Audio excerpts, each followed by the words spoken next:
Upon encountering Tian-E, Alpa's expression darkened with fury. He drew a gun from his pocket and aimed it at Tian-E. You don't seem to be one of us.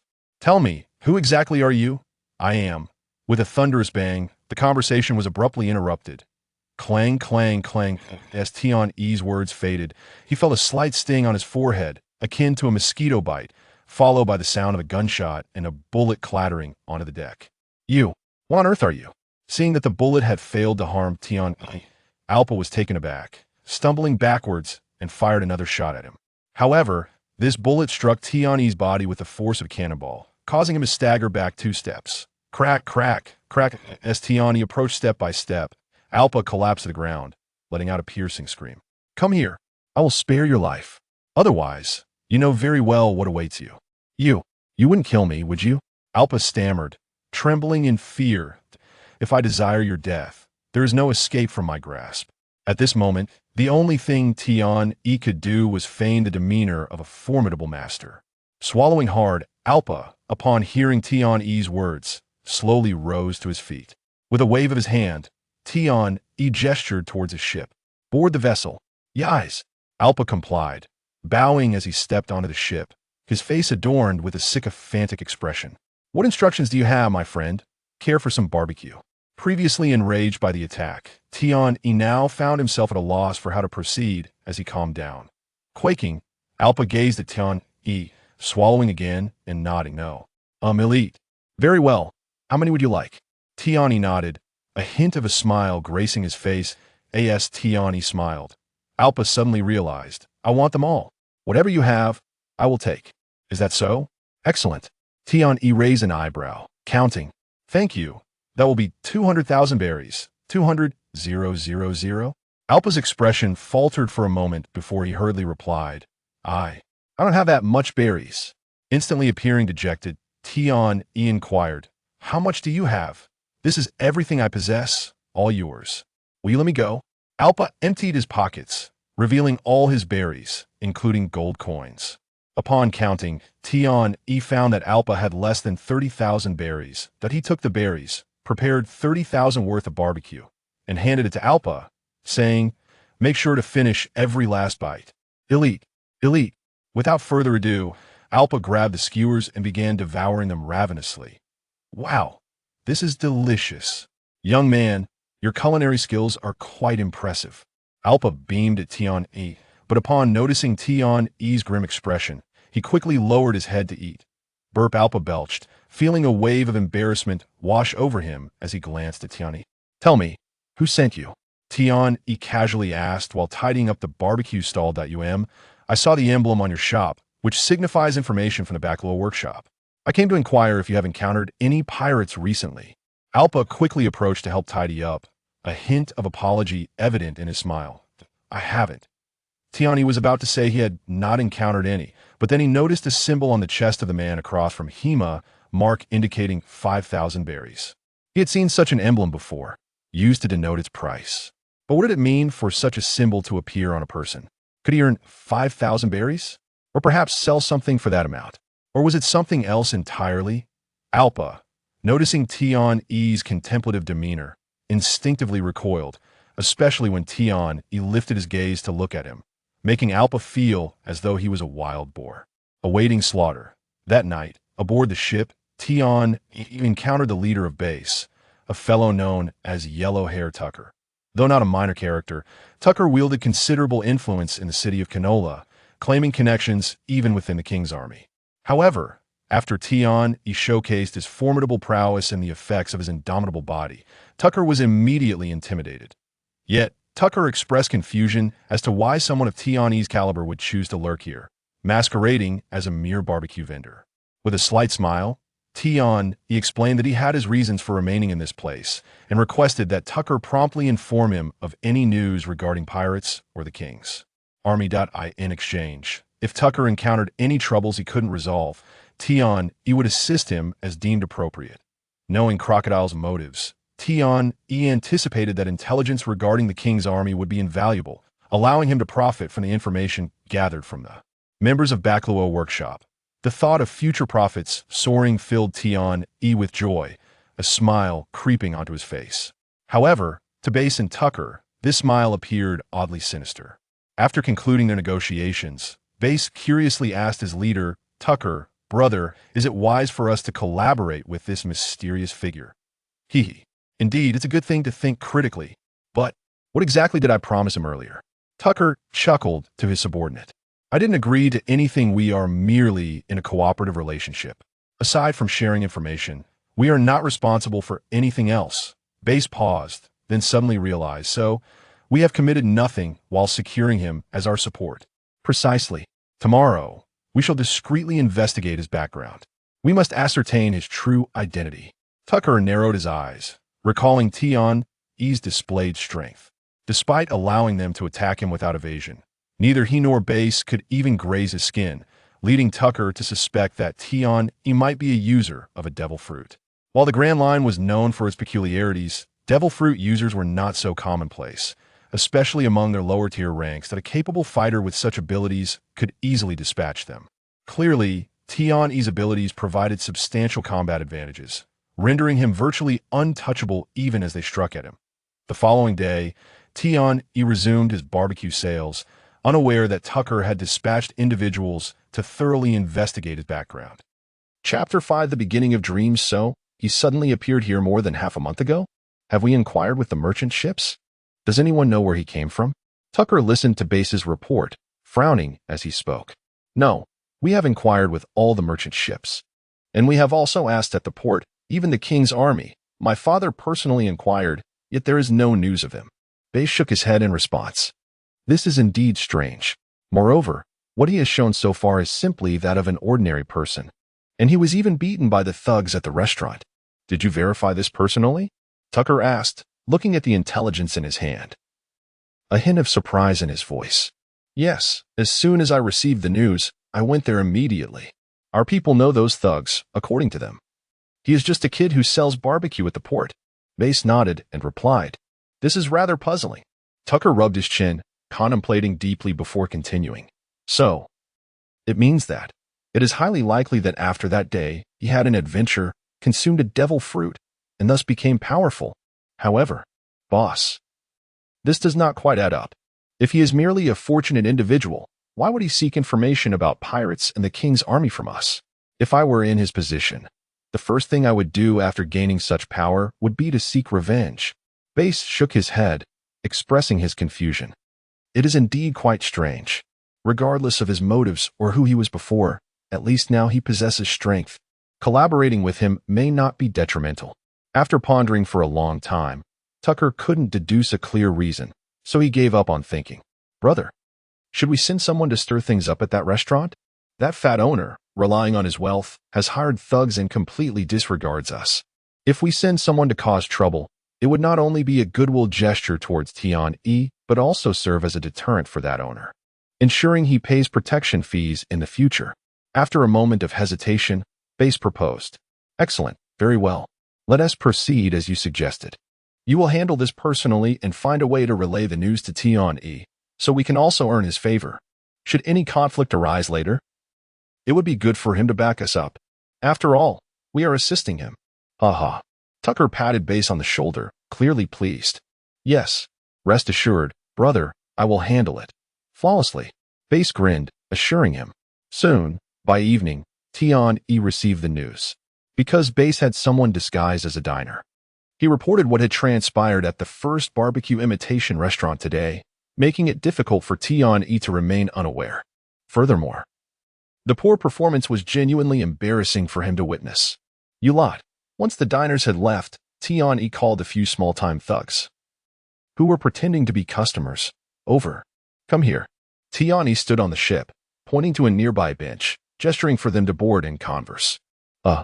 Is there something the boss needs? The small-time thugs exchanged glances before approaching Tian-Yi and inquiring. Please convey my gratitude to your brother Tucker. I appreciate this matter. However, my investigation stops here. Otherwise, if he truly uncovers something, it may damage our relationship. Tian-Yi smiled faintly, feigning mystery. The small-time thugs were taken aback, not expecting Tian-Yi to recognize them, so they could only nod in response. Understood. We will definitely relay it. By the way, have any pirates recently arrived in Alabasta? Seeing the small-time thugs prepare to leave, Tian-E casually asked, "Last night, a pirate ship docked to the southeast of the port. It is still anchored there and should not have departed." The small-time thugs responded, having received instructions from above. "Oh, there really are?" Tian-E pondered for a moment. Stroking his chin, "From now on, you are to report to me daily at this time, understood?" "Yes," although they were somewhat reluctant. They had already been instructed by base before coming out, so they could only nod in agreement. 3 days later, Tian-Yi's revenue was nearly full, and he had gathered a considerable amount of intelligence, even receiving updates regarding changes in the king's army, as Tucker had promised.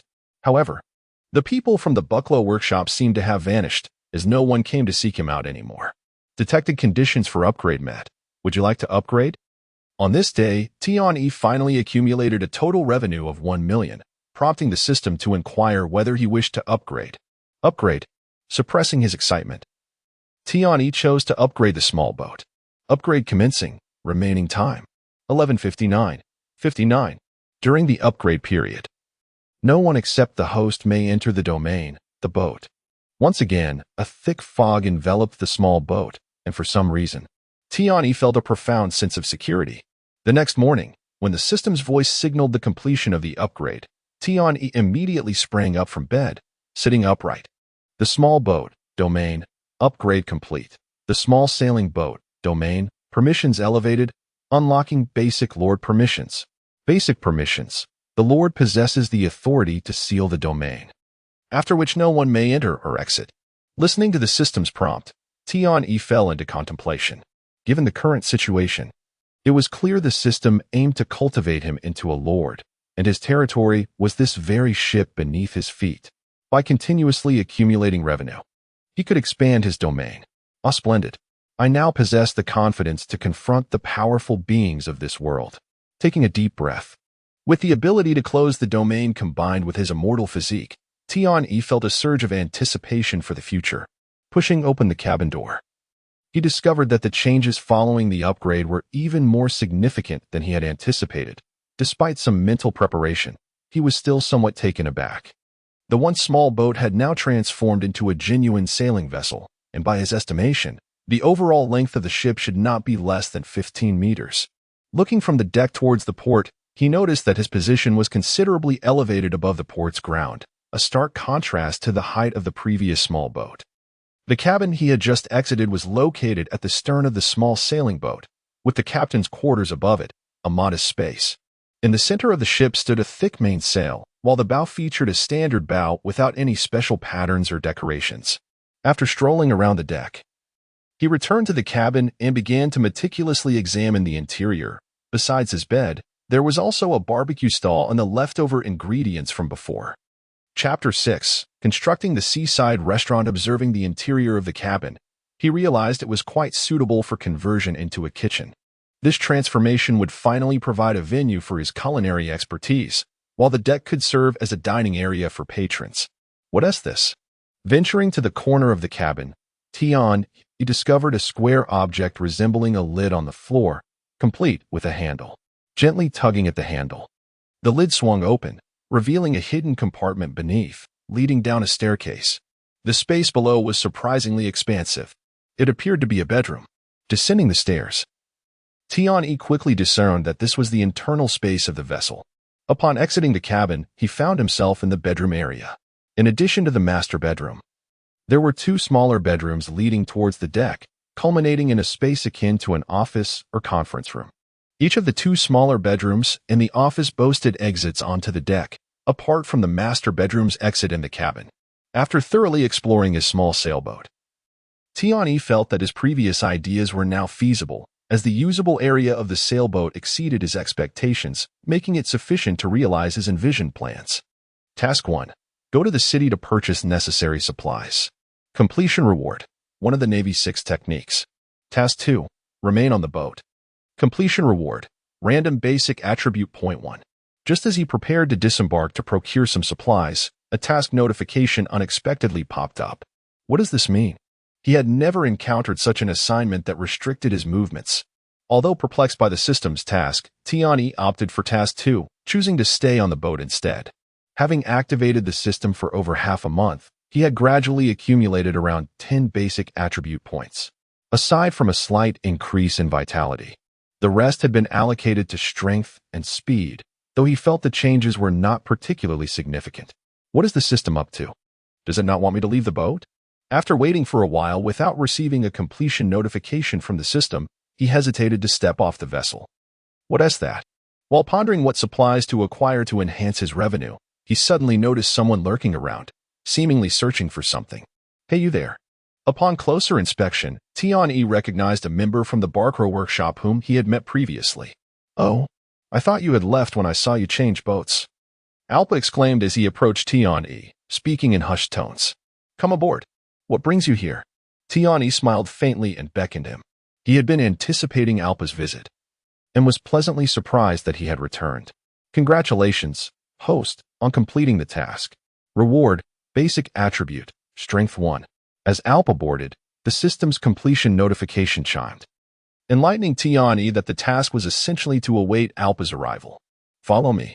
Leading Alpa from the deck to the cabin S office, Tian-E found a seat and inquired, Are you here to purchase information? Yes.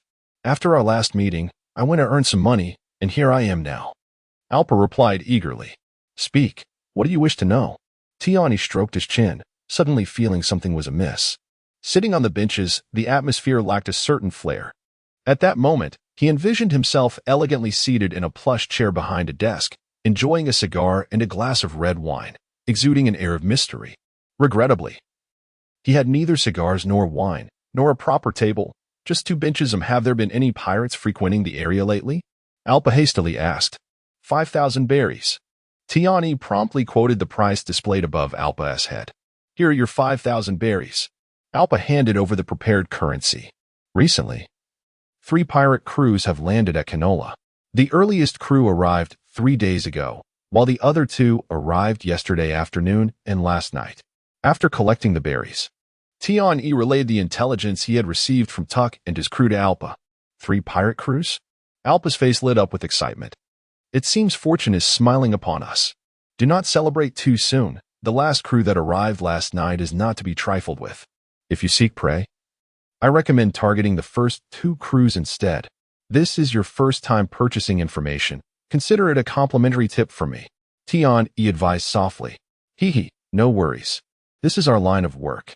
Alpa waved dismissively, unfazed. Seeing this, Tian-E chose not to elaborate further and simply shared the locations of the 3 pirate crews with him. If you manage to secure this deal, I shall return to express my gratitude. After acquiring the desired information, Alpa left in high spirits. Watching Alpa's departing figure, Tian-E chuckled and shook his head, murmuring to himself, I ought to procure some cigars and red wine. Otherwise, my pretentiousness feels somewhat lacking. If Alpa manages to capture all 3 pirate crews, the bounty for the 3 captains alone would amount to nearly 10 million berries, not to mention other potential gains. However, such ventures were beyond Tian-Yi's capacity. Leaving aside his strength, he was uncertain if the system would even recognize such a bounty-hunting enterprise. With the latest earnings of 5,000 berries combined with his previous savings, Tian-E cheerfully made his way towards the city, intent on making substantial purchases. Having spent nearly 800,000 berries, Tian-E directed the merchant's delivery personnel to load the purchased items onto the boat. Following the recent upgrades, the vessel's space had significantly increased, and he planned to transform the small sailboat into a seaside restaurant. After 3 days of setup, Tian-E finally completed the arrangement of the sailboat. During this time, he had informed the barbecue enthusiasts, who were already aware that today marked the grand opening of his seaside restaurant, with many expressing their intention to support him. As evening approached, Tian-E prepared his paella de assistance, the grilled fish, accompanied by the barley ale he had procured, eliciting enthusiastic praise from the guests who had come to support him. With the gentle sea breeze, they savored the barbecue and enjoyed the barley ale, for the first time experiencing the joy that food could bring to the residents of Alabasta. Boss, more barley ale over here. Boss, is the barbecue ready? Hurry up. Though there were only 5 or 6 tables, Tian-E was bustling about, hardly able to keep up. Additionally, since the barley ale was not his own creation, selling it merely yielded berries without contributing to his revenue. which left him feeling quite disheartened. Chapter 7. The object of others' sympathy as the moon ascended. The number of patrons diminished considerably, granting Tian-E a moment of respite. After finally having some free time, he had yet to tally his earnings. A mere glance at the day's revenue nearly elicited an expletive from his lips. The turnover for the night astonishingly reached over 500,000 belly. Although this amount paled in comparison to his total earnings of 10 million, it marked the highest daily revenue since his establishment opened, not even accounting for the profits from beverages. If drink sales were included, achieving 1 million in a single day would surely be within reach. Yet, the thought crossed his mind. Should he recruit a few waitstaff? Managing everything alone was an overwhelming task. During the busiest hours of the evening, he found himself utterly swamped. Fortunately, the clientele consisted mostly of regulars who were patient and did not voice their complaints. However, if this continued daily, it would inevitably affect his business. Moreover, he had yet to prepare any additional dishes. Should he venture into that, his workload would only multiply. Given the climate of Adamantine, where the sun set later, diners often found themselves uncomfortably warm under the glaring sun. Thus, he resolved to procure some umbrellas the following morning to enhance their comfort. The next day at noon, while receiving reports from his subordinates, Tian-E casually inquired about the possibility of hiring waitstaff.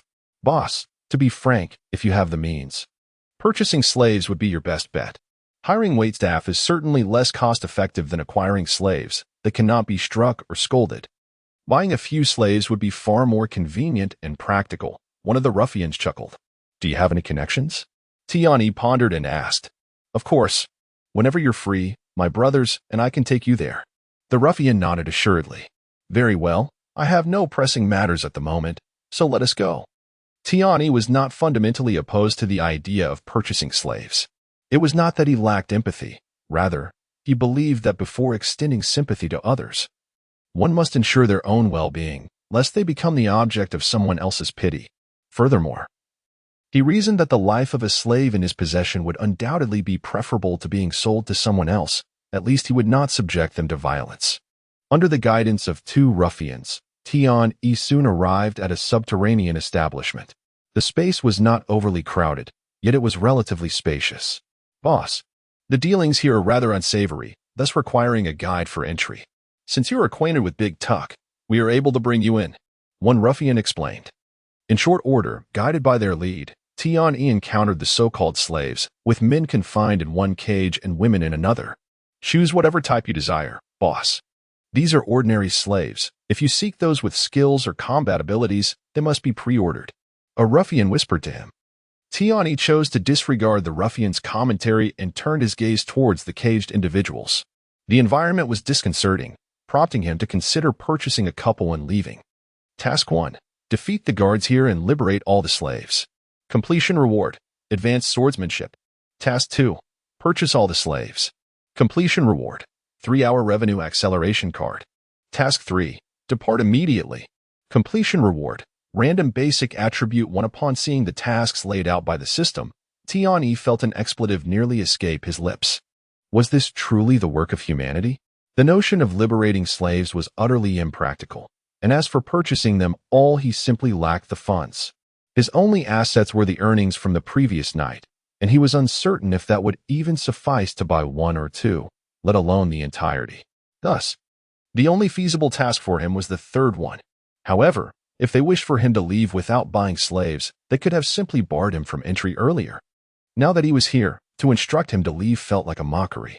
Although displeased with the tasks presented by the system, he opted for task 3 and prepared to exit. Even the smallest of gains is still a gain. He had resolved to accumulate attribute points, believing that one day a qualitative change would emerge from this quantitative accumulation, ultimately enabling him to become a formidable presence. "Let us go," he remarked, feigning disinterest as he shook his head at the ruffians beside him. "Not interested, boss? No problem. You can always specify your requirements. They will notify you when they have suitable stock," the ruffian said, somewhat taken aback by Tian-E's indifference. Tian-E shook his head in silence.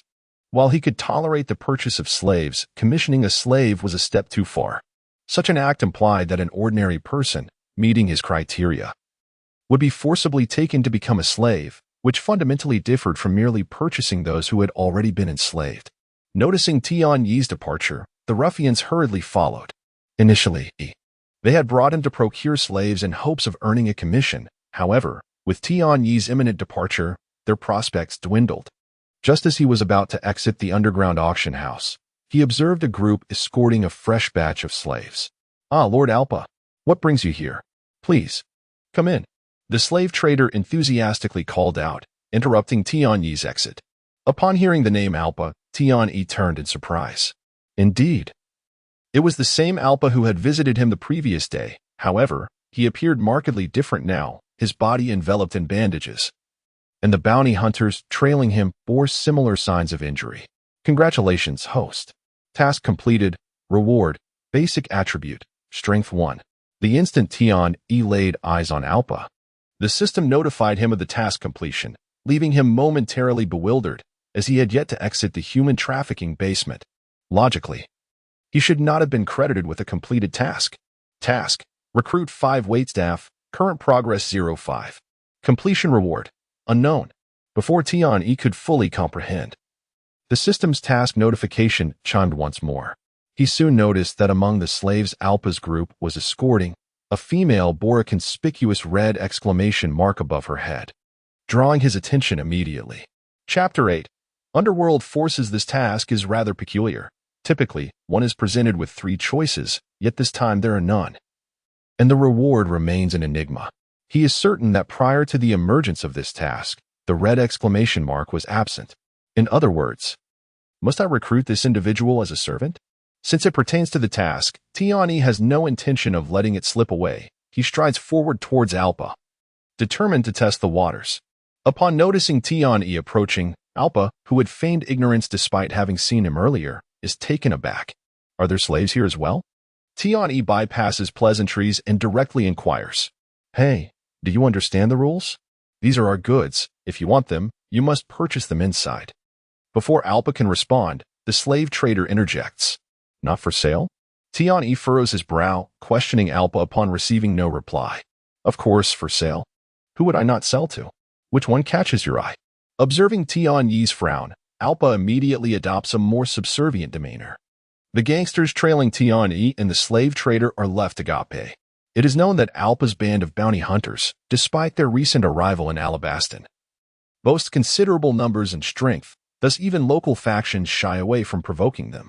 However, they never anticipated Alpa's unexpected courtesy towards the relatively unknown Tian Yi. "What is the price for this individual and this one?" Tian Yi gestures towards his target, opting to select another female slave beside her to validate his suspicions. "These 2 ordinary women won't cost much. Just set a price." In an effort to avoid inciting Tian Yi's ire, Alpa resorts to blatant exaggeration. Though the 2 women chosen by Tian Yi are not exceptionally beautiful, they possess a certain charm, especially the first one, who, with proper grooming, could fetch a handsome price. "Very well, here are 500,000 berries. Let them come to me." Tian Yi, uncertain of the standard price for slaves, hands over his available funds. Indeed, upon presenting the sum, not only Alpa but also the gangsters and slave trader behind Tian Yi visibly flinch. Task: Recruit 5 servants. Current progress 1.5. Completion reward: Unknown. Upon acquiring the 2 women, Tian Yi notes a shift in his task status. It appears that only individuals specified by the system can be recruited as servants. Although he has purchased 2 slaves, the system acknowledges only 1, indicating that this task may prove more challenging than anticipated. "All right, I no longer desire this one. I shall take just this one." From their expressions, Tian Yi perceives that his offered sum may be insufficient, and since the other individual does not assist his task, he opts not to take advantage of Alpa. "Then I will refund you 250,000 berries." Upon witnessing Tian Yi's decision to return one, Alpa hesitates before reluctantly conceding. "There's no need. I know she is worth more than that. However, since you did not mention a price, I shall regard her value as 500,000 berries." Tian Yi pats Alpa on the shoulder, smiling amiably, conveying his goodwill. Alpa, upon hearing this, beams with joy, handing the slave key to Tian Yi while exclaiming, "If you say she is worth 500,000, then she is worth 500,000. Tian Yi waves his hand, departing with the purchased slave. The gangsters, after exchanging glances, promptly follow suit. All right, thank you for guiding me today. There is no need for you to accompany me further. You may return now. Once outside the basement, Tian-E feels no need for the gangsters to remain. Understood, boss. Call us if you need anything. After the encounter with Alpa, Tian-E appears even more enigmatic in the eyes of the gangsters. What is your name? Once the gangsters have left, Tian-E turns to the slave he has acquired and asks, replying to my master, my name is Jia. The voice suggests she is quite young and filled with trepidation. Fear not, and there is no need to call me master. You may address me as boss. I operate a maritime restaurant, and you shall serve as a waitress henceforth. Do you understand? Tian-E gestures kindly, wearing a smile he deems harmless. Yes, master, boss. Jia nods obediently in response, clearly having undergone training under the slave trader, as evidenced by her docility. Recognizing that such behavior cannot be altered immediately, Tian-E decides to take her back to the ship first. Upon returning to his small sailboat, he retrieves a sailor's outfit and releases Jia from her shackles, saying, I currently have no suitable clothing for you, so you must wear this for now. Tomorrow, I will take you to purchase several outfits. Thank you, master. Boss. Jia quickly kneels in gratitude. There is no need to kneel. As I mentioned, here you need not regard yourself as a slave.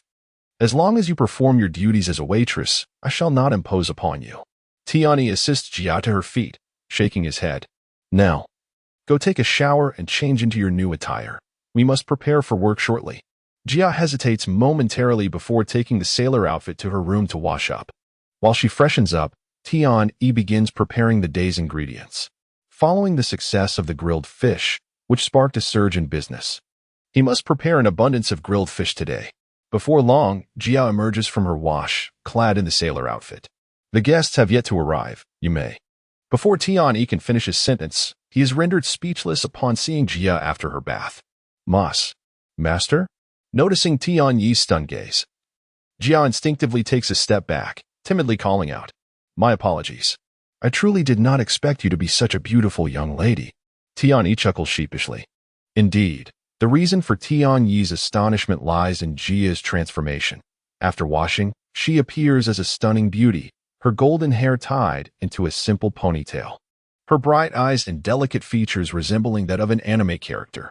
Though the sailor outfit is plain, it does little to overshadow her inherent elegance. Chapter 9. The waitress. It is beyond belief for Tian-E that such a beautiful girl like Jia has no story to tell. Given that she was specifically chosen by the system, he has a myriad of reasons to believe that there lies something more beneath her surface. However, he refrains from probing further. His current abilities do not permit it, and they have only just met. There is no guarantee she would confide in him. First, let us organize the ingredients. Have you ever studied culinary arts? Tian-E inquired with a smile, snapping back to reality. No. Jia shook her head and replied, But I will learn diligently. Not to worry, my work here is not arduous. Once the guests arrive, you will need to remember what each table orders and relay that information to me. After I prepare the dishes, you will serve them. It's that simple. Tian-E assured her with a grin. If you can't remember, feel free to jot it down. That way, mistakes can be avoided. At that moment, he fully embraced the age-old adage from his homeland. Men and women working together makes labor less burdensome. With a beautiful girl by his side, Tian-E felt a newfound lightness in his work. Boss, what kind of dish is this? It smells divine. After a brief interaction with Tian-E, Jia discerned that he was not the menacing type, which emboldened her to engage him in conversation. This is barbecue. Once our shift ends this evening, I'll prepare some for you, he replied. Now, hurry to work and don't keep the guests waiting. Yes, boss. Jia hurriedly carried the food to the guests. Today's clientele was no less than yesterday's, yet with the assistance of another person, Tian-E found the workload significantly lighter. As the influx of customers dwindled, he stepped out of the kitchen, contemplating the need for an additional chef to further ease his burden.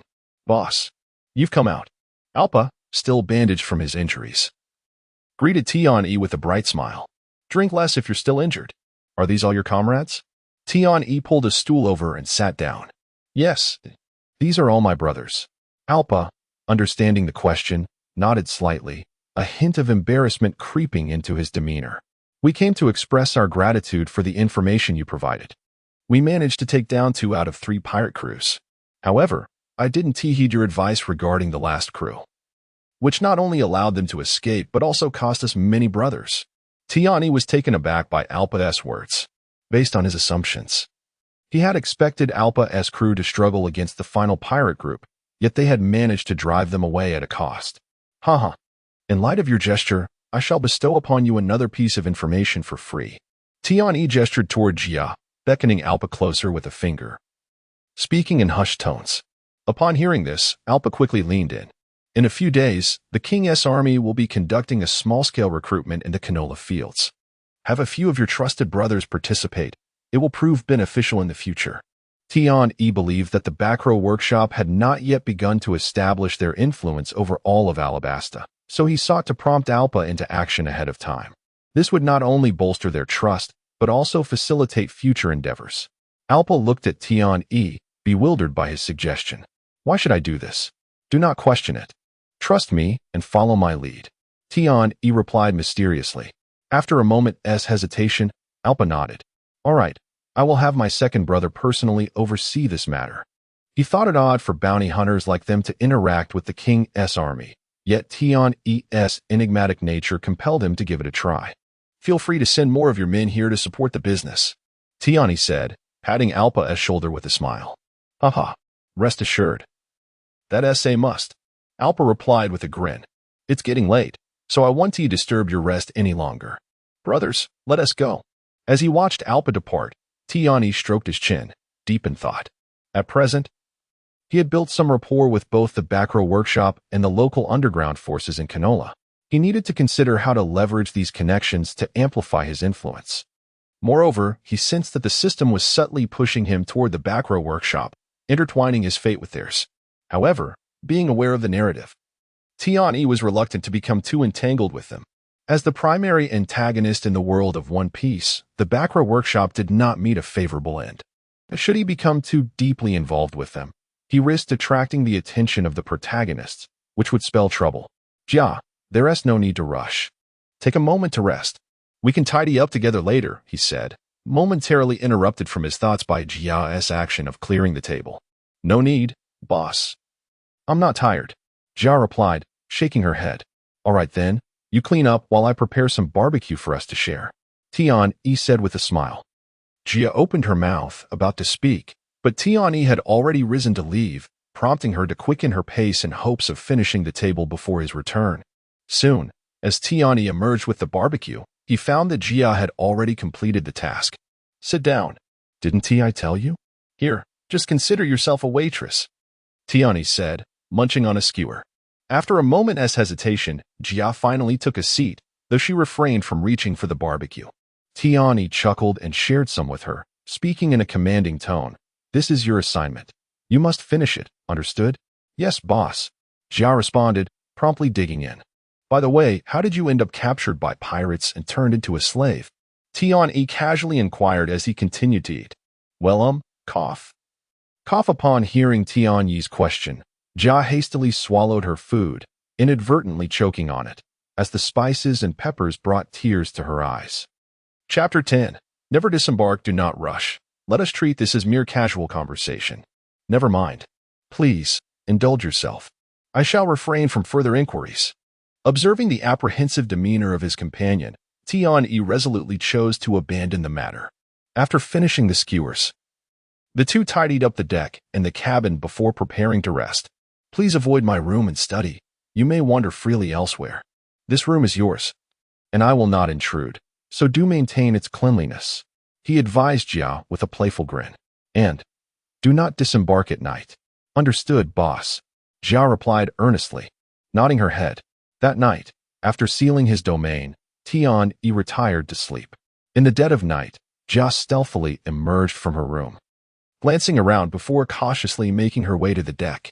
Yes, she intended to escape while Tian-E slumbered. This resolve had formed when she realized that she and Tian-E were the sole inhabitants of the vessel, although Tian-E had treated her well thus far. What could be better than freedom? However, as she prepared to leave the ship, she encountered an invisible barrier preventing her escape. In disbelief, Jia tried several locations, only to find that any attempt to leave was thwarted by the unseen force. At that moment, she recalled Tianyi's warning about not disembarking at night, sending a chill of fear through her. She surmised that he must have anticipated her escape and employed some method to confine her. Defeated, Jia returned to her room, unaware that Tianyi had already awakened. Upon activating his domain, he was immediately alerted when someone attempted to leave or enter. Watching Jia return, he simply smiled before resuming his slumber. As a slave with such an opportunity for escape, one would be foolish not to seize it. So Tianyi was not surprised by Jia's choices. The following day, Tianyi awoke naturally and discovered that Jia had thoroughly cleaned the deck, which brought a satisfied smile to his face. He chose to feign ignorance about her attempted escape the previous night. "Good morning, Jia." He greeted her cheerfully after stretching on the deck. "Good morning, boss." Jia responded promptly, bowing in respect. The strange events of the previous night left her feeling a tinge of fear towards her enigmatic master. "Let us go out for breakfast, and I shall buy you some daily necessities and fresh clothing," he said, beckoning her as he strolled toward the port. However, as Jia followed closely behind, she hesitated upon nearing the ship's edge, recalling her futile attempts to disembark. Yet, when she saw Tianyi step off without impediment, she steeled herself, closed her eyes, and followed suit. When she opened her eyes again, she found herself at the port, having exited without any obstruction. Noticing her bewilderment, Tianyi merely chuckled, choosing not to elaborate.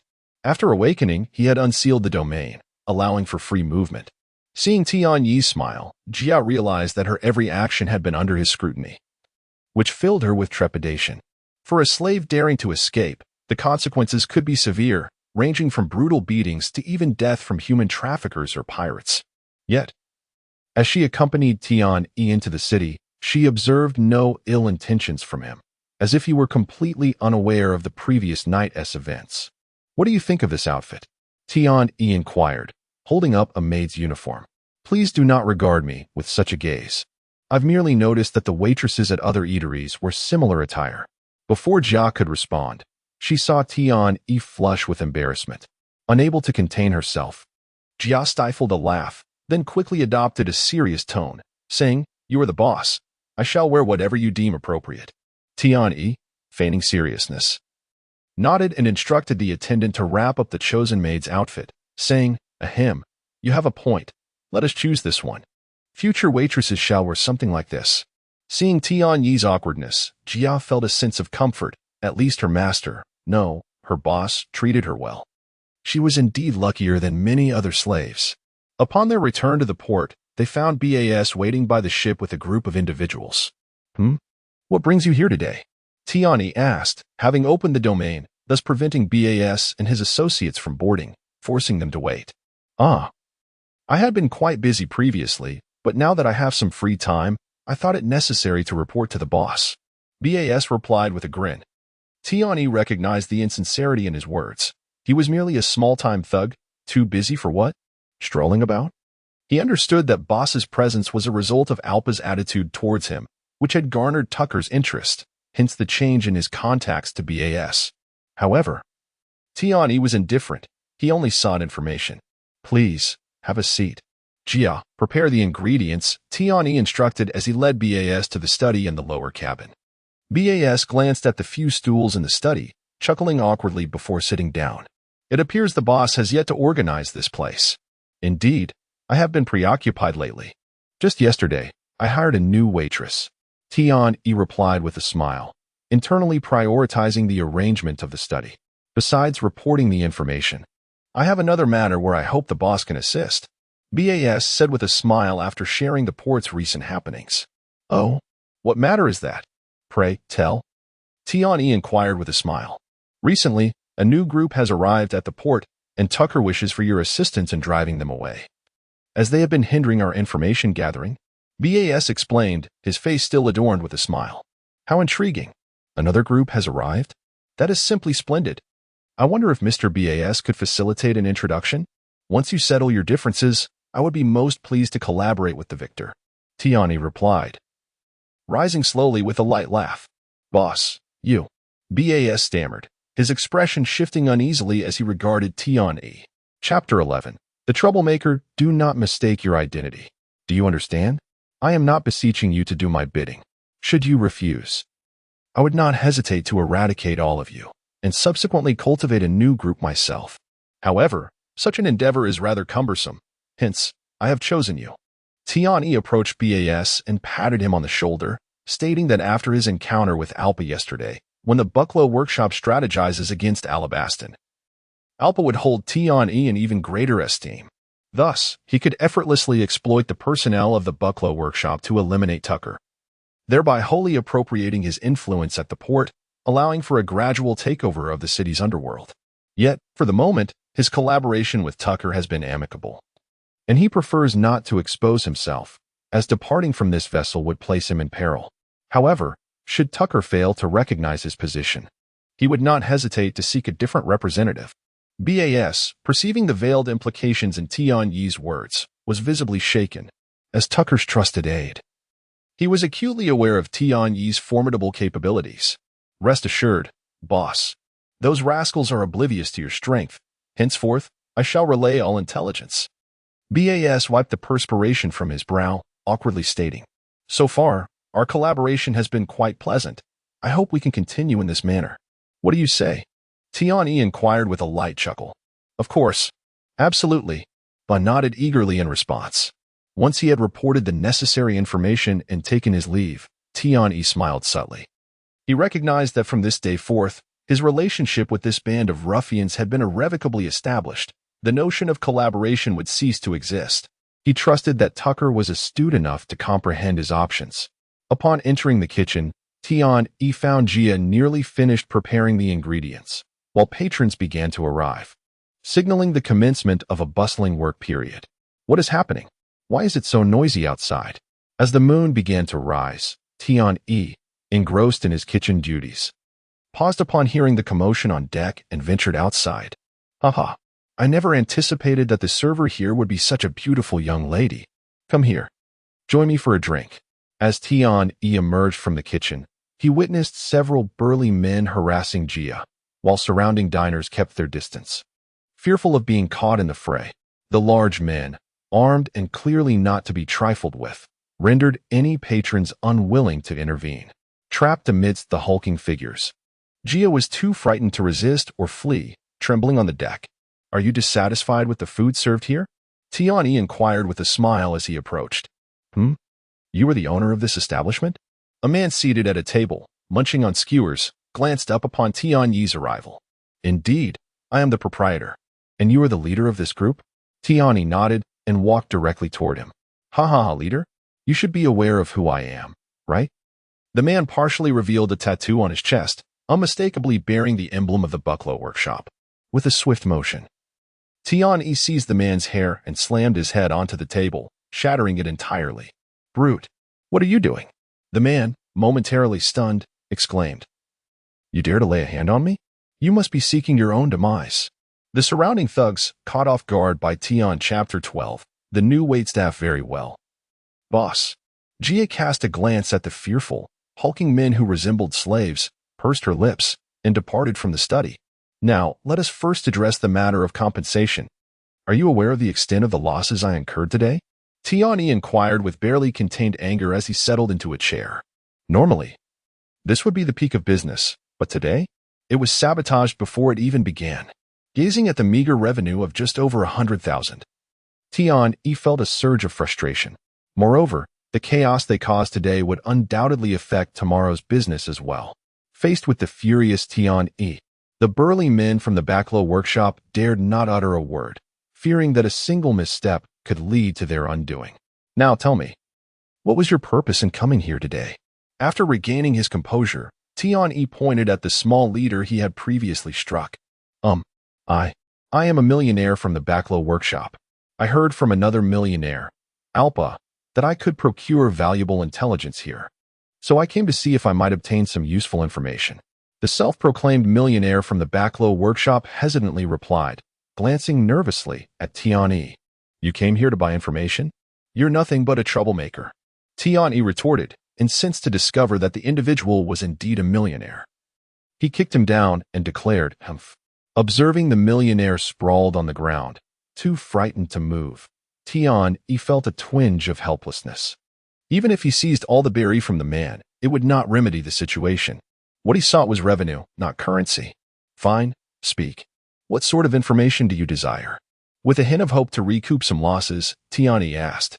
I merely wish to inquire if there have been any pirate crews landing at the port recently. The millionaire scrambled to rise in response to Tian-yi's inquiry. 500 berry. Tian-yi replied flatly. This was the price set by the system, as he knew that the only pirate crews that had recently arrived had been dealt with by Alpa. Thus, the 1,000 berry was merely a consultation fee, not an information fee. I have no money. The millionaire hesitated. No money? What business do you have purchasing information then? Get out. Tian-yi was on the brink of exasperation. Wait. Just as the millionaire and his companions prepared to leave, Tian-yi called out. How did you manage to order anything without money? Faced with Tian-yi's question, the millionaire was left dumbfounded. How had he managed to order? He had simply asked the waiter for service upon arrival, enticed by the rumors of the establishment's accurate intelligence and the fine quality of the food. He had intended to dine with his companions and wait for the opportune moment to approach Tian-yi for information. Upon seeing the expression on the millionaire's face, Tian-yi realized he had not paid for his meal. You imbeciles, you come here to feast without paying and still expect to obtain information for free? You lot, from today forth, you shall serve as the waitstaff on my ship. You will remain until your debts are repaid. Now, follow me. Tian-yi coldly declared, having devised a makeshift solution. Jia, from this day onward, they shall be the waitstaff aboard this vessel. You will oversee them, ensuring they perform their duties properly. Report to me if they fail to meet expectations. Upon reaching the deck, Tian-yi summoned Jia, who was busy tidying up. No, boss, I can't do this. Jia was taken aback, hastily shaking her head. The intimidating members of the Backlow workshop left her trembling. How could she possibly supervise them? Fear not. If they do not comply, I shall toss them into the sea to feed the fish. Furthermore, from now on, any guest who place orders must pay up front. If they refuse, show them the door. Tian-yi glanced at the Backlow members before addressing Jia. Seeing how the intimidating figures were rendered as meek as quails by her boss's words, Jia nodded eagerly, responding, Understood, boss. Excellent. Also, be sure to place a sign at the entrance. Any fighting aboard the ship will have consequences to bear. Okay, boss. Jia understood her employer's foul mood and remained obedient. Did you lot not hear my instructions? Why are you still standing there like statues? Aren't you supposed to be working? Is the deck not in need of cleaning? Observing the Backlow members standing idly, Tian-yi erupted in frustration, shouting at them. Jia, you just focus on supervising them. With that, Tian-yi returned to the kitchen to tend to the ingredients, lest they spoil by morning. That night, the Backlow workshop members, having been assigned to sleep on deck, experienced a night akin to Jia's first. As they attempted to escape, they discovered that an unseen barrier thwarted their every effort. After a night of grappling with fear and anxiety, by morning, they approached Tian-yi with a demeanor more submissive than that of a child before a parent. I warned you, without my permission. You cannot escape. Tian-yi remarked with a light chuckle as he observed their demeanor. Jia, please check the supplies and see if we need to replenish anything today. Very well, boss. Jia nodded and smiled as she headed towards the kitchen, understanding well the ordeal they had endured, for she had faced a similar situation her first night as well. What are your names? Never mind. I can't be bothered to remember. From today onward, you shall be known as numbers 1 through 7. You will remain until your debts are cleared. Tian-yi addressed the assembled Backlow members. Boss, could you please tell us how much we owe? Number 1, the millionaire from the Backlow workshop, cautiously inquired. I incurred losses of 500,000 in revenue last night, along with damages to tables and chairs amounting to 100,000 each, plus an additional 200,000 to cover guest compensation. Including the fright Jia experienced, let us add another 200,000 for that. It's not excessive. A mere million in total. Chapter 13. Obtaining freedom. Tian-yi chuckled lightly and said, could you grant me a bit of time? I still have some friends. I might be able to borrow money from them to quickly compensate for the boss's losses. What do you think? Number 1 looked at Tian-yi with hopeful eyes and made the suggestion. Do you think it's as simple as just a million belly? You seven will only earn your freedom once you collectively accumulate 1,000,000 belly. Tian-E retorted coldly. I will determine how much belly you can earn each day based on your performance. Upon hearing Tian-Yi's words, the seven of them immediately displayed expressions of despair. To them, it seemed evident that Tian-E merely did not wish to let them leave. They were unaware of the salary of a server. But if Tian-E set their daily wage at merely 100 belly, it would essentially mean they could never depart.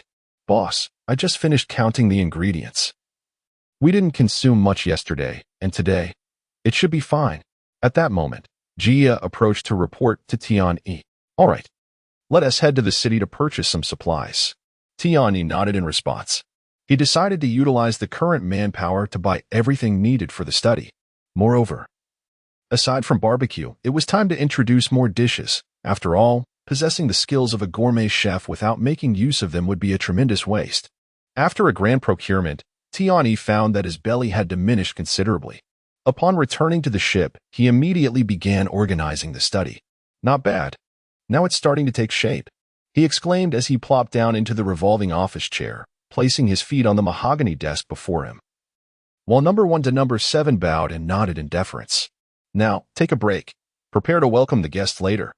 After leaving the study and entrusting numbers 1 through 7 to Jia for management, Tian-E headed to the kitchen to begin preparing the ingredients. Today, he had prepared several menus, intending to test the waters to see if combining barbecue with a full meal would attract more customers. However, the results were somewhat disappointing. Although customers praised the flavors of his dishes, the actual number of orders placed was not particularly high, compared to the robust flavors and affordable prices of barbecue. The exquisite cuisine crafted by Tian-E did not sell as well as he had anticipated. In the following days, with the increase in manpower, Tian-E opened for business at noon, incorporating lunch into their offerings. The revenue consistently exceeded 500,000 belly daily. Even with the limited number of patrons ordering full meals, otherwise, his earnings would have been even greater. On the intelligence front, with Alpa assisting in promotional efforts, numerous members of the Backlow workshop visited to inquire about and purchase information. However, as bounty hunters often needed to venture out to seek pirates in the relatively sparse pirate harbor, Tian-E had no updates on outside intelligence. Thus, the income generated from intelligence could only be considered a pleasant surprise, not comparable to the steady revenue from the restaurant. Moreover, with the precedent set by Gyul, they all adhered to the rules diligently. Gyul was now the number 1 server on the ship, once a million elder of the Backlow workshop. The 7 appeared to have somewhat integrated into their roles as servers. At the very least, much of their former hostility had dissipated. All right, everyone take a break. Jia, go to the kitchen and bring out the food. Tonight, let us celebrate and enjoy a meal together. After the last wave of customers departed, Tian-E announced with a smile on the deck. Oh, long live the boss. Miss Jia, please sit. You don't need to serve the dishes yourself. Let me handle it. Number 7 and 8 quickly urged Jia to sit beside Tian-E while they dashed to the kitchen. Though only a few days had passed, they had become quite adept at serving food. Everyone, sit down. What are you standing around for? You too, go back to the kitchen and fetch some drinks. What essay barbecue without drinks? Tian-E instructed number 1 through 7, who hesitated to sit. Let us raise our first glass to the boss, expressing our gratitude for sparing our lives. Number 1, the million elder Gyul from the Backlow workshop, raised his glass to Tian-E. Well said. I'm not one for conflict. I simply wish to earn my belly in peace. You've all done well these past few days. I estimate that within 10 days to half a month, you will have repaid your debts, at which point you shall be free. Tian-E replied with a faint smile. Indeed, he intended to allow them to leave once the revenue reached 10 million, sufficient for upgrading the small sailboat. After all, holding them indefinitely, given their connections to the Backlow workshop, was not ideal. He had already instructed Tuck and Alpa to scout for suitable candidates, planning to train them slightly before stepping back from the management. Furthermore, upon upgrading, the size of the small sailboat would undoubtedly expand, presenting new ideas that, if successful, could potentially increase daily revenue. Upon hearing Tian-Yi's words, Gyul and his companions were momentarily stunned, having forgotten that Tian-E had promised them freedom upon repaying their debts. Boss, can I stay on the ship as a server? Number 5 asked after a moment of silence. Why? Tian E inquired while enjoying a skewer. I like this life. Number 5 confessed bashfully, lowering his head. Indeed, compared to the perilous life of a bounty hunter, he found more satisfaction in being a server here. It's too early to discuss that. First, clear your debts. Tian E replied with a gentle smile. In the ensuing days, aside from observing the rising revenue, Tian E occasionally received tasks from the system. Gradually, he discerned patterns in the tasks issued. He felt that whenever he faced difficult choices, particularly those laden with moral dilemmas, the system's likelihood of presenting tasks increased significantly. Additionally, whenever matters concerning the Backlow workshop arose, the chances of receiving tasks surged. He suspected the system harbored ulterior motives. It should be noted that the fate of the Backlow workshop in the original narrative did not bode well. Nevertheless, Tiani speculated that this was because Crocodile was the first character from the original plot he encountered upon arriving in this world, prompting the system to intertwine his path with that of the opposing faction. That evening, after closing up, Tian-E was preparing to wash up and sleep as usual when Number 1, Gule, suddenly approached him, informing him that someone was looking for him. Chapter 14. The Millionaire Elderham? Who could it be at this late hour? Can it wait until tomorrow? Although Tiani felt somewhat impatient, he followed Guer onto the deck, where he saw a man dressed like a bounty hunter waiting for him. I am the billionaire elder, Charlos, the inspector responsible for evaluating all members. The man smiled slightly upon seeing Tian-E and continued, I have heard that your intelligence point has provided considerable convenience to everyone. So I am here to bestow upon you the title of Millionaire Elder. I hope you will continue to contribute to our Backlow workshop. Staring at the smiling man, Tian-E was utterly bewildered. What was this all about? While he had indeed provided ample intelligence to the Backlow workshop, he had charged for it. And they typically had to spend a fair amount at his place, which was the primary reason for his amiable demeanor towards them. Yet now, he was being promoted? It was worth noting that although the Backlow workshop in Kekalodal had been established for quite some time, their presence in Alabaston was relatively new. Besides the initial crew he brought, there weren't many millionaire or billionaire elders. Becoming a millionaire elder now meant he could be regarded as a minor leader, rather than cannon fodder during the impending turmoil in Alabaston. Tian-E merely wished to quietly earn revenue and upgrade his small ship. He had no desire to conquer Alabaston. Thus, upon hearing the man's words, he prepared to decline the offer. Mission 1. Refuse the request and assassinate the individual. Reward. One of the Navy's 6 styles. Mission 2. Refuse the request and expel the individual. Reward. 1 animal-type devil fruit. Mission 3. Accept the request. Reward. Random basic attribute point 1. Before Tian-E could utter a word, the system presented him with 3 missions. I knew it. It seems you won't relent until you make me a high-ranking agent of the Backlow workshop. Tian-E sighed, just as he was about to choose Mission 3. He suddenly considered that Mission 1 might also be a viable option. Given the current circumstances on the ship, eliminating the man shouldn't pose a problem, and afterward, he could simply claim he had never encountered him. Moreover, the reward for Mission 1 was the Navy's 6 styles, regardless of what he learned. It would enhance his combat prowess significantly compared to his current state of being half-crippled.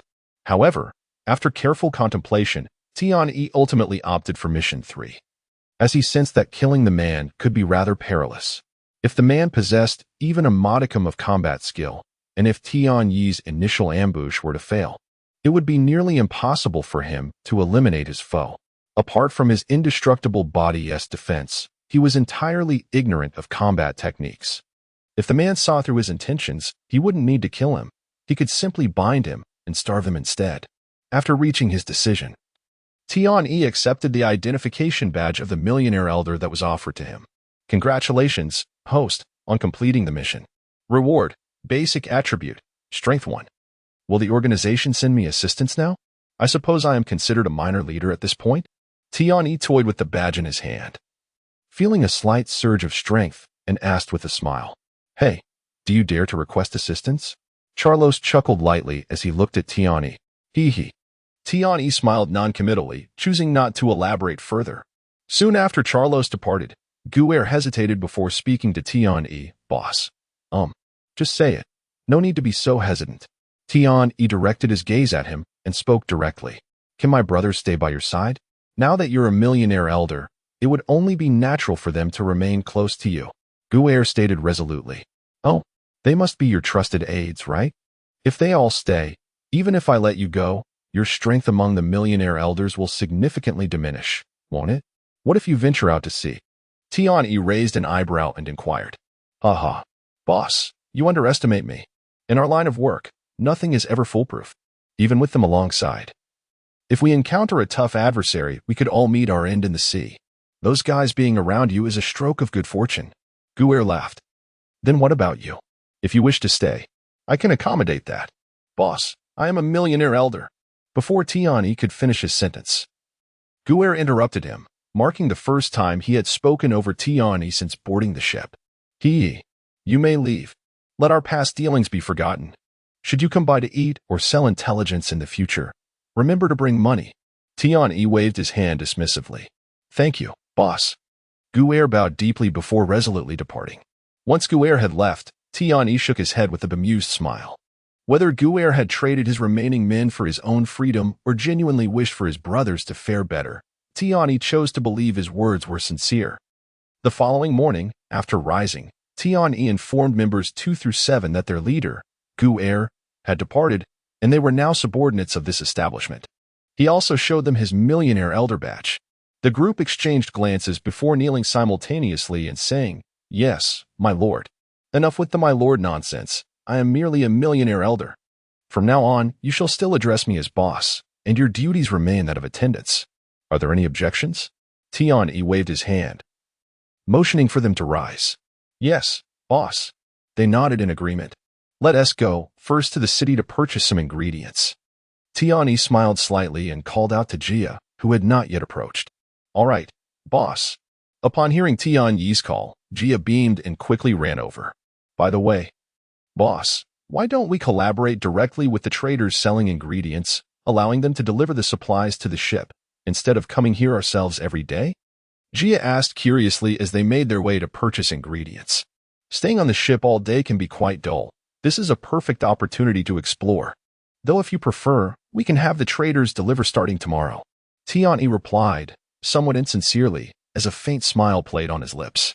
In truth, he had never considered this matter. Otherwise, he would have ceased making the trip to purchase ingredients long ago. It was crucial to note that his indestructible body only functioned effectively on the ship, rendering him almost helpless here. Had he known he could do this, he likely would have stopped coming altogether. Jia, noticing Tian's insincerity, merely covered her mouth and stifled a laugh, choosing not to expose him. Chapter 15, Princess Weiwei's Soon. After procuring the necessary ingredients and arranging for their daily delivery to the ship, Tian returned aboard. Now, not only Jia, but even crew members numbered 2 through 7 knew their responsibilities without needing to be instructed. Upon returning to the ship, they adeptly organized the ingredients and maintained cleanliness, showcasing their increasing proficiency. This scene brought a sense of satisfaction to Tian, who realized that all that remained was to find a competent chef. Once he secured a skilled culinary expert, he could finally be liberated from his current duties. However, this matter could not be rushed. He had already spoken with Base, requesting that Tucker assist in locating a chef. Although Tucker had sent a few candidates, none had piqued Tian's interest. Boss, Jia called out from the kitchen doorway, addressing Tian, who was busy preparing ingredients. Jia, what is it? Tian set down his knife and smiled in response. Base and the others have arrived. I've instructed them to wait in the study, Jia replied after bowing. Understood. Tian nodded, wiped his hands, and made his way to the study. Boss. Upon seeing Tian enter, Base and his companions immediately stood and bowed in greeting. Any new updates? Tian inquired as he sank into the boss's chair. According to your orders, we've dispatched our men to the surrounding cities, but we are short-handed and cannot establish a foothold there. Base replied, visibly troubled. After subduing Tucker's group, Tian had instructed them to send personnel to the nearby cities, radiating outward from the port city of Rapeseed. However, it appeared that progress was not going smoothly. Did I not instruct you to avoid conflict upon arrival and focus primarily on intelligence gathering? Tian frowned. Boss, it's not that we are instigating trouble. Each area has its own rules, and when our men arrive, they will inevitably draw attention, prompting a response. Base replied with a wry smile. This is troublesome. Is it possible to invite the leaders of those cities here? I have business to attend to and cannot leave. Tiani feigned helplessness. They are unlikely to leave their territory easily. Base shook his head. Very well. In that case, instruct our men to be more accommodating and avoid confrontation. Whenever I have the time, I will visit personally, Tiani said, narrowing his eyes. Yes, boss. By the way, this individual was recently sold to the underground trading post. He is said to have been the head chef of a pirate crew, so I brought him to you immediately. Base announced, pushing a man in handcuffs and shackles before Tiani, eager to please. Excellent, quite good. I shall keep him. How's the situation with your acquisition of the urban area progressing? After assessing the chef sent by Base, Tiani nodded in satisfaction. The man's knife skills and understanding of cooking techniques were impressive. Tiani believed that with a little training, he would be well suited for the position of chef aboard the ship. The operation has proceeded smoothly, as per your instructions. We have expanded our numbers discreetly, avoiding any grand displays. Base replied, eager to demonstrate his diligence.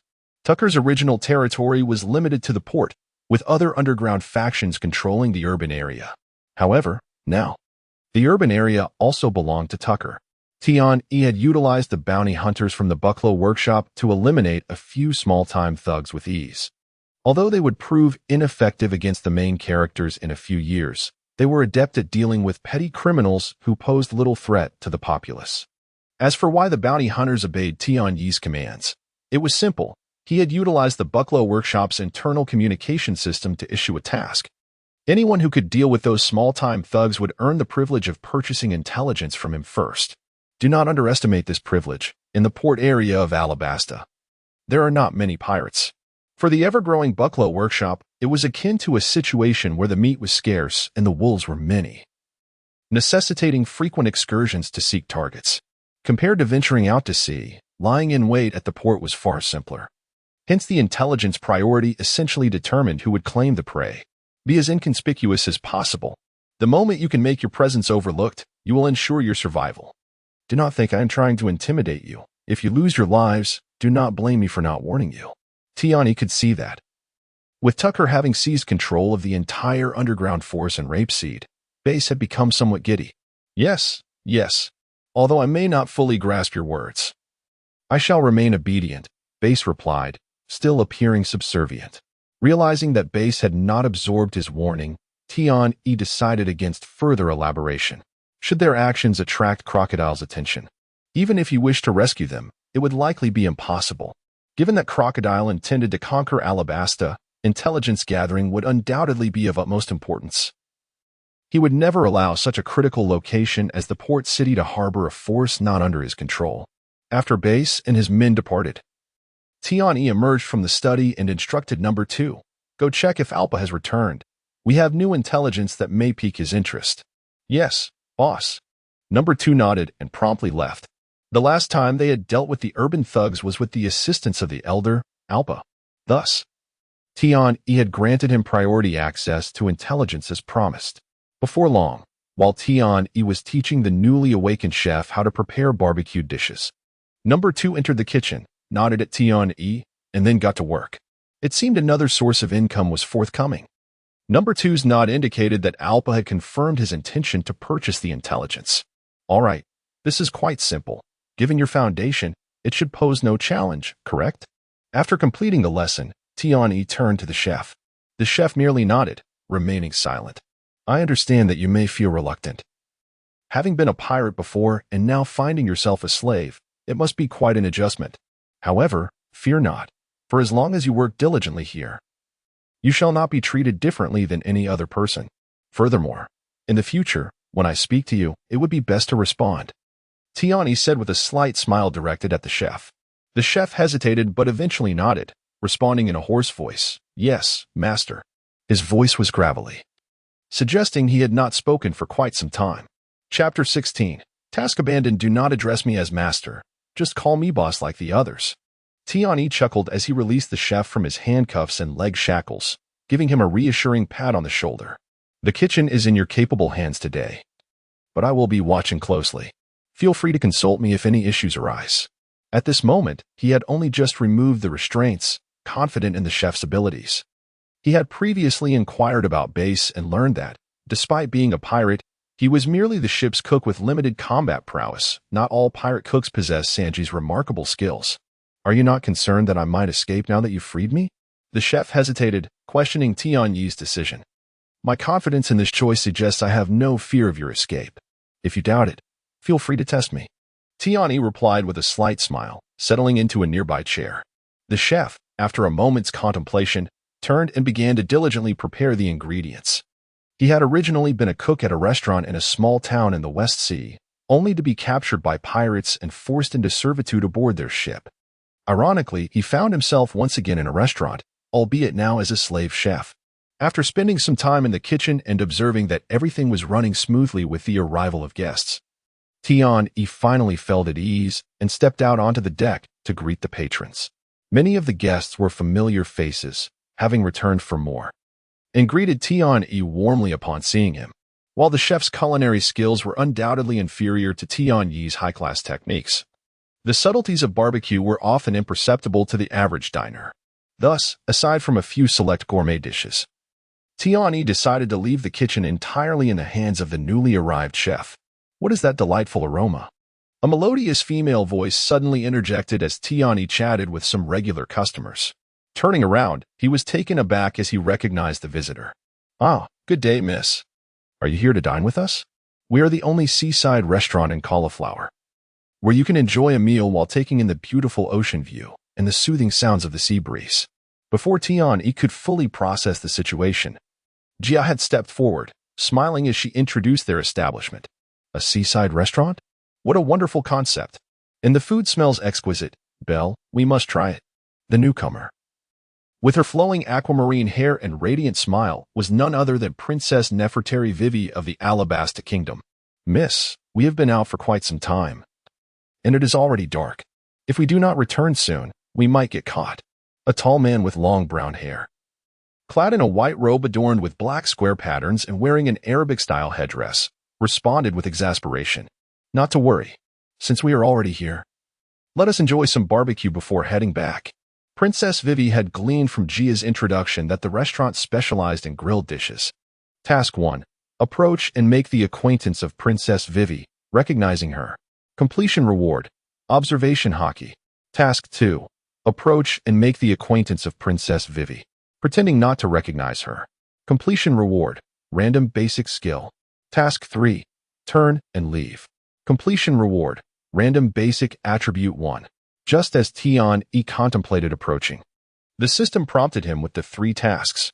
After carefully reviewing them, he couldn't help but grimace. It seemed the system was intent on placing him alongside Crocodile. However, just as he was about to opt for Task 3 and take his leave, he noticed a faint red glow emanating from Princess Vivi. This glow seemed familiar, reminiscent of something he had seen before. Waitstaff? Good grief. System, you are taking this too far, aren't you? Upon seeing Jia beside Princess Vivi, he recalled that he had observed the same red aura around her. This indicated that Princess Vivi was one of the designated waitstaff by the system. At this point, Tian Yi was uncertain whether the system had merely specified 5 individuals or if anyone meeting certain criteria could qualify. If it was indeed the former, he had no intention of pursuing this task. He could hardly bring himself to have a princess work as a waitress. Moreover, he had no idea where to find the other 4 designated individuals, and it could take ages to gather them. Watching as Jia led Princess Vivi and Belle to an empty table, Tian Yi gritted his teeth and opted for Task 2. Approaching Princess Vivi while feigning ignorance of her identity. After all, she was tied to another task of his, and establishing a rapport could yield future opportunities.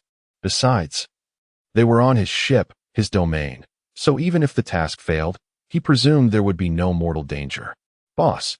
Upon seeing Tian Yi approach, Jia, who was taking the order from Princess Vivi and Belle, promptly bowed in greeting. Ah, this patron seems unfamiliar. Not from around here, I presume? Tian Yi replied with a slight smile, nodding at Jia. Oh, does the boss know everyone here? Princess Vivi chuckled lightly, looking in Tian Yi's direction. Not quite. However, the name of this seaside restaurant has garnered a bit of local fame in Cauliflower.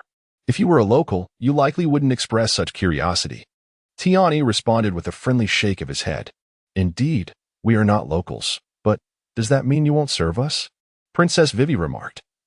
Realization dawning upon her. Tiani shook his head, pointing to a sign at the entrance of the deck. It's nothing personal, but this gentleman is armed. And I wanted to inform you that weapons are prohibited aboard the ship. No one is permitted to engage in combat here. Oh, it seems you have a great deal of confidence in your abilities, Bell remarked with a narrowed gaze and a smirk. Task 1. Take action against Bell. Completion reward. One of the Marine 6 styles. Task 2. Apologize and back down. Completion reward. Random basic attribute 1. Task 3. Let him have a go. Completion reward. Randomly unlock 1 modeling style. Upon seeing the tasks presented by the system, Tian-E felt utterly drained. It appeared that the system had no limits, compelling him to back down and apologize just to align him with Crocodile's side. Chapter 17. A promotion again with a slight pursing of his lips. Tian-E turned to Bell and spoke. Since you wish to test your skills, why not give it a try? Rather than opting for the more straightforward Task 2. Tian-E chose Task 3. Although he was uncertain about the meaning of modeling style, it was evident that Task 3 was less complex than teaching Bell a lesson. As for his decision to forego Task 2, despite its simplicity, he had no intention of backing down, and there were certain things he wished to explore. Upon hearing Tian-Yi's words, Bell was momentarily taken aback, ready to respond, but was gently interrupted by Princess Vivi, who said, Enough, Bell. We are here merely to enjoy a meal, not to cause a disturbance. However, dear proprietor, your demeanor does not quite reflect that of a business person. It seemed that while Vivi appeared to be admonishing Bell, she was subtly questioning Tian-E, as one typically engaged in commerce would avoid unnecessary conflict with patrons. It is only by necessity that I conduct myself this way. In this port, aside from ordinary residents, there are pirates, bounty hunters, and others who are not easily trifled with. Without a modicum of decorum, my business would struggle to thrive.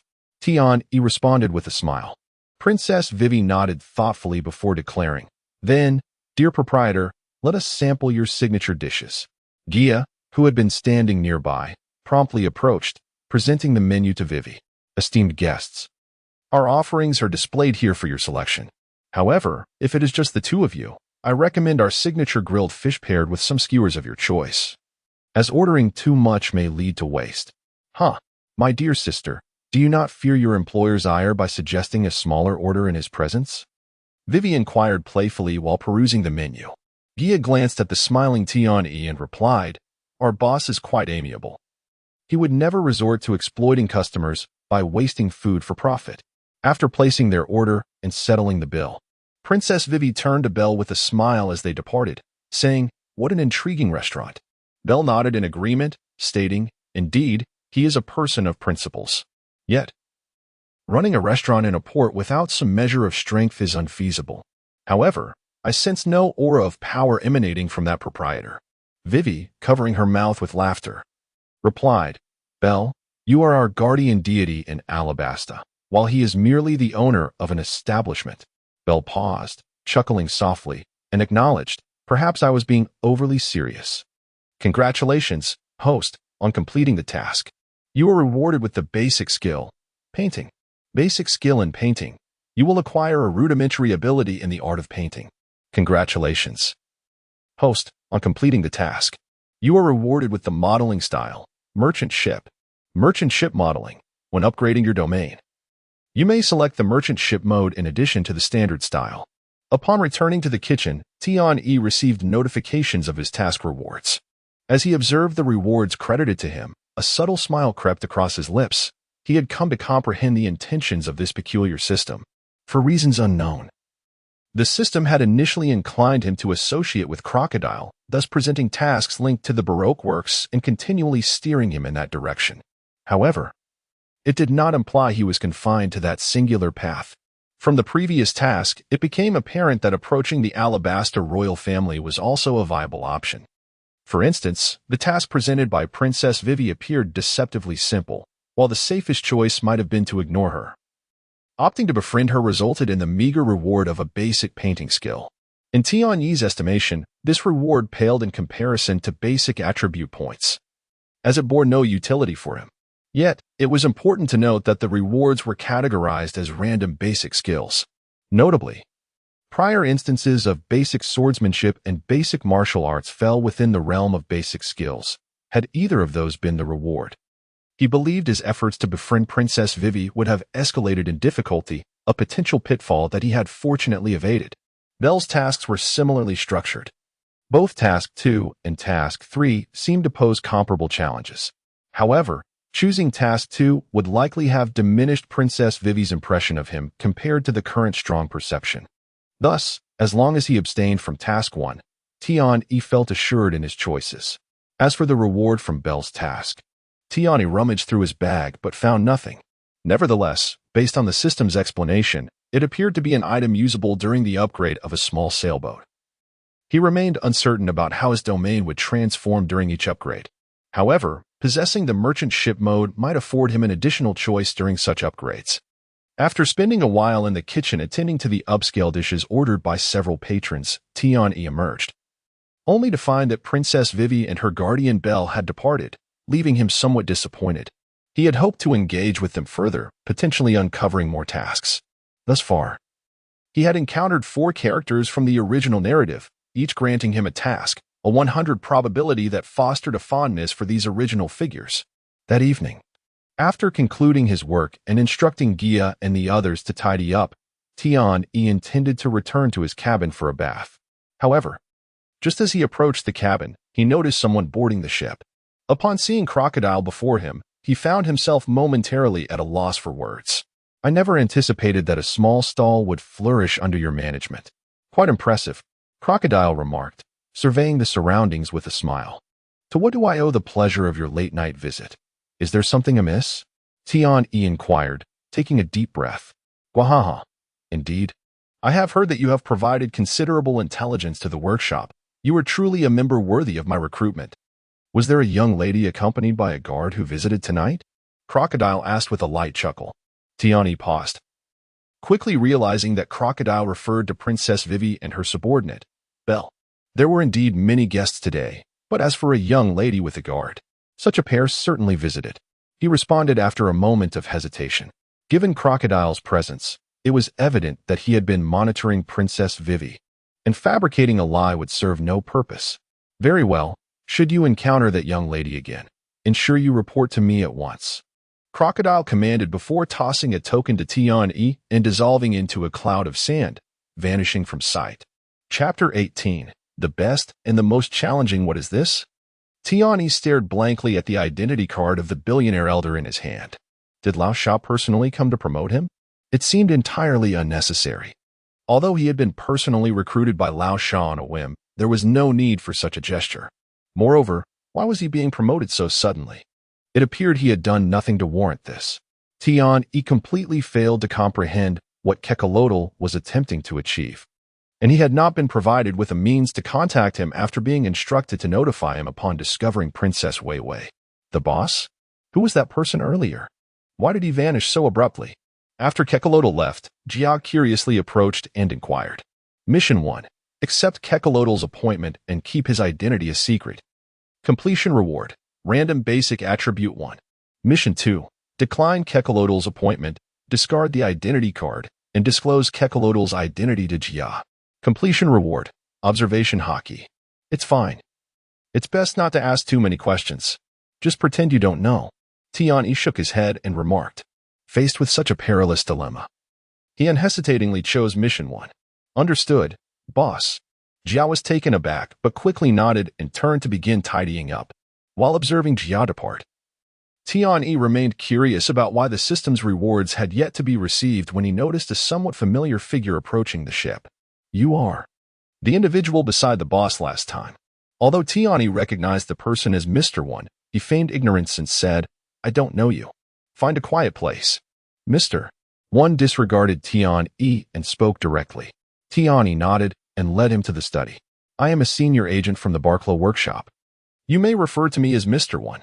Upon entering the study, Mr. 1, also known as Das Bonus, stated directly to Tian Yi, in our Barclow workshop. Apart from the boss, The next tier consists of senior agents ranging from Mr. 1 to Mr. 13. Each senior agent has a partner, forming a duo. The smaller the number, the higher the rank. So, you are the highest-ranking individual aside from the boss? Tian chuckled softly upon hearing this. Beneath the senior agents are the billionaire elders and millionaire elders. The only way to be promoted is through the demise of a senior agent. Whether they are killed by others or by you. Once one dies, the next in line can ascend. Desbonus did not entertain Tian Yi's queries but spoke plainly. Noticing the pause from the other party, Tian Yi chose to remain silent, simply smiling at him. Things have been going smoothly lately. So Tian Yi felt a twinge of annoyance at Desbonus's indifference, thinking, since you don't wish to answer me, I shall not engage with you either. Let us see what else you have to say. After a moment of silence, Desbonus resumed speaking, detailing how to establish contact with headquarters, along with matters Tian Yi needed to be aware of before rising to leave. Just as Desbonus intended to depart, Tian Yi, somewhat irked by his demeanor, prepared to speak. However, Desbonus suddenly stopped at the door, turned back, and addressed Tian Yi, because you were personally recruited by the boss. I divulged so much to you. This information is confidential. Should you leak it, I will personally come to claim your head. From now on, whenever pirates enter the port, report to headquarters in the manner we just discussed. With that, Desbonus departed without granting Tian Yi a chance to respond. Mission 1. Intercept Desbonus and teach him a lesson. Completion reward. Advanced swordsmanship. Mission 2. Allow him to leave. Completion reward. Random basic attribute point 1. Mission 3. Provide him with a verbal warning. Completion reward. Random basic skill. As Desbonus prepared to leave, Tian Yi contemplated briefly and ultimately chose Mission 2. Allowing him to depart.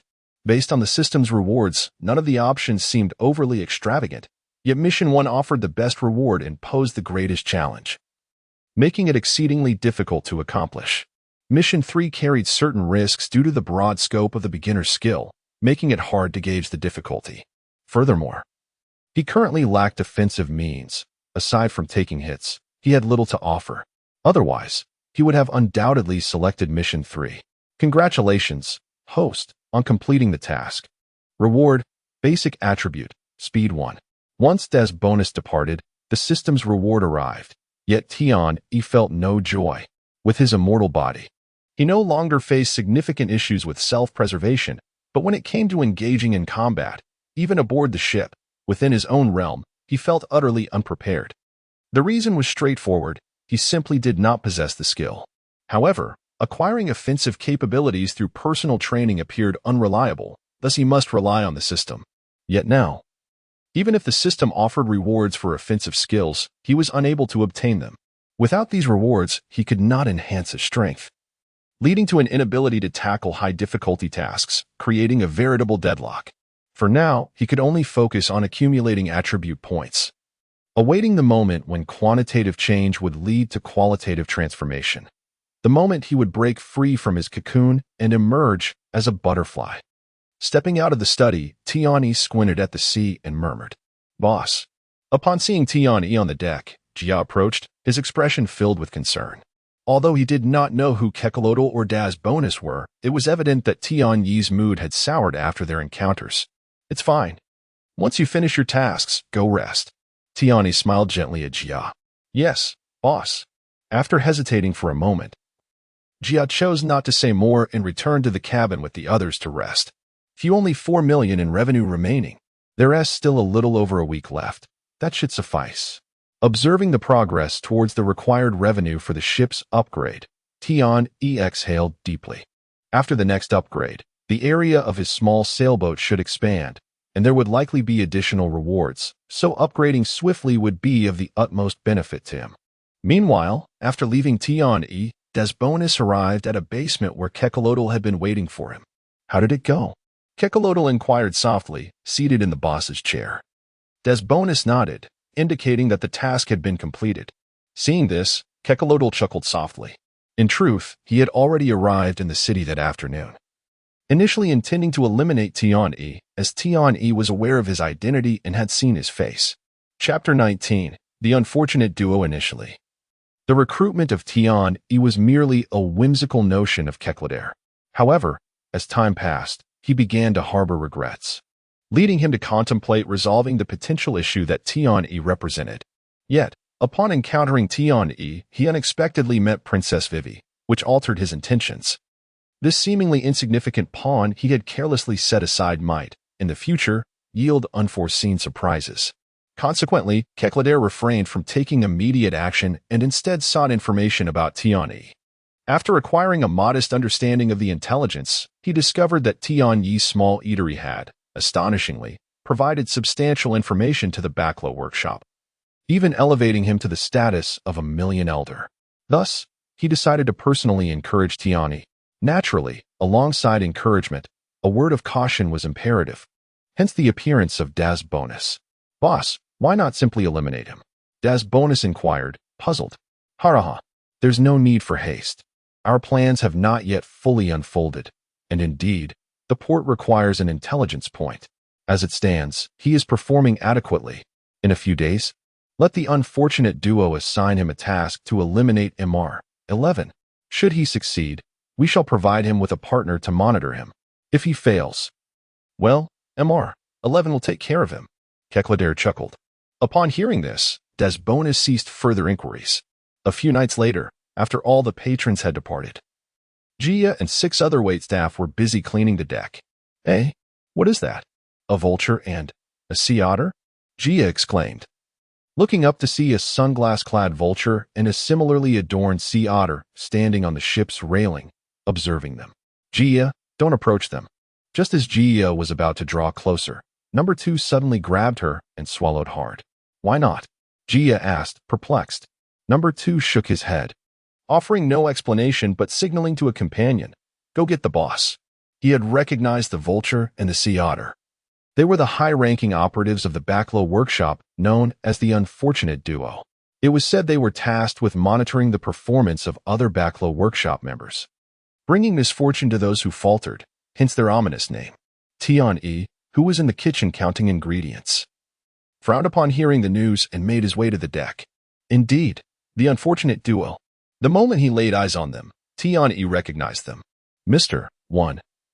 Das Bonus had mentioned them, informing him that any orders directed at him would be conveyed through the Unfortunate Duo. Upon encountering Tian-E, the sea otter, Mr. 13, leapt forward, presenting him with a mission letter. Mission 1. Accept the letter and express intent to complete the task. Reward for task completion. Random basic attribute 2. Mission 2. Accept the letter but refuse to complete the task. Reward for task completion. One of the Navy's 6 styles. Mission 3. Refuse to accept and eliminate the Unfortunate Duo. Reward for task completion. 1 animal-type devil fruit. As Tian-E prepared to take the mission letter, 3 tasks suddenly appeared before him. 2 to basic attributes? Is it because the 2 of them count as 1 task? Or has the system become more generous?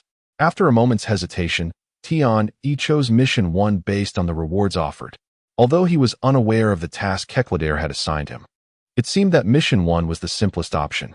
Seeing Tian-E accept the mission letter, the sea otter bounded back to the vulture's side. But the duo did not leave. Instead, they kept their gaze fixed on Tian-E. "They want me to eliminate MR-11? Tian-E quickly read through the mission letter. Looking up in surprise at the Unfortunate Duo, who remained expressionless, their eyes locked on him. "It appears they are indeed awaiting my response. This must be their first time delivering a mission to me." According to Tian-Yi's understanding, their role was solely to relay tasks. Once members of the Backlow workshop accepted a mission letter, they were obliged to complete the task. Failure would result in repercussions from the duo or a report back to Kecladair. Sighing, Tian-E, although unaware of MR-11's identity, resignedly nodded to the Unfortunate Duo, signaling his determination to undertake the task. Upon witnessing Tian-E and Apos' nod, the vulture spread its wings and took flight, while the sea otter leapt onto the vulture and Apos' back. Mission 1 completed, subsequent tasks activated, rewards to be settled upon completion. Subsequent task for Mission 1. Please eliminate Backlow Workshop's high-ranking operative MR-11 within 3 days. Completion reward. Choose 1 from 3 designated beginner skills. Once the Unfortunate Duo departed, the system did not immediately grant the reward, but instead provided Tian-E with a subsequent task, marking the first time he had received such an assignment. So I have only completed half of Mission 1. Must I finish everything to claim the reward? Tian pondered, stroking his chin. In truth, he had already fulfilled Mission 1, having accepted the letter and indicated his intention to complete the task, as evidenced by the system's information. However, one could argue that he had yet to fully complete Mission 1, as he needed to eliminate MR11 to achieve total completion, hence the subsequent task of eliminating MR11, a designated beginner skill. 3 choices? Observing that the follow-up task also provided rewards, Tian felt it was quite advantageous, a single mission yielding 2 rewards. Yet soon, he recognized the risks involved, for the subsequent task was compulsory, unlike ordinary missions that offered him the freedom of choice. Thus, should he encounter an unreliable follow-up task, failing to complete it would mean forfeiting the rewards from the preceding task. In that case, the reliability of ordinary missions would be preferable. Boss, what were that vulture and sea otter about? Seeing Tian lost in thought, Jia couldn't help but inquire. It's nothing. You need not concern yourself. However, next time you see them, come tell me immediately, and stay away from them. Tian shook his head, cautioning her. He had just recalled that although those 2 appeared somewhat foolish, they possessed a certain degree of combat capability. Jia was now essentially one of his own, and he couldn't allow those creatures to harm her. Understood, boss. Jia responded, nodding. Although she was exceedingly curious, she recognized that sometimes ignorance was preferable to knowledge. Chapter 20. The invitation refused. She cast a peculiar glance at individuals numbered 2 through 7, clearly aware of the 2 creatures they had encountered, suggesting an unknown connection with their employer. Early the next morning, Tian began to inquire about MR11 through acquaintances within the Bucklow workshop. As a senior operative, their movements were even more clandestine and their abilities formidable. To Tian's astonishment, before noon, even before his restaurant opened, Alpa and Gul both delivered intelligence concerning MR11. It seemed these individuals were indeed monitoring the senior operatives. Upon examining the information they provided, which included photographs and current locations, Tian surmised their intentions. However, this individual appeared somewhat familiar. Gazing at MR11's image, he struggled to recall where he had previously encountered him. While he remembered the first 5 groups of senior operatives from the Bucklow workshop, after MR5, the one known as Nose Explosion Man, his recollections faded. Of course, he was aware of Princess Wei Wei and her curly-haired uncle, yet the specifics of their codenames eluded him, as he had merely followed the anime without the inclination to memorize every character's details. Nonetheless, with the information on MR11 at hand, he felt compelled to attempt to lure the individual onto his vessel, for he harbored no certainty of success otherwise. After careful consideration, Tian dispatched messages to Alpa and Gul, instructing one to approach MR11 under the guise of a Bucklow workshop intelligence point, and the other as a billionaire elder, both setting the meeting on his ship. He held no fear of the other party discerning anything amiss. After all, his identity as a billionaire elder was personally conferred by Keklodal, ensuring no complications. Furthermore, his maritime restaurant had garnered a modicum of fame in the port city, making it an unremarkable choice of venue. That evening, he received responses from both individuals. The billionaire elder's invitation was declined, yet the intelligence point's invitation was accepted, with the meeting scheduled for the following evening. Now that the arrangement was made, Tian found himself troubled.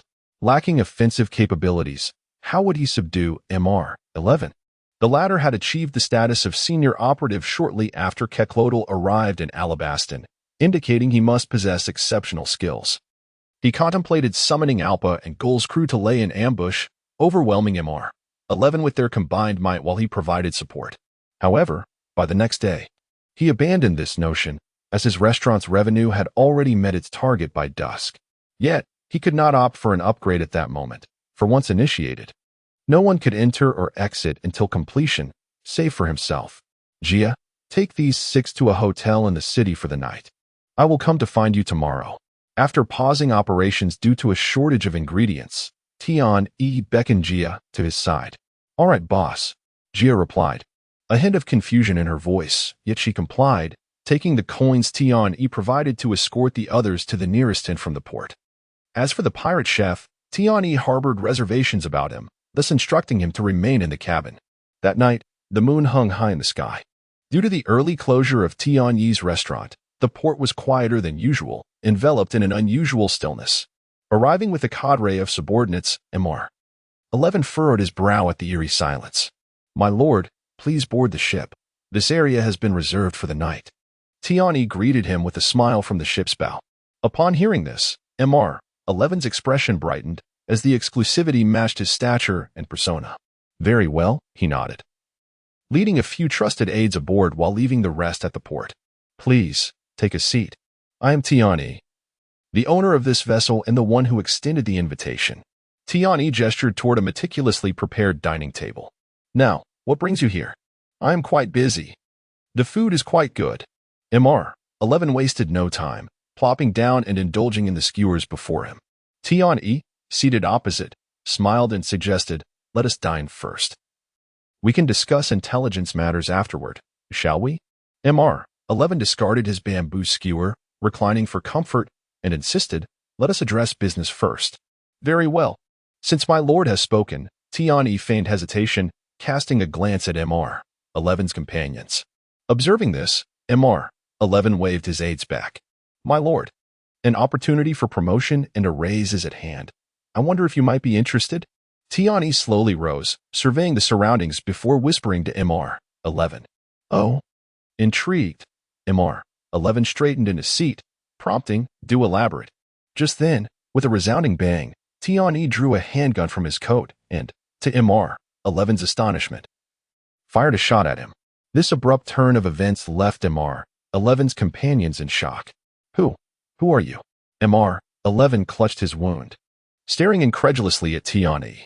Taking a deep breath to steady his trembling hands, Tian-Yi retrieved a mission letter from his pocket and tossed it to Mr.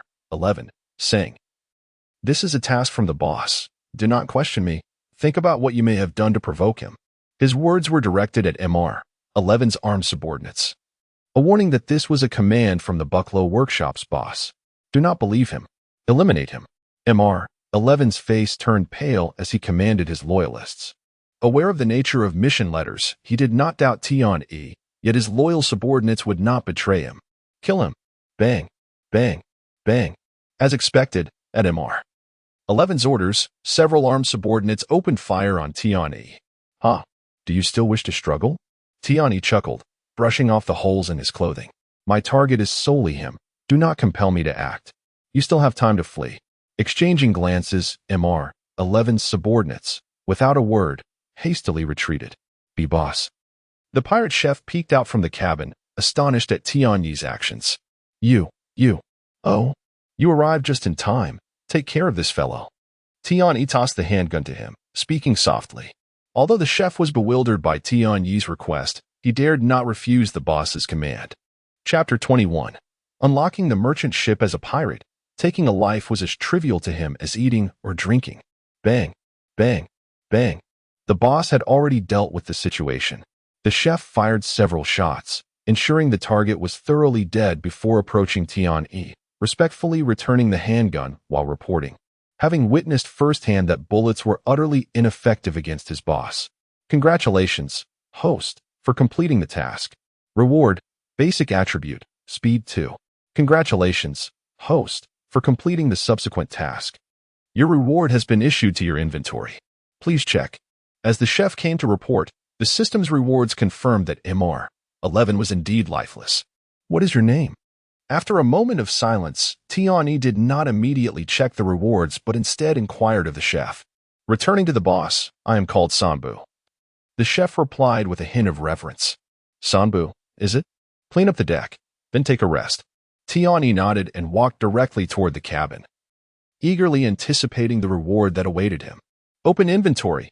Upon returning to his room, Tian-Yi opened his inventory and discovered a book-like item in the previously empty space. Upon opening it, 3 options appeared before him. 1. Basic swordsmanship. 2. Basic firearms. 3. Basic forging. Gazing at the 3 options, Tian-Yi let out a quiet sigh of relief. Swordsmanship seemed to possess the greatest potential, yet truth be told, basic firearms might serve him better at this moment. However, He also recognized that firearms could become a redundant asset in the future, leaving him in a state of hesitation. As for the forging skill, it was the first to be eliminated from consideration. He believed it was offered because he had not personally defeated Mr. 11. Otherwise, basic body technique would have been the expected option. Of course, these were merely his conjectures. It was also possible that these three options were predetermined. Ultimately, Tiani gritted his teeth and chose basic firearms. If he became a sharpshooter, he would possess a measure of offensive capability upon disembarking, unlike now, when he felt utterly incapacitated and fearful of leaving the ship.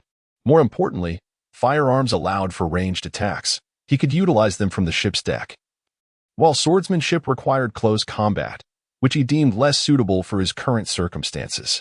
Regarding the ineffectiveness of firearms against formidable foes, Tiani was keenly aware that basic firearms would be inadequate, just as basic swordsmanship would be. Moreover, with firearms, he might have a chance to retreat to the ship, whereas employing swordsmanship could lead to immediate defeat. Once he selected basic firearms, he proceeded with upgrading the ship. Upgrade initiated, remaining time 11:59:59. During the upgrade, no one is permitted to enter the domain ship, except the host. The next morning, as Tiani arrived on deck, he found Chef Sanbu anxiously pacing. "Boss, you have arrived. I don't know why, but when I woke up this morning, a thick fog surrounded us, obscuring visibility. Moreover, it seems we cannot leave." Sanbu rushed to Tiani upon seeing him. "Do not worry. Go back to the cabin and rest," Tiani replied, shaking his head. Sanbu hesitated momentarily, perplexed, yet complied with Tian-Yi's command and returned to the cabin. As noon approached, Tian-Yi glanced at his pocket watch while seated on the deck. The upgrade completion time should be imminent. Small sailboat, domain, upgrade complete. Large sailboat, domain, permissions enhanced, unlocking basic Lord advancement permissions. Basic advancement permissions. The Lord may move freely within the domain. With the completion of the large sailboat, domain, upgrade, 2 ship models appeared before him, along with a series of obscure models that were indistinguishable. Merchant ship mode, entirely commerce-centered, equipped with rest areas, dining areas, VIP dining areas, kitchens, and other facilities, but lacking offensive and defensive capabilities with a slower sailing speed. Conventional mode, current a standard large sailboat with a deck, captain's cabin, cargo hold, ammunition storage, and a few cannons, possessing certain offensive and defensive capabilities with a moderate sailing speed. After scrutinizing the descriptions and models of the 2 modes, Tiani opted for merchant ship mode, as his primary objective was to generate revenue. The merchant ship was evidently designed for commerce, aligning with his aspirations in both appearance and functionality. Upon making his selection, the display shifted from large sailboat, domain, to merchant ship, domain, and he suddenly perceived a transformation. The surrounding fog dissipated, and the deck underwent a dramatic change, resembling the merchant ship model he had just seen, albeit on a grander scale. Despite the astonishing transformation, he felt no sense of dissonance. It seemed as though the vessel beneath his feet had always been meant to be this way. After surveying his surroundings, Tian-Yi recalled the newly unlocked permissions post-upgrade. With a thought, he vanished from his location. This is instant teleportation," Tian-Yi exclaimed, exhilarated to find himself in the cabin. When he utilized the teleportation, a 3-dimensional representation of the entire ship appeared in his mind. He could materialize anywhere he envisioned. However, when he attempted to return to the deck, he encountered a sense of limitation. Is it due to my currently poor physical condition? Or perhaps, does this teleportation skill have a cooldown? Unable to teleport again, Tian-Yi refrained from forcing the issue. "Boss?" Hearing commotion outside, Sanbu opened the door to find Tian-Yi standing before him. "Come with me. We need to bring Jia and the others back," Tian-Yi instructed softly upon seeing Sanbu. "Wait, boss, this is the sword and weapons from yesterday's fellow," Sanbu exclaimed, rushing back into his room to retrieve a long sword and 2 pistols, which he presented to Tian-Yi. Famed blade, Rikati, priced at 3 million berries. However, upon seeing the long sword Sanbu retrieved, Tian-Yi paused in surprise, as it bore a marked price. He had previously contemplated selling weapons but had found that the system never assigned a price to the items he had confiscated. It was only after the introduction of the forging skill that he realized only weapons crafted on the ship could be appraised for sale. Chapter 22 cannot be further probed.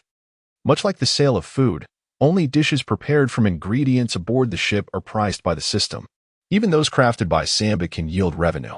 Thus, the notion of smuggling weapons was abandoned. There was simply no way to establish a weapon forging workshop on the vessel. Unexpectedly, today, he stumbled upon weapons that the system would appraise with a staggering valuation of 3 million berries. If he could acquire more, selling these arms would suffice for his upgrade. Earlier, he had observed that the revenue required for the next upgrade of the merchant ship had multiplied tenfold, soaring to 100 million. Well, let us proceed. Although astonished internally, Tian-Yi maintained a composed demeanor as he accepted the renowned sword, Huazhou, along with 2 pistols. Now equipped with basic firearm skills, he was entirely capable of wielding the handguns, promptly securing them at his waist. Boss, this seems a bit off. Samba quivered as he followed Tian-Yi for a few meters. Despite having been aboard for only a few days, he had memorized the ship's layout and dimensions. Yet, the configuration of the cabin had entirely transformed since then. Do not fret, we have changed ships. The previous vessel was too small, so I replaced it. Tian-Yi waved his hand dismissively, responding with an air of nonchalance. Sambu was incredulous. Having remained within the cabin, how could the ship have been altered? However, upon stepping out alongside Tian-Yi, disbelief turned to acceptance, for the ship before him was undeniably not the small sailboat he had known. By his estimation, this new vessel was no less than 30 meters long and approximately 20 meters wide. Moreover, upon exiting the cabin, they immediately arrived at the dining area, which boasted 12 large tables, the area vastly exceeding that of their previous small sailboat. He also noticed a spiral staircase nearby and a ceiling overhead, suggesting that there was indeed another level above. Gazing out from either side, he saw that the ship's railings were not solid but rather openwork, allowing a view of the vast sea and the harbor. Judging by his perspective, the lower cabin must contain at least 2 levels. Boss, when did we change ships? Samba felt as though he were on the brink of tears, questioning whether he had encountered a supernatural phenomenon. It was while you were sleeping in the cabin. I came to wake you, but you remained asleep, so I had the crew carry you over. I made no alterations to your quarters. I wanted you to feel at home, hence I kept it identical to before. Tian-Yi chuckled. At this revelation, Sambu froze. Sleep? He had not slept since returning to the cabin from the deck. Yet, observing Tian-Yi's serene expression, he sensed something was amiss but chose not to delve deeper. Is this the kitchen? Upon turning around, Samba discovered another room adjacent to the corridor they had exited and quickly changed the subject. Indeed, this is the kitchen. Although I won't show you around just yet, we must retrieve Jia and the others first. Tian-Yi nodded affirmatively. Though Samba was eager to explore, Tian-Yi had spoken, and he dutifully followed towards the harbor inn. Soon, they located Jia and the others at the inn, where Tian-Yi had instructed them to wait. So they had not ventured outside since entering. After reuniting with Jia and the others, Tian-Yi led them back to his merchant ship. Despite Tian-Yi and Sambu's reassurances along the way, Jia and the others were still taken aback upon seeing the merchant vessel. Boss, is this our ship? Jia exclaimed in astonishment. Indeed, come. I will give you a tour. Tian-Yi replied with a gentle smile. Once aboard, they immediately arrived at the main deck, which, though not expansive, featured 6 tables and chairs, each set accompanied by a large sun umbrella, a design of Tian-Yi's own making. Proceeding past the main deck, they entered the indoor dining area, where 8 tables were neatly arranged, each capable of seating around 10 individuals.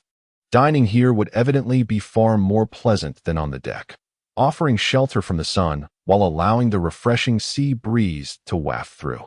At the far end of the dining area lay the kitchen. To the right was a door leading to the cabins, and to the left, a spiral staircase ascending to the upper level. Let us first explore the kitchen. Sambo eagerly pushed open the kitchen door, revealing 2 distinct areas, one designated for the chef's work, equipped with brand new utensils, and the other a well-organized storage area for ingredients, including those unused from their previous provisions. Look, there's even a water tank. Boss, we can have fresh live fish delivered by the suppliers. Sambu exclaimed with delight upon spotting the large fish tank nearby. While numerous seasonings could mask the flavor of grilled fish, the texture of live fish versus that of deceased ones was undeniably different. Indeed, you can also fish during your downtime. The catch can be kept here. Tiani, visiting the kitchen for the first time, displayed clear satisfaction. Let us ascend and explore further. After exiting the kitchen, the group climbed the spiral staircase to the second level. Upon arrival, a corridor stretched toward the bow, culminating in a closed door, while a room at the stern served as the captain's quarters, essentially Tianyi's office, equipped with a ship's wheel, a small bed for rest, and a storage cabinet. Advancing along the corridor led to a series of 4 rooms on either side, totaling 8 VIP suites. Opening one suite revealed a modest space. Yet its amenities were evidently superior. With 9 individuals, including Tianyi, occupying the room, the remaining space became tight. However, the facility suggested these suites were designed for 2 to 5 guests. After surveying the similarly sized 8 suites, only the room at the end of the corridor remained. I am so eager. I wonder what lies within this final room. Jia exclaimed with anticipation, leading the way. Shall we open it and find out? Tiani, bringing up the rear, responded with a smile. Chapter 23, Membership System. Wow. Is this a large VIP room? How splendid. After number 2 and number 3 opened the door, Jia finally beheld the entirety of the room. Compared to the previous small VIP room, this one was significantly more spacious and adorned with luxurious decor, with layers of soft carpets covering the floor. The only aspect that Jia found somewhat lacking was the lighting, which seemed rather dim, casting a shadow over the entire room. Let's draw the curtains and take a look. Tiandi, who shared this sentiment, called out to number 6, who stood by the window. With a swish, as numbers 6 and 5 simultaneously drew back the curtains, everyone, including Tiandi, was left astonished. Behind the curtains lay a vast expanse of transparent glass, offering a breathtaking view of the harbor and the sea, even allowing a clear sight of activities on the lower deck. Boss, when did you order this ship? How much must it have cost? Jia asked, her eyes wide with disbelief. Descending from the second-floor VIP suite, they ventured into the lower cabin area. After descending the stairs, they arrived at the largest room, the conference room. An oval conference table was centered in the room, surrounded by 24 neatly arranged chairs encircling the table perfectly. Behind the conference room, at the bow of the ship, was the armory, housing the weapons Tiandi had confiscated, with the prized sword, Huazhou, secured at Tiandi's waist. Although he possessed no swordsmanship skills, such a valuable weapon certainly warranted his personal custody. The armory also featured a staircase leading to the lower deck for easy access to the weapons. You all should pick a weapon for self-defense. However, choose smaller ones, as we don't want customers to see you armed. Tiandi instructed, gesturing towards the limited selection of weapons in the armory. The group exchanged glances before each stepped forward to select a handgun. As for Sam, the chef, and Jia, they felt no need for weapons, especially since the kitchen contained numerous items that could readily serve as tools of self-defense. Don't be startled later. The boss has had your rooms transported over in their entirety. Sam chuckled as they made their way to the second floor of the cabin. In their entirety? That seems impossible. Number 2 laughed, believing that Tiandi moving all their belongings was already quite generous, and to bring them over intact seemed far-fetched. Upon descending the stairs, the largest master suite was naturally reserved for Tiandi. To the left were the men's quarters, with numbers 2 and 3 sharing a room, occupying 3 in total, while Sam had one to himself. Similarly, Jia had her own room on the right side. However, when they opened their respective doors, they were genuinely taken aback, as the interiors appeared almost identical to their previous accommodations. Particularly for Jia, being a woman, the arrangement and positioning of her belongings remained unchanged, leaving her astonished. All right. We have now completed the tour of all areas. Let us proceed to the conference room to discuss our plans moving forward. Tiandi clapped his hands, rousing the astonished group. Yes, boss. The group returned to the conference room, where Tiandi took his seat at the head of the table, while the others stood nervously at either side, hesitant to sit. Sit down. Why are you all standing? Tiandi frowned. Both Jia and Sam, being slaves, though treated well by Tiandi, felt constrained from overstepping their boundaries. Meanwhile, numbers 2 through 7, as members of the Bucklow workshop, were aware of Tiandi's status and dared not take a seat before their superior. However, upon hearing Tiandi's command, they exchanged glances and found a place to sit. Now, let me share my thoughts regarding our future operations. If you have any questions or suggestions, feel free to voice them. There's no harm in expressing ideas, even if they may not be perfect. Tiandi smiled as he noted they were seated. Firstly, my idea is to implement a membership system. We can create membership cards, allowing access to the VIP suites on the second floor exclusively for members. There are two ways to obtain a membership card, either through a one-time recharge of 1 million berries or a one-time expenditure of 100,000 berries, both of which will earn a complimentary membership card. This membership card, we will give away, not sell. Boss, why not sell them? Wouldn't that generate more profit? Number 2 was the first to question Tiandi's explanation. Tiandi shook his head and replied, such membership cards serve as a symbol of status rather than possessing any substantial significance. If priced too high, no one would buy them. If too low, then everyone becomes a member. Since it is a status symbol, selling it wouldn't be appropriate. But giving it away adds a layer of exclusivity. Exactly. The gift of a membership isn't for everyone, whether through a 1 million recharge or a 100,000 expenditure. It showcases that the individual possesses considerable financial means. Chef Sam nodded in agreement, expressing admiration. Indeed. However, sustaining such a membership model cannot rely solely on barbecues. Therefore, Sam, starting today, I will personally oversee the kitchen, and you should follow closely to learn. Tiandi affirmed. Yes, boss. Sam replied, invigorated by the task. In addition, our ship will set sail every 3 days, traveling along the Santo River until we reach the vicinity of Alabasta before returning. Everyone will be able to reserve tables for meals during the voyage, but members will have priority. Tiandi smiled slightly. Upon hearing Tiandi's plan, they were all momentarily taken aback. Why must the ship leave this location?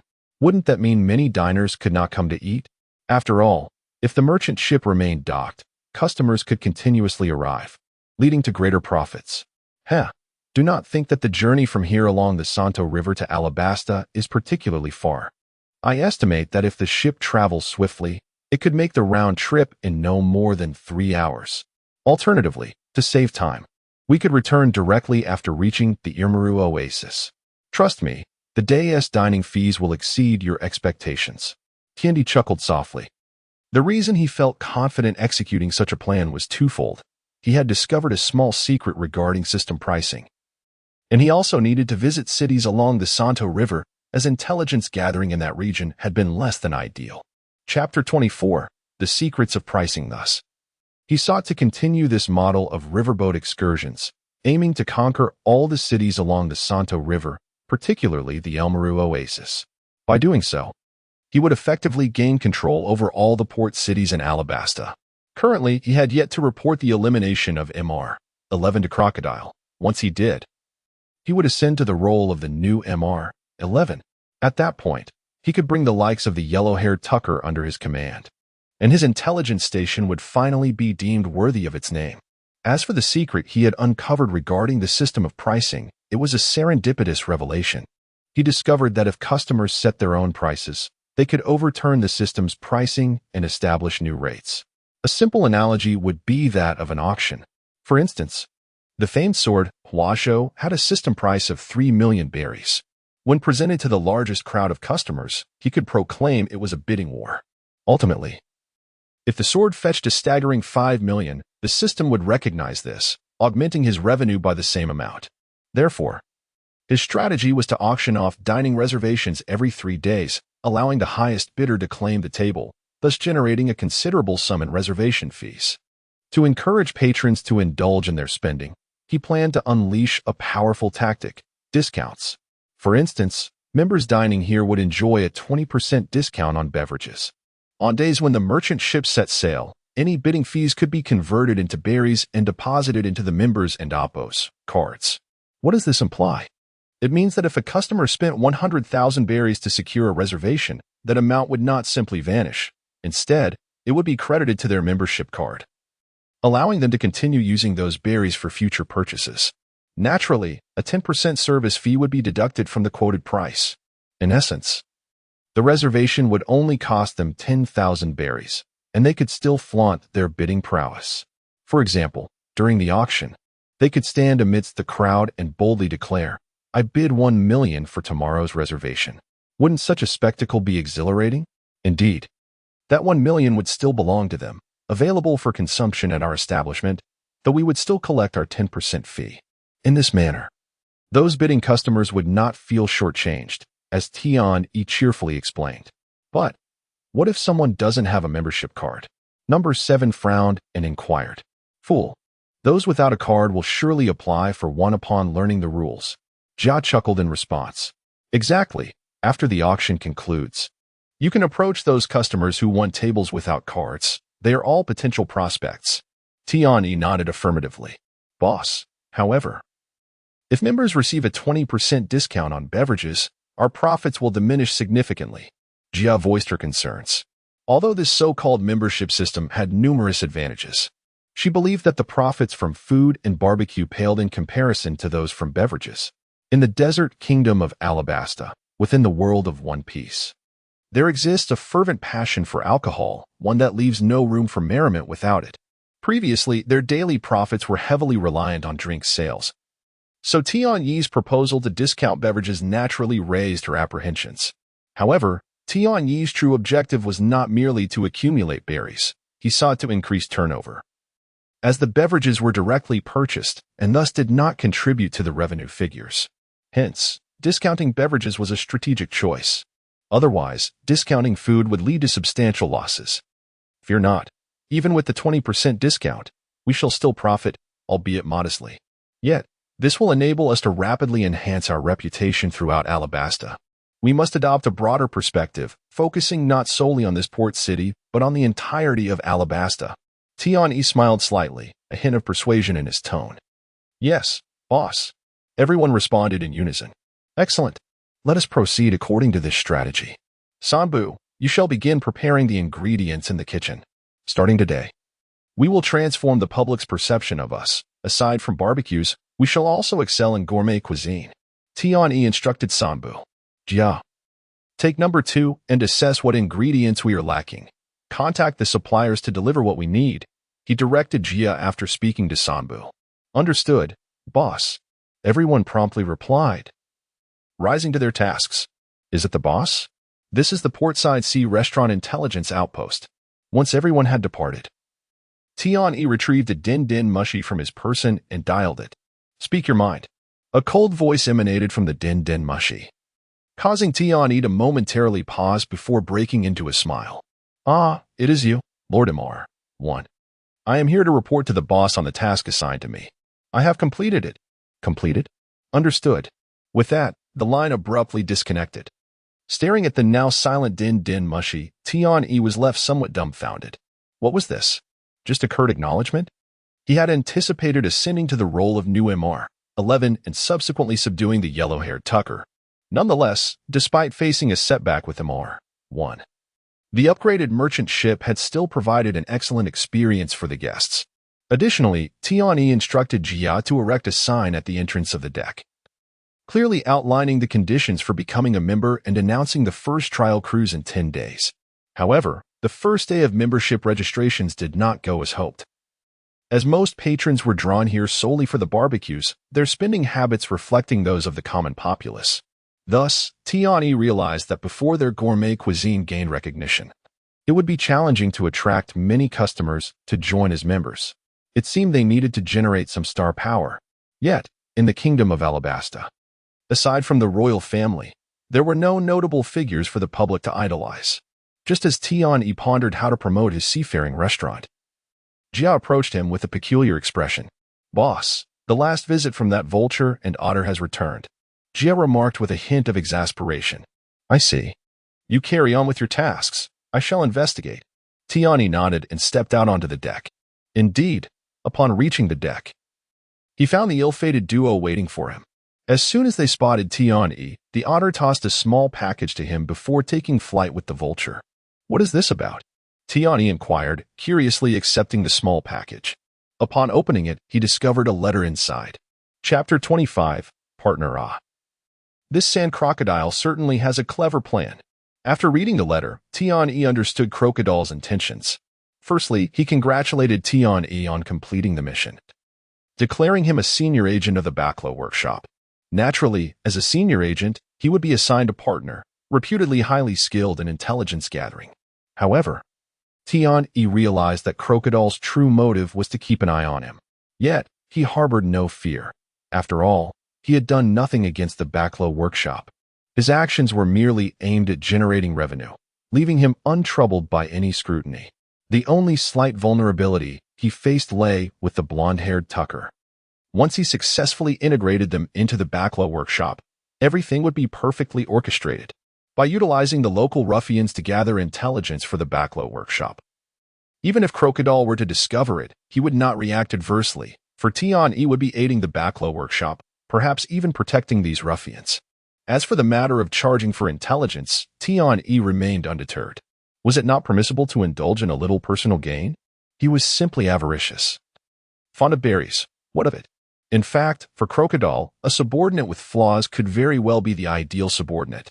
Thus, on the day following his ascension to MR 11, Tian-E summoned Tucker through base, revealing his identity as a senior agent of the Backlow workshop. Without much ado, Tucker immediately expressed his eagerness to join, along with all his underlings. Excellent. I relish conversing with intelligent individuals.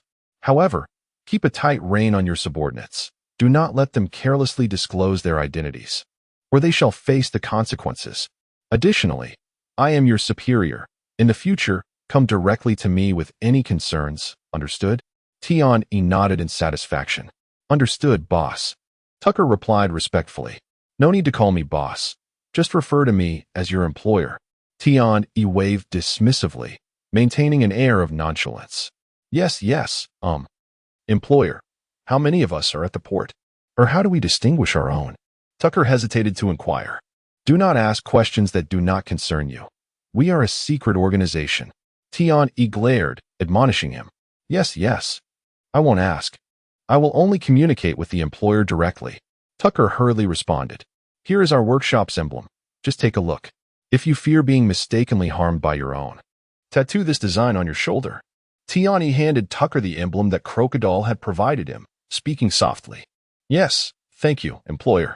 Grateful and satisfied. Tucker left clutching the Backlow workshop's emblem. Thus, Tian-E completed his final arrangements. That day, the seaside restaurant operated as usual, by 3 or 4 in the afternoon. With few customers present, Tian-E was in the kitchen teaching Sambu to prepare some advanced dishes. Under Tian-Yi's tutelage, Sambu's culinary skills had improved significantly. However, during peak times, he struggled to manage alone and required Tian-Yi's assistance. Therefore, Tian-E had transferred the somewhat talented number 5 to the kitchen to help. Jia managed the waitstaff outside, so the absence of one person was not a significant issue. However, as the number of members increased, the kitchen staff would become insufficient, and the waitstaff might also fall short. Thus, he had asked Tucker to keep an eye out for quality slaves, and he had also informed Alpa and Gurna. Welcome to the seaside restaurant. Jia, feeling a bit drowsy from boredom, suddenly noticed the restaurant door swing open. A woman clad in a fitted denim jacket, adorned with a cowboy hat and possessing long, dark hair, stepped inside. Upon entering, the woman curiously surveyed her surroundings before smiling at Jia and inquiring. Is your boss not here? May I ask who you are? Jia stuttered, taken aback. Just tell him someone is looking for him. Nico Robin replied with a slight smile. Jia glanced at Robin and then turned to number 2 nearby, saying, You stay here. I will go find the boss. Don't worry. Number 2 nodded in response. Moments later, Tian-E followed Jia out, but upon his first glance at Nico Robin, he was instantly struck dumb. This was his first encounter with a member of the world's main protagonist group. According to the original story, was not Nico Robin supposed to be Crocodile's partner? As the singular individual capable of deciphering ancient texts, how could Crocodile allow Nico Robin to remain out of his sight? Tian-E quickly noted his inappropriate expression and promptly smiled, asking, What business do you have with me?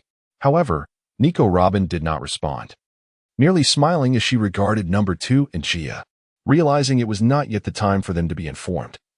Tian-E instructed them to return to their duties while he attended to Nico Robin. Once Gia and number 2 departed, Robin smiled and introduced herself. I am Miss All Sunday, your partner. I look forward to working with you. Tian-E had noticed her awareness of his initial reaction, but chose not to acknowledge it, feigning ignorance. Sunday? Quite an intriguing name, but I merely run a seaside restaurant. Are you certain? Tian-E replied with a chuckle. Certainly, I wouldn't mistake it. Robin smiled back. Mission 1. Accept Miss All Sunday as a partner. Completion reward. Random basic attribute 1. Mission 2. Uncover Nico Robin's identity. Yet still accept her as a partner. Completion reward. Random beginner skill. Mission 3. Uncover Nico Robin's identity and refuse her as my partner. Completion reward. Random advanced skill. Indeed. Nico Robin had presented him with missions. Thus far, every plot-related mission Tian-E had encountered had offered him tasks, so he was well prepared. After reviewing the 3 options, Tian-E fell into contemplation. Had he maintained his former mindset prior to his upgrade, he would have undoubtedly chosen Mission 1 without hesitation, as opting for Mission 2 carried considerable risk. If he recognized Nico Robin, she could easily report to Crocodile, potentially leading to unnecessary complications or even perilous subsequent missions. However, now Tian-E resolved to test the waters, contemplating whether he could persuade Robin not to inform Crocodile, as the reward was merely a random beginner skill, suggesting that the risk was manageable. Chapter 26. The Chef Competition. If everything proceeded smoothly, it was possible that subsequent tasks would not be triggered, and the system would merely grant him a basic skill as a reward. However, the unexpected arrival of a bounty hunter put him in quite a predicament. Gritting his teeth, Tian-E opted for Task 2. Oh, is that so? If you have any objections, feel free to request a change of partner. I have no objections. Robin continued to smile as she spoke. Now she understood why Tian-E had looked at her with such an expression upon their first meeting. He had recognized her. Taking a deep breath, Tian-E noted that although the system had not indicated task completion, it also had not assigned any subsequent missions, suggesting that he still had a chance. After pondering for a moment, he said, In truth, I have no significant objections to your presence on my ship. However, I expect you to adhere to the rules here. Oh, do elaborate. Nico Robin inquired with curiosity. She had recently entered the Grand Line, drawn here by Crocodile's notoriety. Her intention was merely to find a place to evade the Navy's pursuit. Originally, she had planned to offer information about the Pluton in exchange for Crocodile's protection. However, before she could finalize her thoughts, Crocodile had assigned her to work with a restaurant owner at sea, tasked with providing intelligence for the Baroque works. Thus, Robin decided to embrace this situation, thinking that perhaps hiding here would be a good option. After all, collaborating with Crocodile was akin to courting danger, a notion she was acutely aware of. Therefore, if she could conceal her identity here, there would be no need to cooperate with Crocodile. However, she had not anticipated being recognized so quickly. Consequently, she resolved that if she were to leave this place, her next step would be to seek collaboration with Crocodile, as that seemed the most effective course of action. Firstly, this is a maritime restaurant, and we currently find ourselves in need of staff. Therefore, if you wish to join us, you must work. After a moment of contemplation, Tian-E stated his first condition. I wonder what identity you envision for me in this role? Robin shifted her position, intrigued by the question.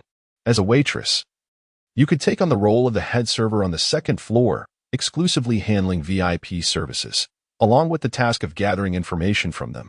Tian-E articulated directly. Robin smiled slightly in response. That sounds simple enough. I have no objections. Secondly, and perhaps most importantly, I am the proprietor of this vessel, so I expect you to follow my orders. Tian-E looked at Robin as he spoke. Upon hearing his words, Robin did not immediately acquiesce. Instead, she regarded Tian-E with a hint of curiosity, sensing that he was somewhat different from others. I am aware of your true identity, Nico Robin, more than you might imagine. Noticing her silence, Tian-E continued, While I am unaware of your reasons for joining Baroque Works, I have no desire to delve into that. My goals are simple, to earn my belly safely and joyfully. Everything else is of little concern to me. Oh, you actually know the identity of the boss. Robin was genuinely taken aback. She had not anticipated that Tian-Yi would be aware of Crocodile's true identity. It was only after she sought refuge with Crocodile that she learned he was the mastermind behind the infamous bounty hunter group, Baroque Works. How intriguing. In that case, I hope our future collaboration will be pleasant. Robin smiled gently, extending her hand. Tian-Yi mirrored her gesture, smiling as he replied, to fruitful collaboration. Oh, by the way, I almost forgot to mention, if you sense any danger, you may leave at any time. However, I assure you, as long as you do not cause trouble, I will not betray you. After retracting his hand, Tian-Yi added with a grin. Upon hearing his words, Robin momentarily froze before casually responding, "It appears you know quite a bit. Indeed, far more than you might think. And you may refer to me as boss." Tian-Yi chuckled in reply. "Congratulations, host, on completing the task. You have been awarded the basic skill, Basic Interrogation. Basic Interrogation. There is a certain probability of eliciting the truth from the subject during interrogation. Upon receiving the system's reward." Tian-Yi sighed in relief and turned to summon everyone, introducing Nico Robin to them. "This is Miss All Sunday. She will be our head server, overseeing the VIP area on the second floor. Gia, you will manage the first floor." Tian-Yi chose to use Robin's alias rather than her real name. Upon hearing Tian-Yi's words, everyone looked at Robin with curiosity. They had assumed that Gia would continue to manage the second floor, given Tian-Yi's evident trust in her. Gia, too, regarded Robin with intrigue, surprised that this Miss All Sunday would become her rival, potentially threatening her position on her very first day. "Gia, please help Miss All Sunday familiarize herself with the surroundings. Her quarters will be adjacent to yours." Noticing Gia's slight discomfort, Tian-Yi opted not to comment, but instead entrusted her with Robin's orientation, confident that Robin's capabilities would enable her to manage Gia with ease. Indeed, by the end of the night, Gia was already flitting around Robin, addressing her as boss with an air of admiration. "Boss, this Miss All Sunday who joined us today she is my partner. I am now the senior agent MR 11. From now on, you are all my direct subordinates, understood?" After delegating the task of tidying the kitchen to Sanbu, Tian-Yi had just exited when number 2 stealthily approached him for inquiries. Naturally, Tian-Yi did not withhold his identity from him, revealing his status as a senior agent. "Yes, boss," number 2 responded, tinged with excitement. "All right. Remember to keep this confidential. Only you few are to know my identity. Do not disclose it to Gia or Sanbu, understood?" Tian-Yi's demeanor shifted to seriousness. "Yes." Number 2 nodded affirmatively. A few days later, Nico Robin and Tian-Yi sat together at an empty table in the restaurant, gazing out at the sea. "Your membership system is quite an innovative idea. However, to penetrate the market, we lack sufficient notoriety." Over the past few days, Robin had seamlessly integrated into the environment, showing no signs of her true identity as an agent.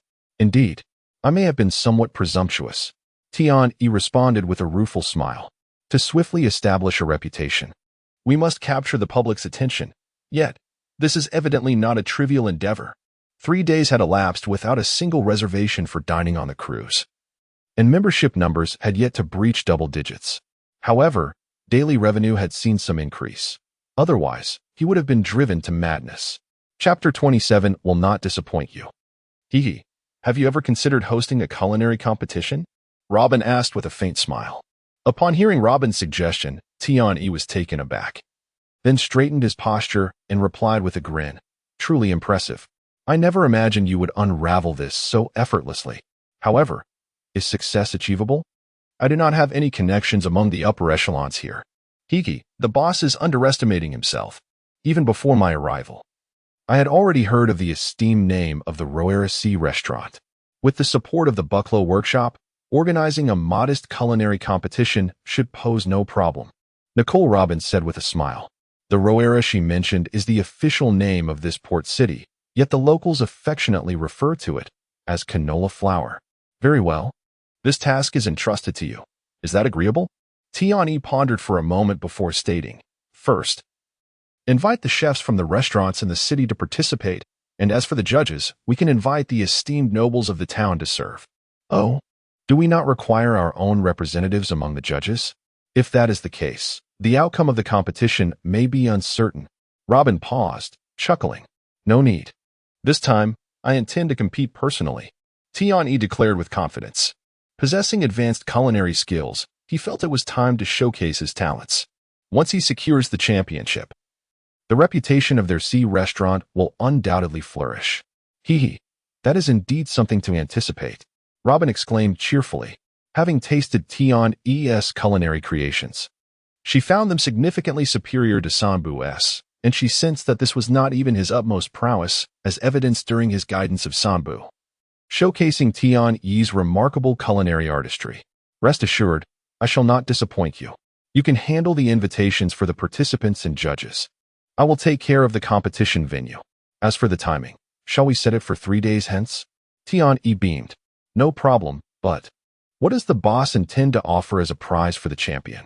If it isn't enticing enough, it may be challenging to attract those renowned chefs to participate. Robin nodded, articulating her concern. Robin's inquiry left Tian-Yi somewhat perplexed, for he truly possessed nothing of worth to entice the chefs. How about, I put forth several million berries as a prize, Tian-Yi tentatively suggested. He currently had over 20 million in cash, despite his revenue just surpassing 10 million. He had earned significantly more, as the most lucrative aspect, the beverages, had been obscured by the system. How much are you considering? Robin inquired after some thought. What do you deem appropriate? If we wish for everyone to join, at least 3 million berries would be necessary. Robin contemplated for a moment before speaking. Very well, I shall provide you with 4 million berries, of which 3 million will serve as the prize, and 1 million for promotional expenses. How does that sound? Tian-Yi stated without hesitation. For him, any matter resolvable with money was trivial. His primary goal was to increase revenue. He did not place great value on berries. Aside from the consumption of ingredients, he rarely purchased anything else. Even this ship had been provided by the system, incurring no expense on his part. Robin, taken aback by Tian-Yi's generosity, regarded him with surprise. From her interactions with him over the past few days, he had not appeared to be particularly magnanimous. This was evident from the rules he established. Without payment, one would not even possess the right to order. Spending money is merely a means to enhance profit. Noticing Robin's astonishment, Tian-Yi smiled gently. Robin, unable to refute this, smiled in return before bowing to Tian-Yi and taking her leave, acknowledging her position as a subordinate and thus offering the requisite respect. 2 days later, the restaurant had been transformed by Tian-Yi. Several simple cooking stations were set up, each adorned with an abundance of fresh ingredients for the competitors to utilize. Everything is ready, and the competition will officially commence tomorrow. Robin observed the completed restaurant with a smile. I must sincerely thank you for your efforts. Tian-Yi responded with a slight smile. Robin shook her head, choosing not to elaborate further. Meanwhile, Jia, standing nearby, gazed at Robin with envy. She too wished to assist Tian-Yi, yet lamented her lack of skill in this area. Jia, originally positioned beside Tian-Yi, noticed Jia's despondent demeanor and approached her, engaging in conversation, and soon the two departed, chatting and laughing. Tian-Yi, observing this, merely shook his head with a smile. Compared to Robin, Jia could be deemed rather naive. After a night devoid of conversation, the day of the culinary competition arrived. The participating chefs, eager and early, followed their respective bosses to the sea restaurant. Tian-Yi had Sanbu and Jia attend to the chefs, while he and Robin welcomed the restaurant proprietors, including the portly owner who had previously replicated his barbecue techniques. Thank you all for gracing us with your presence, please. Have a seat. Tian-Yi greeted the owners and nobles with a smile, adopting an amiable demeanor. Tian-Yi, you are too modest.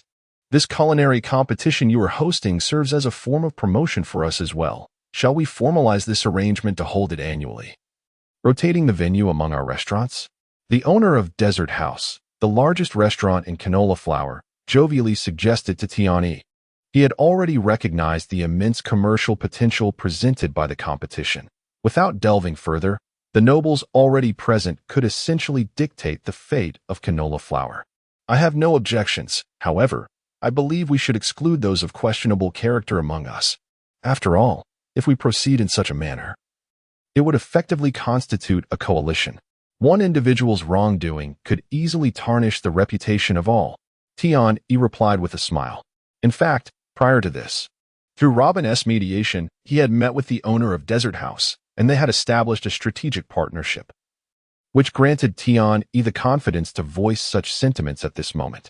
Upon hearing Tian-E's words, all eyes turned to the portly owner, whose contentious history with Tian-E was no secret among the restaurant owners. Hey, kid, do you wish to oust me? Don't think just because you've acquired a new ship, you can strut around here. My years in canola flour have not made me easy prey. The fat owner scoffed, laughter escaping him. As his words echoed, several owners positioned themselves beside him, evidently having formed a strategic alliance. Tian-E is correct. Although we are merchants, we too possess our own principles. Such harmful individuals should naturally be excluded from our ranks. Chapter 28. A casual encounter at this moment. The proprietor of the Desert House unexpectedly stood beside Tian-E, catching the other bosses off guard, except for Tian-E. It appeared that they had conspired beforehand. The rotund boss, his expression grim, spoke up.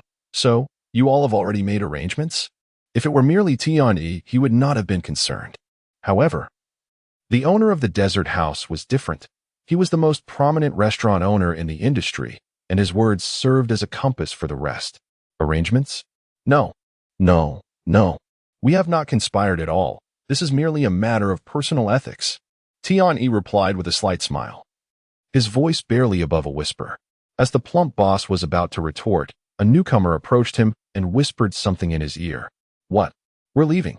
The rotund boss's expression shifted dramatically, casting a resentful glance at Tian-E before turning to exit with his entourage. Wait. As he saw them preparing to leave, Tian-E suddenly interjected, Are you all leaving as well? You should know this matter doesn't significantly concern you. If you wish to stay and participate in the culinary competition, we would be most welcoming. Tian-Yi's words astonished everyone present, including the owner of the Desert House, who had not been privy to such discussions prior. You think you can undermine me? You're far too naive. The plump boss scoffed. Undermine you? No. You misunderstand. I merely see that they have not committed any grievous error. It would be a pity for them to follow you, Tian-E replied. It seems you are unaware of whom you have offended. The rotund boss's complexion darkened.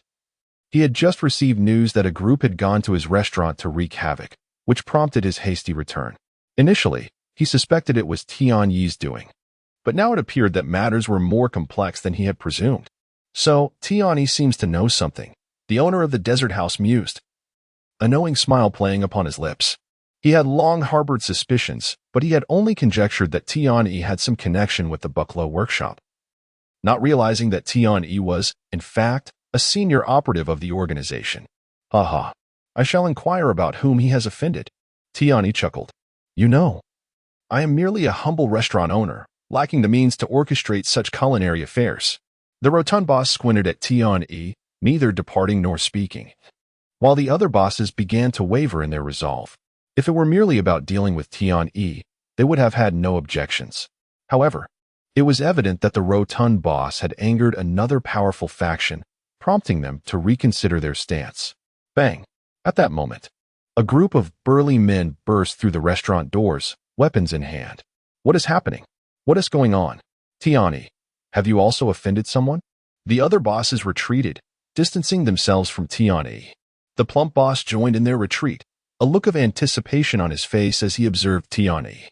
Just moments ago, he had been in a position of weakness. Now, the tables had turned so swiftly that he could hardly believe it. The leader of the burly men scanned the crowd and pointed at the rotund boss, declaring, There he is. Seize him. It became clear to everyone that this group had come for the rotund boss. Who are you? Don't come near me. I am the owner of the finest restaurant in the city. You must have the wrong person. The rotund boss exclaimed, retreating in terror, only to realize that he was now isolated, with even those who had intended to accompany him having fled. Wait, just as they were about to apprehend the rotund boss, Tian-E stepped forward, asserting, This does not concern you. He has offended our leader, and he must pay the price. The burly leader responded, bowing slightly towards Tian-E before continuing in a grave tone. Mr. Alpa, regardless, I trust you will adhere to my regulations. No one is to engage in violence aboard my vessel. Otherwise, they shall bear the consequences. Tian-E stood firm before the rotund boss, his voice resolute. Tian Yi's declaration left the other bosses astounded. Some among them recognized the name Alpa recently. A formidable bounty hunter organization known as the Bucklow Workshop had emerged in the port city of oilseed flour. This organization seemed to have materialized out of thin air, rapidly growing in influence and becoming a dominant force in the port. Being merchants themselves, they had heard whispers of the Bucklow Workshop's activities in other cities as well. Thus, while they were not surprised that Tian recognized the group, they were awed by his audacity to speak to them in such a manner. Only the owner of the desert house narrowed his eyes, sensing something amiss. Tian, please do not put us in a difficult position. I must take him with me. Alpa insisted, showing no regard for Tian's authority. Tian, please, save me. I truly do not know where I have offended them. You must help me. The rotund boss, now crumpled on the ground, pleaded with Tian, realizing he was his only hope. Who you wish to apprehend is of no concern to me. However, you must adhere to the rules. Aboard my vessel, my word is law. Tian replied, shaking his head defiantly. As it appeared that Tian was about to clash with the intruders, the surrounding bosses were perplexed. They were unaware of what leverage Tian possessed, after all. They were mere merchants with no means to resist the Bucklow Workshop. If he remains on your ship, shall I simply wait indefinitely? Alpa inquired, his brow furrowed. His words left the other bosses even more astonished. Was he conceding? Did Tian possess some background that commanded respect from the Bucklow Workshop? Rest assured, he has already lost his eligibility to participate in the culinary competition. Had you arrived a moment later, you would have departed by now. Tian affirmed, shaking his head. Very well, today we shall grant you this favor, Tian. Brothers, we shall disembark and await his exit. Alpa hesitated for a moment before nodding, leading his subordinates away. As Alpa departed, the owner of the desert house's eyes gleamed with insight. He realized that Alpa had been playing a clever game alongside Tian. Chapter 29. Sashimi of iceberg fish. The fact that a small leader from the Bucklow Workshop was moved to perform indicates that the intelligence suggesting a connection between Tian and the Bucklow Workshop holds true. Haha. Boss Tian is indeed formidable. In the face of such a crowd, he remains steadfast to his principles. Upon seeing Alpa and his companions depart, the owner of the desert house immediately stood up and applauded. Of course, having established the rules, one must adhere to them. Henceforth, patrons can dine here with peace of mind, assured of their safety. Tian smiled gently and remarked. Alpa's earlier appearance was indeed orchestrated by him, as his membership system was on the verge of being established. With the anticipation of future disturbances, he had arranged this performance. Listening to the applause around him, Tian turned to the portly owner and said, Now, you may take your leave. We are about to commence the culinary competition. No, I will not leave. Please, Boss Tian, I beg you, have mercy on me. The plump owner pleaded, kneeling and weeping. Do not expect my assistance. Even if you refuse to depart, what then? Will you reside aboard my ship for eternity? You must face the consequences yourself. Tian shook his head and ordered. Number 2 and Number 3, escort him off the ship. Yes, boss. Number 2 and Number 3, who had been waiting at the side, stepped forward and forcibly removed the plump owner from the restaurant. Was there someone who wished to leave with him earlier? Is there anyone remaining now? If not, let us prepare for our culinary competition. We should keep everyone waiting too long. Tian smiled subtly as he watched the plump owner being escorted away. The other owners who had previously flanked him now cowered among the crowd, afraid to voice their thoughts. The choice before them was glaringly evident. Having discarded the plump owner, Tian turned his attention to the imminent culinary contest. As guests gradually entered, the restaurant began to fill the capacity. At the forefront stood the chefs sent by various establishments, meticulously inspecting their utensils and the ingredients provided by Tian. TSK, TSK, TSK. Although organizing such a competition incurs substantial expenses, regardless of who emerges victorious, the reputation of this maritime restaurant will undoubtedly be elevated. The owner of the desert house chuckled lightly to his fellow proprietors. However, should we secure first place, we shall certainly reap our rewards. One of the owners chimed in, grinning. He was the proprietor of the Noble District, a restaurant specializing in high-end cuisine aimed at aristocrats and affluent patrons, renowned throughout the city, boasting the most formidable culinary team in the region. Thus, he was determined to claim the championship. Ah, isn't he that boss Tion? Is he taking the stage personally? At that moment, the owners noticed that the chef representing the maritime restaurant had unexpectedly stepped back to an assistant's position, while Tion, dressed formally, took his place among the chefs.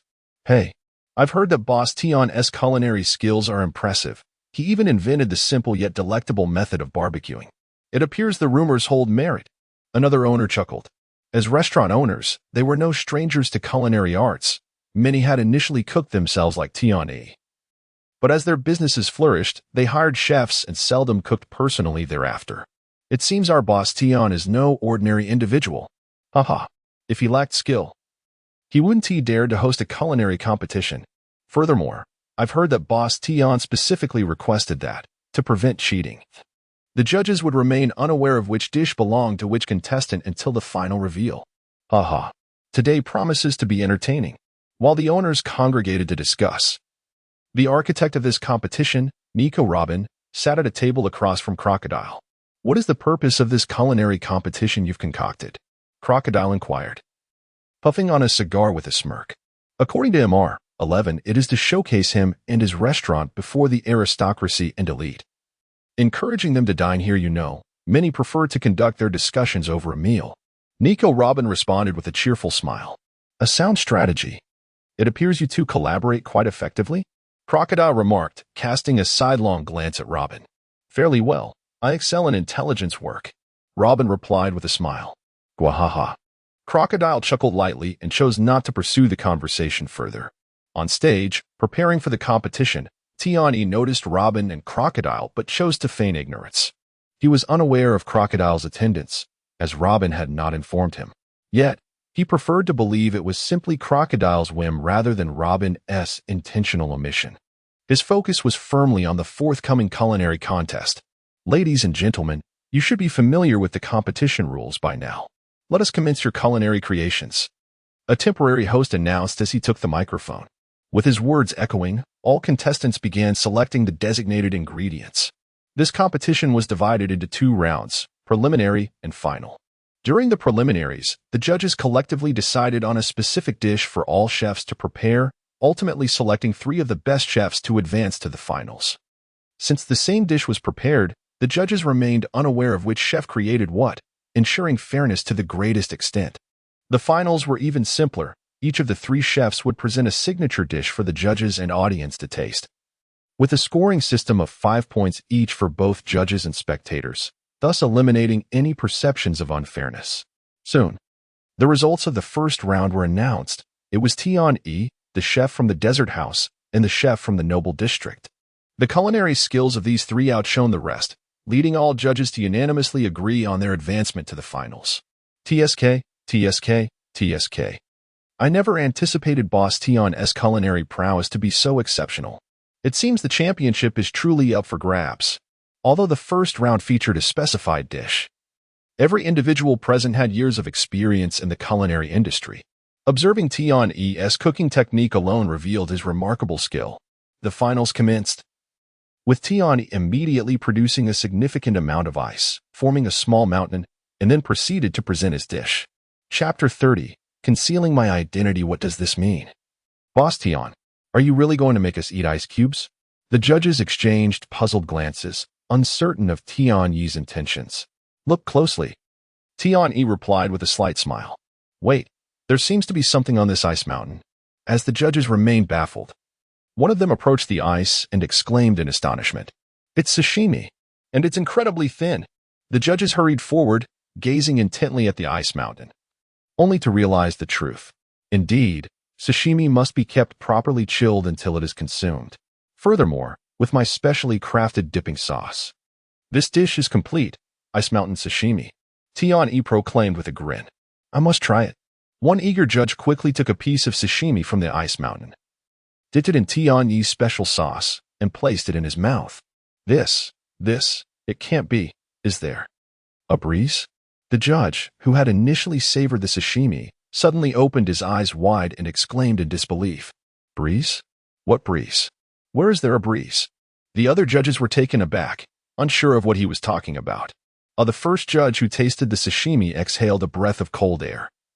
Trembling as he spoke, There really is a breeze. There's a breeze in my mouth.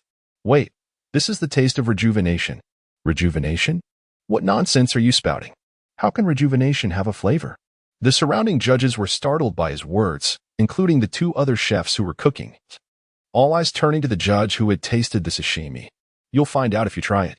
Tiani gestured invitingly, smiling. Thus, the remaining judges did not hold back, quickly taking their own chopsticks of sashimi, dipping it in the sauce, and consuming it. There really is a breeze. After tasting the sashimi, the judges finally understood why the earlier judge kept insisting there was a breeze. It was the ice. The sashimi had been preserved in ice, and upon entering their mouths, the temperature elevation created the illusion of a breeze. Truly remarkable. A knowledgeable judge finally explained the sensation they felt. But what about this spring-like flavor?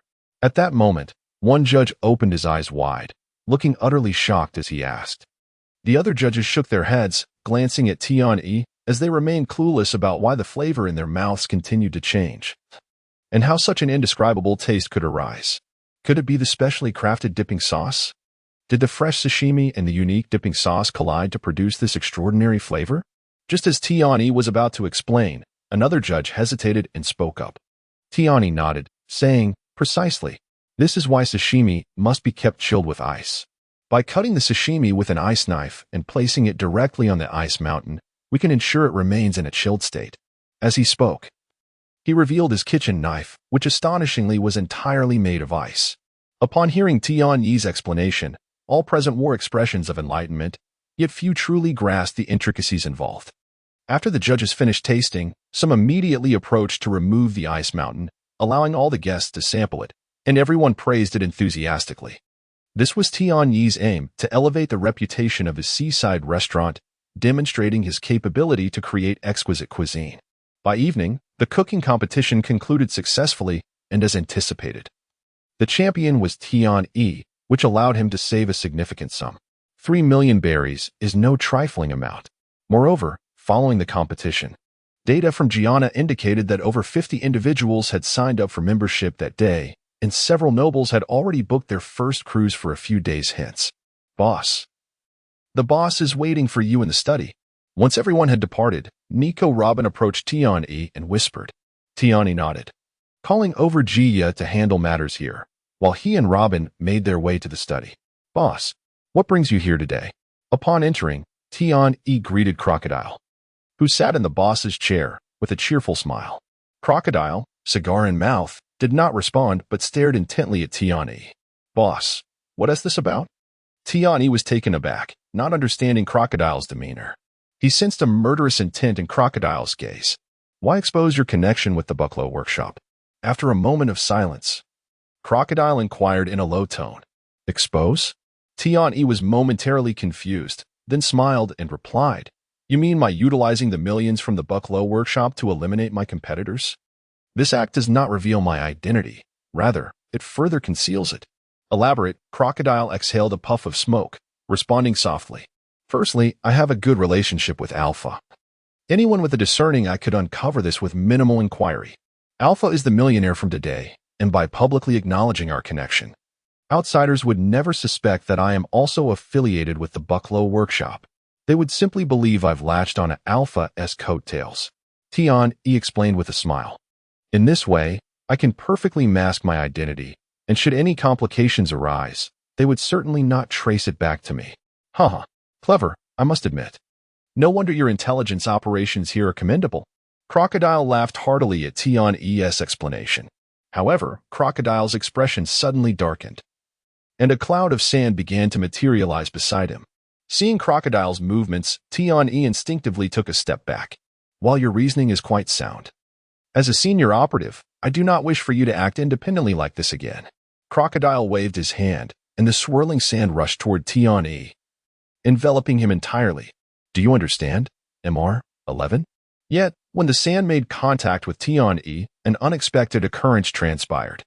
Nico Robin and Crocodile watched in astonishment as the sand scattered to the ground after being shaken off by Tian-yi. Haha, I never anticipated our MR 11 could conceal himself so well. You've truly caught me off guard. Crocodile slowly rose, fixing his gaze on Tian-yi. Chapter 31. The suspicion of Crocodile. Robin promptly distanced herself from Tian-E, not out of a desire to attack him, but rather to safeguard herself from Crocodile's potential assault. At that moment, Tian-E found himself in a predicament, for his immortal body was akin to a passive skill in a game, which had been activated by the imminent danger he sensed. It was evident that Crocodile had begun to harbor doubts about him. Task 1. Demonstrate strength to gain Crocodile's favor. Completion reward. Designated base attribute 5. Task 2. Eliminate Crocodile. Completion reward. Conqueror's Haki. As Tian-E pondered his next move, the system abruptly presented him with two options. Blast it. System, you shameless entity, why must you complicate matters at this juncture? Faced with these choices, Tian-E felt a surge of exasperation. At such a critical moment, the system still expected him to be Crocodile's sycophant. Yet, he had no alternative. While the system appeared to offer two tasks, choosing the second was tantamount to courting death. Therefore, he resignedly opted for task 1. Boss, I harbor no intention of betraying the organization. Tian-E retreated a few more steps, his tone laced with helplessness. No intention of betrayal? Ha ha ha. Then enlighten me. Who exactly are you? Crocodile, now wielding a miniature tornado made of sand, inquired. Who am I? I am merely the proprietor of a seaside restaurant. Tian-E shrugged, offering a wry smile. That is fine. You need not speak now. Once I have you in my grasp, you shall reveal all. Crocodile chuckled darkly, gesturing with his hand as a sand-based slash hurtled toward Tian-E. As the three of them, Tian-E, Crocodile, and Nico Robin, simultaneously paled, Tian-E did not evade Crocodile's attack. The sand strike landed upon him without effect, leaving both Crocodile and Robin incredulous. Tian-Yi's grim expression, however, stemmed from the aftermath of Crocodile's assault, which had obliterated his study. Merchant ship, domain, under attack. Immediate repairs required. Insufficient permissions, repairs cannot be executed. Insufficient permissions, insufficient permissions. As the remnants of Crocodile's attack ravaged the study's walls, Tian-E received a barrage of system notifications, all indicating insufficient permissions. Amidst the uncertainty that enveloped the trio, Tian-E took the initiative, exhaling a sigh, and spoke. Boss, it was you who personally brought me into the Baroque works. I did not request to join. Now you question my intentions, which is somewhat disheartening. You are a devil fruit user? Crocodile mused silently before posing the question. After a moment's hesitation, Tian-E nodded, stating, I am a paramecia-type defense fruit user. This so-called defense fruit was entirely fabricated by Tian-E. Yet in a world brimming with peculiar devil fruits, no one could claim to know them all, leaving him unperturbed by Crocodile's potential skepticism. Gwahaha, very well. I shall grant you a chance. Tell me, why did you wish to join the Baroque works? Crocodile genuinely ceased his aggression, resuming his seat in the boss chair as he inquired. Boss, it was you who encouraged my joining. Tian-E raised his hands in resignation, replying earnestly. Gwahaha. Intriguing. So now, do you still wish to be a part of the Baroque works? Crocodile exhaled smoke, a sly smile gracing his lips. Am I not already? Tian-E replied with a faint smile. I am MR 11. Excellent. Crocodile nodded approvingly, his smile widening. I hope you will continue to contribute to the organization. You may leave now. Yes, boss. After bowing, Tian-E exited the study. Congratulations, host, on completing the task. Please select your attribute reward, Strength 5 or Speed 5. I choose Strength 5. Upon stepping out of the study, Tian-E received the system notification and made his selection, allowing a sigh of relief to escape him. Had Crocodile truly intended to eliminate him, he would have faced dire consequences. He never anticipated that Crocodile would suddenly turn against him, and even now, he found himself at a loss for reasons. Keep a close watch on MR 11. Crocodile commanded Robin after Tian-Yi's departure from the study. Yes, boss. Robin nodded in response. Are you perplexed as to why I have taken such measures? Upon observing Robin's demeanor, Crocodile chuckled lightly. I never intended to kill him. I merely sought to impart a lesson to remind him who truly holds authority within the Baroque works. Yet, unexpectedly, it has yielded delightful surprises. But do you not fear that MR may 11th harbor resentment? After all, he has concealed his strength. Robin inquired playfully. In truth, she held little interest in such matters, but Crocodile was evidently in high spirits. and she felt compelled to play along to enhance his enjoyment. Additionally, this was an opportune moment to observe Crocodile's character. No, he is an astute individual, one with ambition. He will not succumb to discontent over this. He is well aware that only the Baroque works can provide him with what he desires. And I have no fear of ambitious individuals. As long as you possess sufficient capability, I shall grant you the corresponding status and power. Crocodile responded with a grin upon hearing Robin's inquiry. Ambition? Robin was taken aback, genuinely surprised, for during her interactions with Tian-E over the past days, she had not perceived any ambition within him. Indeed, Crocodile smiled knowingly. He is vying for territory. Nico Robin suddenly understood, including herself. All members of the Baroque works shared a singular identity, bounty hunters. However, as bounty hunters, they had no need for territory. Their targets were always pirates. Yet Tian-E was different. Although he operated discreetly, Robin had indeed noticed that he was transforming the island of Roraha into his domain. It was precisely for this reason that he had attracted Crocodile's attention. Nevertheless, ambition is a virtue, as long as he can serve me. I have no qualms regarding his ambitions. However, should he dare to betray the organization, Nico Robin, you must eliminate him immediately. Upon seeing that Nico Robin comprehended his intent, Crocodile issued the command with a smile. Yes, boss. Nico Robin nodded affirmatively. After discussing a few other matters, the two gradually exited the study. Subsequently, Crocodile approached Tian-E once more, exchanged a few words with him, and then departed with an air of nonchalance. Chapter 32. No choice but to conceal. What did the boss say to you? Nicole Robin inquired as she approached Tian-E, gazing at the now-vanished Crocodile. What else could he say? He encouraged me to keep pushing forward and to diligently contribute to the studio. Tian-E shrugged, responding, moreover, it appears that the boss is not entirely at ease with you. He has instructed me to keep you under surveillance. Indeed, Crocodile had spoken only of these two matters, and Tian-E chose not to conceal them, partly due to Robin's abilities, which made it nearly impossible to hide anything from her at such close quarters, and partly because there was no need to do so. In his view, collaborating with Nicole Robin was far more advantageous than partnering with Crocodile. After all, partners in the workshop are responsible for monitoring one another. This is simply the boss's method of employing people. Robin chuckled. However, do you know why the boss suddenly took action against me? It truly startled me today. Tian-E looked at Robin and asked with a smile. Robin glanced at him, smiled slightly, and then conveyed Crocodile and Apo's words to him. I see. I was indeed careless. Upon learning the reason, Tian-E couldn't and Apo's helped but chuckle ruefully. My actions were not intended to usurp territory. Rather, well, I suppose my behavior could easily be misconstrued as an attempt to claim the rapeseed flowers as my own. Robin observed Tian-E's demeanor with growing curiosity. Her partner did not seem as simple as she had initially perceived. In the days following Crocodile's arrival, nothing particularly remarkable occurred on Tian-E's side. Daily revenues continued to soar, thanks to the recent chef competition. Boss, the guests have all arrived. Shall we set sail now? Jia approached Tian-E with a question. Today marked the inaugural voyage, and although not all the restaurant seats had been sold, a dozen VIP guests were present. Everyone, let's be alert and ensure everything goes smoothly. Tian-E nodded, saying, let us have the second boat set sail. As a former bounty hunter, the second boat was designated by Tian-E as the helmsman for the day's voyage, overseeing the merchant ship's navigation. Meanwhile, Tian-E joined Sangbu in the kitchen to prepare meals for the guests. Since it was the first sailing, he did not wish to tarnish his reputation.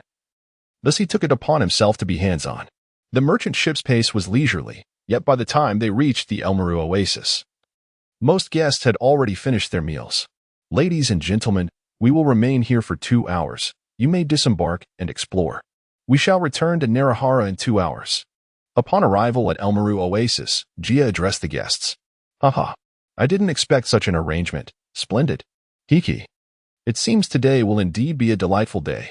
The guests were quite pleased with the opportunity to shop and stroll around Elmaru Oasis.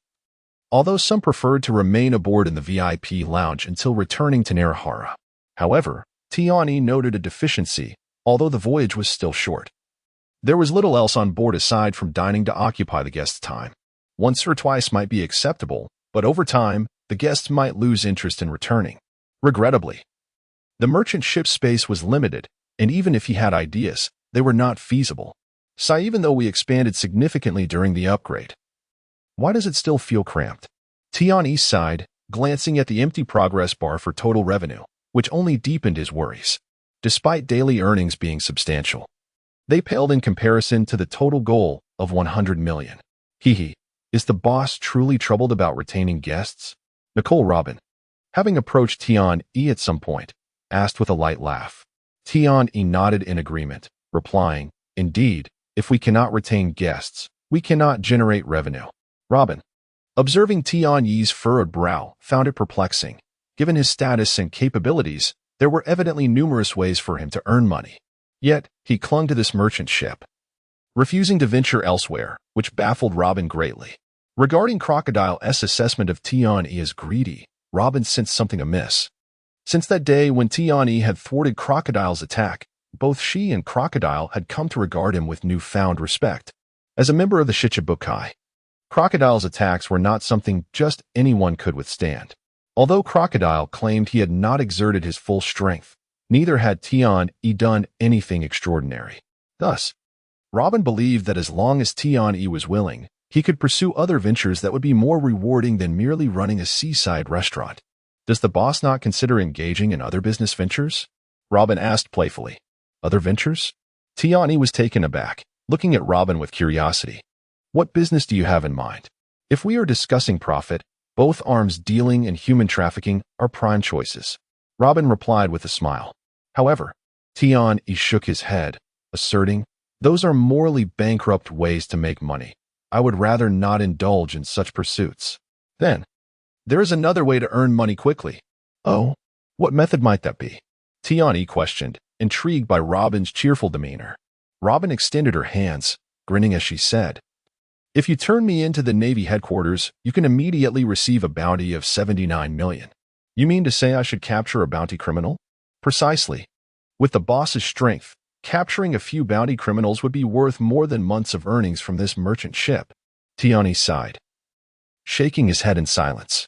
He understood that capturing pirates was indeed profitable, but first, his capabilities did not permit it, and second, the system would not allow it. His invulnerable body and teleportation abilities could only be utilized aboard the ship, yet capturing pirates could not occur on his vessel. Even if a pirate were to approach, he would still need to deliver them to the Navy headquarters to claim the bounty, which would not count towards his revenue. If it did not count as revenue, why would he desire so many belly? He was not truly greedy. Although puzzled by Tian's refusal, Robin felt relieved upon witnessing him shake his head.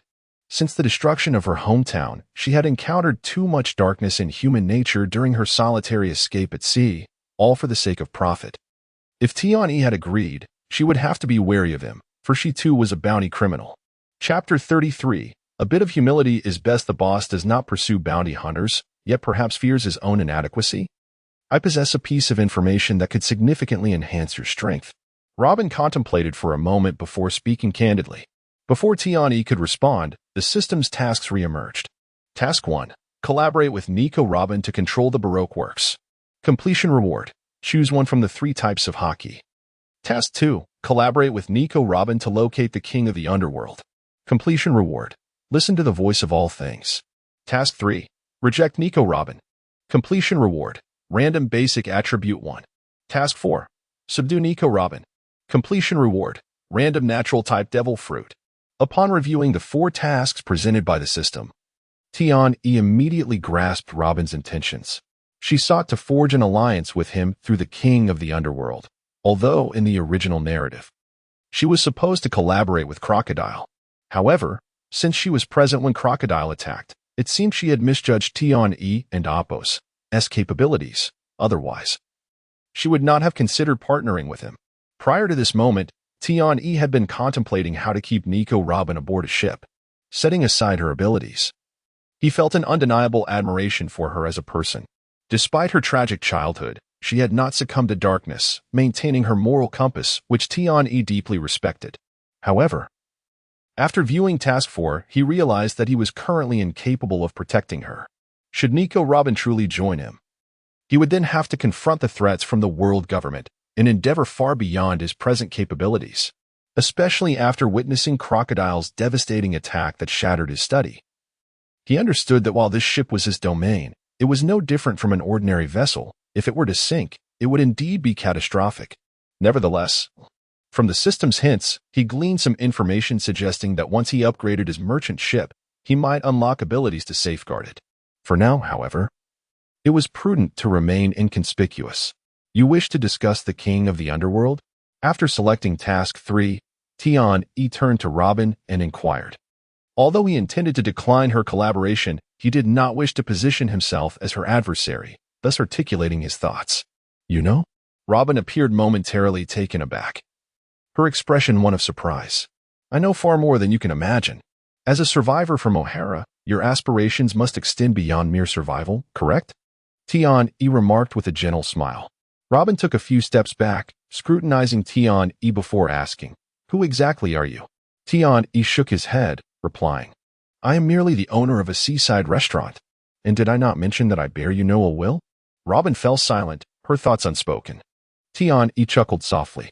Indeed, such words would hardly convince someone like Robin, let alone an ordinary person. Rest assured, all I say is true. Feel free to inquire about anything. I shall answer what I can. Tian-E gestured to Robin, his palms open. After a moment of contemplation, Robin suddenly smiled and asked, Since you seem to know everything, I have nothing to offer in return. However, would you be willing to shelter me? Tian-E shook his head, responding, While I would love to oblige, you are aware of the peril you represent. I cannot shoulder that risk. Moreover, you likely would not be content to conceal your identity, given that you have yet to fulfill the wishes of O'Hara. At this, Robin appeared genuinely astonished, as if he truly comprehended the situation. Though he had just mentioned the king of the underworld, it was plausible that he had acquired information in Alabasta, for she had previously discovered clues suggesting that the path to find the king of the underworld lay there. As for her identity as an O'Hara survivor, it could be uncovered with careful inquiry. I have stated that we know far more than you presume. Even now, you remain unaware of the extent of your danger. Do you not?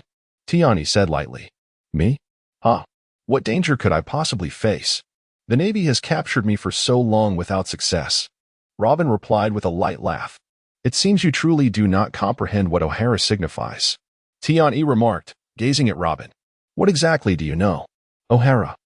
O'Hara is merely a gathering place for scholars. What significance does it hold? Those who know nothing should not assume they fully understand merely because they have heard a rumor. The once calm Robin seemed ignited by Tian-Yi's words, seizing his collar and growling in a low voice. Observing the furious Nico Robin, Tian-Yi remained unfazed, shaking his head and asserting, It is not mere hearsay. It is that you do not grasp the true meaning of O'Hara. Is that so? Then enlighten me. What does O'Hara truly represent? Robin appeared to regain her composure, releasing her grip as she gazed at Tian-Yi. Have you never pondered why O'Hara, merely engaged in historical research, incites such fear in the world government? They naturally fear that we might uncover the truth of that blank epic. Robin retorted with a scoff.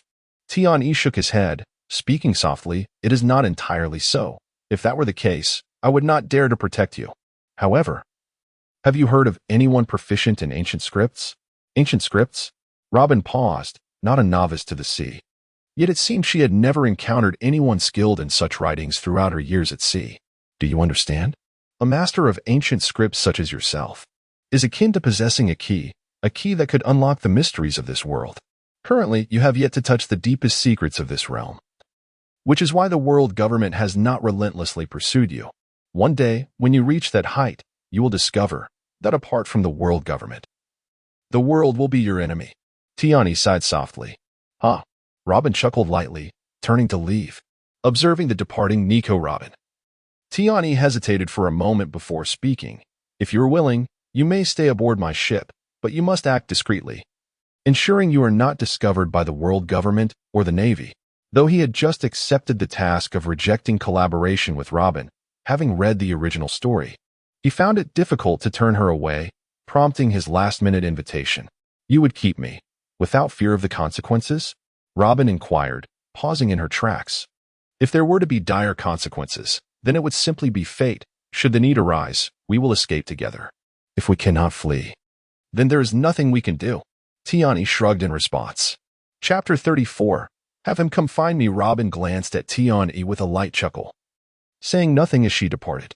Later that day, upon their return to Norera, Robin sought out Tiani, and the two engaged in an extensive discussion before she boarded a ship and left.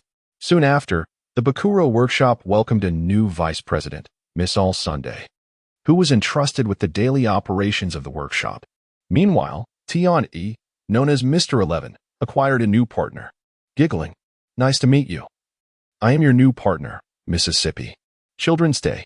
A petite girl with a ponytail, resembling a child, greeted Tian-E with a large lollipop in hand. Her expression innocent and cheerful. Hello. I am Mr. 11, the owner of this merchant ship. Tian-E couldn't help but feel a slight twitch in his eye at the sight of the girl. He had no desire to play the role of a caretaker. Furthermore, her codename was rather peculiar. Children's Day. Although it suited her appearance, he was merely Mr. 11, and based on his understanding of the Bakuro workshop. Codenames inspired by holidays were typically reserved for true elite agents. This is our mission. She wasted no time, handing a task letter to Tian-E and exclaimed, giggling, I didn't expect our first mission together to be so thrilling. It's truly fascinating. Tian-E opened the letter, his brow furrowing as he read its contents. What is this? I heard you are also completing such a task should be quite simple, right? Children's Day asked, licking her lollipop with a smile. You are also After a moment's hesitation, Tian-E inquired softly. Of course, if you complete this mission, you will become Mr. 6. And I will be Mississippi. Children's Day. If you fail, you will remain Mr. 11, and my codename will change to Mississippi. Wednesday. Children's Day nodded earnestly, though her innocent demeanor made it difficult to associate her with an assassin. I see. So, for this mission, will you take action? Tiani asked, nodding. Absolutely. This is a test from the organization, and we only have half a month. So if you have any plans, please share them with me. I will cooperate fully. I understand. Tiani nodded, casting a sidelong glance at her. However, I do not hire child labor. Giggling. Don't worry, I have considerable experience as a waitress. She revealed that she had consumed the child fruit long ago, halting her physical growth. To survive before joining the Bakuro workshop, she worked as a server in a restaurant. Very well, familiarize yourself with Gia first. Once you are fully acquainted, the VIP room on the second floor will be your responsibility. You should understand what that implies, correct? Tian-E affirmed, giggling. Of course. It is the best intelligence gathering point. Children's Day replied cheerfully. Excellent. I hope we collaborate harmoniously in the future. Tian-E extended his hand with a smile. What are your plans for the mission? Seeing Tian-E appeared to have no strategy, Children's Day inquired. Rest assured, there won't be any issues. Just wait for my news. Tian-E smiled slightly in response. He had just received an assignment to eliminate the sheriff of Norera and install one of their own in his place. However, Clockter was unaware that Tian-E had already instructed Alpa to position his brother within the official ranks of Norera. As for his current position, Tian-E was uncertain and needed to consult Alpa for clarification. Thus, he had not explained the situation to Mississippi. Children's Day, as she had only just arrived, and he was still gauging her character. Moreover, from this task, he speculated that Clockter was preparing to initiate the strategy for Alabasta. The catalyst for all this was likely Nico Robin leaking the information about the Pluton to Clockter in exchange for his protection. That evening, upon receiving news from Tiani, Alpa arrived with his brother, Olympus. Boss, may I inquire why you summoned us today? Alpa asked, his expression obsequious. Please, have a seat. Tiani, seated in his executive chair with a glass of red wine, smiled and asked, Olympus, what is your current position? Boss. I am still just a squad leader in the security team. Olympus replied, somewhat bashful. That poses a bit of a problem. Is there any way for you to quickly become the sheriff? Tiani stroked his chin, questioning. This. Olympus shook his head, saying, above me is the captain. And sheriffs are promoted from among the captains. It doesn't fall to a mere squad leader like me. Boss. My brother only became a squad leader after we captured several pirates and he received the credit for it. Moreover, he hasn't been in the security team for long, making it difficult for him to be appointed sheriff. Alpa added, shaking his head in explanation. Unless. Unless what? Speak plainly. Tiani furrowed his brow. Unless we utilize the organization's influence to assassinate the sheriff and several captains. However, this would create quite a commotion, as the sheriff is not an insignificant figure. Alpa shook his head. A sheriff in a city oversees all military forces other than the city defense army, holding a status second only to the city lord.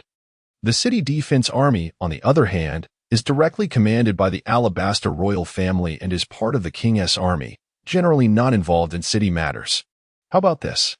Help your brother become a captain first. Will 3 days be sufficient? Tiani pondered briefly before asking. Can we mobilize the workshop's resources? Alpa inquired excitedly. You can call upon the nearby million elders.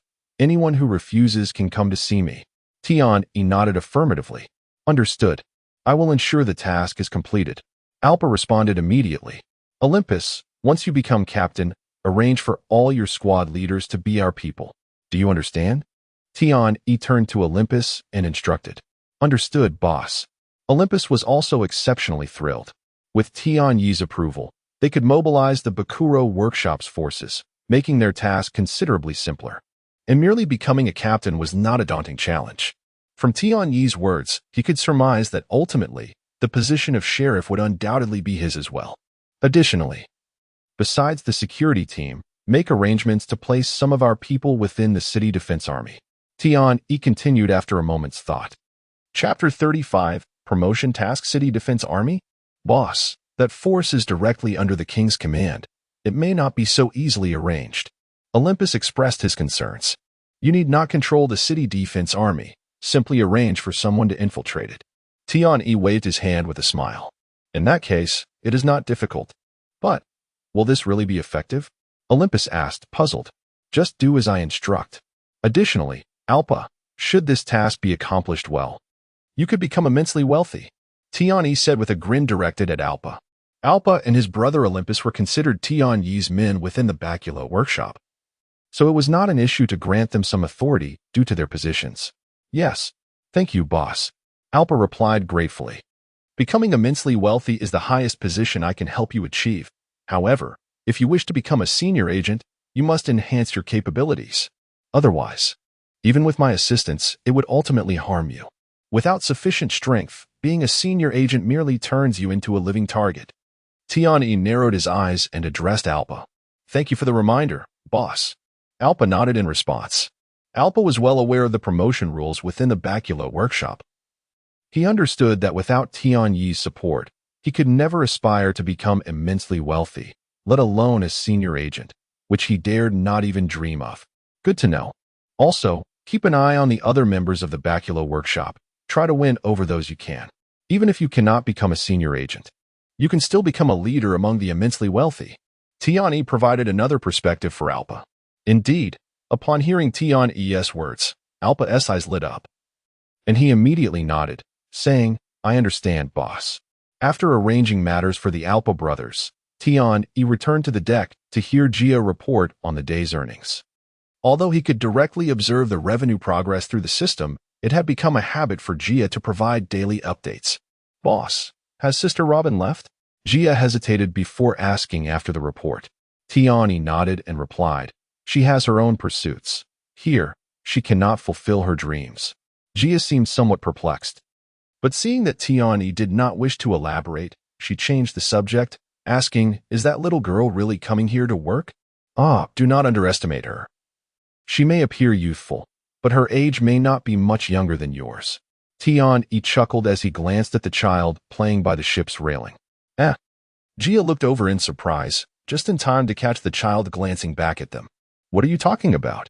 Is it about me? The child joyfully bounced over to Tiani. Indeed, Gia mentioned you were too young for all this work and might find it overwhelming. Tiani said with a light laugh. Haha, it's Sister Gia who cares for me, unlike you, Mr. Boss, who shows no concern at all. The child replied, wrapping her arms around Gia. All right, today's work concludes here. Gia, have everyone tidy up before resting. Tiani smiled, ignoring the child's comment and addressing Gia. Boss, shall we continue selling tickets for the voyage tomorrow? Gia asked hesitantly. Not for now. 3 days is too short.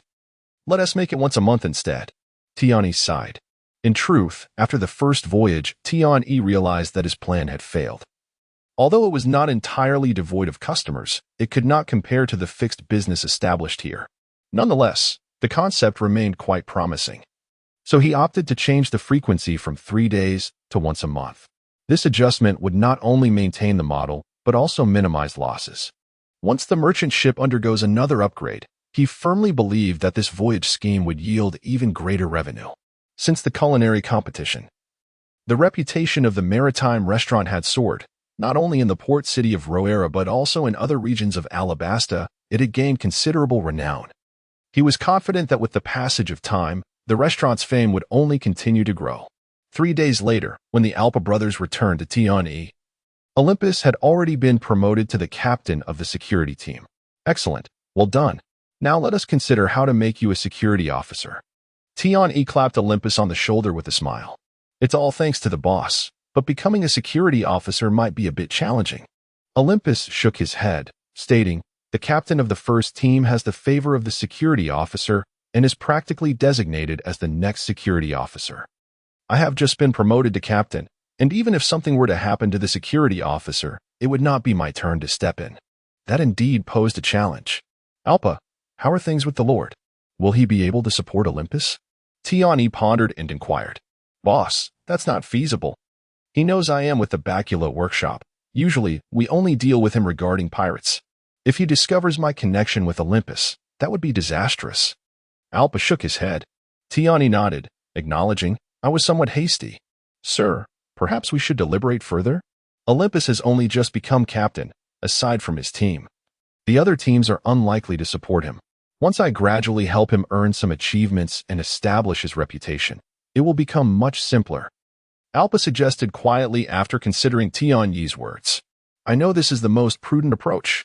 However, time is of the essence. We have a maximum of 10 days. The security officer must be one of us. Tian Yi shook his head. He understood that taking time with such matters was best. But Crocodile had only granted him half a month, and with 3 days already passed, only 12 days remained. Alpa and Olympus exchanged glances, falling silent. They genuinely felt incapable of completing this task. Is there any opportunity for the security officer and all the captains to convene together? Tian Yi pondered before asking. Boss, do you mean? Alpa looked at Tian Yi in surprise. If all else fails, we may have no choice but to resort to that. Tian Yi sighed softly. I understand. We can arrange for someone to impersonate pirates and capture them all. Alpa resolutely stated after a moment of contemplation. Chapter 36. Stability remains paramount in times of uncertainty. Stability becomes the ultimate recourse. For now, let's explore other possibilities, suggested Tian Yi, shaking his head. Little did he anticipate that the very sheriff he sought to manipulate would grace the seaside restaurant with his presence the following evening. Ah, Sheriff. What a delightful surprise to have you here. Your visit truly enhances the charm of our humble establishment. After preparing the meal, Tian Yi personally delivered it to the sheriff, who was seated in a private booth on the second floor. Mr. Tian, you flatter me. Your seaside restaurant has garnered quite a reputation. Even my old comrades in the Elmaru Oasis have spoken of your establishment, compelling me to see it for myself. The sheriff of Roera was no ordinary bureaucrat. As a military commander, he embodied the robust spirit of Alabastan, though Tian Yi had never witnessed his prowess firsthand. The sheer size of the man suggested that he could easily overpower several ordinary individuals. Here is a membership card for you. On your next visit, enjoy a 20% discount on beverages. Tian Yi smiled as he accepted a membership card from the waiter and extended it to the sheriff. Oh, and 20% discount on drinks? Mr. Tian, you are indeed generous. As far as I know, beverages are the most profitable items for any restaurant, the sheriff chuckled.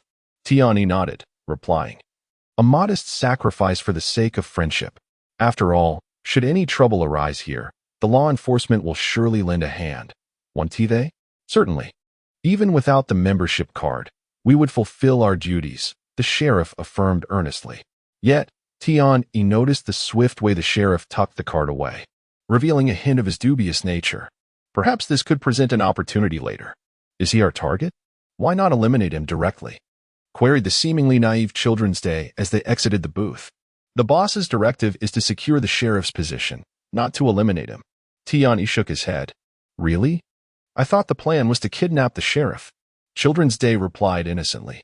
How could that be? Wait. Tian turned to Children's Day in astonishment. Why do you think the boss intends to kidnap the sheriff? Isn't it clearly stated in the mission letter? We must take down the sheriff and install one of our own. Children's Day explained matter-of-factly.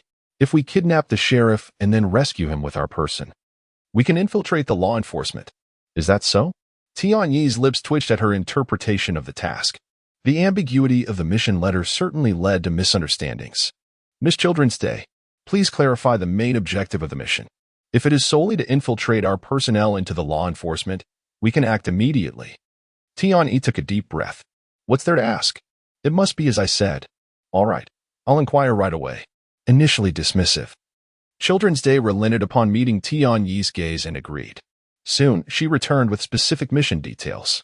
According to the requirements, embedding a member of the Backlow workshop within the law enforcement would suffice, though a greater number of infiltrators and higher ranks would enhance the mission's success. After discerning the task, Tian pondered briefly before summoning the Alpa brothers. Alpa, find someone to impersonate pirates immediately. The sheriff is dining with me. I will keep him occupied. Once you are ready, notify me. We will kidnap him today. Kidnap? Alpa looked puzzled, as this was not part of their previous plan. Precisely. A kidnapping. Then, a few days later, Olympus, you will rescue the sheriff. Tian confirmed. Understood, boss. I see the plan now. Alpa nodded in realization. But, didn't you say we must secure the sheriff's position within 10 days? Olympus hesitated to ask. Tian shook his head. You were right. Stability must prevail.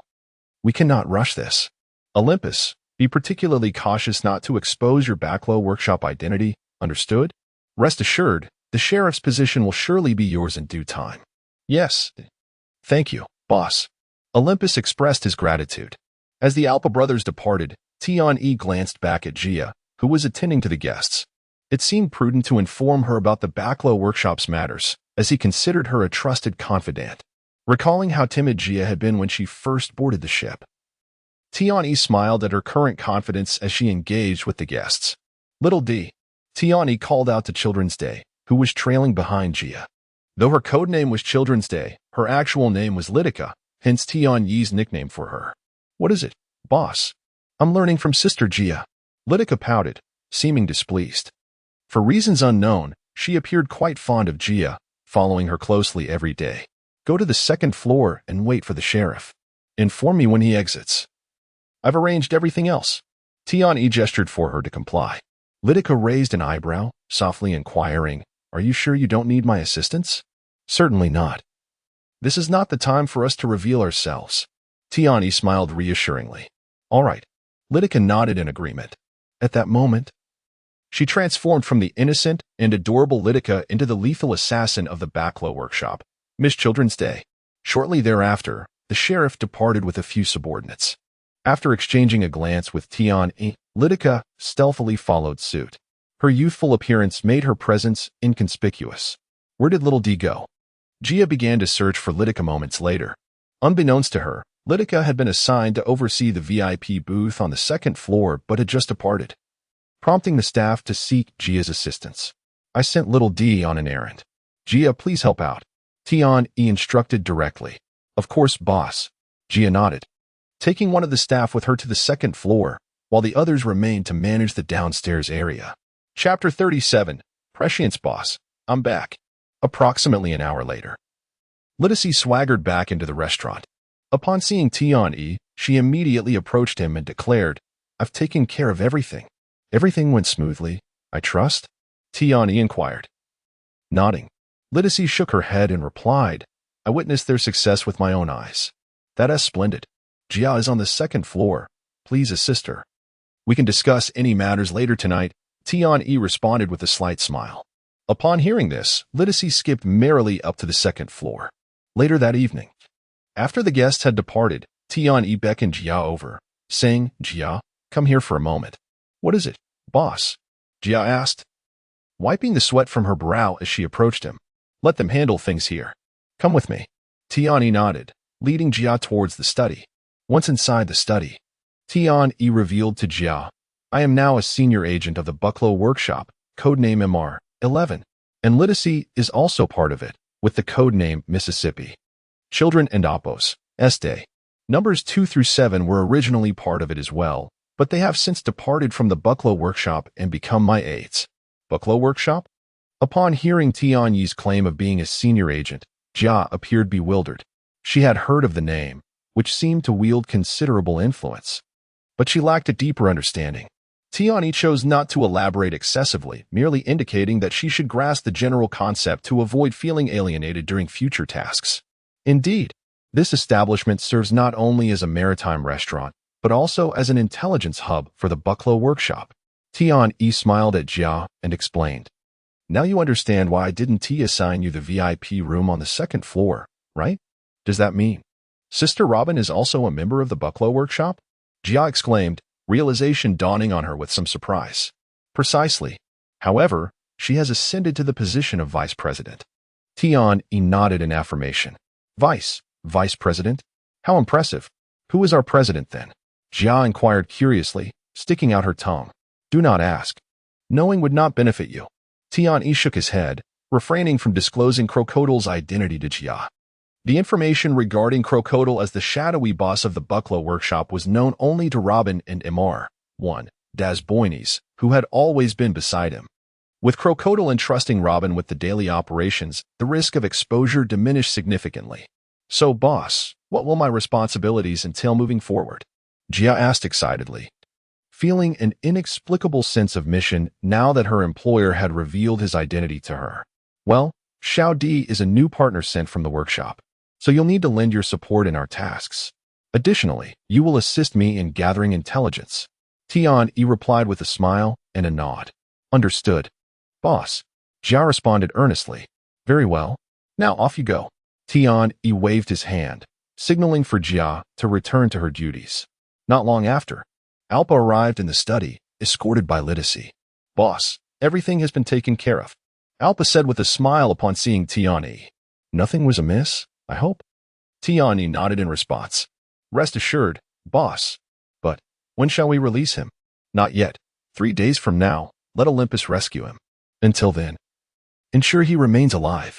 Furthermore, send someone to the Lord's residence tomorrow, simply to request the payment for his release." Tian-Yi pondered before continuing. "Understood." Alpa nodded, then hesitated. "Boss, if the Lord's estate actually comes up with the money, should we accept it? We are not undertaking this for a mere handful of Bailey. Instruct your subordinates to avoid revealing any signs of greed. Otherwise, they shall bear the consequences." Tian-Yi's expression darkened as he spoke. "Understood." 3 days later, when Olympus led a team to rescue the constable was already battered and bruised. Had they delayed even a day longer, he might have perished. Thus, Olympus was awarded numerous accolades for his timely intervention. Meanwhile, after rescuing the constable, Tian-Yi promptly reported back to Crocodile, of course omitting any mention of Olympus being his subordinate, instead providing the name of a squad leader. "Ha ha ha. Congratulations, boss." Upon receiving the identity badge of MR-6 from the ominous delivery, literacy gleefully congratulated him. Yet, Tian-Yi was not particularly concerned with this identity, after all. Literacy was not yet considered one of his own, so he chose not to reveal his true feelings. In the days that followed, besides generating daily revenue, Tian-Yi found himself with little to occupy his time. Although he was now a senior agent, his primary role was to collect intelligence, and Robin, understanding his nature, did not assign him any significant tasks. On the other hand, Tucker and Base gradually established a foothold in the Ermalu Oasis. However, the local underground organizations occasionally posed challenges that hindered their ability to collect comprehensive intelligence. After careful consideration, Tian-Yi decided to send literacy on an errand, both to test her abilities and to gauge her loyalty. Should she return and report his covert intelligence activities to Robin, he would then need to exercise caution around her. However, Tian-Yi overestimated literacy, for upon her return, she made no such moves. Through subtle inquiries, he discovered that literacy was entirely unaware that those individuals were his operatives. To her, it was perfectly normal for a senior agent like MR 6. To have a few subordinates assisting with intelligence gathering. Moreover, as a senior agent, wasn't it only expected that the wealthy members of the Bucklow Workshop would also fall under his command? Upon learning of Liddy's perspective, Tian-E quietly sighed in relief. Not everyone was as astute as Crocodile. He had been overly cautious, fearing exposure would lead to Crocodile's wrath. It was also somewhat the system's fault. It consistently directed him toward the Bucklow Workshop with its missions. Yet, he had not emerged empty-handed. At the very least, he had forged a friendship with Robin, making his covert development within the Bucklow Workshop significantly safer. With Robin's assistance, Crocodile now focused on overarching management while delegating the remaining tasks to Robin. Thus, if any issues arose, Robin would be sure to inform Tiani beforehand instead of reporting directly to Crocodile. Additionally, according to reports from Tucker and Base, Liddy single-handedly eliminated the local underground leader and escaped unscathed, demonstrating considerable prowess. Chapter 38. The quest for the desired object, however, due to the weakness of the opponent. Tian-E remains unaware of Liddy's true combat capabilities. After all, this is the world of One Piece, where even formidable figures such as the Million and Billion Elders, who seem quite impressive to Tian-E, would appear as mere foot soldiers before Luffy and his crew. Thus, he finds it challenging to gauge Liddy's strength. Just as Tian-E strives to increase his business revenue for the purpose of upgrading his merchant ship, he receives another ominous mission letter. It seems Crocodile is eager to bolster his reputation. Upon reading the task to monitor the coastline of Alabasta, Tian-E realizes Crocodile plans to leverage the invading pirates to enhance his standing. Monitor all coastal lines? Boss, do we have enough manpower for this? Asks the frowning Liddy, who is observing the mission letter alongside Tian-E. While monitoring the entire coastline may indeed prove insufficiently staffed, Tian-E concludes that focusing on the Narahara and Elmaru Oasis would suffice to complete the task. And as for the Narahara and Elmaru Oasis, we have already secured control over them. Tian-E chuckles. Crocodile, Crocodile, Crocodile, the Desert King Crocodile, the Guardian of Alabasta, Crocodile. As he gazes at the cheering crowd below, Crocodile smirks and declares, "Call me whatever you wish, fools." How many waves has it been now? Nearby, Tian-E, accompanied by Liddy, watches Crocodile's performance with amusement. I can't recall. By the way, why is the organization collaborating with him? Because of him, our members at Canola haven't had business for a while. Liddy, sucking on a lollipop, pouts in discontent. Never mind that. As long as we have money to earn, it's all good. Tian-E replies with a smile. To conceal his identity while simultaneously benefiting from the intelligence of the Bucklow Workshop, Tian-E suggests that Crocodile purchase information from him under the pretense of an agreement with the Bucklow Workshop. Ultimately, the money still ends up in Crocodile's pocket, merely shifting from one pocket to the other. Crocodile readily agrees and commends Tian-E's cleverness. Consequently, no one would suspect that Crocodile is the true mastermind behind the Bucklow Workshop, allowing Tian-E to profit from the transaction, as he does not genuinely seek wealth. Thanks to Tian-E's intelligence, Crocodile consistently outpaces the royal army in dealing with the incoming pirates. The acclaim he receives from the populace, though some leaders are Tian-E and Appo's arrangements, reflects the genuine support for their protector, Crocodile. It should be sufficient, as long as there are no unruly pirates. We can delegate the task to our people for some living expenses. Otherwise, it would be rather disheartening for the Bucklow Workshop not to capture even one pirate. Tian-E muses as he watches Crocodile depart after dispatching the pirates. Absolutely. Absolutely. Liddy agrees enthusiastically. It is worth noting that, due to Crocodile's influence, the members of the Bucklow Workshop have been without income for a full month. To cultivate Crocodile's reputation, Tian-E has instructed the members not to venture out to eliminate nearby pirates, but instead to guide them towards Canola. This has provided Crocodile with a continuous stage for his performances. Let us head back, Tian-E says, playfully patting Liddy on the head. A month has passed since the incident involving the abduction of the constable. After a prolonged accumulation of tasks, Tian-E's fundamental attributes have undergone some changes. He is now significantly stronger and faster than the average person. Although he is yet to engage in combat, he has begun to move about the ship, feeling secure in Canola due to his basic attributes surpassing the norm, coupled with his proficiency in elementary firearms. Additionally, Crocodile frequently visits, providing a sense of safety under his formidable presence. Upon returning to the ship, Tian-E heads to his study and contacts Robin via snail phone, inquiring whether she could allocate some non-disruptive pirates to the bounty hunters among his subordinates, as they too require sustenance. Haha. I will need to consult the boss before providing an answer. Robin replies, withholding immediate confirmation. All right. I notice the boss has already headed towards Albana with a pirate's head. By the way, I still don't know where our headquarters is located. Would you care to share, Miss Robin? Tian-E chuckles. If you genuinely wish to know, I can tell you, but I fear you may not truly want to. Robin responds with a smile. Haha. Robin, you understand me well. I must attend to business now, so I won't keep you. Do visit when you have time. Gia misses you dearly. Tian-E laughs heartily. Okay. Robin replies with a slight smile, her expression different this time, as she now regards Tian-E and Gia as friends. After ending the call, as Tian-E prepares to leave the study, Gia enters with an excited expression. Boss, we have news from Tucker. Oh, have you found what I was seeking? Tian-E inquires with renewed interest. Gia nods, stating, yes, Tucker mentioned that after extensive inquiries, he finally heard about a location resembling what you described from a merchant caravan. Excellent. Tomorrow morning, I shall set off with Ladiki to Elmaru Oasis. Gia, you will manage the merchant ship while I am away. Is that acceptable? Tian-E affirms. Gia hesitates before agreeing.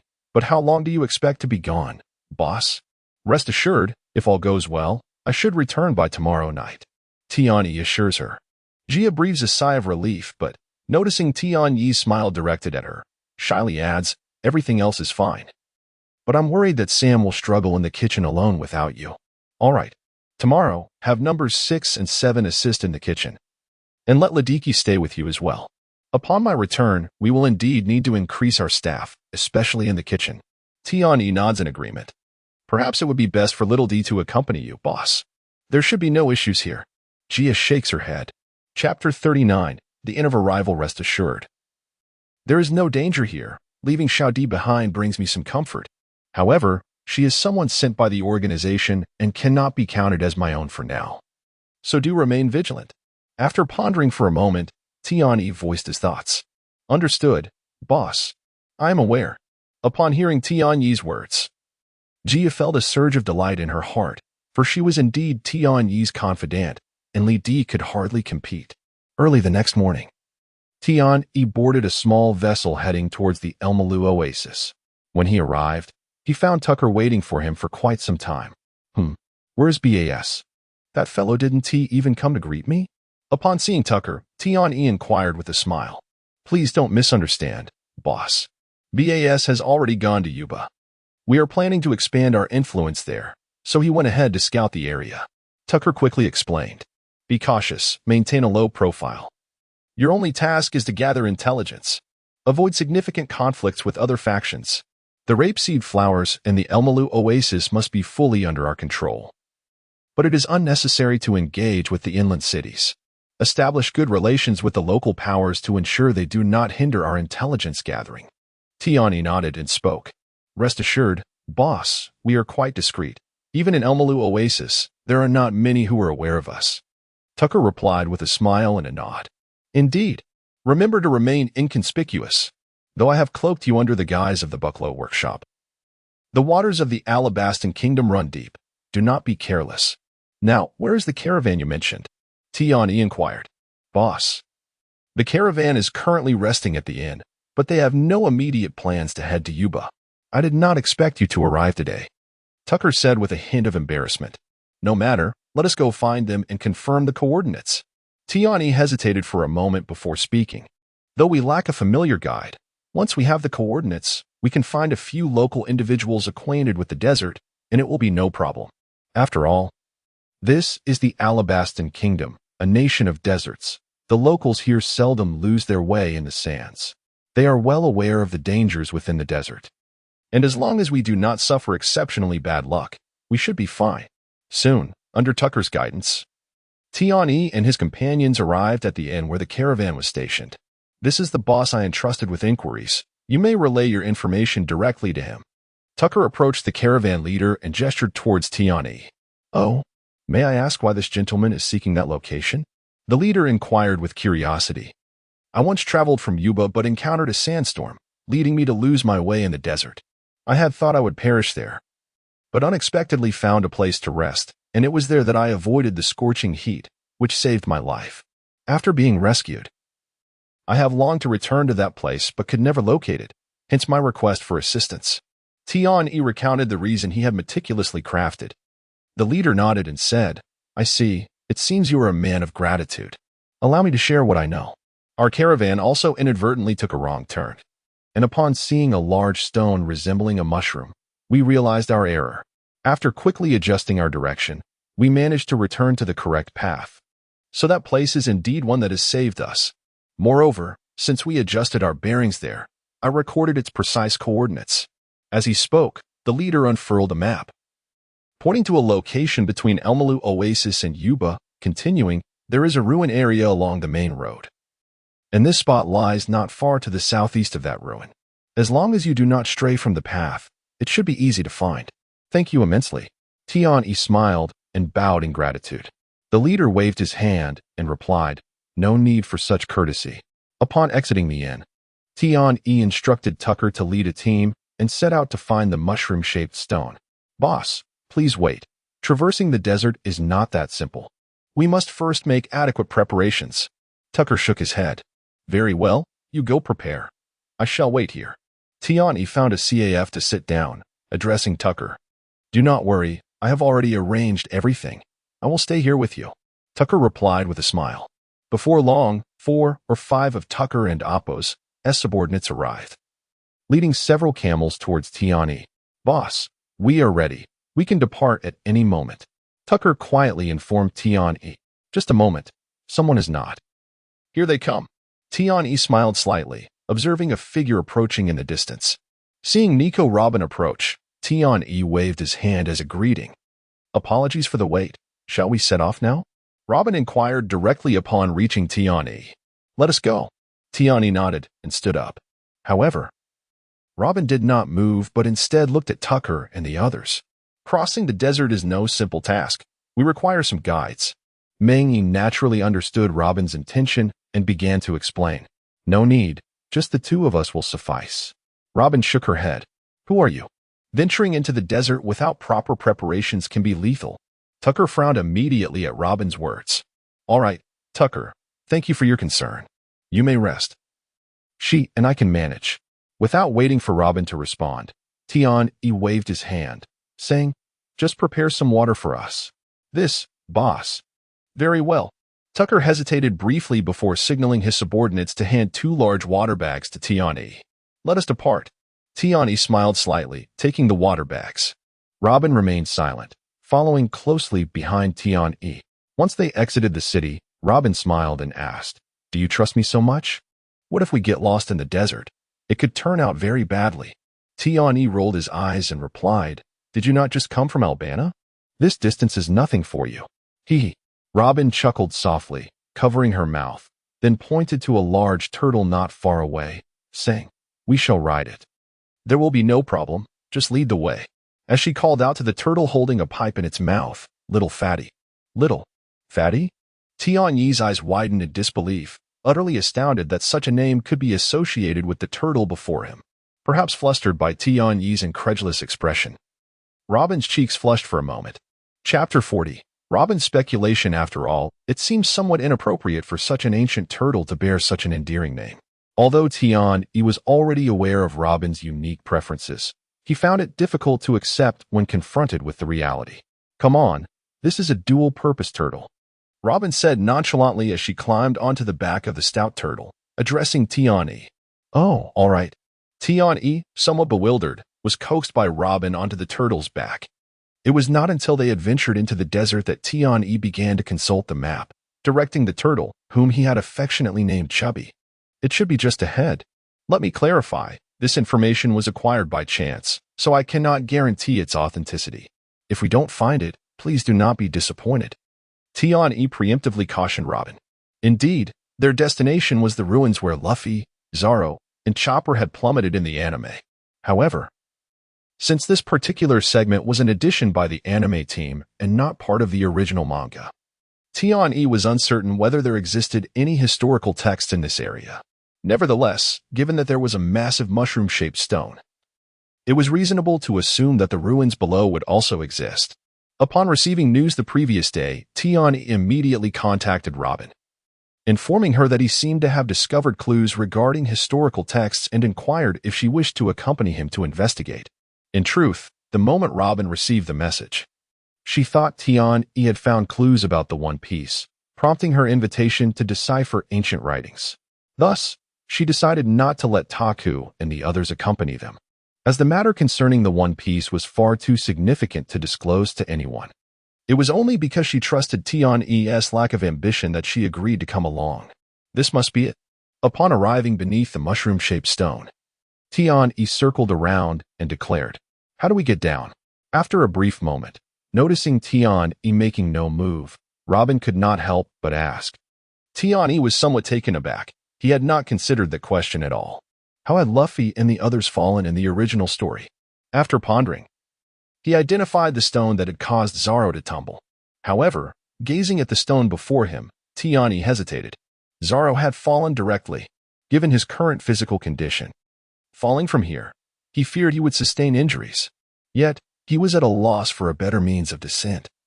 So he finally mustered the courage to sit on the large stone. Seeing Tian-E sit down, seemingly indifferent to entering the ruins, Robin felt a sense of unease. Didn't we agree to seek the historical text in the ruins? What does it mean to just sit here? If he claimed to be too tired to continue, she would have no objections, but they had traveled on Chubby, without even being exposed to the sun. What was there to be tired about? However, after sitting for a while, Tian-E awkwardly realized he had not plummeted like Zoro in the original story. He remained firmly seated, with his self-sacrifice already prepared. Tian-E felt somewhat foolish. Glancing at Robin, who appeared calm, he was bewildered. This was not how it was supposed to be. Then, under Robin's placid gaze, Tian-E suddenly understood. The Straw Hat crew had not arrived at this moment in the original narrative, meaning this place was not yet so fragile. How about we let Chubby jump around here for a bit? Tian-E suggested, somewhat embarrassed. Haha, although I don't quite understand what you're planning. Your awkwardness is amusing, Robin chuckled. Let me handle it. Otherwise, Chubby might fall in and not be able to come back up. Ah, that's true. Tian-E nodded in agreement. With the weight of the large turtle, if it were to fall, Tian-E knew he would be helpless. So, the two of them stepped away from the mushroom-shaped stone and utilized Robin's abilities to break through the sandy layer beneath. I won't go down with you. You should descend and take a look. Standing at the mouth of the hole, Tian-E observed that what lay below resembled the ruins from his recollection. Robin glanced at Tian-E. Had she not spent time with him, she would have hesitated to descend, fearing that if the ground below were to collapse, she would be doomed. However, after a moment's consideration, she resolved to venture down alone. If it truly were a trap, then she would have no one to blame but herself for trusting too easily. She was willing to test whether Tian-E was genuinely utilizing her. After all, during their time together, she had come to regard him as a friend. If she were to be betrayed again, she vowed never to trust anyone again. Unbeknownst to Tian-E, who remained at the mouth of the hole, the primary reason he refrained from descending was that he did not want to risk being unable to return, as he did not wish to lose face. Observing the emotionless Tian-E, Robin smiled lightly before leaping into the hole. She speculated that what lay below might hold clues regarding the One Piece. And as long as she refrained from translating, even if someone intended to ensnare her, they would surely fail. Upon entering the ruins, Robin took advantage of the light filtering in from the hole to carefully examine her surroundings, discovering that this was indeed an ancient site, long since buried beneath the desert sands. Robin, how is it? Have you found the historical texts? Tian-E, standing at the hole's entrance, called out upon noticing that Robin had descended without any indication of movement. Startled by the age of the ruins, Robin suddenly remembered the more pressing matter at hand and made her way toward the historical text in the rear. The area was not vast, and she soon spotted a portion of the historical text half buried in the sand upon her descent. However, upon closer inspection, she was thrilled to discover that this was precisely what she sought, records concerning the 100 years of blank history, rather than any clues about the One Piece. I have found the historical texts. Do you want to come down and take a look? After a moment's reflection, Robin shouted up to Tian. I can't read ancient characters, so why would I go down? You can study it yourself. Once you're done, signal me, and I'll lower a rope to pull you back up. Tian resolutely declined. He had no interest in the blank history and genuinely could not decipher ancient texts, so he had no desire to descend. Yet, this only deepened Robin's misunderstanding. She assumed Tian was hesitant to descend, waiting for her to interpret the historical texts. Shortly thereafter, after examining her surroundings thoroughly, Robin called up to Tian. All right, lower the rope. Have you finished so quickly? Tian was taken aback and asked in astonishment. Chapter 41. The darkness of human nature. He recalled that the historical text was half buried in sand. Yet he heard no sound. However, Robin, beneath, chuckled softly at Tian's inquiry. The other party did not immediately toss down the rope. Her suspicions were likely to be confirmed. Just the thought of considering him a friend made Robin feel somewhat foolish. After all these years, having witnessed such events repeatedly, why did she still fall for it? Yet, as she pondered how he might extract information from her, suddenly a rope appeared before her, rendering her momentarily speechless. Do you see the rope, Robin? What's wrong? After tossing the rope and securing the other end to the large turtle, Xiaopeng, Tian noticed Robin standing still, unmoving. All right. Robin lowered her head, concealing her expression from Tian. In that brief moment of surprise, she genuinely did not anticipate him to throw down the rope so swiftly. Now that you've seen the historical text, let us return. You know the location. If you desire that historical text, you'll have to devise a means to retrieve it yourself. I want to accompany you. Upon seeing Robin ascend, Tian smiled. Looking at Tian's grin, Robin felt a sudden brightness that seemed almost blinding, as if he radiated light. Don't you wish to learn the contents of the historical text? It possibly contains information about the underworld king. Undeterred, Robin inquired again. Her mindset was not rooted in paranoia, but rather stemmed from a plethora of experiences revealing the darker facets of humanity. Upon hearing her words, Tian paused, casting a surprised glance at Robin.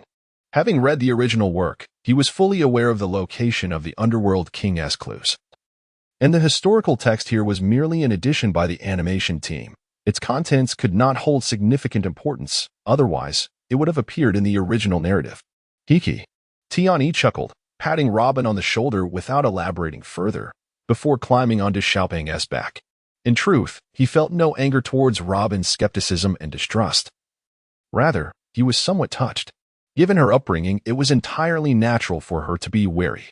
Yet, he believed that prior to entering the ruins, she must have already harbored doubts about him, yet still chose to descend. What did that signify? It indicated that deep down, Robin yearned for companionship and was still willing to trust him.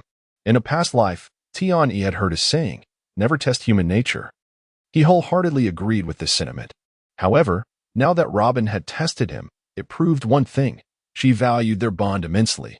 Otherwise, why would she put him to the test? After all, who would engage in such games with a stranger? Consequently, Tian felt a surge of emotion.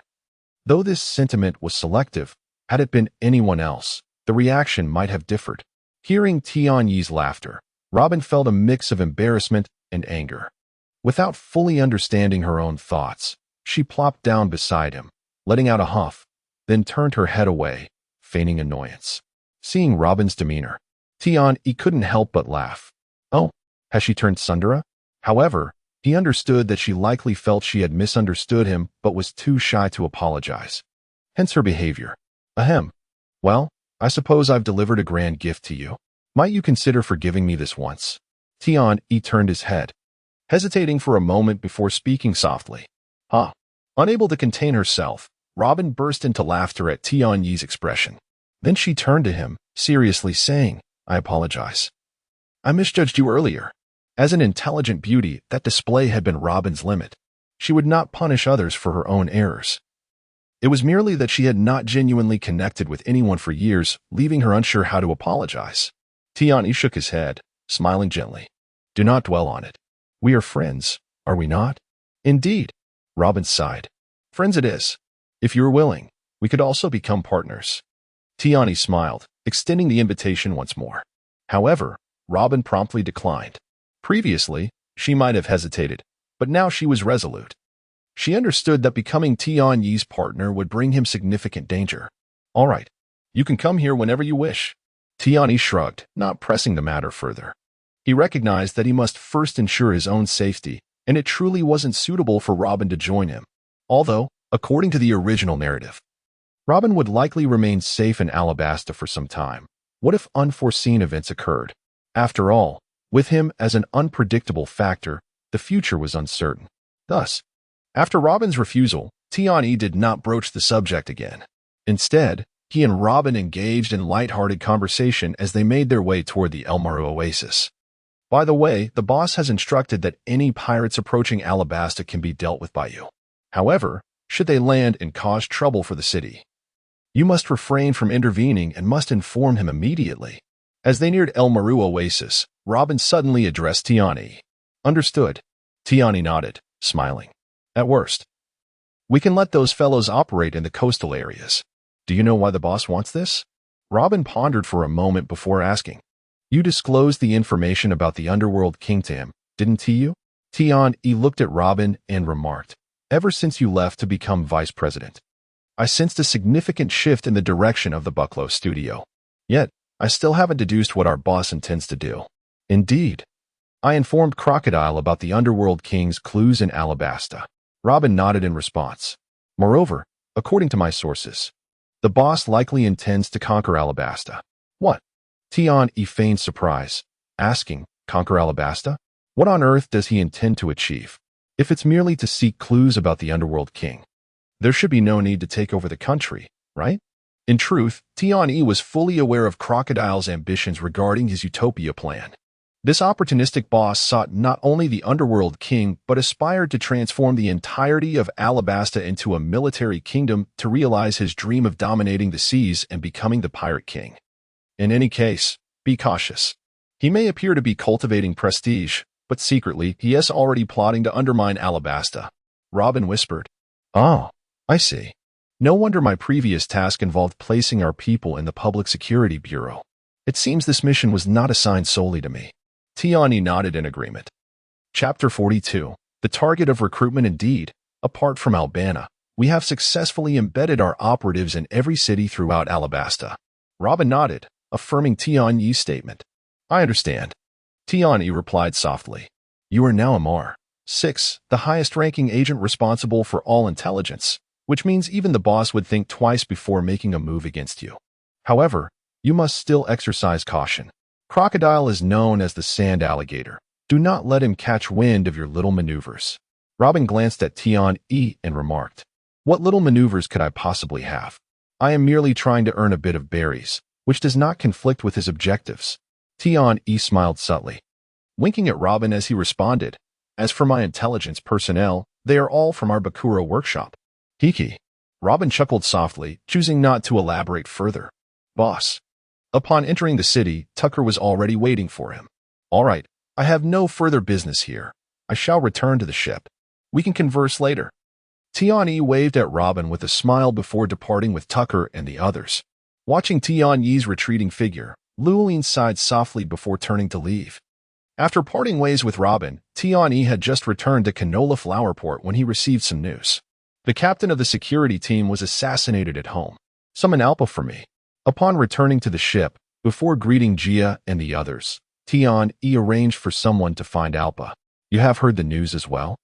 Light Eyes asked Tian Yi in a hushed tone. Naturally, Light Eyes was aware of Tian Yi's strategic placements within the security team, though she did not know the identities of his operatives. Indeed, such a significant event is the talk of the town. I am neither blind nor deaf. How could I possibly be unaware? Tian Yi rolled his eyes and replied. So, do you suspect it was one of our people? I recall that the individuals we embedded were only at the captain's level, and it seems rather premature for them to act now. Light Eyes pondered aloud. It should not have been our people. Tian Yi shook his head, saying, as you pointed out, this incident does not benefit us. It is indeed too early for us to strike. So, I suspect there are other forces, like us, eyeing the security team. Tian Yi narrowed his eyes. Other forces? Light Eye's expression hardened as she coldly inquired, who dares oppose our Bakuro workshop?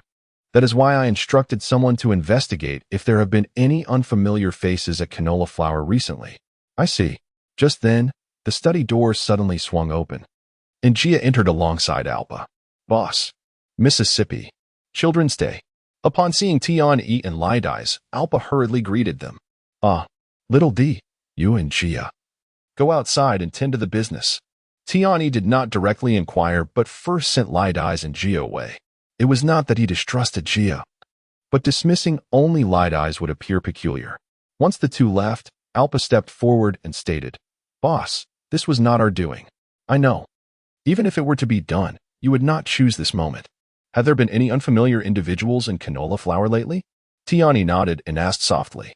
This. I have not been paying close attention. Alpa scratched the back of his head. Fool. What if your brother is assassinated and you remain oblivious? Send your subordinates to investigate for any unfamiliar faces and assist your brother in finding clues.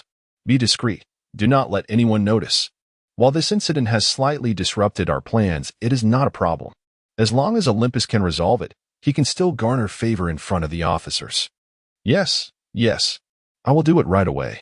Tian-E was truly exasperated by Alpa if he had no subordinates. He would not want to rely on such individuals. They lacked strength, wit, and offered no assistance apart from gathering information. At that moment, Tian-E had completely forgotten that without Alpa, he might not have been able to recruit Tucker and the others. However, now, Tucker and the others were of little help to Tian-E. It seemed he needed not only to generate revenue but also to enlist some capable individuals to assist him. Watching Alpa's departing figure, Tian-E pondered. In fact, Lidis would be an excellent candidate for recruitment. She is a capable individual with combat prowess. Furthermore, she is currently his partner, and they would spend considerable time together. If he could draw her to his side, he would not need to act so furtively. However, Tian-E had yet to fully grasp Lidis' character, which is why he had not yet made a move.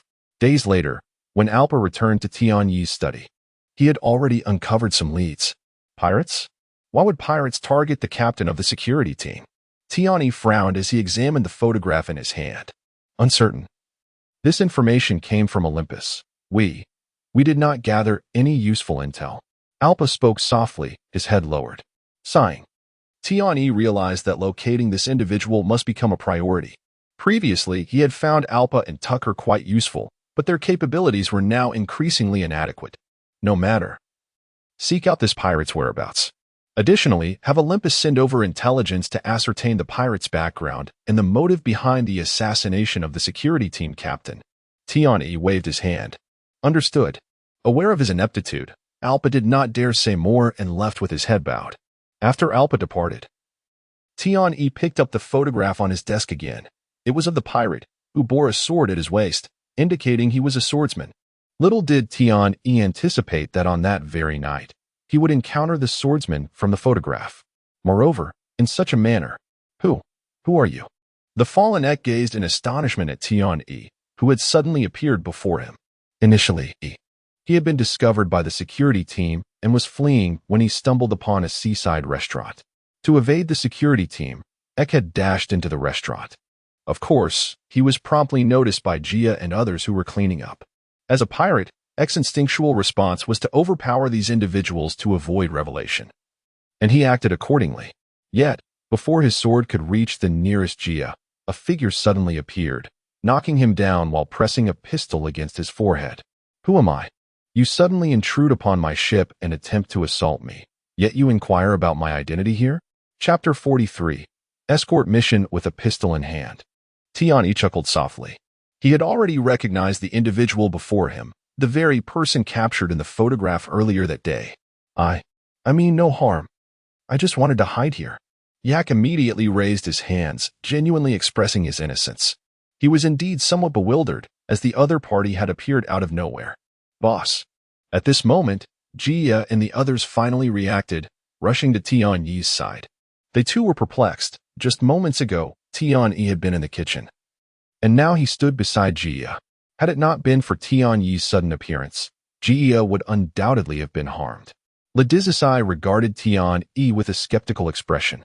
Having never witnessed his prowess, she had assumed he was merely a high-level agent responsible for intelligence gathering. completely unaware of his remarkable strength. The speed he had just demonstrated was something she could not possibly match.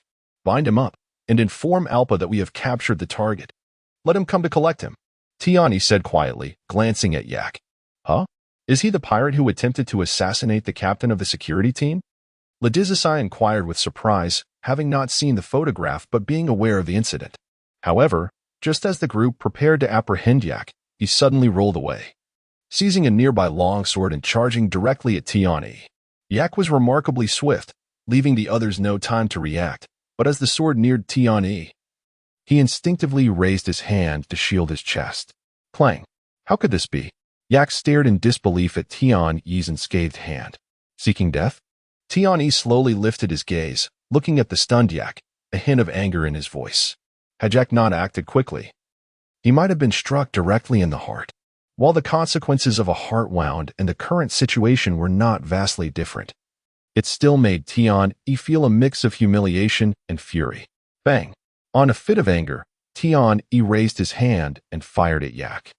Although Yak attempted to evade, Tiani, with his basic firearm proficiency, still managed to hit Yak's thigh. Bind him up. If he dies, he will be of no value to us. Tiani snorted coldly. Yes, boss. The others dared not delay, quickly moving forward to secure Yak. Boss, are you all right? Gia stepped forward, concern etched on her face. Such a person cannot harm the boss, right? Ledizasai teased, winking at Tiani. Can you keep a secret? Tiani turned his head to look at Ledizasai, inquiring. Huh? Ledizasai blinked in surprise, then asked about whom. Who do you think? Tiani replied with a slight smile. Why? Ledizasai's smile faded, her expression puzzled. I merely wish to quietly run my maritime restaurant without drawing the attention of formidable individuals. Is that a problem? Tiani fixed his gaze on Ledizasai. I understand. I will keep it confidential. Ledizasai nodded after a moment of contemplation. The following morning, Alpa arrived with his men to collect the captured pirate Yak, subsequently handing him over to his brother, Olympus. As a result, Olympus received accolades from the sheriff, subtly positioning him as a potential successor. However, just 2 days later, an unforeseen event occurred. Pirate Yak was rescued by his accomplices. From this day forth, your name shall be number 1. Wear this mask to conceal your identity. As for your duties, you will be responsible for the security of the maritime restaurant. Any objections? In the cabin of the merchant ship, Tiani handed Yak a mask that obscured his features, addressing him as he knelt on one knee. Yes, master. Yak replied, head bowed. Do not call me master. Simply refer to me as boss. Tiani smiled gently. Indeed, Yak was the one Tiani had orchestrated to rescue. And with Olympus acting as an undercover agent, it was relatively easy to extract Yak. Tiani's motive for rescuing him was straightforward. Yak possessed commendable skills, and Tiani was in need of capable personnel. In addition to Yak, Tiani also instructed Alpa to procure 3 chef slaves from the underworld, naming them numbers 8 to 10 and assigning them to assist Sanbu in the kitchen. This ensured that the ship's crew was now adequately staffed. A month later, the merchant ship's total revenue had reached 50 of its target, leaving only half the distance to the next upgrade. Boss, the weather has been increasingly hot lately, and it seems we haven't had rain for several days. Gia wiped the sweat from her forehead, speaking to Tiani beside her. Starting tomorrow, purchase additional beverages and store them in the cabin. The likelihood of rain is likely to diminish. Tiani noted, gazing at the scorching canola flowers, nodding in response. Thanks to the weather, the number of customers dining at the maritime restaurant had been on the rise, with their daily revenue consistently exceeding 1 million. Huh? Why is that? If so, Gia looked at Tiani in confusion. Although Alabasta was a desert nation, it still received a considerable amount of rainfall each year, especially in the newly established cities, which typically did not lack for water. Hiki. Tiani chuckled softly, providing no further explanation. Suddenly, a vulture landed nearby, carrying a beaver in its talons. Tiani acknowledged the vulture and the beaver with a nod before making his way into the captain's quarters. Huh? Upon opening the mission letter from Mr. 13, Tiani gazed at it with surprise. However, the messenger offered no explanations and simply departed after he had finished reading. Boss, what's wrong? After the ominous duo left, Jia entered the captain's quarters to inquire. Tian shook his head and said, "Go call Little D." "Understood, boss."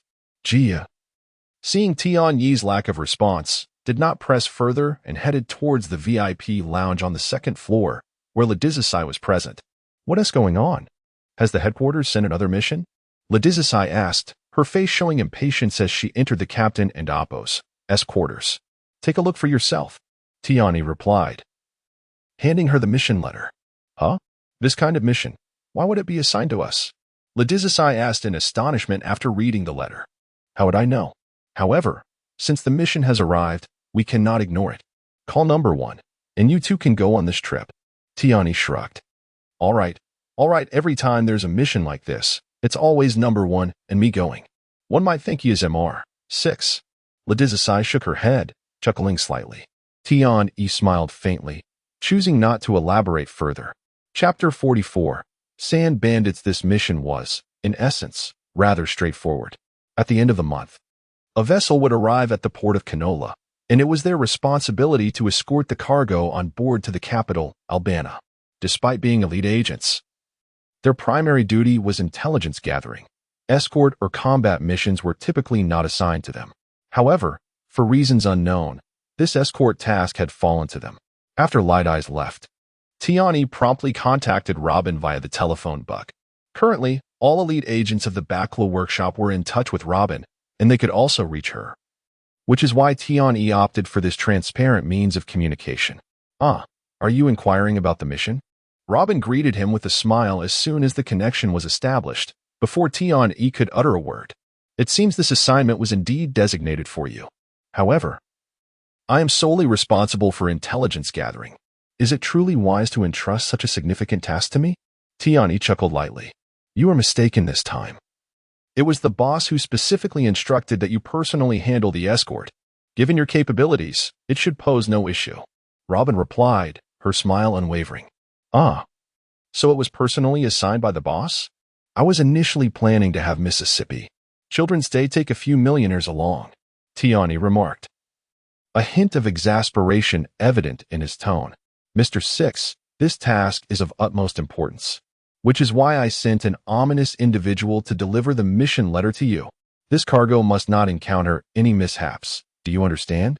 At that moment, the voice of Crocodile resonated through the telephone bug. "Understood, boss. I shall personally oversee the escort," Tian replied, lacking enthusiasm. Crocodile, seemingly unfazed, chuckled before handing the telephone bug back to Robin. "Now, do you have any further questions regarding the mission?" Robin inquired. "No, none at all. Then I shall see you in the capital, Albana," Tiani concluded with a smile before ending the call. The following morning, Tian instructed Alpa's subordinates to maintain constant vigilance over the port, ensuring that he would be immediately notified upon the arrival of the target vessel. "Does this mean that I will be accompanying you on this mission?" Light Eyes asked cheerfully. Having learned from Tian that the assignment had been personally mandated by the president of the Bakla workshop. "Indeed, it will just be the two of us leading the team. We can leave the merchant ship in Gia's capable hands. I'll keep one on the ship to assist Gia. That should suffice." Tiani nodded, responding with a hint of reluctance. He had no desire to leave the merchant vessel. All he wished for was to remain aboard and await his upgrade. A few days later, Alpa sent word that the target had appeared. "Let us go," Tiani declared, leading Light Eyes to the cargo ship, where they discovered the goods had already been loaded onto carts. Soon, after ensuring everything was in order, Tian and Mississippi Children's Day boarded the cart. Alongside them were 3 billionaires, 10 millionaires, and 20 ordinary members of the Bakla workshop, all tasked with escorting the cargo to the capital, Albana. Such endeavors were not particularly hazardous. They merely required endurance, for traversing the desert was no trivial matter. Even with a guide well-versed in the desert's intricacies, Tian still found himself feeling fatigued. "Boss, your stamina seems lacking." Light Eyes laughed as she observed Tian drenched in sweat during their rest. Being a fruit user, her body had undergone transformation upon consuming the fruit, rendering her significantly stronger than the average individual, while Tian remained a quintessential human, possessing only slightly enhanced strength and speed. Thus, in the sweltering desert heat, he found himself humbled. Enough with the chatter. Let us take a brief respite before we set off, Tiani said after gulping down a generous amount of water. He was disinclined to move or speak, even reluctant to drink, despite his thirst. Light Eyes chuckled softly, opting not to tease him further. Sir, there may be some dangers ahead. At that moment, the guide approached Tiani. Dangers? What sort of dangers? Tiani asked, perplexed. A merchant caravan like ours, laden with substantial cargo, is an easy target for sand bandits. Moreover, this region is known for the presence of the Sandora Desert great lizards, so encounters with them are not uncommon. The guide explained candidly. Then let us set off at once. We shall rest after traversing this perilous stretch. Tiani exhaled, resolute. Thus, the party resumed their journey. Even while seated in the cart, Tiani could feel the heat radiating all around them. By the way, I've never encountered sand bandits before. Do they have bounties on their heads? Light Eyes inquired, evidently having heard the guide's warnings. Probably not. Bounties are issued by the Navy. And sand bandits are unique to the Alabasta Kingdom, so the Navy likely wouldn't place bounties on them. At most, the royal family of Alabasta might. Tiani pondered before responding. Besides, the Sandora Great Lizard is far more detestable. Despite the original narrative depicting Luffy, Sanji, and Zoro dispatching them with ease. For ordinary individuals or merchant caravans, encountering sand bandits might still leave room for survival, whereas a meeting with a Sandora Great Lizard would almost certainly spell doom. However, the guide, seasoned from years of navigating the desert, had timed their departure for the hottest part of the day. Although it was arduous, they managed to pass through the dangerous area without encountering either sand bandits or great lizards. Tiani was quite pleased with this outcome. Yet, unbeknownst to him, not far from their location, a vessel resembling a ship was swiftly approaching them. Boss, we've hit the jackpot this time. A dozen camels loaded with cargo. If we seize it, we'll strike it rich, exclaimed a gaunt man with a sharp face and a pistol strapped to his waist. Addressing the captain lounging on the deck of the sand ship, sipping a chilled beverage. Indeed, you are the one who spotted them, rest assured. As long as the goods are satisfactory, you will not be shortchanged, the captain replied, adjusting his sunglasses. They were the most formidable sand bandits of the Alabasta Kingdom, known as the Sandora Sand Bandit Group, boasting immense strength. The sand ship's speed was remarkable, and before long, they caught sight of Tianyi's group in the distance. Oh no, it's the Sandora Sand Bandit Group. The guide recognized the threat immediately upon spotting the bandits. Chapter 45. Unrecognized Majesty, Sandorisha Pirate Crew? A somewhat disdainful elder inquired. Who are they? They are the Sandorisha Pirate Crew, the largest band of marauders in this region. The guide gulped nervously and suggested, perhaps we should abandon the cargo and flee? Though they are fierce, if they obtain the goods, they likely wouldn't pursue us any further. Flee? Huh. Since they are indeed a pirate crew, I must ask, is there a bounty on their captain? The surrounding individuals were members of the Bucklow Workshop, engaged in such dealings. A bounty? The guide was momentarily taken aback. Although they numbered around 40 to 50, the opposing crew consisted of ruthless pirates. The commotion outside drew the attention of Tian-E and Liddacy, prompting Tian-E to inquire, what is happening outside? Fear not, my lord. It is merely a band of pirates, chuckled an elder. Oh, pirates? Liddacy perked up at the mention and rushed out of the carriage, observing the sand vessels drawing near. Wow. Boss, come see. There are ships that can navigate the desert. How fascinating. If we seize their vessel, we could reach Albana in no time. Liddacy exclaimed excitedly upon witnessing the ship traversing the sands. Tian-E paused, recalling that in the original narrative, pirates indeed sailed ships across the desert. The thought of not having to hide in the carriage invigorated him. Bang! Standing atop the carriage, Tian-E raised his weapon and fired, striking a pirate aboard a nearby sand vessel. Men, seize their ship. And remember, do not harm the navigator. We are not equipped to operate such a vessel. Having spent considerable time in the world of pirates, Tian-E had evolved. This realm adhered to the law of the jungle. If you did not eliminate your adversary, they would eliminate you. Tian-Yi's gunfire served as a signal, leaving ordinary individuals to guard the cargo while the remaining members of the Bucklow Workshop rushed toward the pirates, their laughter creating an oddly surreal scene, as if they were the true bandits. Giggling. Boss, your marksmanship is impressive. Can you take another shot? Lydicy laughed upon witnessing Tian-Yi's accurate shot. Bang, bang, bang. Tian-Yi fired 3 consecutive shots, and 3 pirates fell. Lydicy glanced at him. Previously believing his prowess stemmed solely from his fruit abilities, surprised to discover his exceptional marksmanship. After giving Tian-Yi a thumbs up, she leaped from the carriage and charged toward the halted sand vessel. With Lydicy's presence, Tian-Yi felt little concern for the skirmish. Although they were in the first half of the Grand Line, devil fruit users were not commonplace. As long as there were no formidable foes, she could handle the situation single-handedly.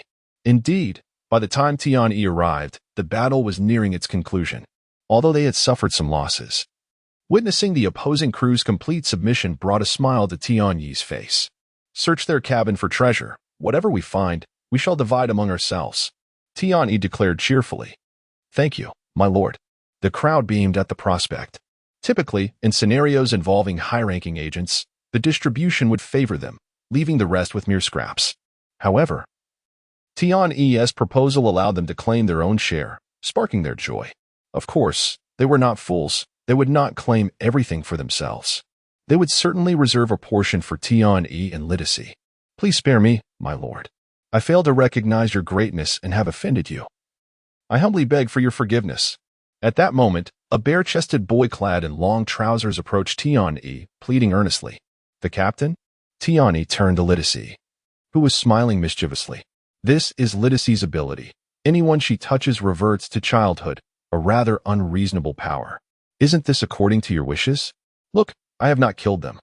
Lydicy pouted in response. My goodness. Tian-Yi glanced at the deck, feeling astonished. There, a group of children huddled together, trembling. Restore them all. How can we expect them to navigate the ship? Tian-Yi chuckled wryly. All right. Lydicy understood that the battle had concluded, and the opposing crew posed no further threat. Directing the captured pirates to load the camels and cargo onto the sand vessel, it gradually set sail toward the capital, Albana. In the cabin, unlike the members busy dividing the treasure, Tian-Yi and Lydicy reclined in chairs, savoring chilled fruit juice, experiencing immense comfort. I never anticipated there would be vessels capable of sailing in the desert. Had I known, we should have acquired such a ship from the start. Lydicy remarked while sipping her drink. It's not too late now. Tian-Yi grinned. You mean? Lydicy's eyes lit up as she inquired. Indeed, however, we cannot allow them to join the Bucklow workshop. After all, they are pirates.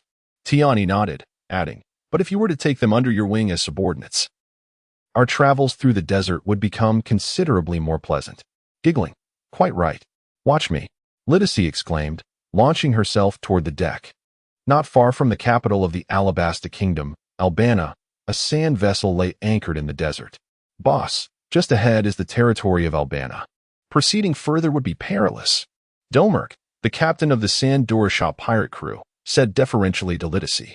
Now, the entire pirate crew had submitted to Lydicy, though the other members of the Bucklow workshop remained unaware of this. So what if we are discovered? Do you expect us to walk through here? A disgruntled elder from the Bucklow workshop retorted. Fool, if we attract the attention of the Alabasta King's forces due to the pirates, you will be the first to face my wrath. Tian-Yi exclaimed, kicking the complaining elder aside. Now, everyone disembark. Are these fools blind? I am certain that 90% of this cargo consists of dance powder, a crucial element in Crocodile's plan. If exposed, I am convinced that Crocodile will eliminate us without hesitation. Chapter 46. Encountering the Princess, Why? Even if the king's army discovers us, what is the big deal? Aren't we just a regular merchant convoy?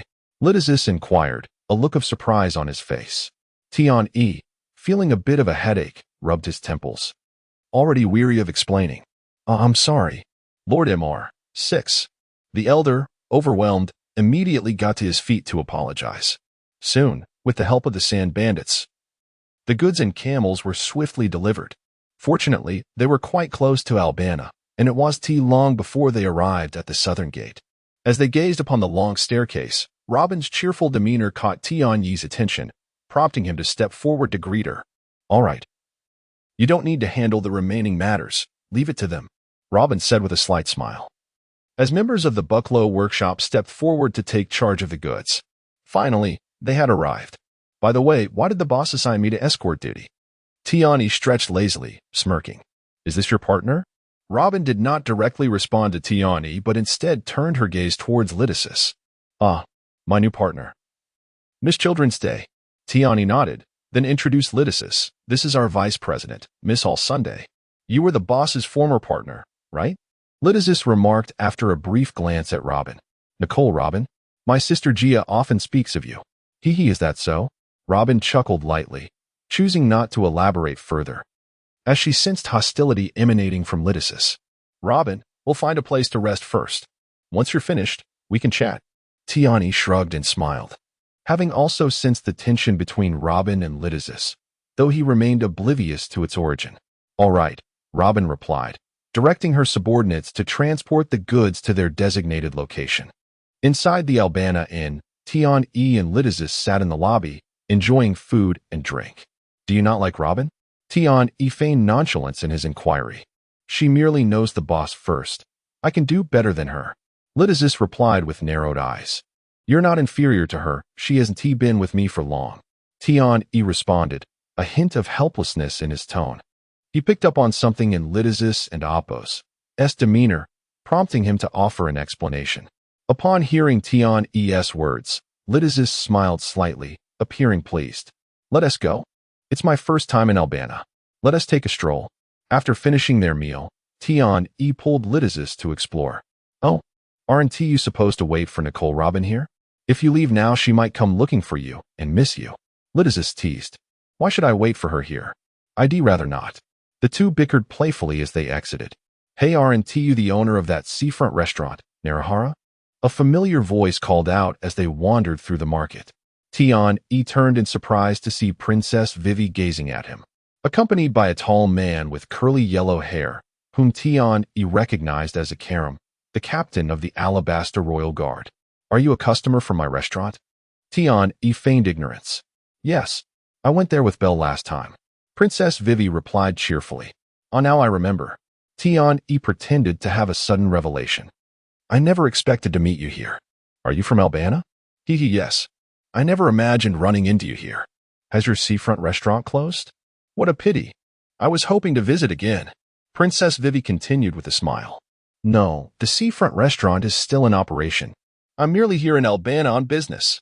Tian-E shook his head in response. Seeing this, Princess Vivi shyly stuck out her tongue. Princess Vivi, when did you go to Narahara with Belle? I will inform your father. Akaram remarked with a straight face. Akaram, don't be like that. I just sneaked out to have some fun. Besides, with Belle around, there was no danger. Princess Vivi said, playfully tugging at Akaram's arm. You truly are troublesome. By your words, she must be your master. And you dare to report her? Tian-E, aware of their relationship, smiled silently, while Lydicis, unaware, immediately chimed in with mockery. Akaram is not a servant. Princess Vivi shook her head in response to Lydicis' comment. I apologize for my sister's inappropriate words. Please don't be angry. Tian-E, startled by Lydicis' remark, quickly bowed in apology. Upon hearing Tian-E's apology, both Princess Vivi and Akaram's perceptions of him softened significantly. Akaram cleared his throat and asked Tian-E, May I inquire if you have business here in Albana? Indeed, this uncle's manner of speaking was quite distinctive. After catching Lydicis, who was about to say something, Tian-E nodded and replied, Recently, Narahara has seen any rain, and business has been somewhat lacking. So I took the opportunity to explore the capital. I also wanted to see how things were in other places. Upon hearing Tian-Ye's words, Princess Vivi and Akaram exchanged worried glances before inquiring. Narahara hasn't seen any rain either? How are things there? It's not too concerning. After all, Narahara is a port city. Although it has rain for several days, it's manageable. However, I've heard that other cities are also experiencing a lack of rain, which is indeed worrisome. Tian-E shook his head in response. Yes, it's concerning. Aside from the capital, several other cities haven't seen rain recently. Princess Vivi replied anxiously. Task 1. Inform Princess Vivi of the truth. Completion reward, advanced navigation skills. Task 2. Pretend to be unaware. Completion reward, random basic attribute point. When seeing the system prompt, Tian-E decisively chose Task 2. Now, when accepting tasks, He not only considered the rewards but also evaluated his own circumstances. Clearly, this was not the right moment to disclose the situation to Princess Vivi. Opting for Task 2 was more advantageous for him. However, he would not do nothing. Having lived here for so long and influenced by the original story, he had developed a certain fondness for the country of Alabasta. Yes, unfortunately, I'm just a merchant and can't be of much help. Tiani sighed softly. Thank you so much. Princess Vivi expressed her gratitude upon hearing Tiani's words. Chapter 47. Lacking real power, Calum gazed at Tiani with increasing admiration. The individual before him, merely a merchant, sought to assist the nation during its time of adversity. Truly, the citizens of this country are remarkable. Calum mused within himself. By the way, what does your family do? That person from before was your bodyguard, right? And this one is the steward? Tiani suddenly inquired, looking at Princess Weiwei. Well, my family's lord is considered a noble of Alabasta, though lacking in real power. I suppose we are merely minor nobility. As Princess Weiwei hesitated, Calum interjected unexpectedly. Tian-E wore a look of understanding, stating, I guessed as much, but if you are just minor nobility, never mind. I shall think of another solution. Princess Weiwei felt a twinge of reproach towards Calum. After all, she had already regarded Tian-E as a friend. And deceiving a friend is not a commendable habit. Is there anything I can assist you with? If I can be of help, please do not hesitate. Princess Weiwei offered. Perceiving Tian-E's apparent difficulties. Well, I had indeed harbored some intentions in coming to Alabasta, hoping to meet the king. However, as I am merely a merchant, the king would never see me, so I had planned to depart in a couple of days. Tian-E replied with a bitter smile. Meet the king? Both Princess Weiwei and Calum exclaimed in astonishment. Even Ladiki, standing nearby, cast a curious glance at his employer, for he had not previously mentioned that his purpose in coming to Alabasta was to meet the king.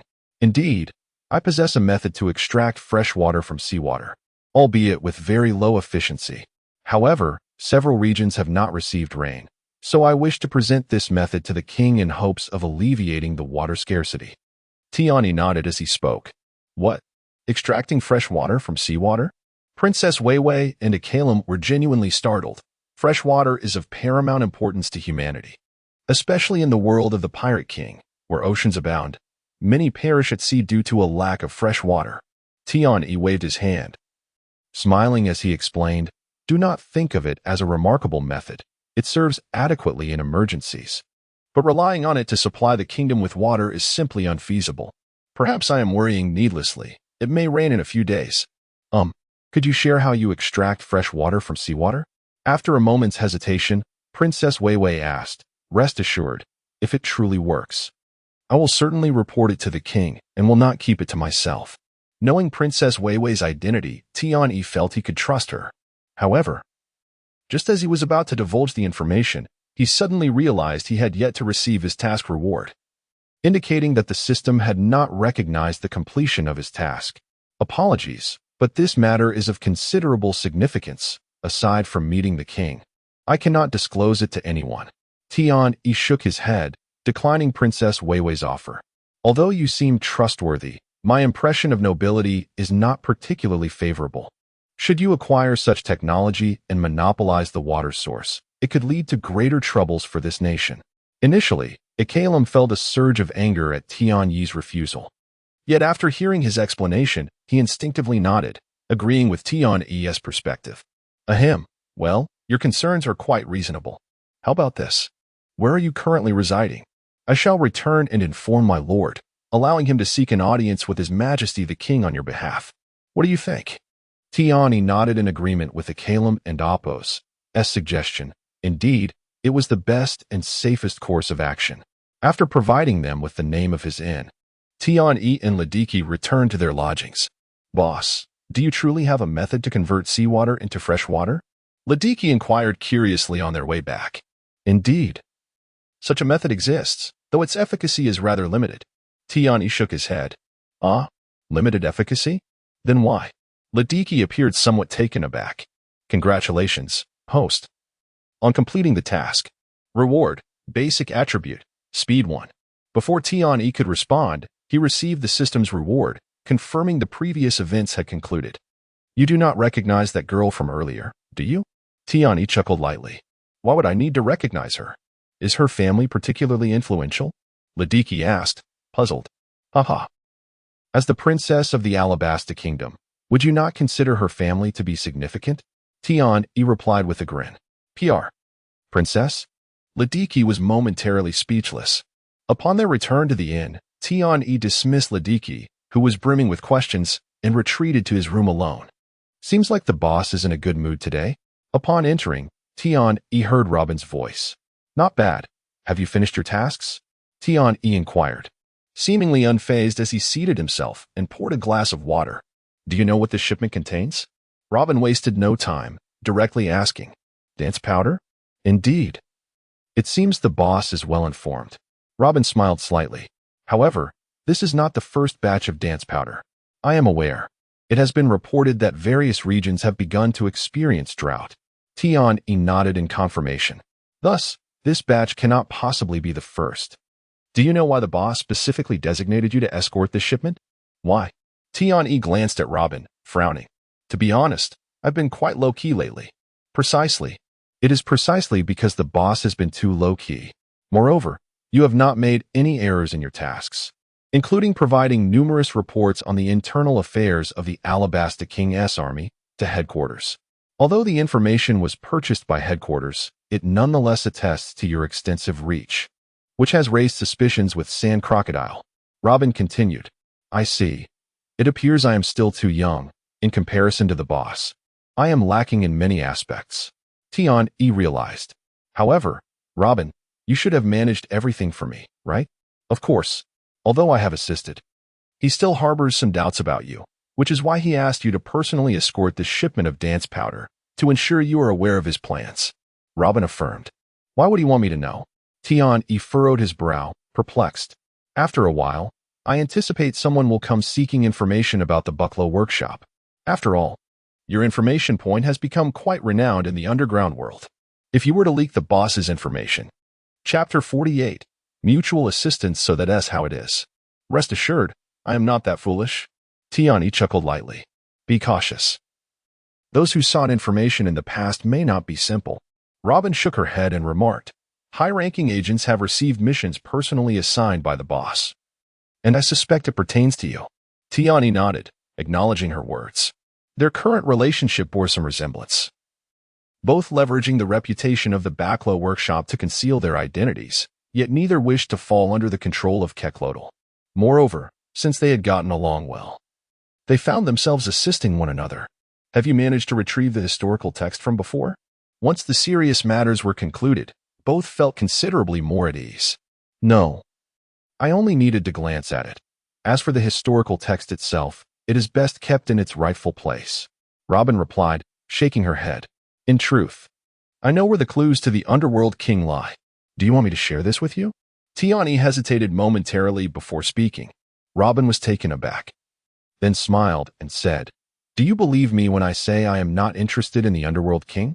Tiani nodded in agreement, responding, I do. However, have you never considered forming your own power?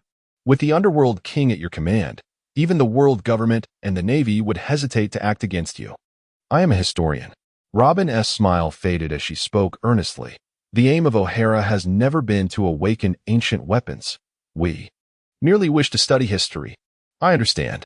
Yet, if you wish to uncover all the information, it may prove quite challenging.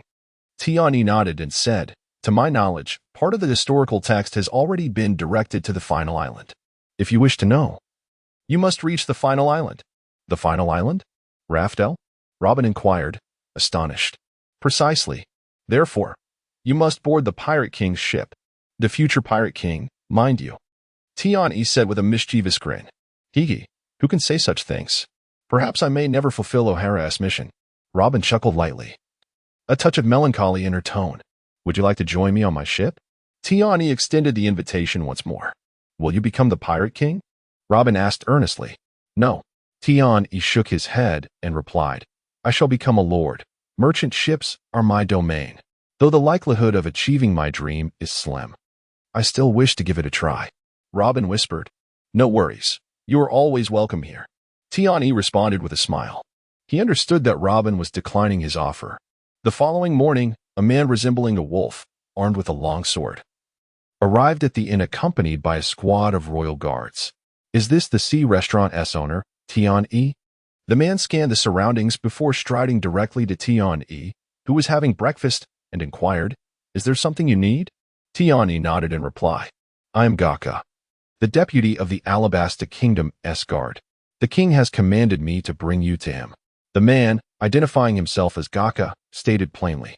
Tiani nodded and instructed Radiki, who was nearby, "Wait for me here and do not wander off." With that, he followed Gaka towards the royal palace. Shortly thereafter, they arrived at the palace gates. However, Tiani felt a sense of confusion. This was his first encounter with Gaka, yet the system had not assigned him a task. In previous instances, meeting characters from the original story would trigger system tasks, especially upon first encounters. Could it be that his assumptions were incorrect? Just as Tian-E pondered this, someone approached him unexpectedly. "It's you." Tian-E recognized the individual as the one who had accompanied Princess Vivi to the Sea Restaurant. "Tian-E, my esteemed boss, long time no see." Lyra greeted him with a light laugh. "What brings you here?" Tiani feigned a frown and asked. "I am Byru, the deputy of the Alabasta Kingdom's guard." Byru replied cheerfully. "HM?" Tian-E turned to Gaka with surprise, stating, "Didn't you just introduce yourself with the same title? Is someone among you being dishonest?" "Haha. Who told you that there is only one deputy in the guard?" Byru laughed heartily. "Both Gaka and I hold the title of deputy." "Then what of Vivi?" Tian-E spoke in a low tone. "You will find out once you enter." Byru replied with a light laugh. Task 1. Refuse entry under the guise of being deceived. Task completion reward. Random basic attribute 1. Task 2. Taunt Princess Vivi. Task completion reward. Basic swordsmanship. Task 3. Taunt Princess Vivi and defeat Gaka and Byru. Task completion reward. 1 random animal type devil fruit. Upon suddenly encountering the task options, Tian-E frowned immediately. Based on the rewards, he should opt for the first one, as it appeared the simplest. However, choosing the first option would render his efforts from the previous day moot. It seems the system indeed intends for me to distance myself from the Alabasta royal family. Tian-Yi's suspicions were further solidified. "What is the matter?" Seeing Tian-E frowning and standing in place, Byru asked in surprise. "Hiki, Vivi's identity must be rather significant, huh? I foolishly considered her a friend. It seems I have overestimated my standing." Tian-E chuckled lightly, shaking his head. His tone laced with sarcasm. Yes, he opted for task 2. He believed that by carefully managing his words, he could complete the task without having to engage physically with Byru and Gaka. Sure enough, upon hearing Tian-Yi's comments, both Byru and Gaka furrowed their brows, though neither made a move to attack. Despite their desire to refute Tian-E, they found themselves at a loss for words. The reason Her Highness the Princess does not disclose her true identity is due to the dangers that exist outside.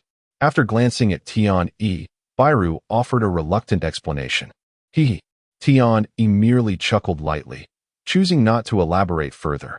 It seems my words have provoked you, and the impulsive Gaka has already drawn his sword. Do not be alarmed. I understand. After all, I will maintain decorum when entering with Her Highness the Princess." Tian-E disregarded Gaka and proceeded toward the palace gates. Though Gaka was exceedingly displeased, he ceased his actions upon realizing that Tian-E was a guest invited by the princess and the king. Task 2 completed. Subsequent tasks unlocked. Rewards to be settled upon completion. Subsequent task of Task 2. Teach Gaka a lesson. Task completion reward. Unlock new basic attributes. Damn. Upon hearing that Task 2 was completed, Tian-E initially felt pleased with his cleverness, but the ensuing task left him utterly astonished. Teach Gaka a lesson? If this were on his territory aboard his merchant ship, he might consider it, but here, is that not courting death? Chapter 49. Audience with the king. However, if this task remains unfulfilled, not only will the subsequent rewards be forfeited, but even the rudimentary swordsmanship he painstakingly acquired will be rendered futile. This is the most exasperating aspect of subsequent missions. They provide no room for choice, locking the tasks in place. Just as he was about to abandon the mission, he suddenly realized, The system seemingly imposed no strict deadline for completion. Could he perhaps wait until he had grown stronger and return to teach a lesson to Jaka to fulfill this task? Since he was currently unable to accomplish it, Tian-Yi decided to give it a try. Wait. Just as Tian-Yi had come to this conclusion and prepared to enter the palace, Belle suddenly called out to him. Is there something else? Tian-Yi paused and turned back to inquire. Of course, we are in the royal palace. Please disarm yourself, Belle said with a somewhat teasing smile. Upon seeing Belle's expression, Tian-Yi immediately understood. During their first encounter, he had made a similar remark, and now the tables had turned. Task 1. Refuse to disarm. Reward for task completion. Random basic skill. Task 2. Disarm yourself. Reward for task completion. Random basic attribute 1. Task 3. Refuse to disarm and defeat Belle. Reward for task completion. Unlock model style. Warship. As the tasks reappeared before him, Tian-Yi began to hesitate. The other tasks were manageable, but task 3 was indeed tempting. Especially after he had just discovered a flaw in the system. He could accept task 3 now and complete it later. However, since he had yet to test this theory, he was uncertain if it would work. If it didn't, he would have wasted 2 task rewards. Very well, take them. Tian-Yi unfastened his trusty sword and pistol from his waist and handed them to Belle. To avoid any further complications, he opted for task 2, prioritizing the acquisition of attribute points. Congratulations, host, on completing the task. Reward, basic attribute, speed 1. Recently, the attribute points awarded by the system had predominantly enhanced his speed, resulting in it surpassing his strength significantly. No need, Mr. Tian-Yi is trustworthy. Just as Belle was about to accept Tian-Yi's weapons, Princess Vivi, accompanied by Icolum, emerged from the palace with a radiant smile. Your Highness. Upon seeing Princess Vivi, everyone bowed in respect, but Tian-Yi remained stationary. My apologies, Mr. Tian-Yi. I previously deceived you due to certain inconveniences, and I beg your forgiveness. I am Princess Nefertari Vivi of the Alabasta Kingdom. The first words spoken by Princess Vivi were an apology, leaving him momentarily at a loss for words. I truly did not expect you to be the Princess of Alabasta. Had I known, I could have shared the method with you yesterday, sparing us all this trouble today. Tian-Yi sighed. Are you still upset, Mr. Tian-Yi? Once everything is resolved, may I apologize to you again? Princess Vivi inquired with a gentle smile. Her demeanor, regarded as the epitome of royal grace, disarmed even the most obstinate Tian-Yi, rendering him unable to retort. Your Highness, please refrain from further apologies. Otherwise, certain individuals may indeed feel compelled to reprimand me. However, upon noticing Jaka's unfriendly expression behind her, Tian-Yi's mind sparked with an idea. Could he possibly use Princess Vivi to fulfill the task of teaching Jaka a lesson? You brat. What did you say? Before Princess Vivi could speak, Jaka, unable to contain himself, stepped forward, intent on reprimanding the audacious young man. Jaka. Belle hastily restrained Jaka, shaking his head and gesturing for him to observe Princess Vivi nearby. My apologies, Your Highness, it is merely that. Upon seeing Icolum and Princess Vivi frown at him, Jaka finally bowed his head and spoke. Might there be some misunderstanding between you and Jaka, sir? Princess Vivi looked at Tian-Yi, puzzled. Even though Jaka was more impulsive than Belle, he was still the deputy of the Alabasta Kingdom's guard and could not afford to act rashly. A misunderstanding? Not quite. It's just, if I expressed a simple desire to teach him a lesson, would Your Highness consent? I could exchange the technique of converting seawater into fresh water. Tian-Yi chuckled softly. At this utterance, everyone's expression shifted dramatically. Belle and Jaka finally understood why the princess and king had invited this merchant. Possessing the ability to convert seawater into fresh water would free Alabasta from the constraints of drought, especially given the recent lack of rainfall across the nation, making such a skill exceedingly precious. Icolum shot a fierce glare at Jaka, dismayed at how he had created such a ruckus at such a critical moment, only serving to complicate matters for Princess Vivi. Indeed, he considered it a mere farce. Tian-Yi had previously left a favorable impression, and Icolum saw no malice in his eyes, believing he was merely testing Princess Vivi. Your Highness, I was overly petty before and offended this gentleman. I implore you to impose punishment. Princess Vivi, Jaka, and Icolum spoke in unison. They all recognized the significance of the technique Tian-E had mentioned, hence their urgency. Meanwhile, Bell stepped forward, intending to explain, but Jaka abruptly halted him. Bell glanced at Jaka's resolute expression and ultimately turned away, opting to remain silent. Mr. Tian-E, although we have only met thrice, you do not strike me as a petty individual. Furthermore, I know Jaka well. He is certainly not a villain. Therefore, if you wish to use this method to have me punish Jaka, I must regrettably decline. Princess Vivi gazed intently at Tian-E, her voice soft yet firm. Your Highness. Princess Vivi, Jaka and Icolum expressed their concerns. If they were to lose the freshwater conversion technique over such trivial matters, it would be a monumental loss. And for the Alabasta Kingdom, it would be an absolute disaster. Nonetheless, as Icolum looked at Princess Vivi, his gaze also contained admiration. This was the poise befitting a ruler. Chapter 50. A bold attempt. Ha!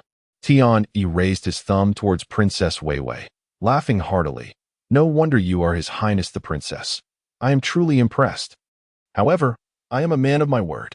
With that, Tian-E approached Jaka, playfully tapping him on the head, and continued, I have already given you your lesson. What do you think? The onlookers were bewildered, failing to comprehend the reasoning behind Tian-Yi's actions. Yet, Tian-E was in high spirits, for he had just received a notification from the system, confirming the completion of his subsequent task. Congratulations, host, on completing Task 2's follow-up task. Reward, Basic Swordsmanship. New foundational attribute, Constitution. Both the basic swordsmanship and the foundational attribute of Constitution were of paramount importance to him. With these enhancements, he could barely sustain himself outside the merchant ship. Mr. Tian-E truly enjoys jesting, Princess Weiwei remarked, covering her mouth with a smile as she observed Tian-E approaching. To her, it seemed as though he was merely creating an opportunity for both parties to save face. By the way, if you two do not mind, shall we share a drink later? As he reached the palace entrance, Tian-E suddenly turned back, smiling at Jaka and Bell. Apologies, but we must guard the palace, so we cannot partake in drinks. Bell shook his head, adding, however, if you can wait until we change shifts, it may be possible. Haha. Then it is settled. I shall seek you out later. Tian-E nodded, smiling. Princess Weiwei and Icolum also smiled and walked with Tian-E into the palace. This is my father, His Majesty the King of the Alabasta Kingdom. Upon entering the palace, Princess Weiwei pointed to the throne where Nefertari Kibura sat, making the introduction. Your Majesty, greetings. I am Tian-E, the owner of the Narahara Ocean Restaurant. Tian-E bowed respectfully. So, you are the proprietor of the famed ocean restaurant. I have heard its name even in my circles. King Kibura, who appeared somewhat stern, smiled warmly. Thus, if we boil seawater and collect the vapor in this container, we obtain fresh water? In the palace's back garden, King Kibura asked incredulously, gesturing towards the apparatus before him. Indeed, through evaporation, seawater transforms into freshwater, leaving behind salt crystals, a true twofold benefit. Tian-E observed the group of naive individuals surrounding a heating device, marveling at their astonishment. This is truly miraculous. It is fresh water without a hint of salt. Icolum exclaimed as he dipped his finger into the distilled water and tasted it, his expression one of shock. The others, witnessing this, eagerly followed suit, dipping their fingers into the distilled water and tasting it. Could it truly have transformed into fresh water? This is simply unbelievable. All present, including Jaka, Bell, and King Kibura, gazed at Tian-E in astonishment. Your Majesty, I suggest you refrain from putting unknown substances into your mouth next time. Had I harbored ill intentions today, the upper echelons of the Alabasta Kingdom would be in grave peril, Tian-E said with a wry smile. Eh? Haha. You are quite right. I shall certainly be cautious next time. King Kibura chuckled, glancing at the stiff-faced Icolum and others before bursting into laughter. It is our failure. Icolum, Jaka, and Bell bowed to the king in acknowledgement. As guards, they felt remiss for not executing their duties flawlessly. Had anything happened to the king, they would bear the blame. This is my oversight, unrelated to your efforts. King Kibura waved his hand, smiling. Observing their harmonious rapport, Tian-E sighed. Were it not for the looming threat of Crocodile, he would have genuinely desired to side with King Kibura.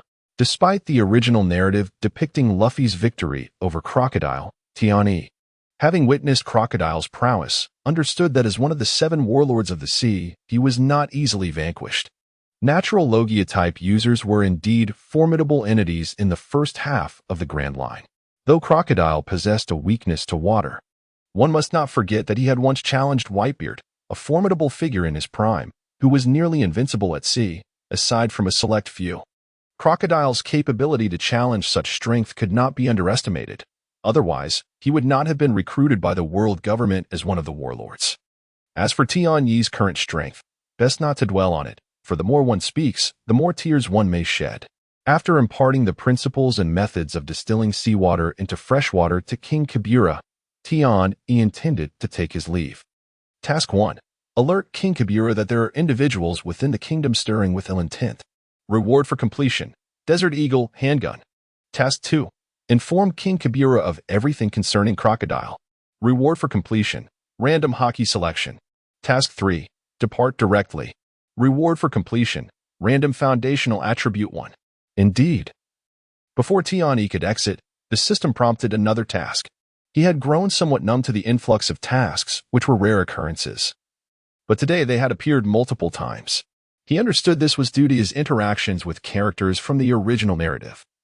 Yet the frequency of these tasks both delighted and concerned him. Your Majesty, may I speak with you privately? After a moment of hesitation, Tian Yi finally inquired. He had chosen Task 1, for he was particularly fond of the Desert Eagle reward, as his sole means of ranged combat. He required a superior weapon to complement his basic firearms proficiency.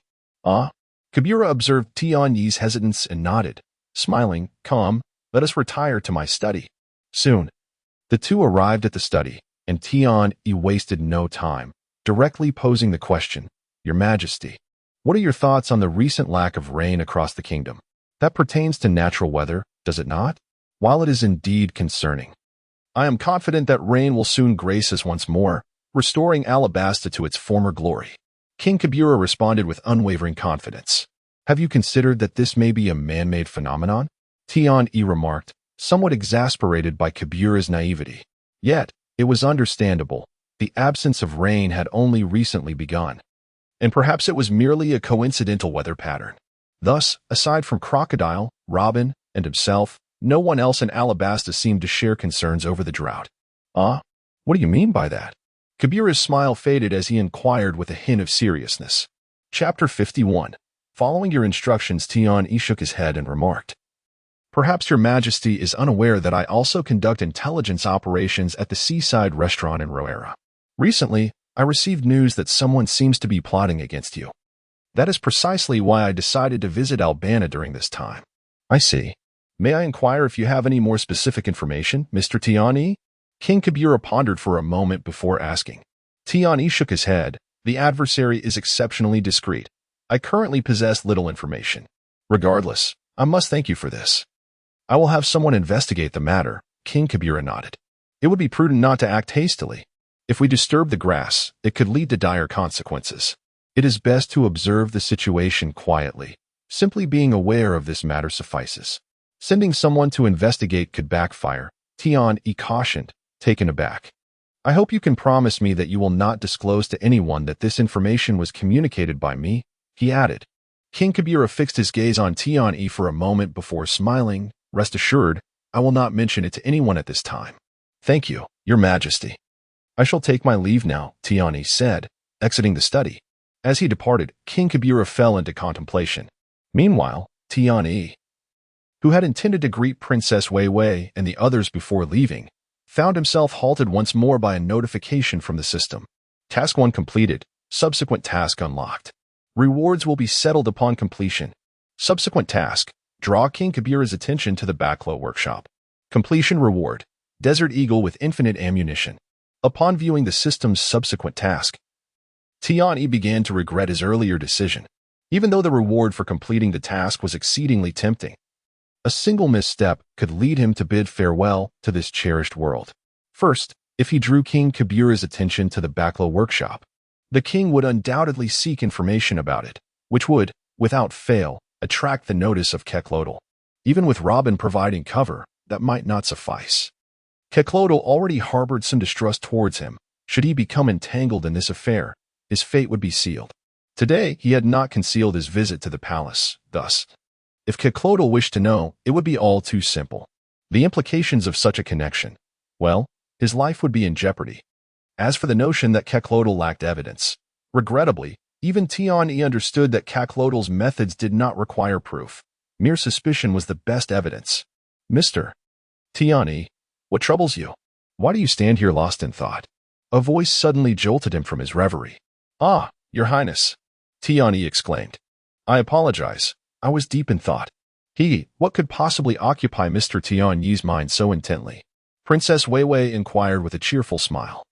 Observing Princess Weiwei and Ikelim, Tian-E steeled himself and turned back toward King Kabira's study. Mr. Tian-E, what has happened? Princess Weiwei tilted her head, glancing at the equally perplexed Ikelim.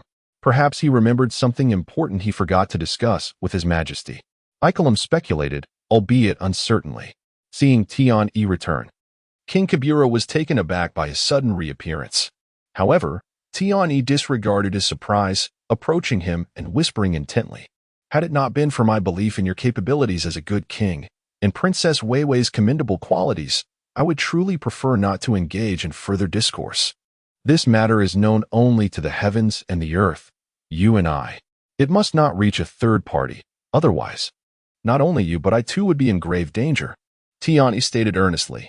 King Kabira's eyes gleamed with understanding as he nodded. I comprehend. I shall proceed as you suggest. Thus, the fate of the Alabasta Kingdom now hinges upon your decisions, Tian-E remarked before promptly departing. Having done all that he could, and with no intention of further discussing the matter, he felt assured that even if the system did not acknowledge his task completion, he would refrain from additional commentary. Rewards, while enticing, were of little use without life to enjoy them. Upon exiting the palace, Tian-E immediately contacted Robin, who in turn reached out to Keclodal. What are you saying? That the king invited Tian-E today to acquire information about the Baklo workshop? Keclodal's expression shifted upon hearing Robin's report, and he asked in a low tone. Indeed, Tian-E was cautious in his responses. Merely stating that the Baklo workshop is a bounty hunter organization recently active in the waters near Alabasta, Robin affirmed. Yet, Mr. Kabira, what could have prompted him to inquire about the Baklo workshop's intelligence? Keclodal, his cigar clenched between his teeth, narrowed his eyes, his tone laced with menace. At present, that remains unclear. Tian-E has commenced an investigation, yet our spies within the Alabasta Kingdom are few, so we are unable to ascertain the situation for now.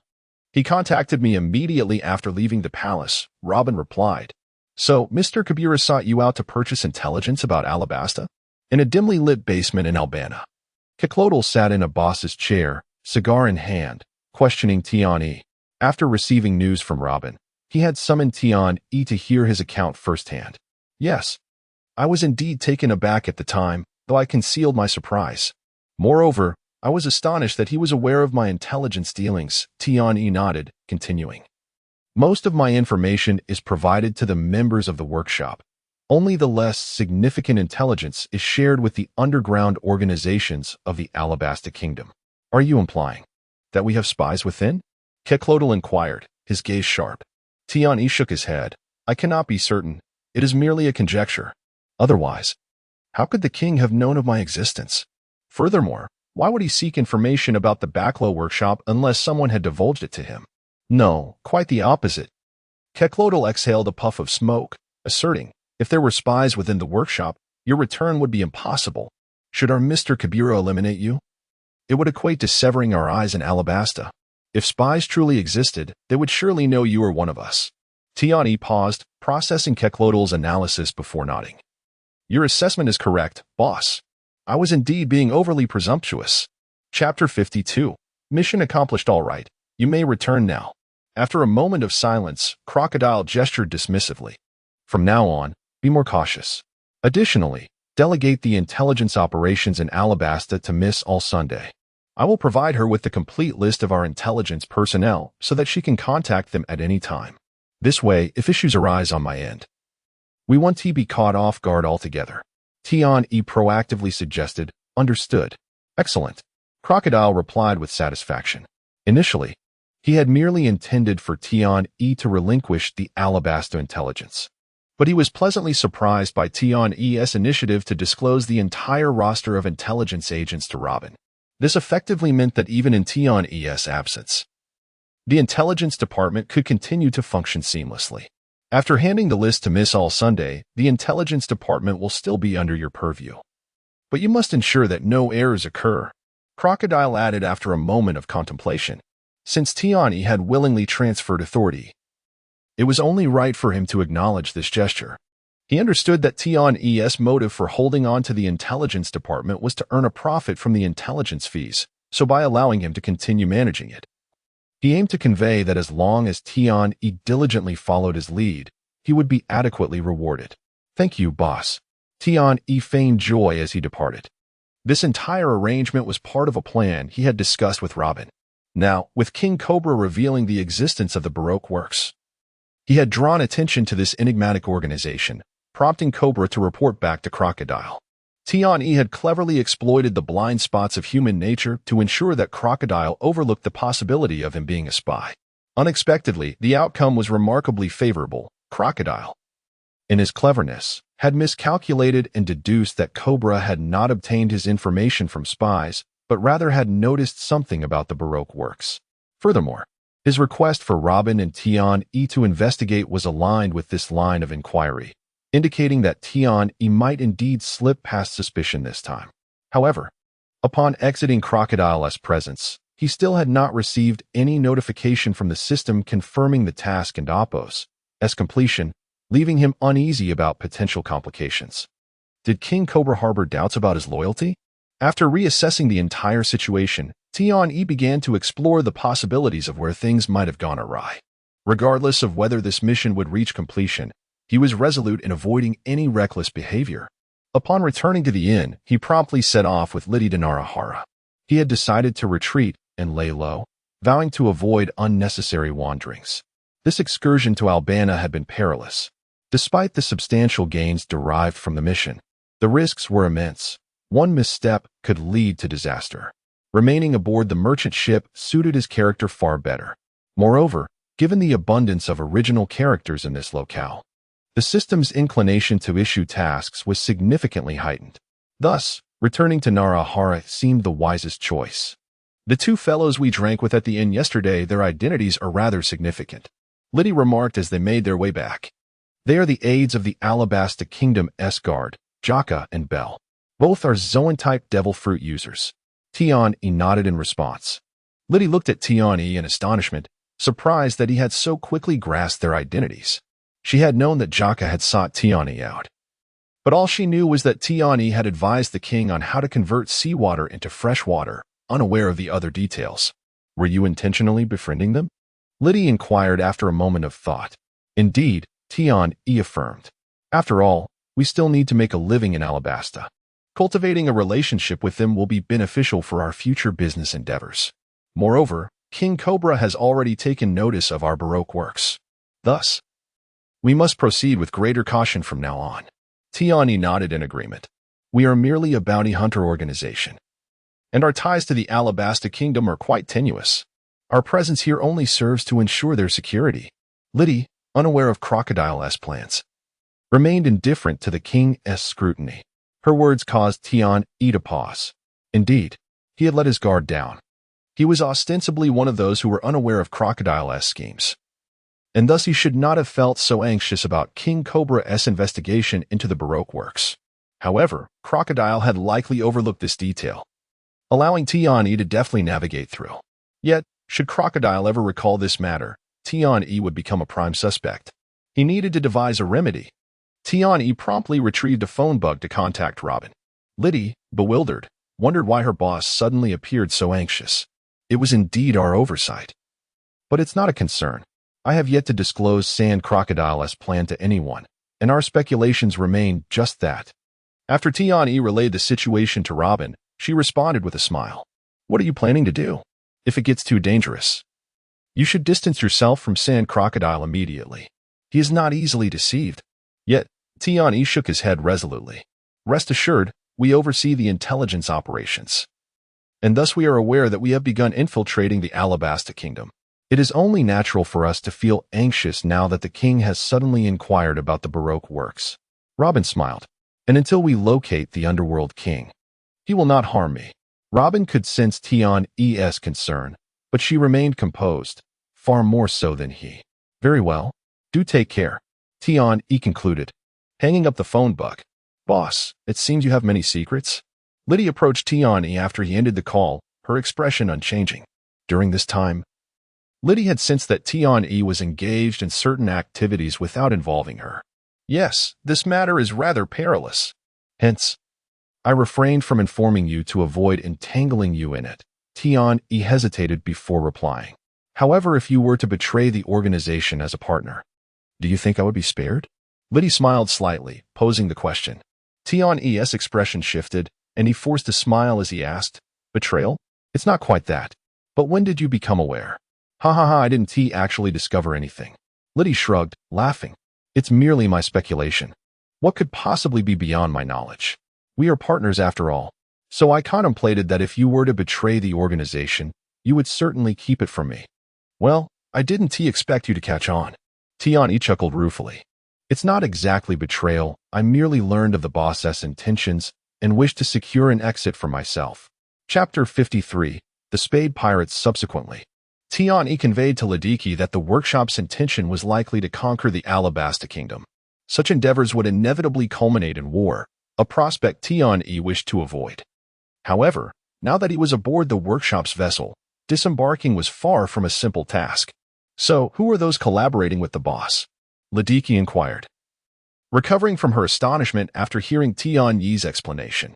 While you may have your suspicions, I cannot provide you with a definitive answer, Tian-E replied, shaking his head. I see, Ladiki sighed. So, are you planning to report me to the workshop? Tian-E regarded her intently, awaiting her response. After a moment of silence, Ladiki lifted her gaze to meet his. We are partners. My reason for joining the Bucklow workshop was solely to work as a bounty hunter. I have no interest in matters of the state, but if you choose to follow me, you will merely become a servant. Tian-E remarked with a light chuckle, discreetly concealing the desert eagle that he had hidden behind him. Upon departing from Albana, he received a notification from the system confirming his completion of tasks, along with rewards from 2 missions, indicating that Cobra had indeed begun to take the Bucklow workshop seriously. A servant is just fine. I find joy aboard this ship, he replied. By the way, does Gia know about all this? After opening up, it seemed that the barrier between them had dissipated and Ladiki appeared more at ease. She's an ordinary person, but she likely has some understanding of these matters. Albeit not as detailed as you do, they conversed as they walked. Although they had cleared the air, Tian-E remained uncertain about Ladiki's sincerity. Upon returning to Roera, he promptly contacted Robin, urging her to monitor whether Ladiki sent any messages to headquarters, for caution was never excessive in such matters. Once back on the merchant ship, Tian-E resumed his life of caution aboard, and due to his newfound camaraderie with Ladiki, he relaxed his guard around her, merely asking Robin to remain vigilant. One day, with a lull in activities, Tian-E sought out Number 1, eager to test his swordsmanship. Having acquired basic sword skills in Albana, he had yet to put them to use. Number 1, being a swordsman, was the perfect partner for this endeavor to gauge the true extent of his abilities. Boss, please. Number 1 greeted him with a swordsman's bow. Tian-E wasted no time, slowly drawing the washo from his waist, feeling an odd familiarity as if he had wielded it before, with numerous offensive techniques flooding his mind. Clang. With a swift step, Tian-E struck directly at Number 1's heart, yet the experienced swordsman deftly parried the attack. It seems the boss is no novice with the sword, Number 1 remarked, astonished. Hee, it's been a while since I last wielded a sword, so I'm a bit rusty, Tian-E replied with a slight smile, launching another assault. As their duel progressed, Number 1 soon found himself on the defensive against Tian-Yi's relentless strikes. Clang.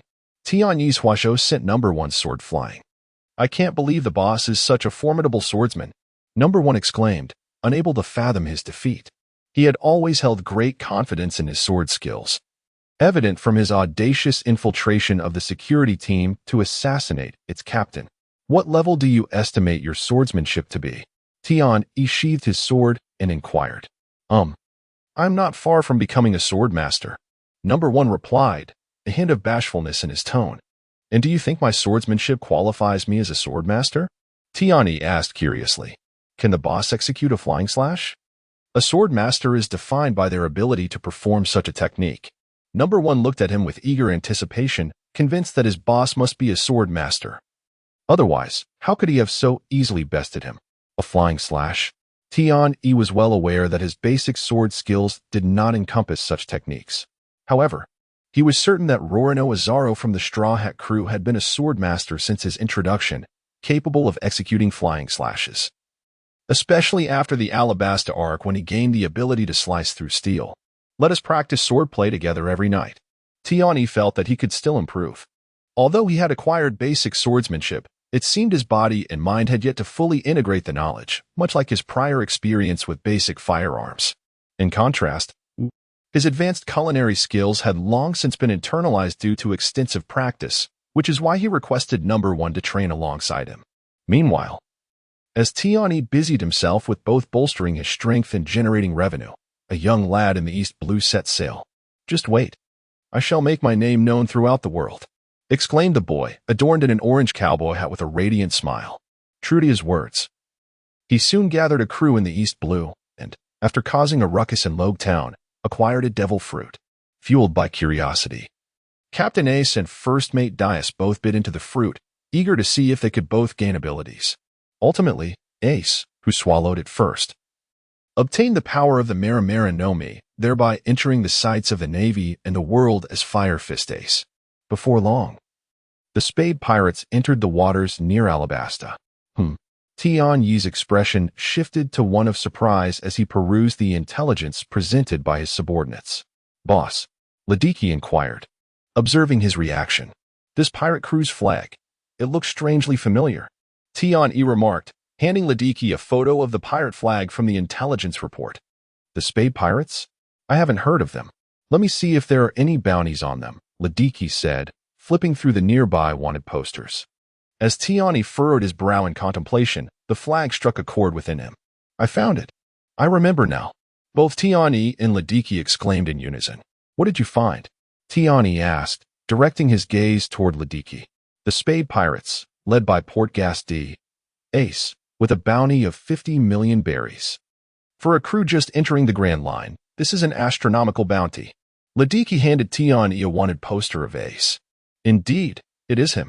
Fire Fist Ace. Alert everyone to steer clear. They are not a match for him.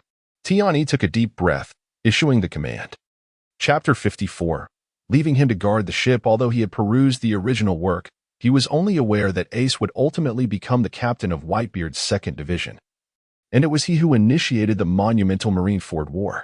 Prior to joining the Whitebeard Pirates, however, he could only recall that Ace had his own pirate crew, the name of which eluded him.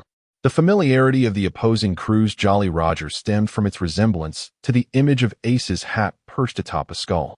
Does the boss know him? Ladiki inquired with a furrowed brow, despite the substantial bounty of 50 million, indicating that the individual was certainly not to be trifled with. A bounty does not necessarily equate to strength. Their own Barclow workshop was no slouch either. He's a Logia fruit user. Do you think we stand a chance? Tiani chuckled softly. Logia? Ladiki exclaimed, looking at Tiani with astonishment. He is actually a Logia user. Indeed, in any case. Let us not provoke him. He is likely just passing through, Tiani replied, nodding, while he harbored a desire to meet the man. He deemed it unnecessary to instigate a confrontation at that moment. Unbeknownst to him, despite issuing orders for the crew of the Barclow workshop to avoid Ace, the latter was already making his way toward the kingdom of Alabasta. Also, this is the desert kingdom of Alabasta. When the Spade Pirates ship, the Speedy, docked at the port of Roa, Tian-E was already aware of their location. Captain, we are running low on food and beverages. We should procure some. A tall female pirate called out to Ace.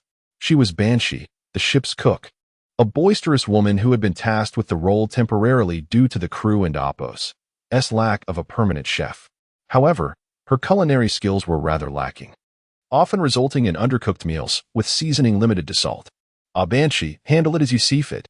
I seem to smell something delicious after eating your cooking every day. I feel like I might vomit.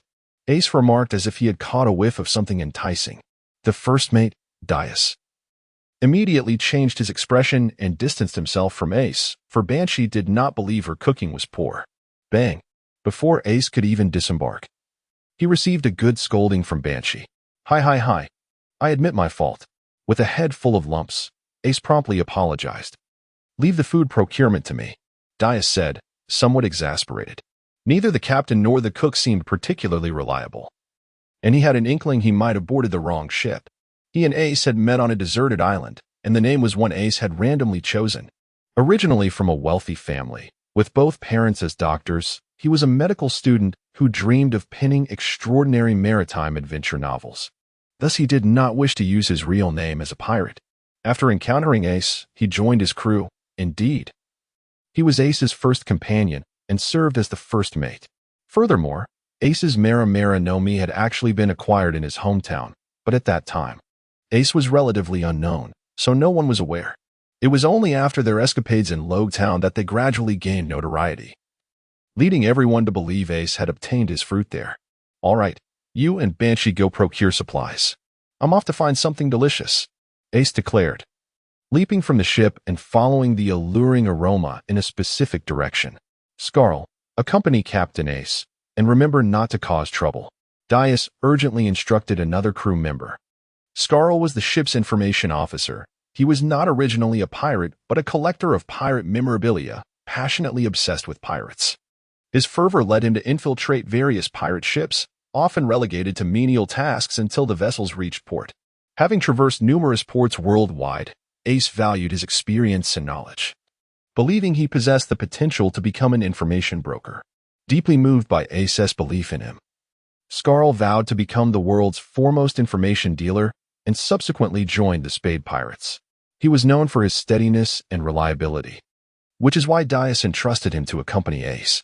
All right, Scarl nodded and promptly caught up with Ace. Mihal, the ship is in your hands. Banshee and I will go procure ingredients and beverages. Do you need me to bring you anything? Dias called out toward the cabin, where another companion, Mihal, was located. He was a man with a teaching title, referred to as teacher by the crew. His dream was to traverse the seas and reach children who were unable to receive an education, and it was only Ace who supported his aspirations, prompting him to follow Ace. He had a habit of rarely leaving the cabin, often staying behind with books even when the crew went shopping. So everyone had become accustomed to him remaining aboard. Please bring me a few books. I have never been here, and there may be some excellent reads. Mihal's voice echoed from within the cabin. All right, we're off, Dias said as he and Banshee made their way toward the town at the port. Meanwhile, drawn by the tantalizing aroma of food, Ace found himself at Tianyi's Maritime Restaurant. Although the establishment had begun to specialize in gourmet cuisine, it still offered barbecues outside of peak hours, making it a favorite among the common folk. Even during mealtimes, many nobles would order barbecue to enjoy in private rooms. This aroma is emanating from here, Ace exclaimed, eyes sparkling as he approached the Maritime Restaurant. Captain, wait, this is someone else's ship, Scarl called out, chasing after Ace. No, this is a restaurant, Ace insisted firmly. How could it be? Who would place a restaurant on a ship? Scarl shook his head in disbelief. Look, that's the restaurant's insignia. Ace pointed at the emblem on the ship's hull earnestly. A maritime restaurant? It truly is a restaurant? Scarl gazed incredulously at the sign. Let us go. We must try it. However, as Scarl came to his senses, Ace had already dashed onto the merchant vessel. Welcome. How many guests do we have? Upon stepping aboard, Ace encountered Gia, who had come over to the deck. Hello. Just one. 2 people. Ace quickly took a step back and greeted Gia. For 2. We have available seating. Guests may choose to dine on the deck or inside the restaurant. The deck may be a bit warm due to the weather, but the view is splendid, and dining will be a more joyful experience. Chapter 55. Asleep. The restaurant was decidedly cooler than the deck, and with its intricate open-work design on both sides, it did not hinder the enjoyment of the magnificent sea view. Gia smiled as she explained to Ace. Oh, is there such a consideration? Scar asked as he turned to his companion. Shall we dine in the restaurant or remain on the deck? Let us go inside the restaurant. Captain, you may not mind the heat, but I certainly do, Scar replied with a smile. His choice of the restaurant was driven by the presence of more patrons, As an intelligence officer, he knew that restaurants were prime venues for gathering information, as the conversations of many often contained the insights one sought. Very well, please follow me, Gia said, noticing the weapons both men carried. However, as this is your first visit to our establishment, allow me to remind you both of a rule. She pointed to a notice board on the deck, stating, as this is a restaurant, no fighting is permitted under any circumstances. If you cannot adhere to this rule, we regret we cannot serve you. Oh, what an intriguing establishment. Rest assured, as long as no one provokes us, we shall not cause any disturbances. Scar replied with a slight smile. If anyone does cause trouble, feel free to approach any of our staff, and we shall resolve the matter. Gia explained with a smile as she led the two to an unoccupied table within the restaurant. Here is our menu. Once Ace and Scar were seated, Gia picked up the menu and handed it to them, calling for a server to pour water for the pair. What are they eating that smells so delicious? Ace inquired, not even glancing at the menu, but rather pointing to a nearby table. That is barbecue, one of our specialties. If you are interested, there is a description at the back of the menu. Gia replied cheerfully. Ah, I want that. Please bring it quickly, Ace exclaimed, his anticipation palpable. Apologies, dear guest. But barbecue is not a singular dish. It is a cooking method. Therefore, you will need to order specific items for us to prepare. Gia explained patiently without mocking Ace. I see, my apologies. Our captain can be a bit hasty. Could you please recommend something? Scar interjected, casting a reproachful glance at Ace. Certainly. If both of you have a hearty appetite, I suggest ordering a whole grilled fish. It should suffice for two without waste. Additionally, we have a selection of vegetarian and meat dishes that can complement your meal. For the average diner, a single fish should be sufficient for two. Gia nodded in response. How large is your grilled fish? Scar hesitated before asking, fully aware of his captain's voracious appetite. Approximately this size. Gia gestured with her hands. That might not be enough. Scar chuckled wryly. Our captain has quite the appetite.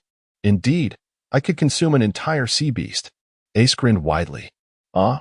Gia blinked, unsure if Ace was jesting, as she had never witnessed anyone consume an entire sea beast in a single meal.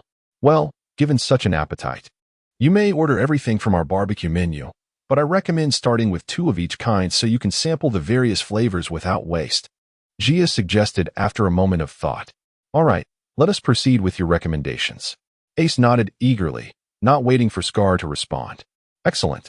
However, I must inform you that we require payment up front before serving your meal, Gia said, handing the bill to Ace. Ace held the bill, visibly embarrassed. Having never paid for food, he naturally had no currency on him. I'll take care of it. Scar sighed, feeling somewhat exasperated. Dealing with such a captain could be exhausting. After settling the bill, Gia took the menu and departed, only to return shortly to inform them, your orders have been submitted to the kitchen. Please bear with us for a moment. Additionally, given your substantial order, I recommend you consider a membership card. As Gia finished explaining the benefits of the membership card, the grilled fish and some assorted barbecue dishes were brought to their table. No need for that. We are merely passing through and shan't linger, Scar replied with a polite smile, appreciating Gia's thoroughness while noting her concern over potential waste. Additionally, Gia paused, observing Ace devour the dishes at an astonishing pace, while Scar had yet to eat a single bite. I apologize for our captain. Scar felt a tinge of embarrassment. Not at all. This is the highest compliment to our culinary efforts. Would you like some drinks?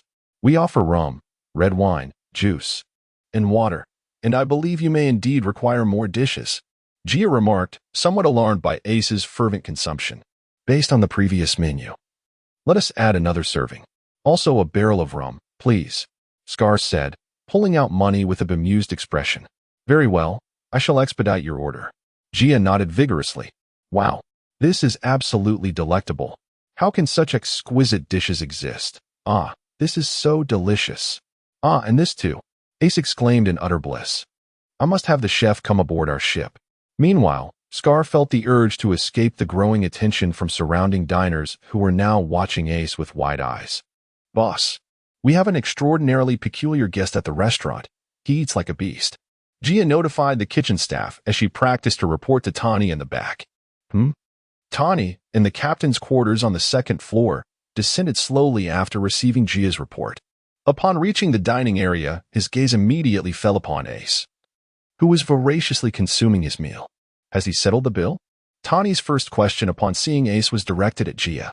It's unavoidable. Ace has a notorious reputation for dining and dashing. It is said that from the moment he set sail until the end of the Marineford War, he has never once paid for a meal. What does this mean? It implies that Ace has lived his entire life without paying for food. He truly is the nemesis of every restaurant in the world. Fortunately, Gia's response eased Tani's concerns. Otherwise, he would have been at a loss on how to approach such a legendary figure. Chapter 56. The Membership Card of Our Restaurant Greetings. I am Tiani, the proprietor of the seaside restaurant. Observing the gluttonous Ace and the visibly embarrassed Scar, Tiani approached them with a smile. Ah, you are the owner? By the way, the food here is simply marvelous. Ace replied while continuing to indulge himself. Thank you. Tiani felt a twinge of awkwardness, as Ace's manner of speaking while eating was somewhat inconsistent with the grand image he had of the fiery commander. I sincerely apologize, our captain, Scar began. But before he could finish, Ace, with fork in hand, unexpectedly toppled face first into his plate, motionless. Those who had been observing Ace were momentarily stunned. What was happening? Food poisoning? Or had he choked from overeating? Even Tian-E, who was aware of Ace's peculiar habit, was startled by the suddenness of his collapse. Just moments ago, they had been engaged in conversation, and now this unexpected event was quite alarming. Especially with Ace's face buried in his food, Tian-E felt a surge of panic, fearing for the captain's well-being. Is he all right? Tian-E swallowed hard, uncertainly inquiring. Coughing awkwardly, Scar felt so embarrassed he could have dug a hole to hide in. If it were not for the constraints of their location, he would have bolted. Although he had witnessed Ace's sudden collapses before, they did not occur during every meal. This was merely an unfortunate episode that had chosen to manifest at this moment. Captain, please wake up. Scar forced a smile towards Tian-E, then gently nudged Ace, whispering urgently. However, Ace showed no signs of awakening, prompting Scar to lean closer and exclaim, Captain, wake up. Seemingly, Scar's loud call had an effect. As Ace slowly lifted his face from the plate, glanced around, and sheepishly said, my apologies. I dozed off. Did you really fall asleep? Tiani, despite having mentally prepared himself, was still taken aback by the reality of the situation. Ha ha ha. I truly apologize for startling you. Ace chuckled, resuming his meal. Indeed. You did give me quite a scare. While I am confident in the quality of my ingredients, it would be quite the predicament if you were to perish here. Tian-E replied with a wry smile. At this point, he took a seat, eager to befriend the renowned Ace. With Tian-Yi's special attention, the speed of service for Ace increased significantly, and as Ace slowed his eating pace, Scar joined in on some of the food as well. This is our restaurant's membership card. Future visits will entitle you to discounts on beverages. After chatting with Ace and Scar for a while, Tian-E presented a membership card to Ace. Really? That's fantastic! Ace exclaimed, snatching it without hesitation, leaving Scar no chance to decline. Captain, we won't be staying here for long. We may not have many opportunities to dine here again. Scar cautioned quietly. Indeed, what should we do? Such delectable dishes, it would be a shame to miss out. Ace nodded, seemingly reluctant to leave. Not to worry. My establishment is called the Seaside Restaurant because it is mobile. Perhaps we shall meet again on the open seas. So, keeping the membership card is certainly advantageous. Tiani smiled. Mobile? You venture out to sea as well? That is wonderful. Ace's eyes widened with excitement. Indeed. However, for the time being, I will only be operating around the waters of Arabasta. In the future, we might encounter each other in some oceanic expanse. Tiani replied. After finishing their meal, Ace and Scar prepared to take their leave, as they had other matters to attend to. Yet just as Ace was about to depart, Tian-E received a system notification. Mission 1. Challenge Fire Fist Ace and defeat him. Completion reward. A random devil fruit. Mission 2. Defeat Fire Fist Ace and hand him over to the Naval Division in Arabasta. Completion reward. Conqueror's Hockey. Mission 3. Invite him to dine on the merchant ship again. Completion reward. Random base attribute 1. Upon reviewing the system's tasks, Tian-E knew without a doubt that opting for Mission 3 was the most prudent choice. Until he mastered hockey, he had no chance against Ace, a formidable natural type user. Thus, before Ace disembarked, Tian-E extended an invitation, promising to personally cook for him during his next visit. Ace, upon hearing this, was tempted to turn back for another meal. Through their earlier conversation, they had learned that Tian-E, while being the owner, was also a skilled chef. Next time we come, let us invite him aboard, Ace remarked cheerfully to Scar on their way back. Captain, that man is no ordinary individual, Scar replied, narrowing his eyes. What do you mean? Ace asked, surprised. Do not underestimate him. The caliber of their staff indicates that this floating restaurant is exceptional, and as the owner, he is undoubtedly formidable, Scar replied solemnly. Is that so? But their cuisine was truly delightful. Ace pondered, contemplating. Scar leaned back, nearly losing his balance. After all this time, that is what you were considering? He thought to himself, mentally scoffing. However, he understood the nature of his captain and chose not to press further. For now, their primary concern was to gather intelligence about their surroundings. Though their visit was merely for resupply, Scar, who aspired to be the world's foremost information broker, made it his priority to inquire about local news upon arriving at any new place. Meanwhile, after Ace's departure, Tian-E realized that the system had not confirmed the completion of his mission. He understood that he would need to wait for Ace's next dining visit to fulfill it. Boss, who were those two earlier? Lydicy approached Tian-E, curiosity evident in her eyes, having been stationed on the second floor overseeing the VIP room. She had heard about the peculiar guests and the fact that the owner personally attended to them, prompting her to come and investigate. Fire Fist Ace. Tian-E replied in a hushed tone. The notorious pirate with a bounty of 500 million for the natural type devil fruit? Lydicy gasped, her eyes wide with astonishment. Chapter 57. Who is more powerful indeed? Send a message to headquarters, stating that Port Yasti, Ace has arrived at Norahara. Tian-E squinted, contemplating the reaction of Crocodile upon receiving news of Ace's arrival. As fellow wielders of the Logia type abilities, he was curious about who would prevail in a confrontation between the two. However, he did not anticipate encountering Ace again by evening, without having received any communication from Crocodile.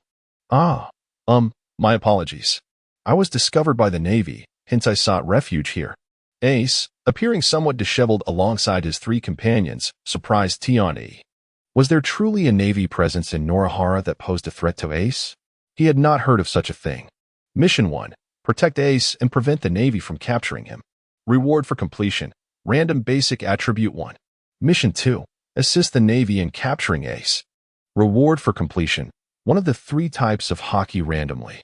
Before Tian-E could utter a word, the system presented the mission options.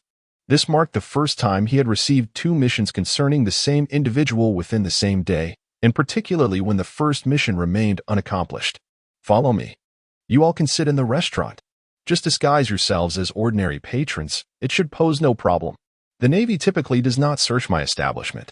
Observing the bulky bags Ace and his companions carried, Tian-E surmised they had been discovered while procuring nautical supplies. Ha ha ha. How about we simply dine here for the evening? I assure you, the cuisine is exquisite, Ace exclaimed with a hearty laugh. Thus, the quartet followed Tian-E into the restaurant.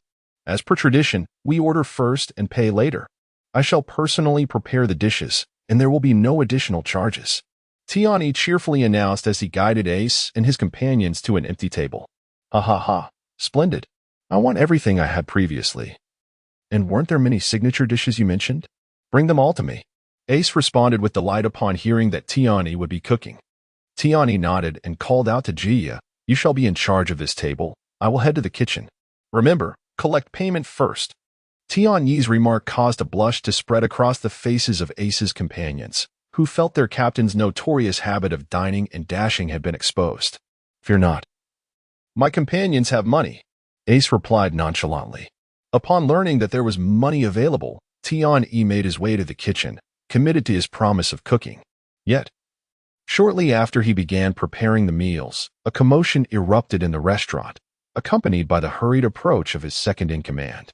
Boss, the Navy is here, and it seems one of our guests is a pirate. Number 2 reported anxiously. Sambo, this is in your hands. I shall step out to investigate.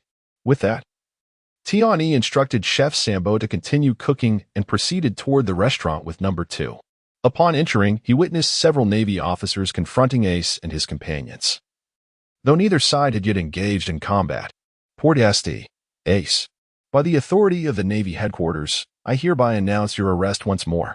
A striking young female officer stood at the forefront, sword drawn, pointing it at Ace. Heh, is that so? If we hadn't chosen to avoid trouble, you would already be a corpse, Ace retorted with a light chuckle. Humph, let us see about that. Wait. The beautiful Navy officer's gaze narrowed as she prepared to strike, only to be halted by Gia. This is a marine restaurant. You cannot harm our guests, Gia interjected, positioning herself protectively in front of Ace. How have you made a mistake? He is a pirate, a bounty criminal, a villain beyond redemption, the young officer asserted. That may be, but as long as he is our guest, we are obligated to ensure his safety. Otherwise, who would dare to dine here in the future? Gia resolutely countered. Gia, step aside. Do not get hurt. Let them come and see who will triumph today. The girl, named Jabangshi, urged Gia, concerned for her well-being despite their brief acquaintance. Disperse the irrelevant onlookers. What are you all still doing standing there? The beautiful Navy officer, realizing Gia was merely a common server, turned to her subordinates and barked orders. I must ask, what are your intentions regarding our guests? However, just as the Navy began to clear the patrons, a figure stepped in front of them. What is the meaning of this restaurant? Why are you shielding pirates? Are you in league with them? The officer scrutinized the newly arrived Ladiki. Hey, don't make unfounded accusations.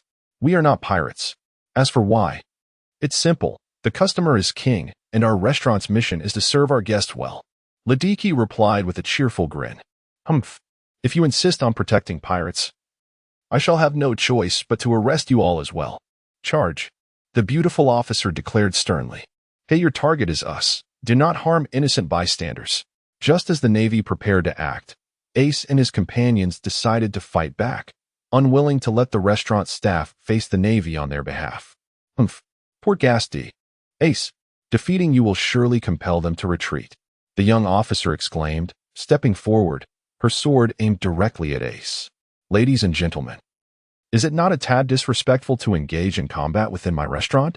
At that moment, Tian appeared suddenly, grasping the young officer's sword with a gentle smile. Tian's unexpected entrance astonished everyone present, excluding Gia and her companions. Even Ace and the beautiful Navy officer were taken aback, having failed to notice Tian's approach, especially as he effortlessly caught the sword with his bare hands. Initially, Tian had intended to pinch the sword between his fingers, but altered his approach out of concern for potential miscalculation. His intervention stemmed not only from the principle of maintaining peace within the merchant ship, but also due to the missions that had just been revealed. Mission 1. Drive away the aggressive Navy. Reward for completion. Random basic attribute 1. Mission 2. Deliver Port St. Ace to the Navy. Reward for completion. Random introductory skill. Mission 3. Allow the Navy and the Spade Pirates to clash while remaining an observer. Reward for completion. A 30-minute acceleration card for revenue. Chapter 58. Conflict. After briefly glancing at the task requirements and rewards, he naturally opted for Task 1. Task 2 was immediately dismissed due to the stark mismatch between its difficulty and reward, and Task 3 was also out of the question. Choosing it would render his established rules a mere jest. Who are you? The beautiful naval officer stared at Tian in astonishment. You come here seeking trouble, yet you don't even know who I am? Is this how your Navy operate? I am the owner of this establishment, Tian. He replied, releasing the weapon from her grasp with a light chuckle. By the way, who might you be? Are you truly a member of the Navy? Lieutenant Iska of the Naval Headquarters, she declared solemnly, reclaiming her weapon. I'm currently on a mission to apprehend pirates. Tian's formidable strength was beyond her comprehension. The suddenness of his appearance and his ability to disarm her with bare hands made her realize she was facing a worthy opponent. Meanwhile, Ace and his companions were also taken aback by Tian's presence, their movements momentarily halted, particularly Scar, who had previously encountered Ace. Squinted at Tian and stealthily inched closer to Ace. Captain, did you notice how Boss Tian appeared just now? Scar whispered to Ace. Ace shook his head, remaining silent. Though his demeanor had shifted from relaxed to grave, a clear sign that he was dealing with a formidable adversary. "Ah, so you are the Navy lieutenant? My apologies, but weapons are strictly prohibited aboard this vessel. It is clearly stated on the deck's notice board. I harbor no intention of opposing the Navy. Yet I hope you can understand my predicament," Tiani said with a faint smile. From the moment he was forcibly ejected from a city restaurant, he had recognized that this world was one governed by strength. Those with sufficient power dictated the terms. Conversely, those lacking strength were overlooked entirely. His audacity to confront the Navy stemmed not from the belief that he could withstand them, but rather from the fact that his opponent was merely a lieutenant. Were a rear admiral or a commodore present, he would have tactfully suggested they resolve matters elsewhere, never engaging so directly. This was compounded by the Navy and Apo's relatively weak foothold in Alabasta. Ha ha ha. Boss, why bother with them? If they dare to take action, just throw them out. Radizik was not one to shy away from confrontation, particularly against a mere lieutenant. Given the Navy's limited influence in Alabasta, even their overt strength paled in comparison to that of the Bucklow workshop, leading Radizik to dismiss the Navy entirely. Despite the intimidating presence of the floating restaurant, Lieutenant Iska felt the weight of the situation but did not retreat. "Boss Tiani, are they targeting us? Perhaps we should handle this ourselves." At that moment, Ace also interjected, confident that his prowess rendered the Navy a trivial concern. "Ah, indeed." Tiani smiled slightly, drawing his weapon, Huajo, and suddenly disappearing from sight. When he reappeared, he stood directly before Lieutenant Iska, his weapon poised at her throat. "Now then, may I allow my guests to dine in peace?" he inquired softly, observing the terror etched on the beautiful naval officer's face. "Lieutenant." Seeing their officer in a precarious position, the naval soldiers rushed forward. "Do not move." Radizik swiftly intervened, effortlessly transforming an adult soldier into a child with a mere touch. A devil fruit user, Iska realized, her serious expression deepening. She had not anticipated that such a seemingly ordinary floating restaurant concealed such powerful individuals, more than one, in fact. "Stay back. Retreat from the ship." Iska gritted her teeth, commanding her subordinates loudly. "Lieutenant." The naval soldiers hesitated but were reluctant to withdraw. "Did you not hear my orders?" Iska shouted. "Yes, ma'am," with visible reluctance. The soldiers retreated from the merchant vessel. As the Navy departed, Tian-E retracted his weapon, smiling as he said, "I have stated before, I harbor no intention of opposing the Navy. This esteemed lieutenant, please, go ahead." Iska cast a glance at Tian-E and then at Ace and his equally astonished companions before decisively turning away. "Thank you, Boss Tian-E." Once Iska had left, Ace and the others expressed their gratitude. "No need for thanks. I mentioned before that when you return, I shall personally prepare your meal." "Such matters should not disrupt our gathering," Tian-E replied with a smile. He had already received rewards from the system, too, in fact, which enhanced both his strength and constitution.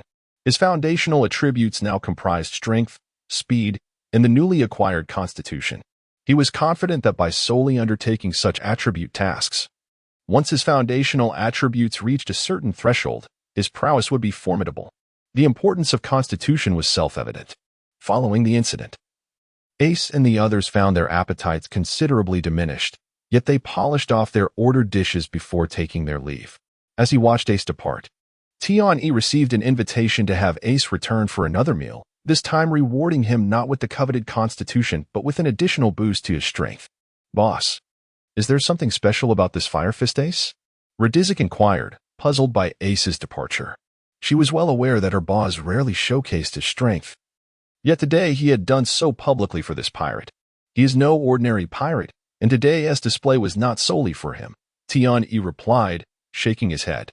"In Alabasta, the Navy's strength is limited, yet their reputation is substantial. Using them to establish our authority will certainly bolster our reputation from now on. If you will dare to act against us aboard our ship." Radizik shrugged in response. "By the way, boss, the Lord Mayor's office has reserved a banquet for a few days from now. The mayor intends to host all the officials here. Since it's a request from the mayor's office, we shall close for the day. Let us notify everyone in advance to prevent guests from showing up on that day." Tian-E nodded casually in agreement. The floating restaurant had not only gained significant renown in the city of Norahara but also across the entire Alabasta kingdom, resulting in a steady influx of customers. However, accommodating the mayor's office, which represented official authority, warranted a gesture of respect by closing for a day. Understood, boss. Radizik replied. Chapter 59. Scheming with Crocodile. At the appointed time, you and Gia can discuss the matter, but there is one crucial point. The fees must not be diminished. Tian-E sighed as he spoke. Such exclusive bookings should typically incur additional charges. However, his aim was not to profit, but to generate revenue. The cost of food was fixed, and the system had not provided a pricing structure for such bookings, meaning that the revenue would still be calculated based on the food sold that day. Were it not for the fact that the other party represented the official forces of the Alabasta Kingdom, Tian-E would have been reluctant to engage in this business transaction. Perhaps sensing Tian-Yi's displeasure, Ladizik proposed, "Why don't we offer them the largest private room on the second floor? The restaurant and deck on the first floor can remain open to the public. After all, they are merely officials from the Lord's Manor, and their numbers should be limited. That room can accommodate 20 to 30 people without issue." Tian-E raised an eyebrow and replied, "Confirm their numbers first. If they are few, then let them use the large room on the second floor." As of now, the largest room on the second floor had yet to be open to anyone, primarily because most diners were families and did not require such a spacious setting. Thus Tian-E had nearly forgotten about it. However, Ladizik, who was responsible for the second floor, had not forgotten. Upon hearing Tian-E agree to his suggestion, Ladizik beamed and swiftly contacted the officials at the Lord's Manor. Unbeknownst to them, influenced by Tian-Yi's demeanor, everyone aboard the ship, including Ladizik, was taking the business of the merchant ship very seriously. Meanwhile, upon returning to the ship, Ace and his companions were engrossed in discussions about the maritime restaurant, particularly focusing on Tian-E, who possessed capabilities akin to instantaneous teleportation. "I mentioned that we should invite Tian-E aboard. He can cook delicious meals and is remarkably skilled," Ace declared, plopping down on the deck as he spoke to his companions. "Captain, generally speaking, I doubt he would accept your invitation," Scar replied with a wry smile. "Why not? Didn't he help us out today? He seems quite impressive." The bold female pirate, Bonnie, shared Ace's tendency to act on instinct rather than deep contemplation. "Come on, how do you deduce that Tian-E would want to join us as pirates?" Scar responded with exasperation. The members of the Spade Pirates hesitated, realizing that Tian-E did not appear to be the type inclined towards piracy. Just as Ace and the others deliberated whether to invite Tian-E, he proactively contacted Robin to inform her that he had offended the Navy that day and asked her to relay the message to Crocodile. "Oh, does the boss have a plan?" Robin inquired with a gentle laugh after hearing him out. "Indeed, I cannot keep such matters from you. A formidable pirate has arrived." Tian-E nodded in response. "A formidable pirate?" Robin was taken aback, having just heard about a confrontation with the Navy. How does that pertain to another pirate? Indeed, Tian-E informed her about Ace's arrival in Alabasta and offered high praise for him. "You aren't considering having the boss deal with Ace, are you?" After a moment of silence, Robin suddenly realized something and asked in surprise. "I lack such capability, but it wouldn't hurt to let the boss meet him." Tian-E chuckled softly. "Why is that?" Robin was puzzled. If the other party was indeed a powerful pirate, why not simply let him go without complicating matters? "I wish to see just how strong our boss truly is." Tian-E narrowed his eyes as he spoke. Although the protagonist Luffy defeated Crocodile in the original narrative, the current display of Crocodile's strength suggested he was not as weak as depicted. Having not yet encountered Luffy, Tian-E was uncertain of Luffy's abilities, yet he had considerable interaction with Crocodile and understood his formidable prowess, based on his estimations. Even if he were aware of Crocodile's weaknesses, and even on the merchant ship, he could not guarantee victory. With his immortal form and teleportation abilities, Tian-E theoretically could deliver a lethal strike against Crocodile if planned correctly. However, after his encounters with Crocodile, he understood that such an outcome was nearly impossible. If he could not secure an instant kill, a responsive Crocodile possessed the ability to obliterate the entire merchant ship. Of course, Crocodile might not initially act against Tian-E, given his ignorance of Tian-Yi's true capabilities. However, once Crocodile became wary, Tian-E was certain that any attempts to create trouble using water would be futile. The original narrative demonstrated that Robin's final attempt against Crocodile ended in failure, serving as a testament to this. Consequently, in order to ascertain Crocodile's true strength, Tian-E planned to facilitate a confrontation between him and Ace.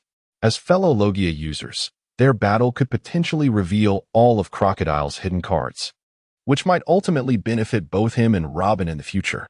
After Tian-Yi's explanation, Robin grasped his foresight, and following the call, she contacted the mastermind behind the Baroque works, Crocodile. So, a pirate with a bounty of 50 million has arrived in Alabasta, and he is quite formidable? Crocodile exhaled smoke as he listened to Robin's report. Indeed, according to MR/SIX's intelligence, it seems he had a conflict with a lieutenant from the Navy. But since it occurred within MR/6 and Oppo's territory, he managed to send the Navy packing. Robin nodded in affirmation. Gwahaha. MR/6 is quite an interesting fellow. But a mere Navy lieutenant should not frighten him, right? Crocodile immediately understood that Tian-Yi's message was merely a consequence of his altercation with the Navy. Hence the swift delivery of information. Robin smiled slightly, choosing not to elaborate further. If one were to view the information superficially, it did indeed suggest that Tian-Yi was concealing something. However, now aware of Tian-Yi's intentions, Robin found amusement in Crocodile's self-importance, a feeling she had never experienced before, leading her to momentarily perceive Tian-Yi as the true mastermind. What does the boss think should be done? Robin asked with a smile. Crocodile's subsequent choices would be pivotal in their plan, yet they could not betray too much, lest Crocodile, being astute, discern the underlying truths. After inhaling his cigar and exhaling the thick smoke, Crocodile chuckled. I recall he invited me to visit his merchant ship, didn't he? Then let us go see it as Crocodile. Chapter 60 was indeed a failure. So when does the boss plan to go? I need to inform Mr. Six to prepare. Robin inquired, finally feeling a sense of relief. Let him prepare dinner. It has been quite a while since I savored his culinary creations. And his reputation for the sea restaurant in Alabasta is quite remarkable. Crocodile responded with a chuckle. Robin nodded, saluted, and then exited. According to Tian-Yi's plan, having received assistance from Mr. Six, it was highly likely that Crocodile would visit Narahara in his capacity as a warlord of the sea. Only with this title could he ensure that the Navy would no longer target the sea restaurant, as the warlords of the sea are essentially an organization under the world government, akin to the Navy itself. Now, Tian-Yi's speculation had proven correct. Crocodile had indeed accepted the invitation from the sea restaurant in his original identity, intending to mitigate any repercussions from the Navy's actions while simultaneously elevating the restaurant's fame. After Robin sent a message to Tian-Yi, she went to rest, as Crocodile had no intention of bringing her along. Meanwhile, King Cobra of the Alabasta Kingdom announced that he would visit Narahara in a week to witness the transformation of seawater into freshwater firsthand. With Tian-Yi's assistance, Cobra saw hope and ordered the port city to immediately plan for the establishment of the seawater to freshwater conversion facilities. However, Tian-Yi had informed him that the effectiveness might be limited, so Narahara would serve as a pilot city. After all, Tian-Yi's sea restaurant was located there, allowing for easier communication should any issues arise. King Cobra would personally observe the equipment upon its completion to ascertain whether it met his expectations. In the evening, Crocodile arrived at the sea restaurant as promised, and Tian-Yi had already been waiting on the deck with Jia and Light Eyes. The Navy, which had been monitoring the sea restaurant, visibly changed expressions and hurriedly left upon witnessing the jovial exchange between Crocodile and Tian-Yi. Gwahaha. This private room is quite splendid, Crocodile remarked, satisfied after inspecting the largest private room on the second floor. In a few days, officials from the Narahara Lord's office will come here to enjoy a meal while discussing the upcoming work arrangements. Tian-Yi smiled as he spoke. Oh, it seems you have made plans? Crocodile turned to Tian-Yi, inquiring. As a competent intelligence expert, it would be a failure not to leverage the advantages of this place. Boss, do you notice anything different about these vents? Tian-Yi pointed to the surrounding vents, smiling as he asked. Crocodile scrutinized them closely but did not respond. No wonder you are the boss. You noticed that. Within these vents, a few have been tampered with, allowing me to eavesdrop on our conversations. The second floor is usually managed by Mississippi. Children's Day. Tian chuckled, aware that Crocodile had not caught on. Yet he felt no shame in flattering his superior. Gwahaha. Quite impressive. Indeed, upon hearing your explanation, I am satisfied, Crocodile said. Additionally, I have uncovered why the Alabasta royal family inquired about the Bakuro workshop. After a moment's hesitation, Tian continued, I asked for your forgiveness regarding my previous oversight. Speak, Crocodile ordered in a deep voice. Yes. Tian nodded and explained, originally. We intended to take control of the secretary position at the Yubel Lord's office through electronic means, which would allow us to fully grasp the information from that area. However, the Lord there appears to be quite astute and has discerned our intentions. Consequently, not only was our plan exposed, but our Bakuro workshop's name also became known to them. But rest assured, boss, I have already managed the aftermath. They merely believe someone has hired our assassins. After finishing, Tiani lowered his head, seemingly awaiting Crocodile's reprimand. Since you have handled the loose ends, we shall let this matter pass. Such mistakes must not occur again. After a brief silence, Crocodile finally spoke. Yes, please rest assured. Boss, I have revised my strategy. Rather than targeting sensitive positions, I plan to place our personnel in all departments. Even if we cannot obtain core intelligence, we will still possess more information than the average individual. Moreover, while we consider Alabasta our base, our main task remains capturing pirates, which does not conflict with the Alabasta Kingdom. Therefore, I believe there is no necessity to seek their core intelligence. Tiani feigned ignorance of Crocodile's plans, merely offering strategic advice for the public-facing Bakuro workshop. However, Crocodile continued to scrutinize Tian with an odd intensity, making him somewhat uncomfortable. In the future, do not act independently without my instructions, understand? Crocodile said softly. Yes, boss. Then, how shall we proceed with our intelligence work? Given the royal family's interest in Alabasta, I plan to focus our intelligence efforts on the surrounding seas, which will enable us to gather more information about the pirates. After a moment, Tiani spoke. That is acceptable. Henceforth, you may assign the internal intelligence work concerning the Alabasta Kingdom to Miss All Sunday. Crocodile commanded.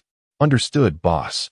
Captain, I see your invitation to Tian was merely a pretense. Your true intention was to indulge in yet another feast, wasn't it? On the way to the sea restaurant, Dias expressed his exasperation to his crew. Indeed, their final negotiation was to inquire, well aware that Tian might refuse. But as Ace said, how can we know the outcome if we don't even ask? Thus, everyone, including Teacher Michael, followed Ace to the sea restaurant. Haha. Dias, you have tasted the food there. Do you not wish to indulge in another feast? Ace said, unabashed by the exposure of his intentions, laughing heartily. Dias nodded with a smile. Indeed, the cuisine at the sea restaurant was exquisite, albeit somewhat pricey. Their captain never spent money in restaurants. But that was not the case here, as payment was required up front. Soon, Ace and his companions arrived at the sea restaurant, while Tiani remained in the private room with Crocodile. Knock, knock, knock. What is it?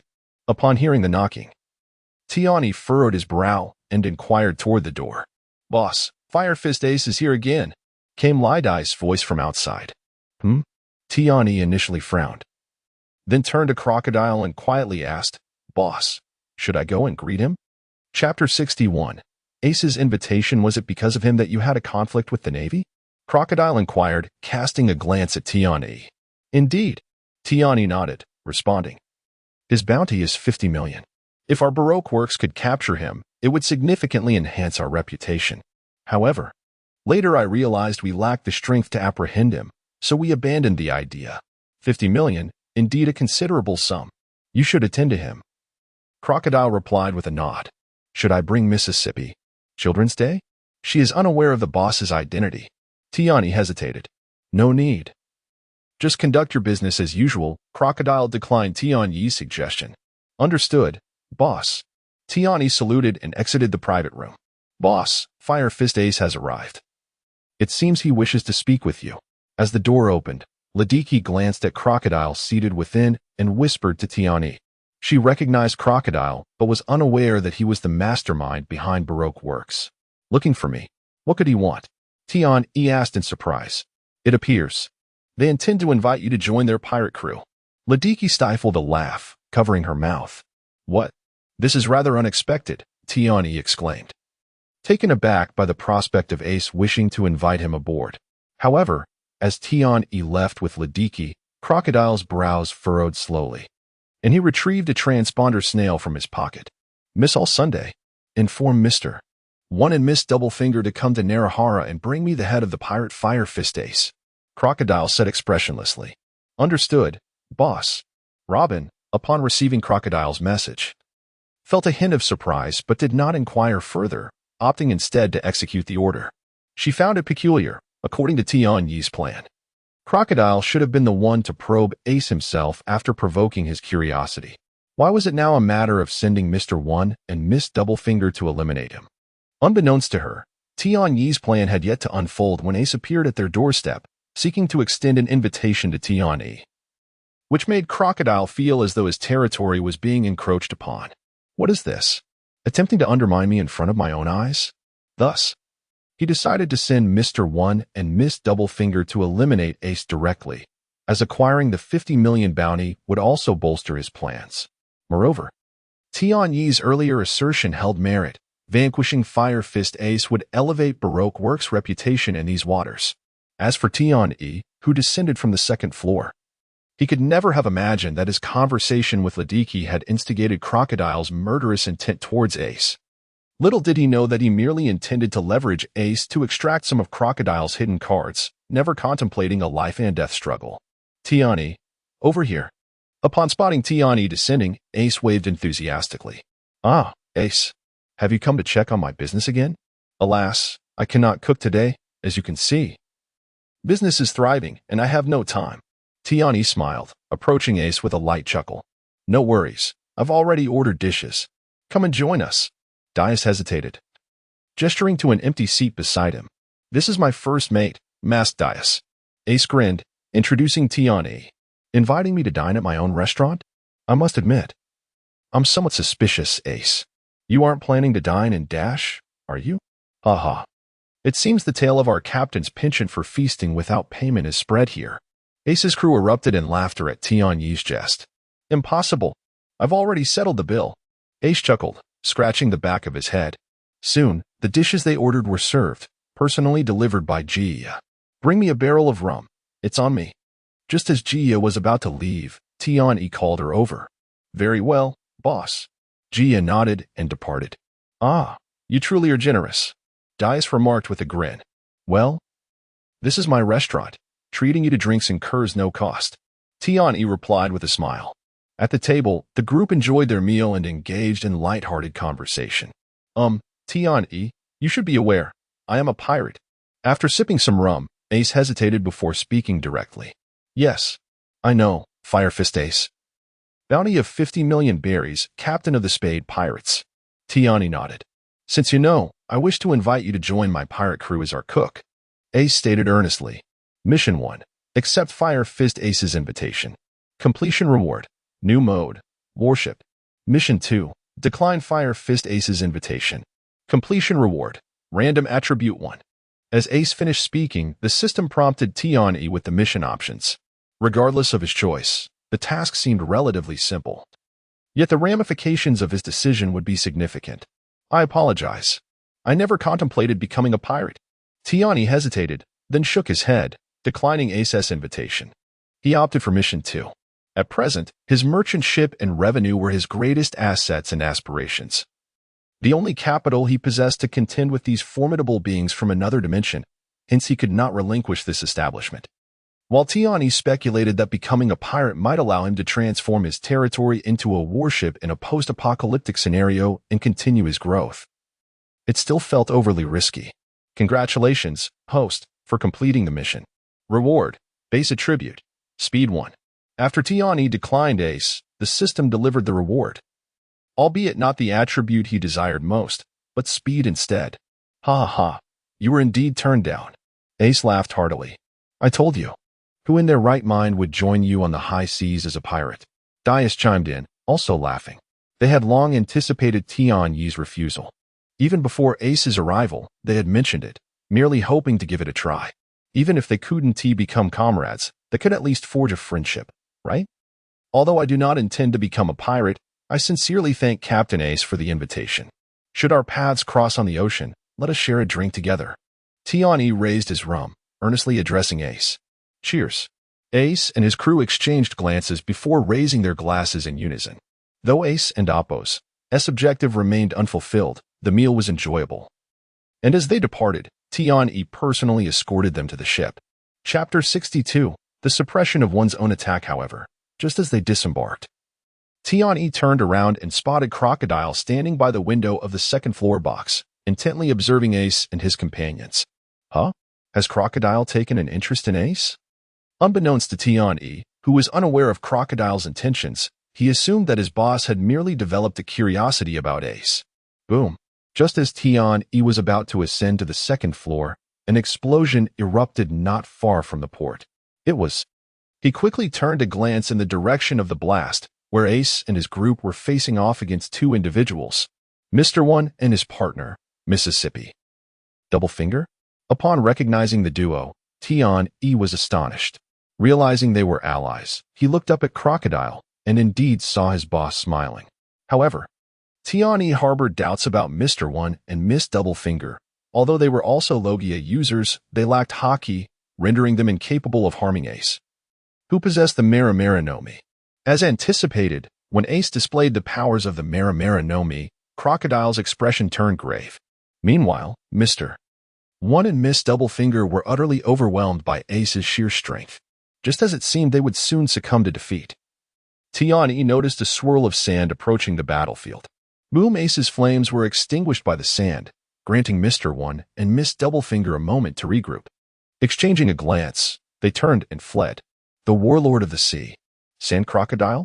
Upon witnessing Crocodile's arrival, Dias's expression shifted, and he hurried to Ace's side, cautioning him. Gwahaha. Pirates. This is my territory, and causing a ruckus here comes at a price.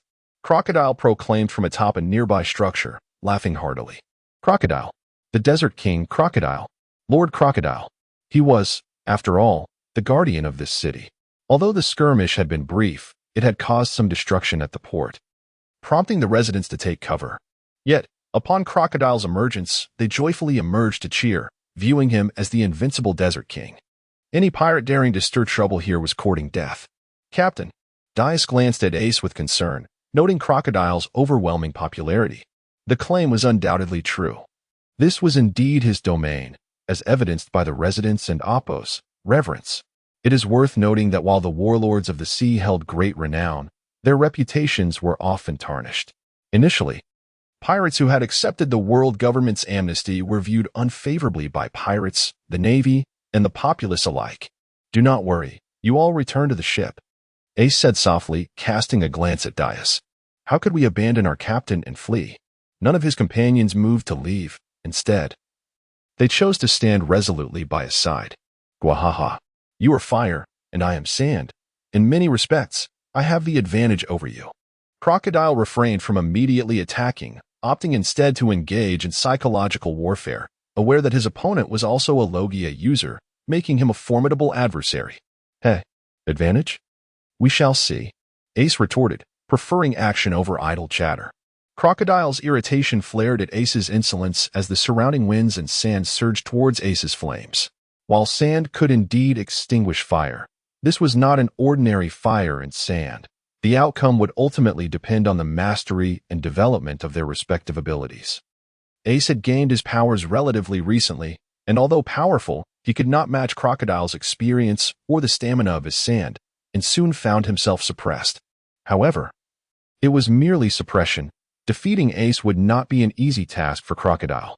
Impressive, indeed, being one of the warlords of the sea, Ace remarked softly, recognizing he was facing an exceptionally strong opponent for the first time since setting sail. Previously, he had easily vanquished foes using the advantages of his Logia powers. Gwahaha.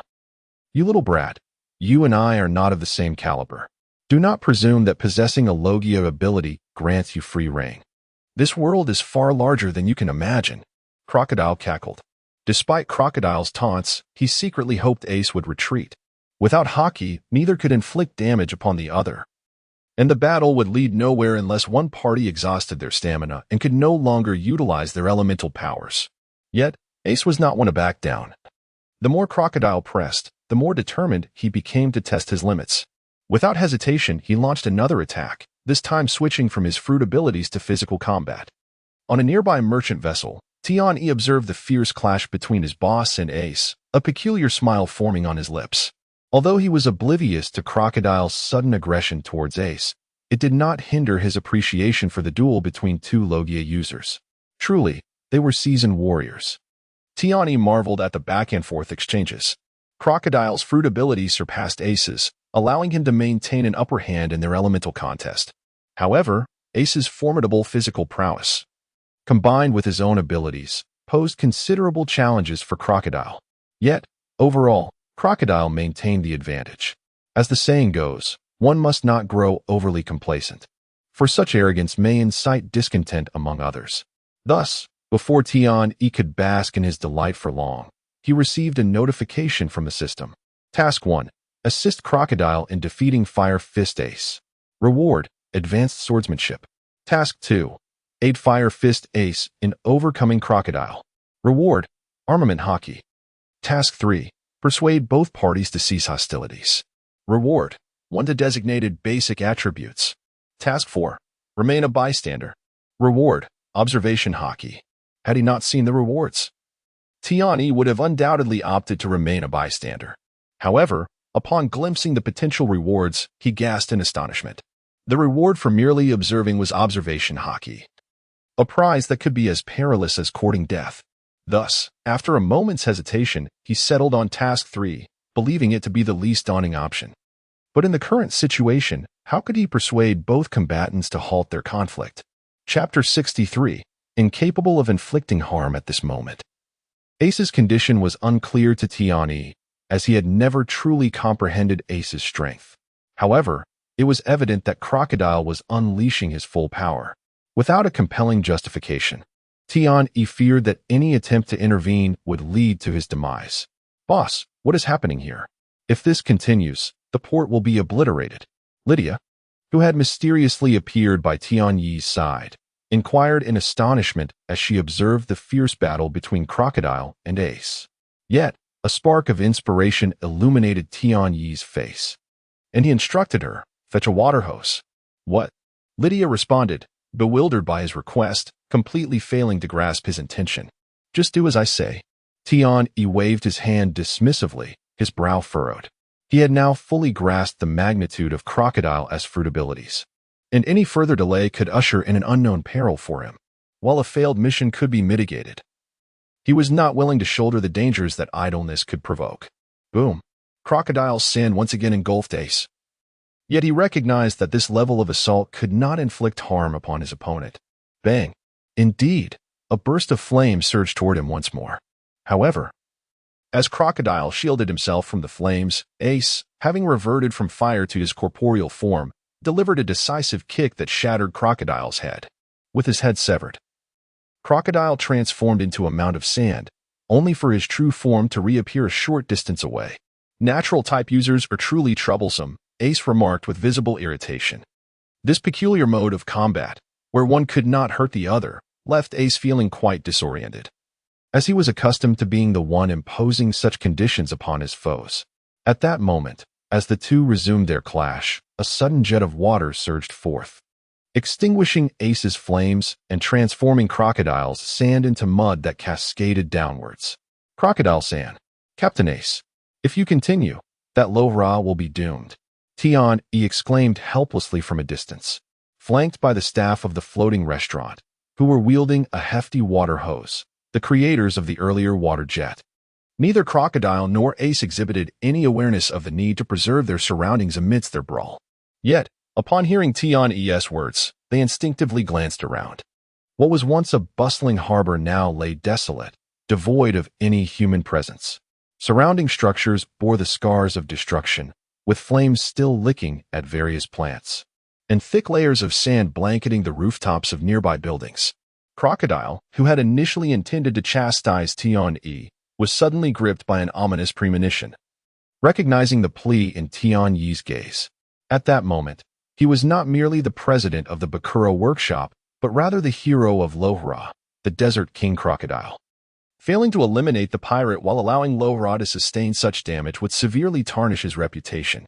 Moreover, he had no desire to prolong the conflict, leading him to tacitly accept Tian Yi's intervention.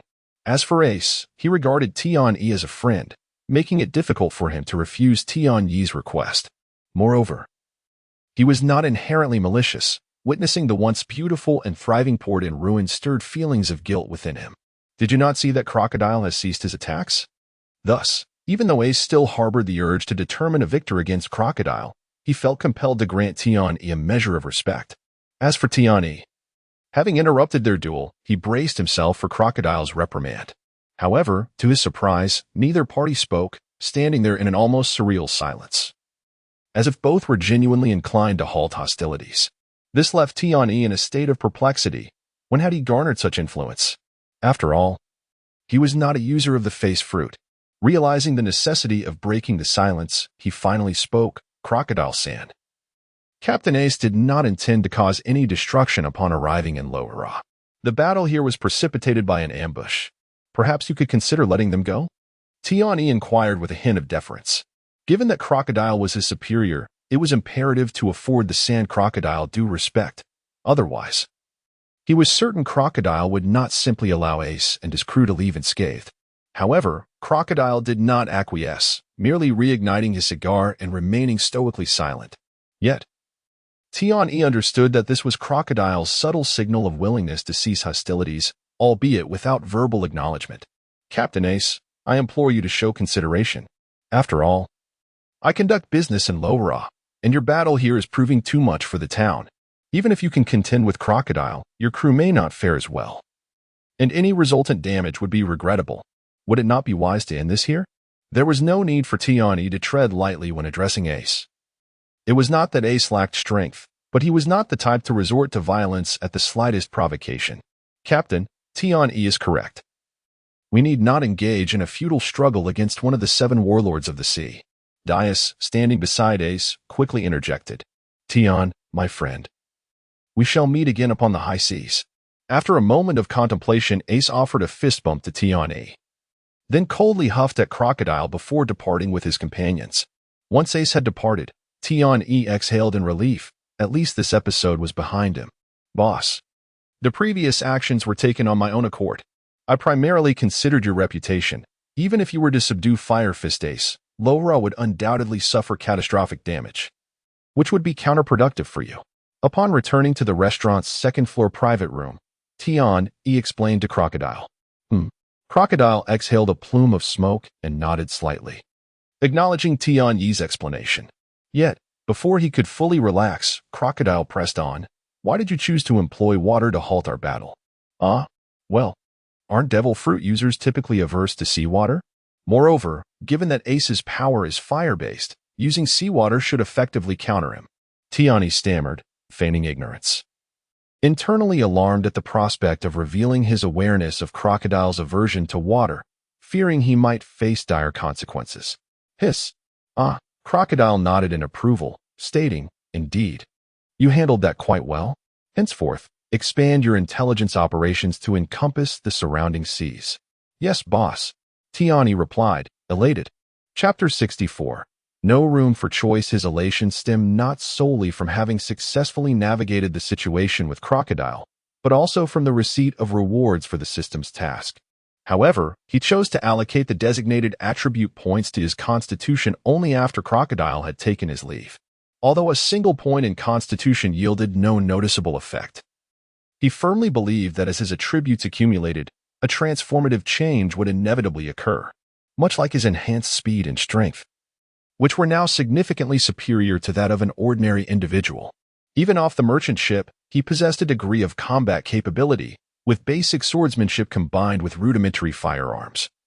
Alongside the augmentation of his foundational attributes in strength and speed, he felt confident in facing any adversary one-on-one, barring the high-ranking operatives designated by code names within the Backlow workshop. He recalled the earlier encounter with the underworld figure, Tucker, where he had to leverage circumstances to gain an advantage. Now, he could dispatch such foes in an instant. Yet, His prowess was still limited to dealing with nameless cannon fodder in this narrative. Those with any semblance of strength from the original story would likely best him. Especially after witnessing the clash between Ace and Crocodile, he comprehended the vast chasm separating him from these two-dimensional anomalies.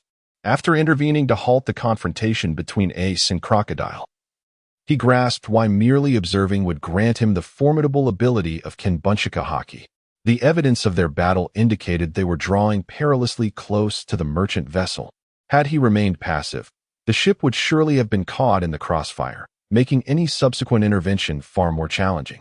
Moreover, he was certain that such a scenario would lead to a follow-up task, as the system would not have so readily bestowed upon him the ability of Kenbunchika Haki without a condition, likely involving assisting one of the combatants in defeating the other. He was acutely aware that follow-up tasks offered no options, only success or failure. He did not believe himself capable of matching Ace or Crocodile in a contest of strength. So, the boss's plan to send high-ranking operatives to test me has been scrapped? After a brief exchange of information with Robin, he pondered aloud. Indeed. But I have a feeling once the boss concludes his affairs, neither of us will have a next act. Robin replied with a light laugh. Since returning, she had sensed a subtle wariness from Crocodile, and while she could not quite fathom it, she was certain that the day Crocodile's ambitions in Alabasta were fulfilled would also mark the end for both her and Tian-E. Yet, well-versed in the plot, Tian-E felt no fear. His conviction was simple. Crocodile would not succeed. However, such thoughts were not to be shared with Robin. Days later, when the mayor, accompanied by officials from the mayor's office, arrived at the seaside restaurant, Tian-E personally greeted them and opened the largest private room on the second floor. The mayor was exceedingly pleased with the spacious accommodations, and the seaside restaurant gained considerable notoriety for hosting a banquet for the mayor's office, establishing it as a must-visit for all nobles of Alabasta. It was no longer exclusive to the nobles of the underworld. Many from other cities flocked to dine here.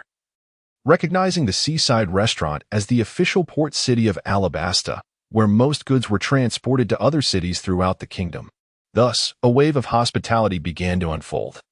Unbeknownst to all, as this wave of generosity surged, Tian-Yi's revenue experienced a substantial increase, bringing him ever closer to his final upgrade. 100 million isn't so far-fetched. With the impending upgrade in sight, Tian-Yi felt buoyed by the prospect. However, his mood soured abruptly upon spotting a man and woman seated within the restaurant. Mr. 3. What is he doing here? Tian-Yi's expression darkened as he regarded the individual marked with the number 3 atop his head, seated opposite his partner, Miss Goldenweek. According to earlier intelligence from Robin, Crocodile had allegedly canceled the mission to send high-ranking operatives to test him. So why was MR3 present? Was Robin also under suspicion from Crocodile? Or was it merely a coincidence? While Tian-Yi wrestled with suspicion, MR3, Gall D, Nero, had already spotted him. Boss. MR3 waved cheerily at Tian-Yi. Once Tian-Yi approached, he spoke quietly. Is there somewhere more private? Follow me. Tian-Yi nodded, leading the way. Although uncertain of MR3's intentions, he felt confident in his ability to assert dominance in his own realm. After ensuring that Gio would keep an eye on the restaurant, Tian-Yi guided MR3 and his partner, Miss Goldenweek, to the study in the ship's cabin. Allow me to introduce myself. I am MR3, a high-ranking operative of the Backlow Workshop. This is my partner, Miss Goldenweek. After settling into a chair, MR3 spoke casually. You must be the head honcho, MR6, right? Tian-Yi furrowed his brow slightly and nodded. Indeed. Since you are also a high-ranking operative, you should know that your presence here is unwarranted.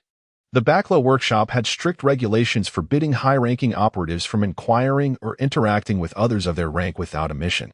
At their level, losing operatives to internal strife was deemed a waste, which is why Crocodile had instituted such rules to prevent them from fighting amongst themselves for status. There's no need to be so tense. My rank is above yours, so I have no intention of eliminating you. As the intelligence officer, you should understand that we high-ranking operatives do not act recklessly. MR3 waved his hand dismissively, chuckling. He assumed Tian-Yi's apprehension stemmed from fears of being targeted. Then what brings you here? Tian-Yi settled into his office chair and inquired softly. Intelligence. MR3 3 snapped his fingers and received a piece of paper from Miss Goldenweek, who had extracted it from her drawing board. I need to know everything about this pirate crew. Tiani took the paper and examined it closely before responding. If you merely seek information, you could have sent a message. There was no need for you to come in person. Besides, Arin and Apos, you worried I might eliminate you and seize your code name? MR3? Haha. Firstly, while you are indeed a high-ranking operative, your primary responsibility lies in intelligence, which limits your combat capability. You could never defeat me. Operatives MR1 to MR5 are combat-oriented, while MR6 to MR13 are functional operatives, each with our designated roles. Chapter 65. Upgrade completed. Moreover, there exists a considerable disparity between you and me, compounded by the presence of MR4 and MR5, rendering your chances of victory virtually non-existent. MR3 chuckled heartily, stating, "As for why I do not need to relay information, that is of no concern to you. Simply provide me with the intelligence regarding this pirate crew." With a bemused smile, Tian-E poured himself a glass of red wine and replied, "I trust you are aware of the terms I operate under. Acquiring information is not an issue, but it comes at a price. Furthermore, should you bypass the company and conduct your own dealings, I shall conveniently overlook that." Upon realizing that his counterpart was not sent by Crocodile, Tiani felt a sense of relief wash over him. He had not anticipated that MR3's visit was aimed at circumventing the Bakra workshop to conduct business independently. Money was not an obstacle. However, can you keep a secret? MR3 squinted and inquired. Only the deceased can keep secrets. However, as an intelligence operative, your intentions are irrelevant to me. As long as you compensate me, I shall provide you with the information you seek. Tiani shrugged lightly, offering a playful smile. Haha. Conversing with an astute individual is indeed delightful. Name your price. MR3 exclaimed with laughter. Task 1. Accept MR3's commission. Completion reward. Special attribute 1. Task 2. Decline MR3's commission and report to Crocodile. Completion reward. Random high-level skill. Task 3. Decline MR3's commission and defeat him. Completion reward. A devil fruit of the Paramecia type. Before Tian-E could respond, the system presented the tasks. It was not surprising, as this was their first encounter. However, the reward for Task 1 perplexed Tian-E. Special Attribute 1? What does that even entail? Contemplating the unprecedented reward, Tian-E ultimately opted for Task 1. In truth, he felt confident in accomplishing both Task 1 and Task 2, with only Task 3 being uncertain. Even aboard the merchant ship, he could at most defeat MR3. But capturing him alive posed a greater challenge. Task 1, however, aligned more closely with his own interests, and he harbored a curiosity regarding the special attribute. Return in a few days. Until I possess definitive intelligence, I shall not charge you a fee. Moreover, the cost will solely depend on the information itself. Having accepted Task 1, Tian-E effectively acquiesced to MR3's request. Splendid. Here's to a fruitful collaboration. Mr. 3 nodded with a smile before departing with his partner, Miss Goldenweek. Are you not concerned he might report to headquarters? After disembarking, Miss Goldenweek queried MR3. First and foremost, I merely intend to make a profit by bypassing the organization. Even if he were to report to headquarters, it would not trouble me. Worst case scenario, I simply forfeit this opportunity, but he will find himself in quite the predicament. Hence, he knows how to choose.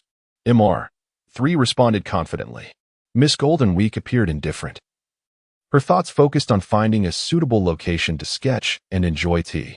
A day later, when MR3 received a message from Tian-E and arrived at the Ocean Restaurant study, Tian-E directly tossed a file folder at him, stating, "Here you go, 50,000 berries."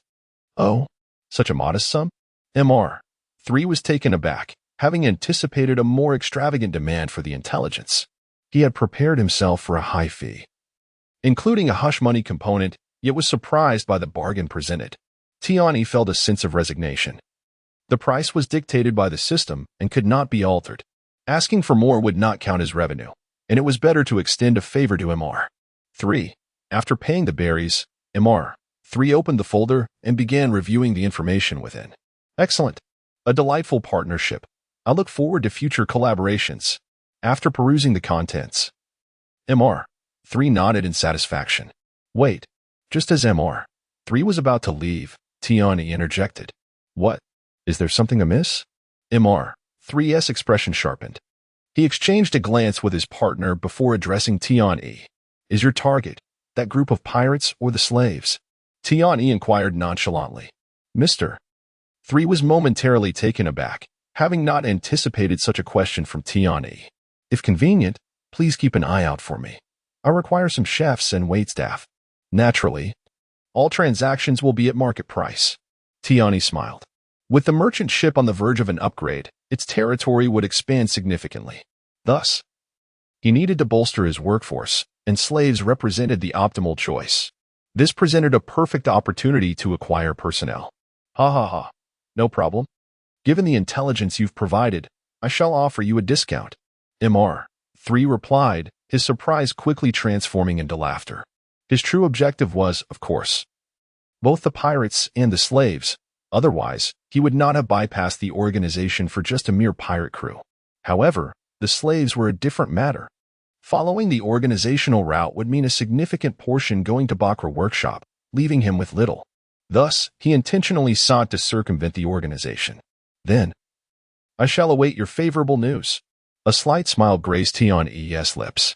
Once MR3 departed, Reiner also received the completion rewards for the tasks.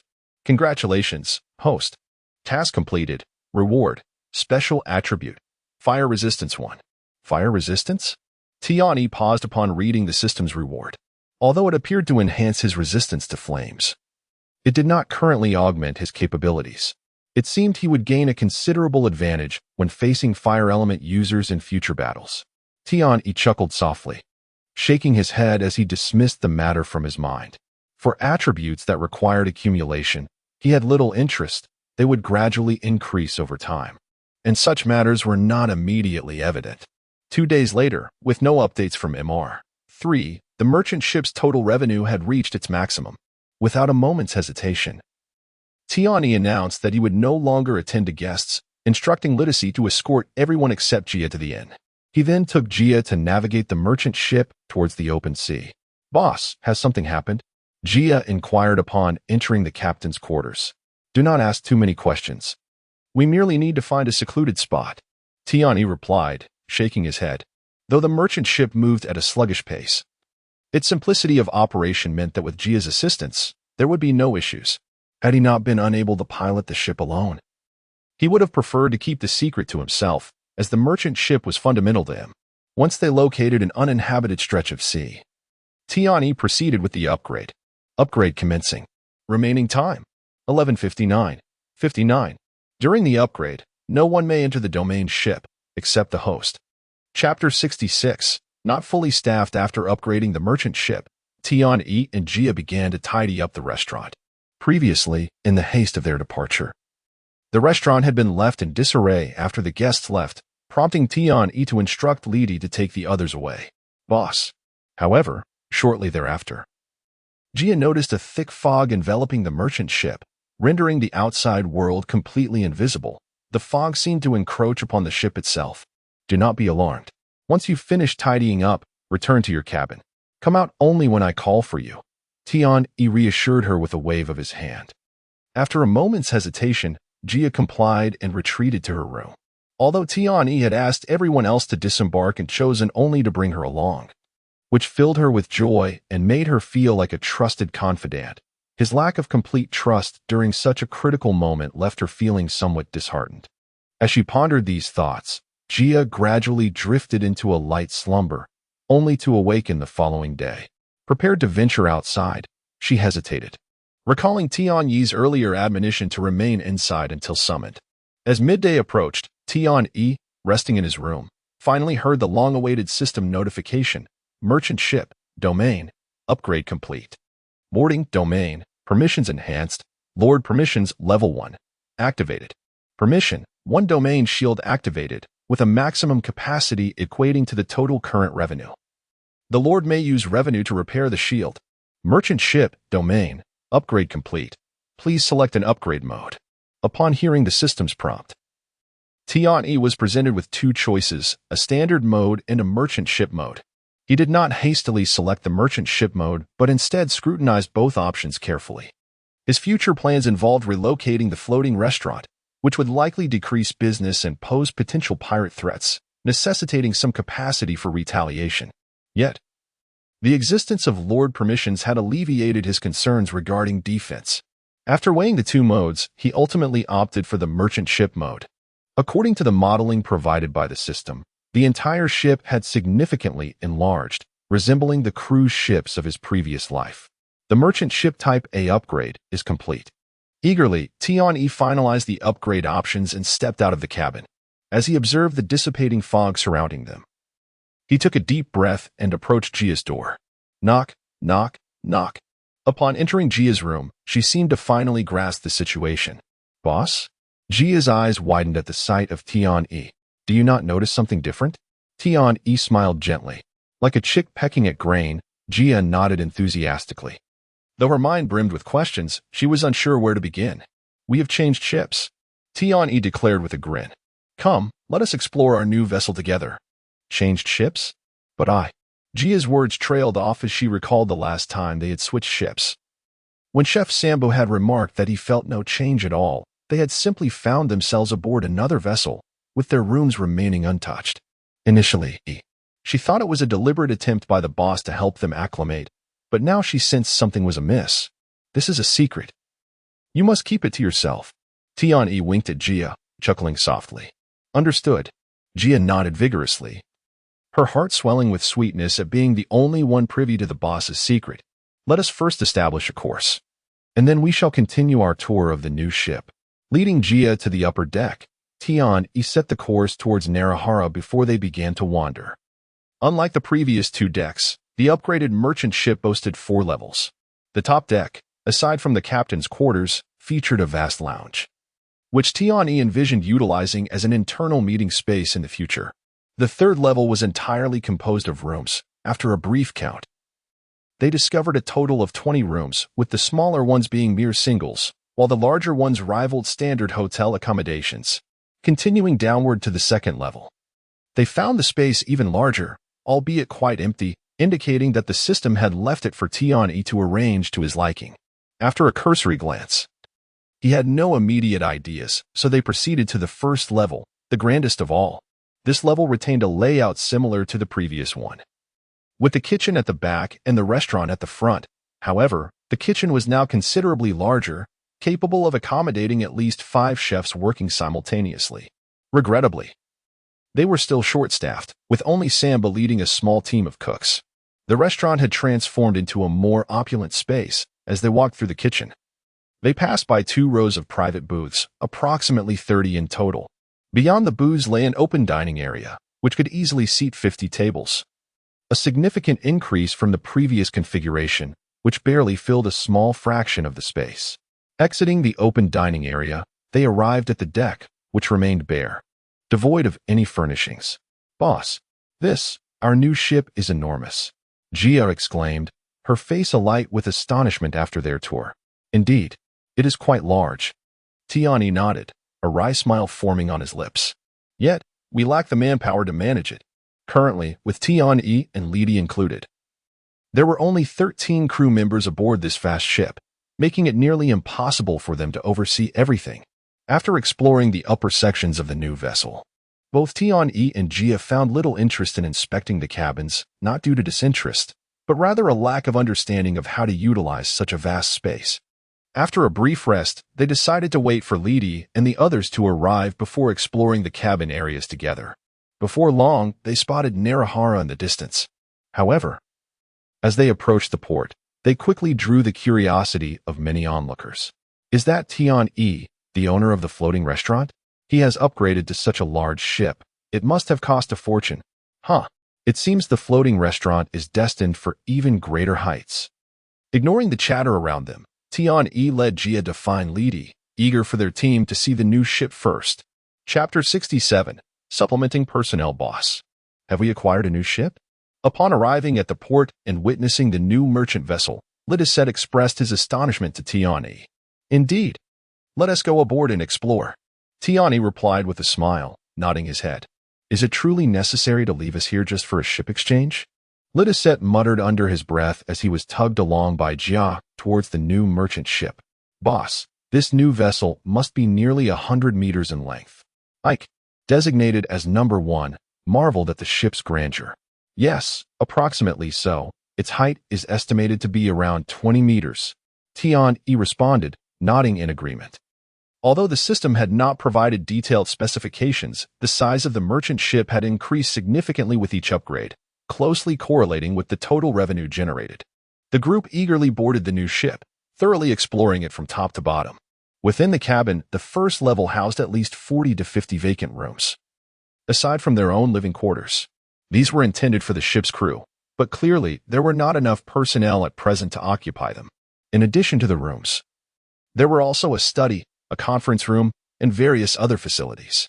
The second level of the cabin featured a vast open space, seemingly designated by the system for Tian-Yi's personal planning. Apart from this expansive area, the remainder of the second level consisted of empty rooms resembling VIP suites rather than accommodations for guests. As for the third level, it served as a storage area, with an ammunition depot located near the bow. The stern, however, contained sections that resembled a prison, and Tian-E and his companions chose to linger there no longer. Once back on the deck, a silence enveloped the group, as the sheer size of the new ship exceeded their expectations. All eyes turned towards Tian-E, their boss, for guidance. However, with the current shortage of personnel, Tian-E found himself at a loss on how to organize the space, especially with the considerable area on the second deck. Well then, we have completed our tour. Let us tidy up and convene for a meeting. Tian-E clapped his hands, addressing everyone. Indeed, we need to discuss this. If we utilize such a vast area solely as a dining room, our kitchen staff will be woefully inadequate. Chef Sanbu nodded in agreement, adding, however, that seafood storage unit in the kitchen is indeed extravagant. If our guests see that we are preparing only fresh ingredients, they will surely dine with peace of mind. Excellent. I shall consider that your suggestion, Tian-E replied, nodding. He recalled that in his past life on Earth, many restaurants kept live fish in their establishments, allowing patrons to select which one they wished to eat. A delightful gimmick indeed. Wait, you mean that counts as a suggestion? Sanbu had not anticipated that. Let us all take a moment to organize ourselves, and we can discuss the important matter shortly. Tian-E waved his hand, prompting them to return to their quarters to tidy up. Soon after freshening up, everyone gathered in the dining area. I initially planned to take you to the top level, which resembles a conference room. However, since it is just us, we can forego that formality. Now, let us brainstorm. Aside from the dining room, what other ventures can we undertake? Sanbu may also propose ideas for the dining area. After ensuring everyone was present, Tian-E was the first to speak. I believe we need not convert the top level into our conference room. Rather, it could serve as a reception area for esteemed guests, where the boss can conduct discussions. Yes, that is a worthy consideration. Tian-E nodded thoughtfully. He was aware that he had directed those coming to purchase information from the Bucklow workshop to the study in the cabin. However, this left a lack of a proper reception area for notable guests, such as the Lord of Roera or Crocodile, one of the 7 warlords of the sea, who had previously found no suitable place for reception aboard the former merchant ship. Boss, did you mean to suggest we keep all our ingredients alive in the restaurant? After Jia's suggestion gained approval, Chef Sanbu eagerly interjected with his question, having not received a thorough explanation earlier. Tian-E articulated the concept from Earth, and upon hearing it, Sanbu nodded vigorously, acknowledging its merit. Now, what proposals do you have concerning the second deck? Such a large space seems a waste to leave unutilized. After discussing the kitchen, Tian-E continued. Perhaps we could transform it into a casino? Lidisette, who had remained silent, tentatively suggested. Although gambling establishments were commonplace in this world, they were not regarded as entirely legitimate enterprises, hence Lidisette's hushed tone. Upon hearing Lidisette's suggestion, Tian-E frowned. It wasn't that he opposed the idea of a casino. Rather, he was uncertain whether the system would permit him to operate one. A casino could indeed be a lucrative venture, provided it did not operate like those in the underworld, and Tian-E found himself ambivalent about the prospect. However, establishing a casino would demand even more personnel, as it was a setting prone to complications. Thus, he shook his head and replied, "We do not possess sufficient manpower to establish a casino. What if we consider a tavern instead?" Number 1, who had been silent until now, spoke up. "Having been a pirate myself, I know what they relish. Wherever they land, their first stop is invariably a tavern. Moreover, if our first level serves as a dining area, the second could function as a tavern, allowing patrons to order food and, after indulging, retire to the inn on the third level." Number 1's suggestion illuminated the faces of all present. Yet, whether a tavern or a casino, they lacked an adequate workforce, and even the dining area was likely understaffed. "Should we perhaps recruit some members from the workshops?" Lidis said, aware of the ship's current deficiencies, proposed. "No. Bringing in workshop members at this time would not go unnoticed by the boss." Tian shook his head in response. Rather than absorbing members from the workshop, he preferred to recruit individuals from Tuck's underground network, which he deemed safer. Yet, Tian held reservations about these individuals, considering their lack of capability and the potential for them to bring undesirable habits, leading to his indecision. Chapter 68, The Wax Figure, however. It now seems that they could only absorb a few individuals from that side. Additionally, he had previously made an agreement with Mr. 3, but he was uncertain about how many people the latter could deliver. Compared to those hailing from underground factions, he preferred to trust the slaves. Ultimately, due to a shortage of manpower, the affairs on the second deck had to be put on hold. Originally, according to Jaya, they had no issues with the restaurant and kitchen, so they could officially open in the afternoon. However, Tian disagreed, instead granting them a day off to rest. For he was indifferent to the loss of a mere day in light of the billion in total revenue.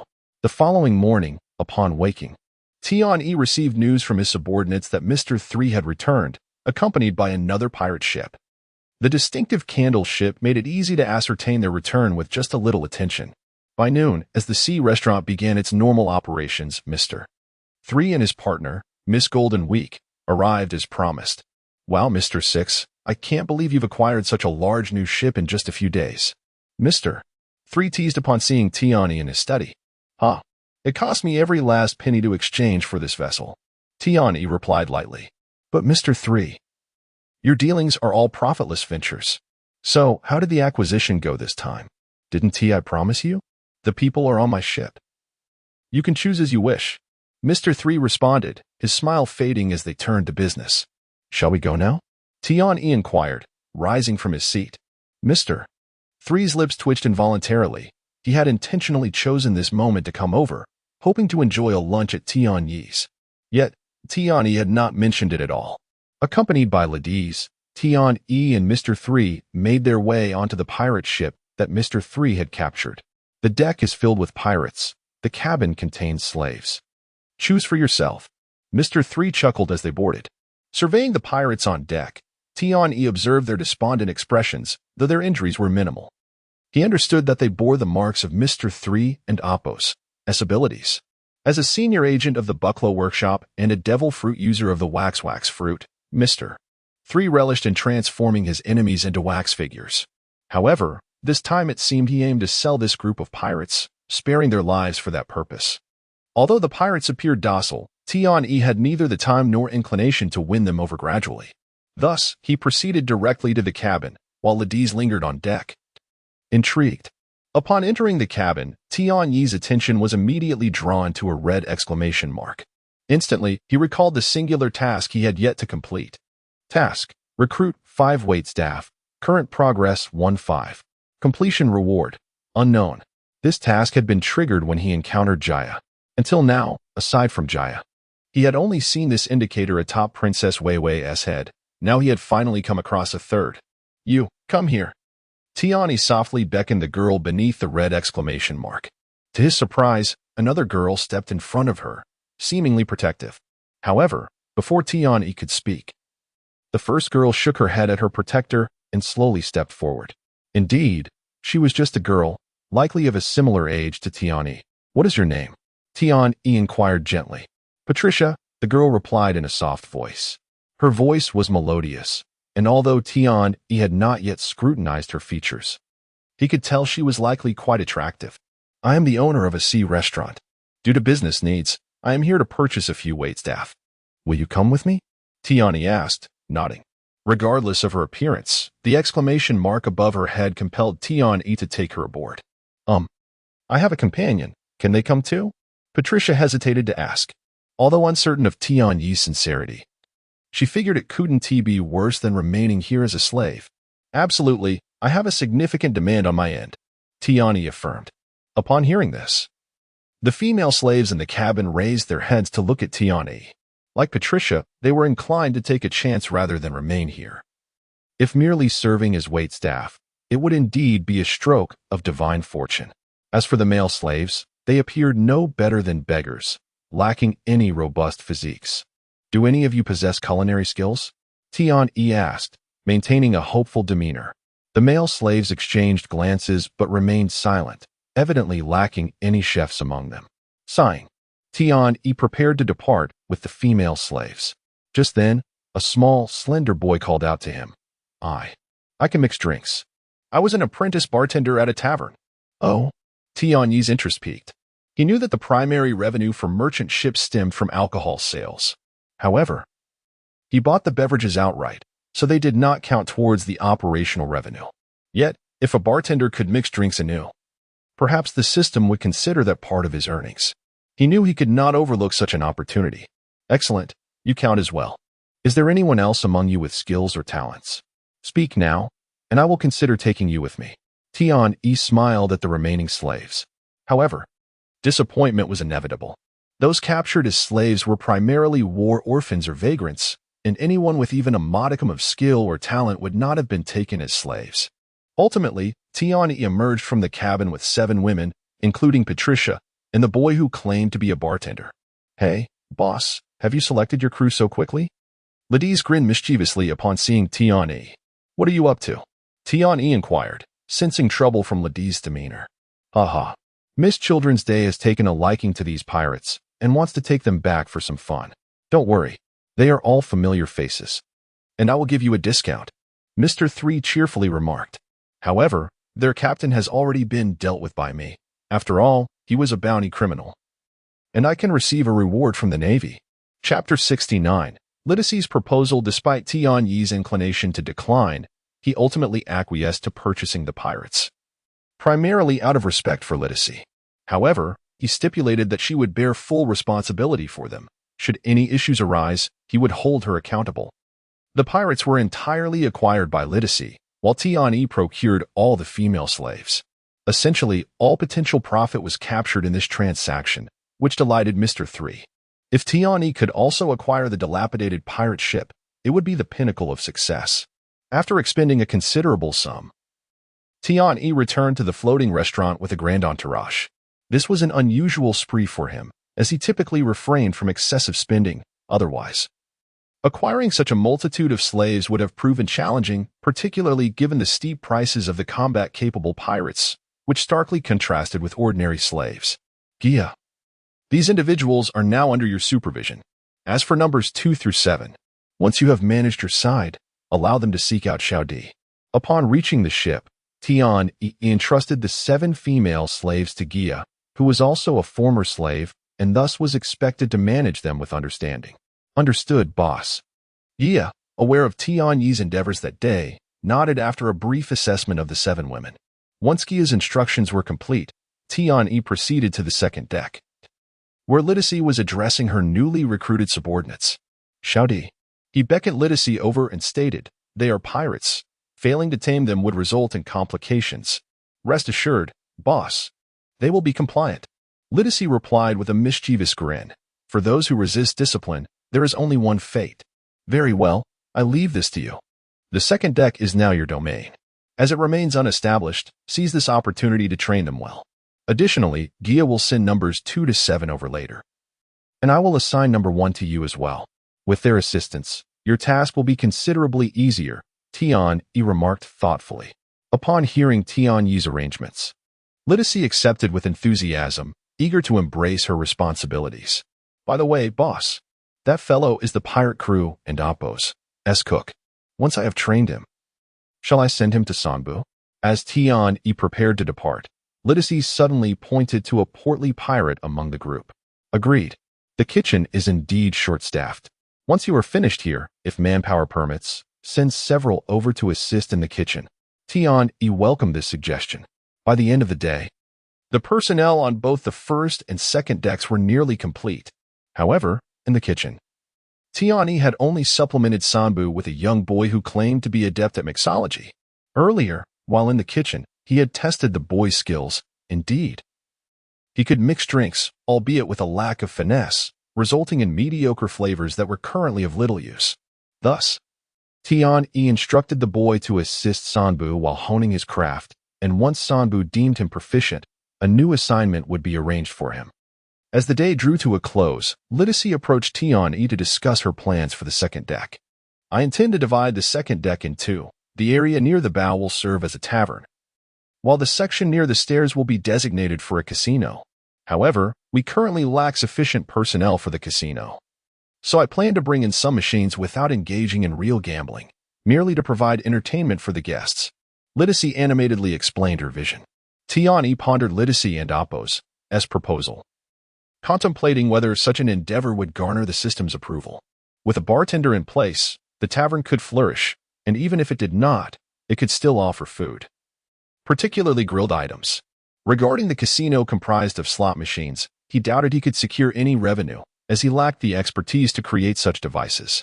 Thus, the system would likely equate gambling machines with liquor sales. Nevertheless, these elements could attract patrons to his floating restaurant and generate some income, albeit indirectly. After careful consideration, Tian-E consented to Lydicy's proposal. However, these matters are rather intricate. Should you require anything, please manage it yourself. Once you finalize the design style, present it to me for approval, and if all is well, you may commence.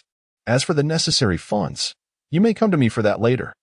Thank you, boss, Lydicy exclaimed, her excitement palpable as she bounced away. She was increasingly integrating into the family of the floating restaurant.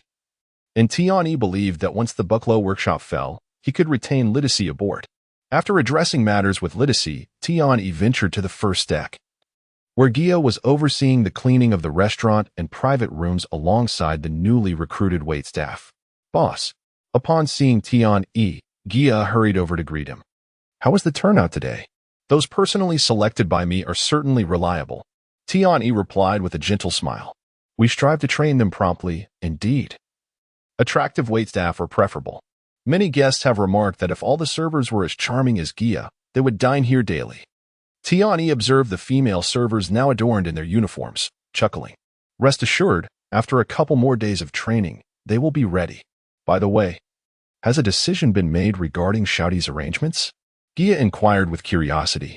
Although Gia might not be older than Lydicy, she appeared youthful, prompting Tian-E to refer to Lydicy affectionately as Shouty. Yes, she has made her choice. You will oversee the first deck, while she will manage the second, Tian-E affirmed. With the addition of new personnel and the necessity for extensive renovations on the newly acquired ship, Tian-E remained occupied for 3 full days before achieving significant progress. The dining area on the first deck was now entirely managed by Gia and the 7 newly acquired slaves, functioning seamlessly. Meanwhile, the second deck was still undergoing renovations, primarily under Lydicy and Appo's direction. Despite her youthful appearance, she adeptly trained the pirates, ensuring their compliance and obedience. Upon completing their training, Lydicy selected a few pirates with rudimentary culinary skills to assist Sanbu in the kitchen. Chapter 70, The Devil Fruit. As for her side, along with 6 others, including number 2, there were a total of 18 individuals. She took a cue from Tian-E and assigned them numbers, ranging from 201 to 218, representing the 1st to 18th positions on the second floor. Meanwhile, in the kitchen, with the assistance of Lydice, Sanbu's team expanded from a mere 4 members, including himself, to a robust team of 9 chefs. Upon hearing Lydice's method of numbering her personnel, Sanbu adopted the same approach, assigning numbers C01 to C08 to the kitchen staff, fresh out of the oven. When Tian-E learned of this, he found it both amusing and perplexing. His initial reason for numbering was merely to remember names, not to imply that they lacked them. It seemed that soon, the merchant ship would be entirely organized by numbers. However, these were mere trifles and hardly worth concern. Tian-yi inquired about the status of Sanbu and Liji after inspecting the kitchen. Liji was the young slave boy Tian-yi had purchased, claiming to be skilled in bartending. After Sanbu tested him, he discovered that while Liji possessed some fundamental knowledge of mixology, his skills were not particularly impressive. Thus, he advised Tian-yi to send Liji to a tavern in the Lorahara district for further training. Boss, it and amp, Oppos, has only been a few days. Becoming a bartender isn't something one can master so quickly. Sanbu chuckled, shaking his head. With the kitchen now adequately staffed, Sanbu's primary role had shifted from chef to instructor, teaching the newcomers how to become proficient cooks. That won't do. By the time we officially open at Xiaodi's, I still need him to give it a try. Tian-yi frowned. Should we hire a bartender anew? Although Liji shows some promise, a few days is certainly insufficient. Noticing Tian-yi's furrowed brow, Sanbu cautiously inquired. He was acutely aware of who truly held authority on the ship. Let us leave it for now. When he returns tonight, tell him to study earnestly. Before the second floor opens, I expect some progress. Tian-yi shook his head. His main objective was not for Liji to manage the tavern's operations entirely, but rather to discern whether the drinks mixed by a bartender could be counted towards revenue. If so, he would have to regard the profession of bartender with greater importance. Upon leaving the kitchen and stepping into the dining area, Tian-yi's mood brightened considerably. Thanks to Patricia, he had completed 2/5 of his task of recruiting waitstaff. Jia. Tian-yi called to Jia, who was not far away, and beckoned for Patricia to join them. After freshening up, Patricia possessed a beauty rivaling that of Jia, yet unlike Jia, Patricia's demeanor appeared somewhat quirky, though the current environment seemed to stifle her personality. Boss, what's the matter? Jia asked, glancing between Patricia and the lost-in-thought Tian-yi with curiosity. Nothing much. Jia. Please take good care of Patricia, Tian-yi responded, shaking his head. Standing side by side, he noticed no apparent similarities between the two girls, aside from their shared golden hair. However, this was hardly remarkable. Many individuals sported golden locks, aside from Jia and Patricia. Tian-yi had not seen anyone with a red exclamation mark above their head, and Princess Wei Wei's hair was even blue.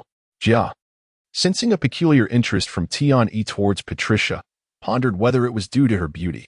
However, in terms of attractiveness, she believed she was equally deserving of attention. Disregarding Jia's thoughts, Tian-yi hesitated before waving Patricia away, leaving only Jia behind. To fulfill the task of recruiting waitstaff, he needed to discern the common thread between Jia, Patricia, and Princess Wei to understand why the system had chosen them. But with so many matters at hand, the timing was not yet right. Boss? Seeing her employer lost in thought again, Jia felt a twinge of exasperation and nudged him gently. Coming back to reality.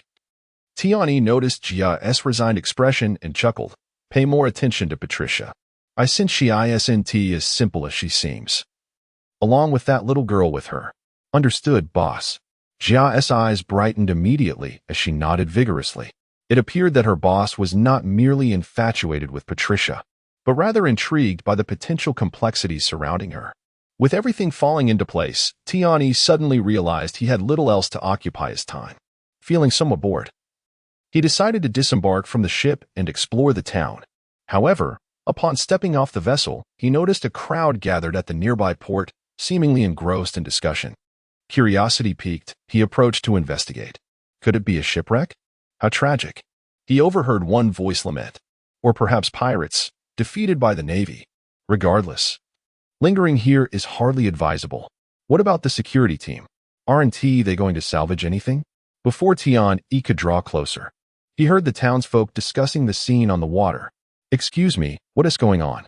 Tian-yi inquired, intrigued. Look, over there. Did you see it?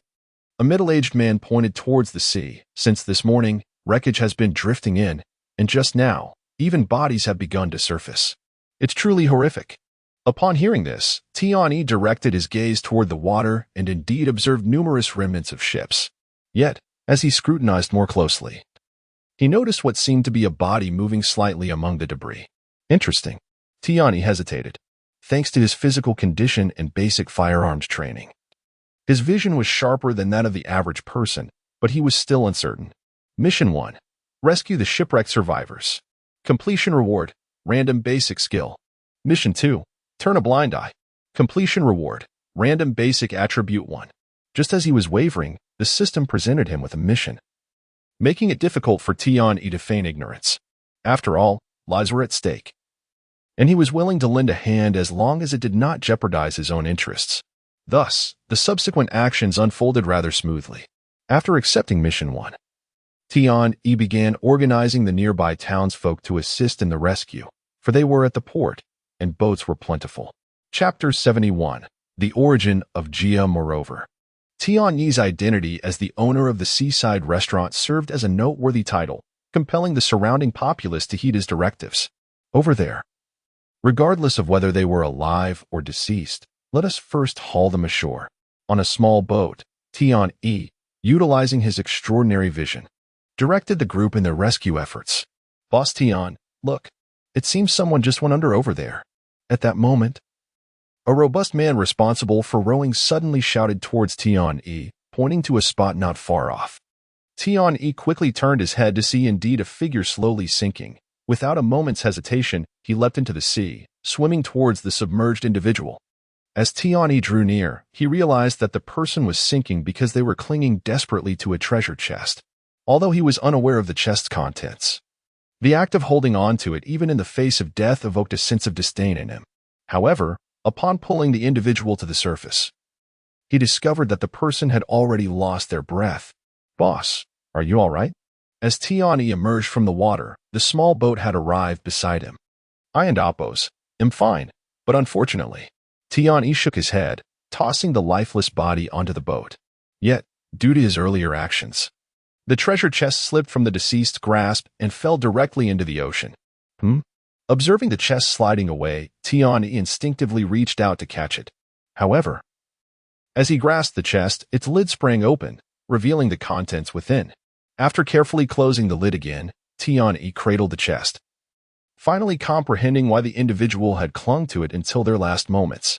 Upon returning to shore, after tallying their efforts, they had managed to recover approximately 20 individuals, including the deceased, with more than half still alive, 17 in total. Just then, members of the security team arrived, and after briefly informing them of the situation, Tian-E took the chest back to the merchant ship. He felt a surge of excitement, even neglecting to acknowledge the system notification indicating the completion of his task. And he retreated to his cabin.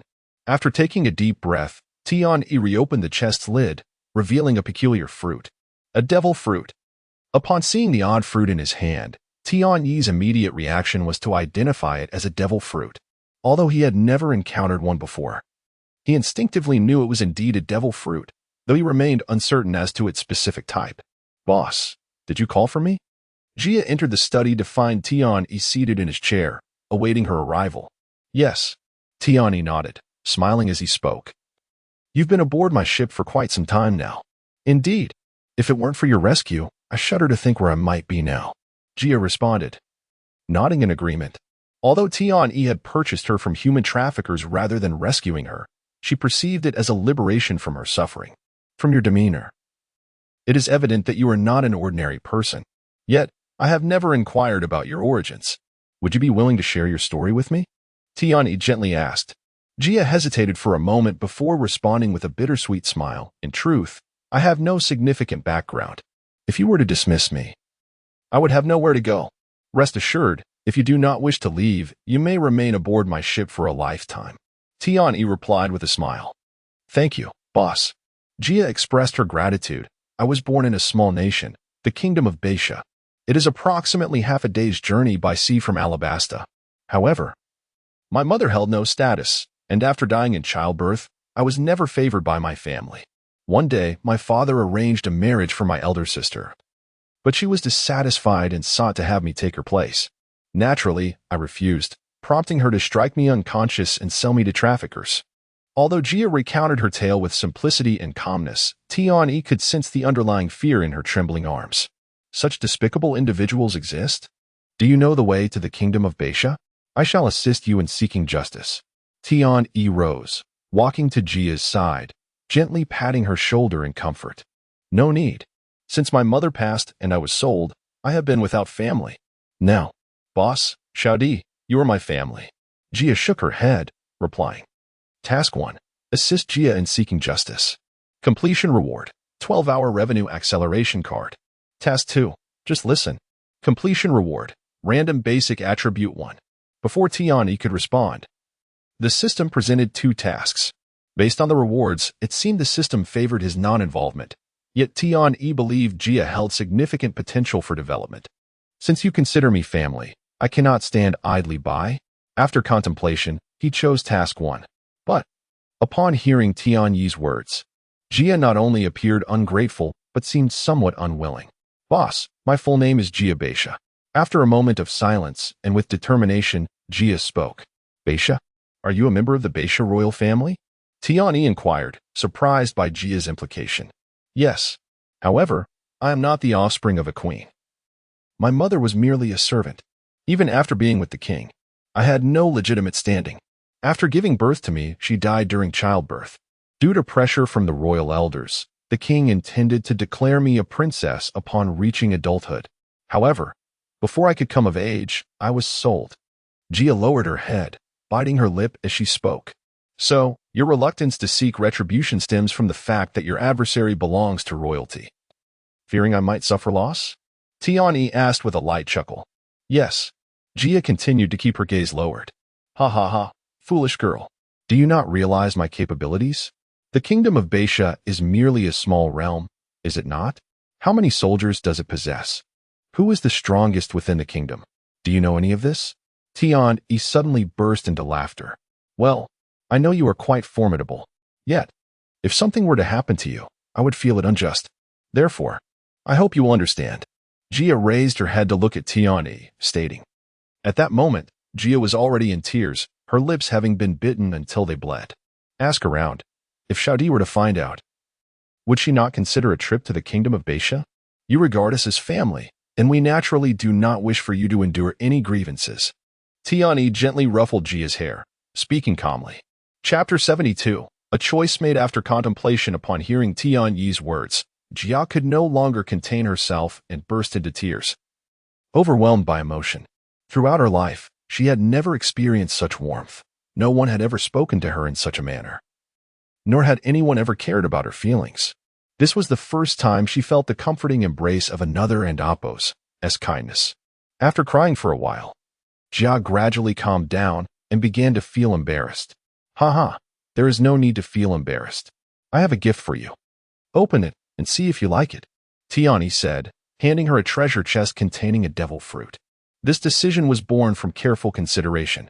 Firstly, the devil fruit, which was unexpectedly acquired, was unfamiliar to him, and he dared not take the risk of consuming it. Selling it would be too troublesome and not worthwhile. While entrusting it to an underground merchant for auction might yield substantial berries, he was not currently in need of money. What he lacked was turnover. However, hosting an auction himself could potentially attract unwelcome guests, and he had no way to explain himself to Crocodile. Thus, offering it to someone he could trust was the best choice, which was why he had inquired about Jia's background. Had he suggested letting Jia go earlier, and she responded positively or with joy, he would not have entrusted the devil fruit to her. Having spent a significant amount of time in this world, he had never encountered the devil fruit encyclopedia mentioned in the original text. Despite his efforts to inquire, no one seemed to know about it. If he had known what the devil fruit in his possession was, he could have utilized it more effectively. Now, he could only let Jia try her luck. Boss, what is this? Although she was a princess, Jia was unfamiliar with the concept of a devil fruit. A devil fruit, Tian replied with a light chuckle. DD devil fruit? The one that is referred to as the treasure of the sea? Jia asked, astonished. Indeed, a devil fruit grants the consumer the power of a devil. But one will be despised by the sea, becoming incapable of swimming. Tian explained. There are 3 types of devil fruits, Paramecia, Zoan, and Logia. As you know, Crocodile, the king of the desert is a Logia user. Logia fruits possess elemental transformation abilities and are exceedingly rare. Zoan fruits grant humans abilities akin to animals, greatly enhancing physical prowess. The 2 guardian spirits of Alabasta, Gaka and Bel, are Zoan users. Lastly, Paramecia fruits are the most diverse, encompassing a variety of powers. For instance, Little D's child fruit belongs to this category. Noticing Jia's lack of understanding, Tian-Yi provided a brief explanation. But such a precious item, Although Jia did not possess the extensive knowledge that Tian-Yi had, she was aware that even the least valuable devil fruit fetched a price of at least 100 million berries, a fact universally acknowledged across the seas. Thus, upon realizing that she held a devil fruit, fear crept in due to its immense value. Never mind its worth, you must simply decide whether to consume it. This item can enhance your strength, and with increased power, you can assist me more effectively, cannot you? Tian-Yi said, shaking his head with a smile. I understand. I will eat it, Jia declared, her eyes now resolute. She yearned to help her boss with numerous tasks. After removing the devil fruit from its shell and taking a deep breath, Jia bit into it. Is it difficult to swallow? Tian-Yi asked, quickly handing her a glass of water after witnessing her struggle. It is indeed quite unpalatable. Must I consume it all? Jia felt uncertain about finishing it, as its taste was utterly repugnant. No need, just a bite will suffice. Have you felt any changes within your body? Tian-Yi inquired, his anticipation palpable. Changes? It seems there are none.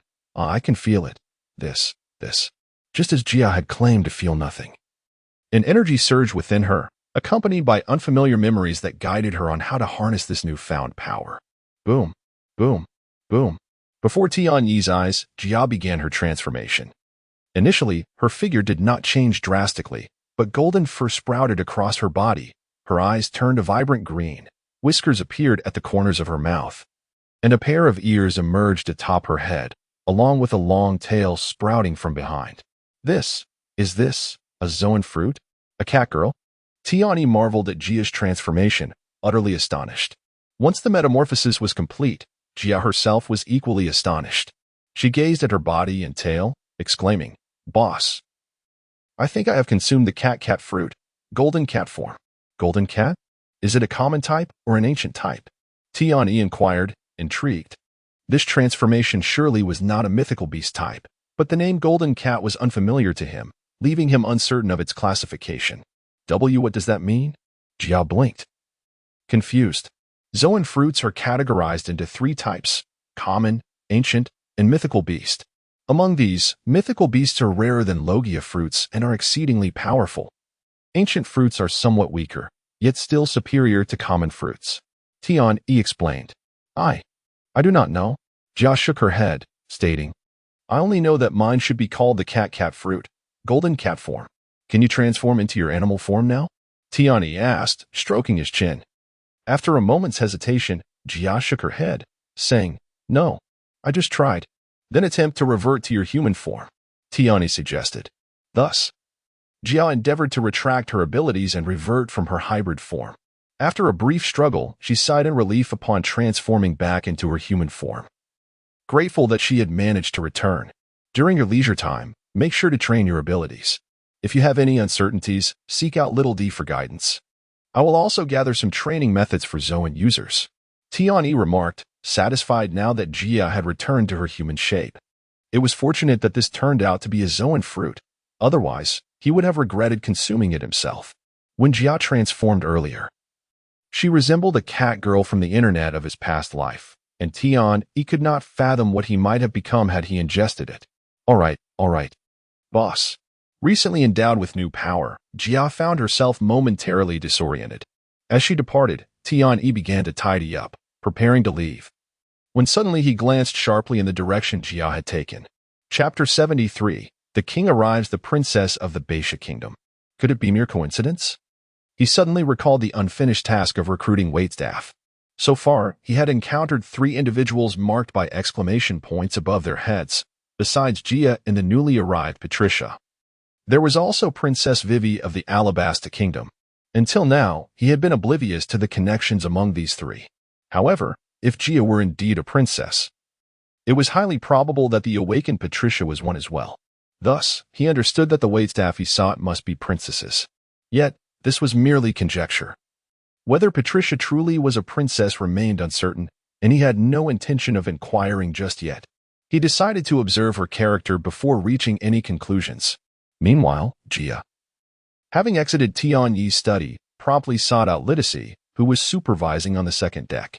Little D, may I ask you something? Jia hesitantly inquired. What is it? Is some scoundrel bullying you?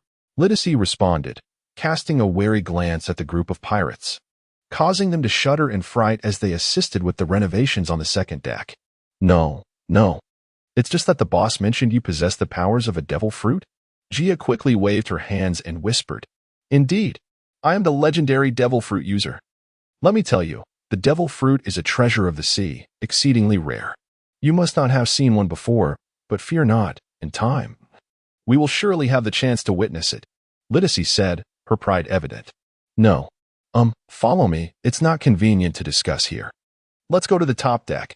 Gia knew that explaining everything at once was impractical, so she decided to demonstrate directly to Lydicy, pulling her toward the upper deck due to the crowd. What is it that you need? I am currently very busy, Lydicy grumbled, albeit allowing Gia to lead her. Upon reaching the top deck, Gia wasted no time and transformed into her hybrid form as the Golden Cat, leaving Lydicy utterly speechless. Why you? You are an animal-type devil fruit user? Lydicy stammered, retreating while pointing at Gia in astonishment. Yes. The fruit was given to me by the boss just earlier. Gia nodded in affirmation. What? Lydicy was even more incredulous. Their boss rarely left the merchant ship, so from where did this devil fruit originate? Moreover, it was apparent that Gia had not trained in combat. Bestowing the fruit upon her seemed a waste. I am not certain. The boss summoned me, inquired about my background, and then offered me a devil fruit, asking if I wished to consume it. Initially, I was reluctant, but the boss insisted that I needed to grow stronger to assist him better, so I ate it. Gia shook her head, feeling a tinge of guilt. However, the boss mentioned that I should learn from you how to utilize the devil fruit, and I also wish to learn combat skills. She recognized her lack of combat experience and understood that consuming the devil fruit felt somewhat wasteful. Seeing the determination in Gia's eyes, Lydicy suddenly felt a semblance of understanding toward Tian-E, prompting her to begin teaching Gia the fundamentals, ensuring she gained a systematic understanding of the devil fruit. However, they could not linger for long, as it was still the restaurant's operating hours, and Gia could not abandon her post. Lydicy also needed to return to supervising the renovations on the second deck. Consequently, Gia and Lydicy agreed to reconvene after the restaurant closed for the evening to continue her lessons. As time passed, the renovations on the second deck gradually progressed. On this particular day, King Nefertali Kabira of the Alabasta Kingdom, accompanied by his daughter Nefertali Weiwei and a retinue of royal guards, arrived at Narahara to personally inspect the seawater conversion equipment. Of course, this was merely the official reason. Privately, he intended to discuss matters with Tian-E, particularly concerning the Bucklow workshop. After receiving a hint from Tian-E, King Kabira refrained from overtly probing into the Bucklow workshop's affairs and instead conferred with Ikelam, Jaka, and Bell. Ultimately, it was Bell, skilled in intelligence gathering, who discreetly sought information, yet he uncovered nothing of significance. It appeared that the Bucklow workshop was merely an assembly of bounty hunters, albeit with a level of influence that surprised them. Initially, when Bell found no information, he suspected Tian-E might have been deceiving them. However, Ikelam instinctively felt that the Bucklow workshop might indeed harbor some issues. Your Majesty, had Bell discovered anything? I might have believed Tian-E was merely using us against the Bucklow workshop, but the fact that nothing has surfaced is somewhat hard to believe. According to Ikelam's hypothesis, it seemed that the Bucklow workshop might truly be problematic. Hence, King Kabira personally ventured to Narahara to witness the seawater converters' arrangements. Simultaneously, Crocodile's side was also highly attentive to this matter. Although Tian-E had informed Crocodile that the efficiency of the seawater converter was exceedingly low and could not resolve the nationwide water supply issues of Alabasta, Crocodile remained fixated on it. Tian-E understood that this was due to Crocodile's fear of water, yet he maintained an appearance of ignorance. Boss, we have received word from the city lord. He says His Majesty will be dining with us this evening. What shall we do? Gia asked Tian-E, her expression tense. What shall we do? Just proceed as usual. Additionally, vacate the largest private room for the king's use. Everything else remains unchanged. Tian-E replied with a light chuckle. He was aware that King Kabira was not genuinely there to dine, but rather to discuss the Bucklow workshop. Nevertheless, he had resolved not to divulge any information this time. If the king chose not to believe him, that was their own affair. In the evening, King Kabura and his entourage arrived at the seaside restaurant situated at the port. Oh, I did not anticipate that Tianyi's seaside restaurant would be so vast, King Kabura exclaimed, gazing at the nearly 100-meter-long merchant ship in awe. Princess Weiwei and Belle, standing nearby, were equally astonished. The last time they had visited, the seaside restaurant had not been this expansive. When had it become so profitable? It was worth noting that, in this era, while commodities were not particularly costly, a fine ship certainly commanded a hefty price. Chapter 74. Reaching an Agreement, the world's finest shipyard. The vessels produced by the City of Seven Waters demand an astronomical investment. Not only do the material costs soar, but the labor and design fees alone amount to several tens of millions. When all expenses are considered, the price of a good ship easily surpasses 100 million. Thus, when Kabura and his companions beheld the vastness of Tianyi's floating restaurant, they were taken aback. Ah, has Boss Tian acquired yet another ship? The city lord expressed his astonishment. It had not been long since his last visit, and yet the floating restaurant had already changed vessels. Does this establishment frequently replace its ships? Icolum inquired curiously, seemingly connecting the dots. Not exactly. However, their business is thriving, which justifies the acquisition of larger ships. The city lord replied after a moment's hesitation. Icolum's skepticism about the restaurant's profitability was evident in his question, but the city lord held a favorable impression of Tianyi, particularly after he had graciously offered the largest private dining room during their last gathering. Let us see if the renowned floating restaurant of Adamantine truly lives up to its reputation, Kabura King remarked with a smile. Welcome to the floating restaurant. I am your server, Jia. As Kabura's party stepped aboard, Jia greeted them with a warm smile. Ah, Jia, we have a reservation. Please take us to our table. The city lord quickly stepped forward, returning Jia's smile. Certainly, please follow me. Jia nodded and led Kabura and his companions through the restaurant to the back, where the VIP room awaited. Oh, are these fish ornamental? But do you not fear that guests might find them appealing? Princess Weiwei followed behind, and, upon seeing numerous aquariums filled with live fish, inquired with a laugh. These are not ornamental, they are ingredients. Should a guest take a fancy to them, they can purchase them and have them prepared fresh in the kitchen. This is one of our unique features. All ingredients are fresh, ensuring utmost satisfaction for our patrons. Jia replied with a smile. Princess Weiwei was taken aback by Jia's explanation, realizing that the fish were indeed meant for consumption. Boss Tian is truly a remarkable individual. No wonder he attracts wealth, Kabura King noted, his admiration for Tianyi's customer-centric approach mirroring his own political philosophy of prioritizing the populace. Welcome, Your Majesty. Princess Weiwei, it is a pleasure to see you again. Tianyi greeted them as they arrived at the private room. It has been a while, Mr. Tianyi. Both Kabura and Princess Weiwei responded with smiles. Ah, Belle, Jaka. Long time no see. Shall we indulge in a drink tonight? After exchanging pleasantries with Kabura and Weiwei, Tianyi turned to Belle and Jaka, his expression playful. Perhaps due to the effects of his previous travels or the alcohol content in this world, Tianyi found that drinking felt akin to quenching his thirst. During their last encounter, despite feeling slightly tipsy, he had shown no signs of intoxication after besting Belle and Jaka in a drinking contest. Indeed, upon hearing Tianyi's words, even the usually stoic Jaka could not help but twitch his lips, clearly recalling the not-so-pleasant memory of their last drinking session. Apologies, but we have a task at hand. We must remain vigilant while His Majesty is out, Belle interjected, providing an escape for himself and Jaka. Please, come inside. The food and drinks have already been prepared. Tianyi gestured invitingly, knowing that the city lord had settled the bill in advance, as pre-booking required full payment. Kabura King recognized it was not the time for idle chatter and promptly entered the private room. After enjoying a sumptuous meal, he dismissed all but Princess Weiwei and Icolum, inviting Tianyi to join him. Mr. Tianyi, please come in. Belle and Jaka stood guard at the entrance. Tianyi smiled slightly, bowed, and stepped into the room. Your Majesty, Princess Weiwei, he greeted, inquiring, what are your thoughts on the seawater converter we observed today? Is it not as inefficient as I described? Kabura King exchanged glances with Princess Weiwei before responding. While I cannot ascertain your basis for judging efficiency, I do not consider it excessively low. Indeed? Tiani looked at the king with surprise, asking, "What is your estimate of how much fresh water could be produced in a day? Would it suffice for the city's needs?" One such machine may not resolve the freshwater issue for an entire city.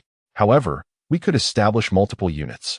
Moreover, apart from Narahara, port cities like the Elmru Oasis could also implement such converters, allowing for the distribution of freshwater throughout the nation.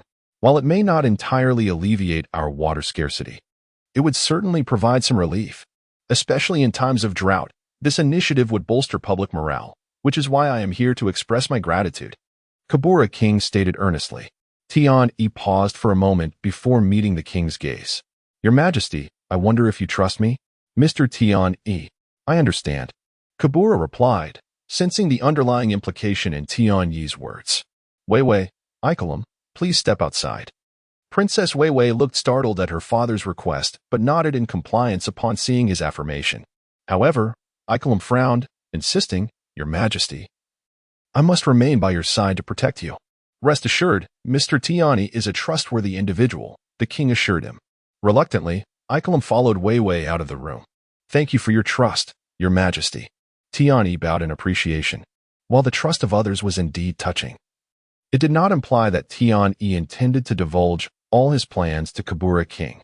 "To be honest, I did not anticipate such determination from Your Majesty. Otherwise, I would not have disclosed the seawater converter's capabilities at this moment," Tiani said with a wry smile. "Oh, why is that?" the king asked, intrigued. Mission 1. Convey the information you possess to Kabura King. Completion reward. Random selection of one among the 3 colors of Conqueror's Haki. Chapter 75. Choosing to look the other way. Task 2. Do not disclose any information to King Kabura. Completion reward. Random basic attribute 1. Before Tian-E could respond, the system intervened.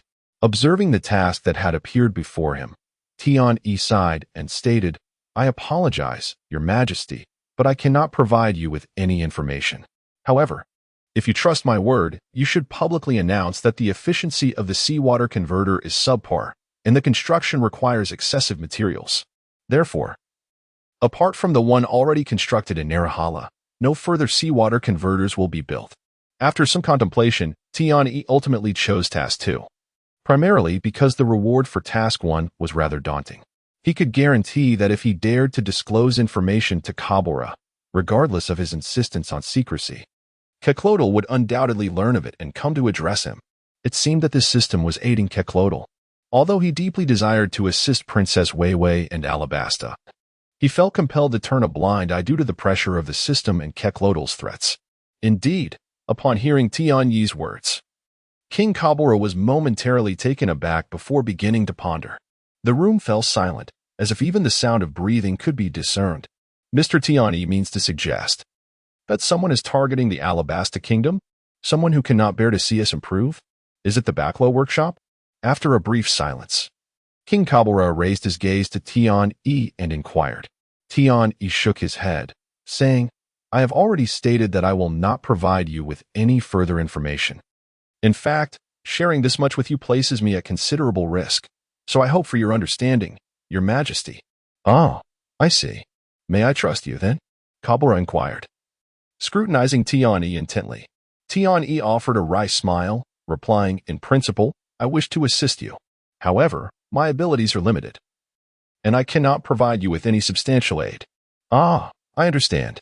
In that case, I hope you will agree to one request. Should a significant upheaval occur in the Alabasta Kingdom, I implore you, Mr. Tian-E, to shelter Weiwei." Upon finishing his statement, King Kabura unexpectedly rose and bowed to Tian-E. Kabura's words left Tian-E astonished, for he envisioned a pathway that could transform Princess Weiwei into a servant.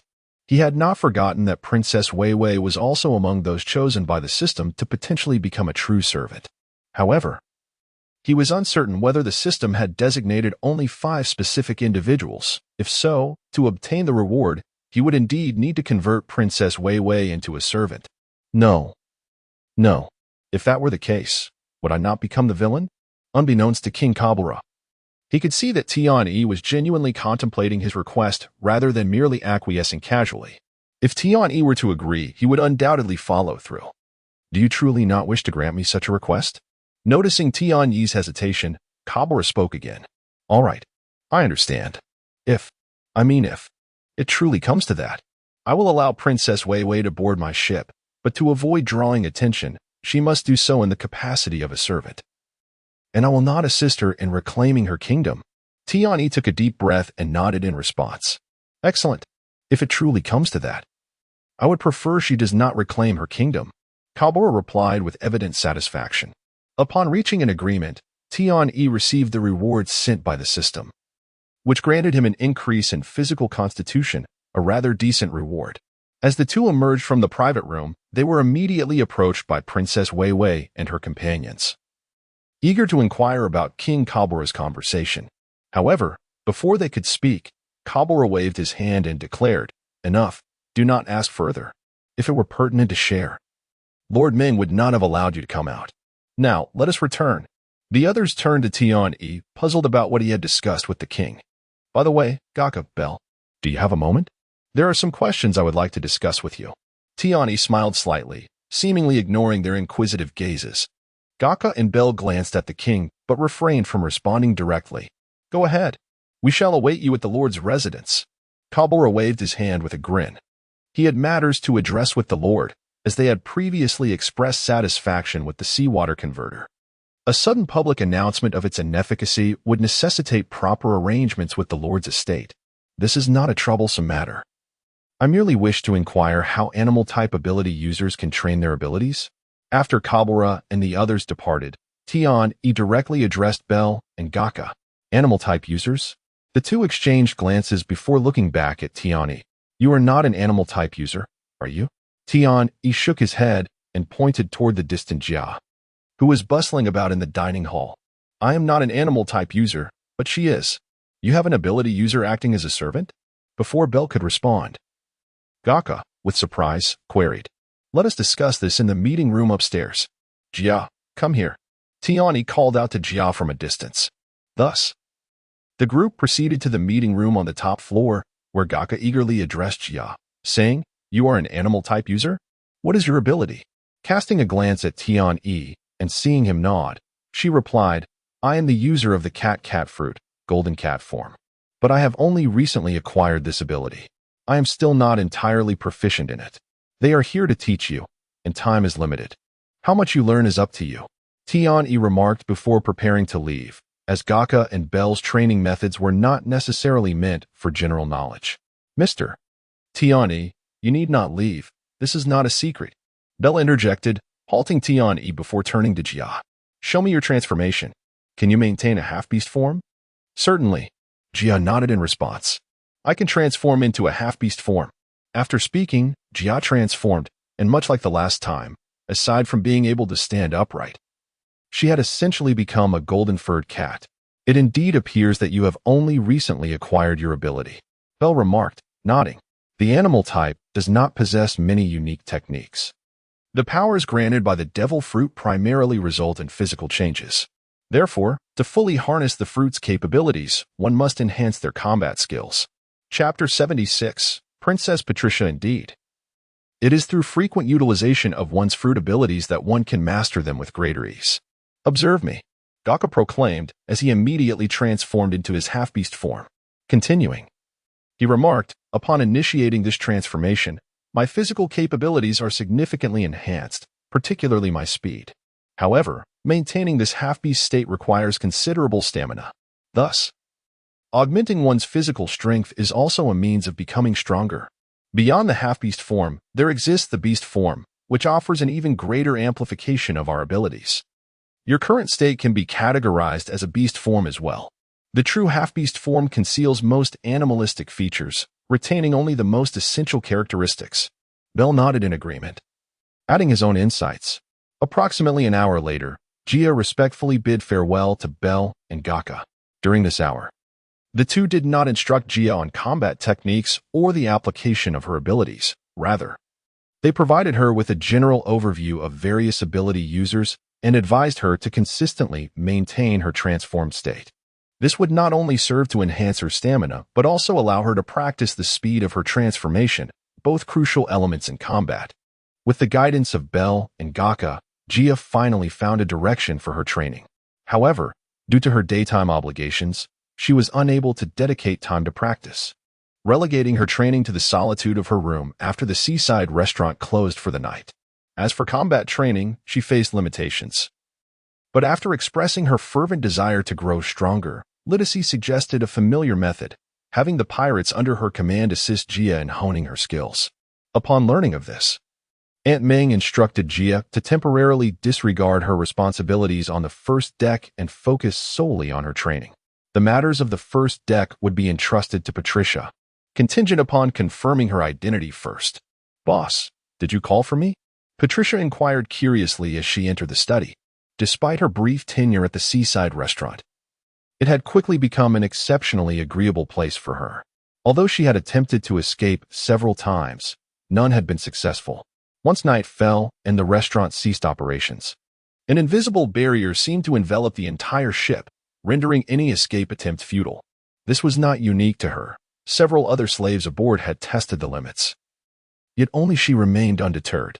Despite the restaurant's undeniable allure, she was compelled to leave for reasons of her own. "Now, let us converse. Up until last night, it appeared that you and that young girl had been persistently attempting to escape." Tiani sat in his chair, observing Patricia as he spoke softly. Patricia stiffened at his words, realizing that her actions had been under constant surveillance. She had previously felt fortunate that the management of the ship was rather lax, seemingly due to the invisible barrier, leading her to believe that Tian-E, Gia, and Lydice had no interest in monitoring her. It turned out, however, that her assumptions were misguided. "Share your reasons with me. As a slave, I trust you have been treated well. Most of those who came with you have abandoned their escape attempts, yet you too persist. Can you enlighten me as to why?" Seeing her silence, Tian-E pressed further. He had an elementary skill, which Chapter 77 was overlooked by him. The notion of enticing Princess Wei Wei to work here as a waitress did not seem entirely implausible, especially now that he was under an agreement with Cobra. The prospect of having Princess Wei Wei join them to bolster their numbers was rather delightful, and he was also curious to ascertain whether Patricia was indeed a princess. If she were, his task would become abundantly clear: to recruit 5 princesses as waitresses. My family is wealthy. Please rest assured, boss, once I return home, my family will certainly provide the funds. We might even offer you more." Patricia exclaimed eagerly. "Is your family quite affluent then? Are you of noble descent?" Tian-E inquired deliberately. Patricia hesitated momentarily. She was reluctant to disclose her true identity. If Tian-E were to learn of it, he might change his mind about escorting her home, leaving her in despair. "Rest assured, even if you are a member of the royal family, I have promised to return you, and I shall do so. There is no need to fear that I will be swayed by wealth. Moreover, the more esteemed your status, the greater my commitment to escort you home, is it not? After all, you are of greater value." Tian-E replied with a light chuckle. "Indeed, boss. I am the youngest princess of the Kingdom of Houghton. My name is Patricia Houghton. However, our kingdom is rather modest, incomparable to Alabasta. I suspect it is not much larger than Narahara." Patricia hesitated for a moment before speaking. "You truly are a princess. You are not deceiving me, are you?" Tiani asked, astonished. "It is true, boss. I would not dare to deceive you. And you are indeed a good person. At least you have not mistreated us." Patricia affirmed with a nod. "Then who is the young girl accompanying you?" Tian-E inquired, stroking his chin. "Her name is Ida, and she is my maid. We snuck out of the palace to play and encountered pirates at the port, who captured us as slaves," Patricia said, her head bowed in sorrow. Tian-E was somewhat speechless. How brazen were these pirates to seize a princess right in a country's port? How negligent could the kingdom be regarding its princess? He believed that if it were Princess Wei Wei, such an incident would be inconceivable. She was always accompanied by either Jaka or Belle, and at the slightest sign of trouble, they could swiftly summon the local royal army, rendering it impossible for ordinary pirates to abduct her. "Very well. Recently, Gia has been quite busy, so I shall temporarily entrust you with managing the first deck. Have your maid assist you more, and if you have any uncertainties, consult Gia. She will be on the second deck for the time being, so seek her out if you need anything," Tiani declared. Having obtained the information he desired and assigning Patricia to temporarily take Gia's place. I did not expect that you would allow me to manage the first deck." Patricia stood momentarily in shock. After all, you are a princess. Managing a few waitresses should pose no difficulty for you. Besides, Gia will still be around, so there will be no issues. Go ahead and do it. It is settled. You may leave to attend to your duties. Tian-yi waved his hand. Then very well. Thank you, boss. Patricia bowed respectfully before turning to leave. Once Patricia had exited, Tian-yi vanished from sight. He intended to speak with the young girl named Ida privately to verify the information. It was implausible that he would simply take Patricia's word for it. Ida was evidently startled by the sudden appearance of her boss, but was soon taken aback by Tian-yi's questions. After all, Patricia's status as a princess was known only to her. How could the boss possibly be aware of it now? In just a few exchanges, Tian-yi acquired the information he sought. Patricia was indeed the youngest princess of the Kingdom of Houghton, and the kingdom was genuinely quite small. In fact, on the very island they inhabited, there existed another kingdom. This implied that if there were two kingdoms in such proximity, one could grasp the diminutive nature of the so-called Kingdom of Houghton. Boss, the Elmeru Oasis has arrived. The swordsman Ike respectfully reported to Tian-yi. Once a pirate himself, Ike had single-handedly taken down a battalion captain of the local security team to exact revenge for someone, and subsequently, Tian-yi had rescued him. He now served as the security chief of the maritime restaurant. However, as they were in Alabasta, to avoid unnecessary trouble, he wore a mask even within the restaurant. The reason for their presence here dated back several days. After King Cobra returned, he indeed followed Tian-yi's advice and relinquished the seawater converter. Although Princess Weiwei and the others were utterly perplexed, the king offered no explanation, and they felt disinclined to pry further. Thus, Tian-yi's life returned to a state of tranquility. Even though the business was experiencing a gradual increase in revenue, he had not received any tasks for several consecutive days. Task rewards were a significant boost to his strength, so in pursuit of new assignments, Tian-yi began to wander off the ship. While this occasionally yielded one or two tasks, it was still too slow. The most effective way to acquire tasks remained through interactions with characters from the original storyline. However, aside from the high-ranking agents from the Bucklow Workshop, he had essentially met all the relevant characters from the Alabasta Kingdom. Just as he pondered whether to seek out those high-ranking agents, he suddenly recalled an overlooked faction within the Alabasta Kingdom, the future rebel army. Although the number of individuals involved in the rebellion was considerable, only a few were notably named, with the most significant being the leader, Kosha. He was a childhood companion of Princess Weiwei, a passionate youth who held a deep love for the Alabasta Kingdom. In addition to Kosha, there was also his father, the mayor of Yuba, Dado, who was referred to by Luffy as the old dried-up man. Thus, in order to trigger a task, Tian-yi took Ike with him, and they set off for Yuba. As for the maritime restaurant, everything was operating smoothly, and Tian-yi's temporary absence posed no threat.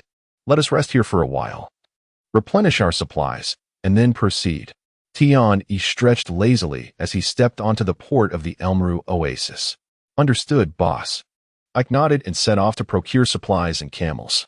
Traveling through the desert without camels would be an arduous endeavor. Even though Tian-yi's physical condition had improved somewhat, he naturally preferred to avoid unnecessary hardships. Before long, Ike returned leading 2 camels laden with supplies, finding Tian-yi enjoying a drink at the tavern. Chapter 78, The Distress of Draudo? Are you ready? Then let us set forth. I have yet to visit Yuba. I have heard it has been quite well developed. Tian-yi exclaimed as he drained his mug of ale with a smile. My dear fellow, venturing to Yuba at this juncture may not be the wisest choice. It is crucial to note that across the nation, it has been over a month without rain. Aside from the port cities, which have thus far remained unscathed, the rest are faring rather poorly. The older man beside him remarked, shaking his head. Before Ike arrived, Tian-yi had been engaged in a conversation with this gentleman, which is why he interjected upon hearing Tian-yi's intention to visit Yuba. Isn't Yuba established around an oasis? Surely, its water supply cannot be lacking? Tian-yi asked, perplexed. Having spent most of his time in Narahara, he had only experienced the rise in beverage prices due to the water shortage, but had not truly felt its impact otherwise. Even an oasis requires replenishment from rainfall. Otherwise, an entire city and Apos, as populous, oasis or not, cannot endure. The older man sighed, shaking his head. Tian-yi fell silent. contemplating the gravity of the situation. He settled the bill for himself and the older gentleman before departing with Ike. While he had long been aware of the challenges facing the citizens of the Adamantine kingdom, the reality of it weighed heavily upon him. Suddenly, he felt a reluctance to proceed to Yuba. The prospect of witnessing such despair firsthand was daunting. "Boss," Ike observed Tiany's somber demeanor and softly inquired, "Shall we still go to Yuba?" He presumed Tiany's visit was for business purposes, and with the current news, it seemed that might no longer be feasible. "Let us go." Ultimately, Tiany resolved to personally witness the transformation of Yuba. The journey to Yuba consumed nearly half a day, but upon arrival, the city, though beleaguered by drought, stood resilient rather than in ruin. Unlike the bustling port cities, while there were many people within Yuba, their faces bore no smiles. "Come, let us pay a visit to the city lord." After a moment of reflection, Tiany strode purposefully toward the city center. Foolish. The oasis of Yuba is on the brink of desiccation. Instead of seizing the opportunity to relocate while fresh water still remains, do you intend to let the inhabitants succumb alongside their city? Before they could approach, they noticed a crowd gathering outside the city lord's mansion, where a dispute was audible within. As Tiany drew closer, he discerned a stout man clad in traditional Alabastan attire embroiled in an argument with a young man. At that moment, Tiany recognized them. They were indeed his intended targets, Kusha and his father, the city lord Dodo. Task 1. Prevent their quarrel. Reward for completion. 1 hour acceleration card for revenue. Task 2. Allow their quarrel to continue. Reward for completion. Random basic attribute 1. Upon spotting them, the system graciously presented Tiany with tasks, eliciting a sense of delight in him. This trip appeared to be fortuitous. However, upon reading the tasks, his joy diminished. Clearly, the system was urging him to refrain from interference. Furrowing his brow, Tiany contemplated the implications of merely observing their dispute, recognizing it would lead to the loss of a valuable opportunity to engage with them. "Why are you two quarreling at the gates of the city lord's mansion? Drawing such a crowd? Surely, this is not appropriate." After a moment's thought, Tiany opted for task 1, stepping forward to address them. "Who are you?" Kusha frowned, casting an irritable glance in his direction. Gazing at Kusha, who bore a deep green crew cut and a prominent scar across his left eye, Tiany replied with a smile, "I am merely a merchant passing through Yuba. I intended to pay a visit to the city lord, but I did not expect to stumble upon a quarrel between you two. The city lord's mansion reflects the dignity of the Alabastan kingdom. It is inappropriate for you to argue here, is it not?" Taken aback by Tiany's words, Kusha fell silent, observing the surrounding crowd, which prompted him to refrain from further retorts. "This gentleman here is the city lord of Yuba, Dodo. My apologies for causing you embarrassment." The portly Dodo approached with a smile. "Oh, I did not realize I was in the presence of the city lord. My apologies." Tiany feigned surprise. "No harm done. You are correct. It is indeed inappropriate to argue in this place," Dodo acknowledged, shaking his head. Task 1 completed, subsequent tasks unlocked, rewards to be settled upon completion. Subsequent task for task 1. Uncover the reason for their dispute and offer reasonable suggestions. Reward for completion, a luminous recipe book. The system seemed to present tasks in pairs, and with the new challenge before him, Tiany could only accept it with resignation. "If you do not mind, may I inquire why the city lord is arguing with this gentleman?" After reviewing the task requirements, Tiany feigned curiosity. "Alas," Dodo sighed, "it has been over a month since we had rain. Although Yuba is built upon an oasis, the prolonged drought has depleted our reserves, leaving us unable to sustain the daily needs of our residents. Therefore, I suggested that while we still have fresh water, we should relocate a portion of the populace to other cities for refuge. This would alleviate the pressure on Yuba and spare the citizens from the hardships of water scarcity." "Ah, I see." Tiany nodded. "This gentleman's suggestion is indeed commendable. Once normalcy returns, we can bring everyone back. I believe no one would object to that." The benefits of such an action were evident, yet Dodo shook his head, indicating the drawbacks. "Humph. Is it not simply because you are the city lord that the idea of relocating the populace might tarnish your reputation? Why must you cloak it in such grandiloquent terms?" Kusha interjected sharply, showing no respect for Dodo and Apos' authority. Scoundrel! Am I such a person? Dodo and Apos. S. temper flared at the accusation, his voice raised. The entire Alabastan kingdom is currently experiencing drought. To where do you propose we migrate the people? Relocating them to other cities would only bring calamity to those places. Chapter 79. Unnecessary losses, and you suggest relocating a portion of the population? Who shall depart first? The elderly? The children? How far can they go? To where? Without the care of their families, how can the elderly and children survive? Will they perish on the road or in another city? How will you explain their fate to their families later? Indeed, Lord Duochuo is not to be underestimated as a city lord. He considers matters far more comprehensively than the impetuous Kusha. The surrounding populace bowed their heads in contemplation. If relocation were possible, they would all wish to be prioritized. For the oasis of Yuba cannot sustain them for much longer. Upon hearing Duochuo's inquiries, Kusha found himself at a loss for words. He merely pondered that this situation could not persist, yet he had not anticipated the multitude of complications involved. What should be done? They could not simply wait here to meet their demise, could they? Kusha's tone softened as he spoke. This is why I have recently begun organizing the community. Let us dig ourselves. Since there is an oasis here, it indicates the presence of underground rivers. Once we locate a water source, all our problems will be resolved. Duochuo sighed, acknowledging the uncertainty of such endeavors, which were inherently risky. But if we fail to find water, shall we all languish here?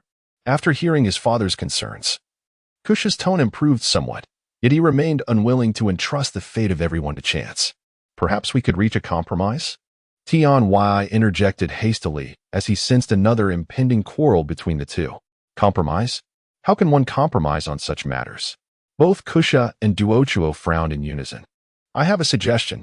Of course, it is merely a suggestion. If you disagree, feel free to disregard it. After a moment's thought, Tian Wai continued. First, we can appropriately relocate some of the population, while the remaining residents of Yuba can commence digging for water.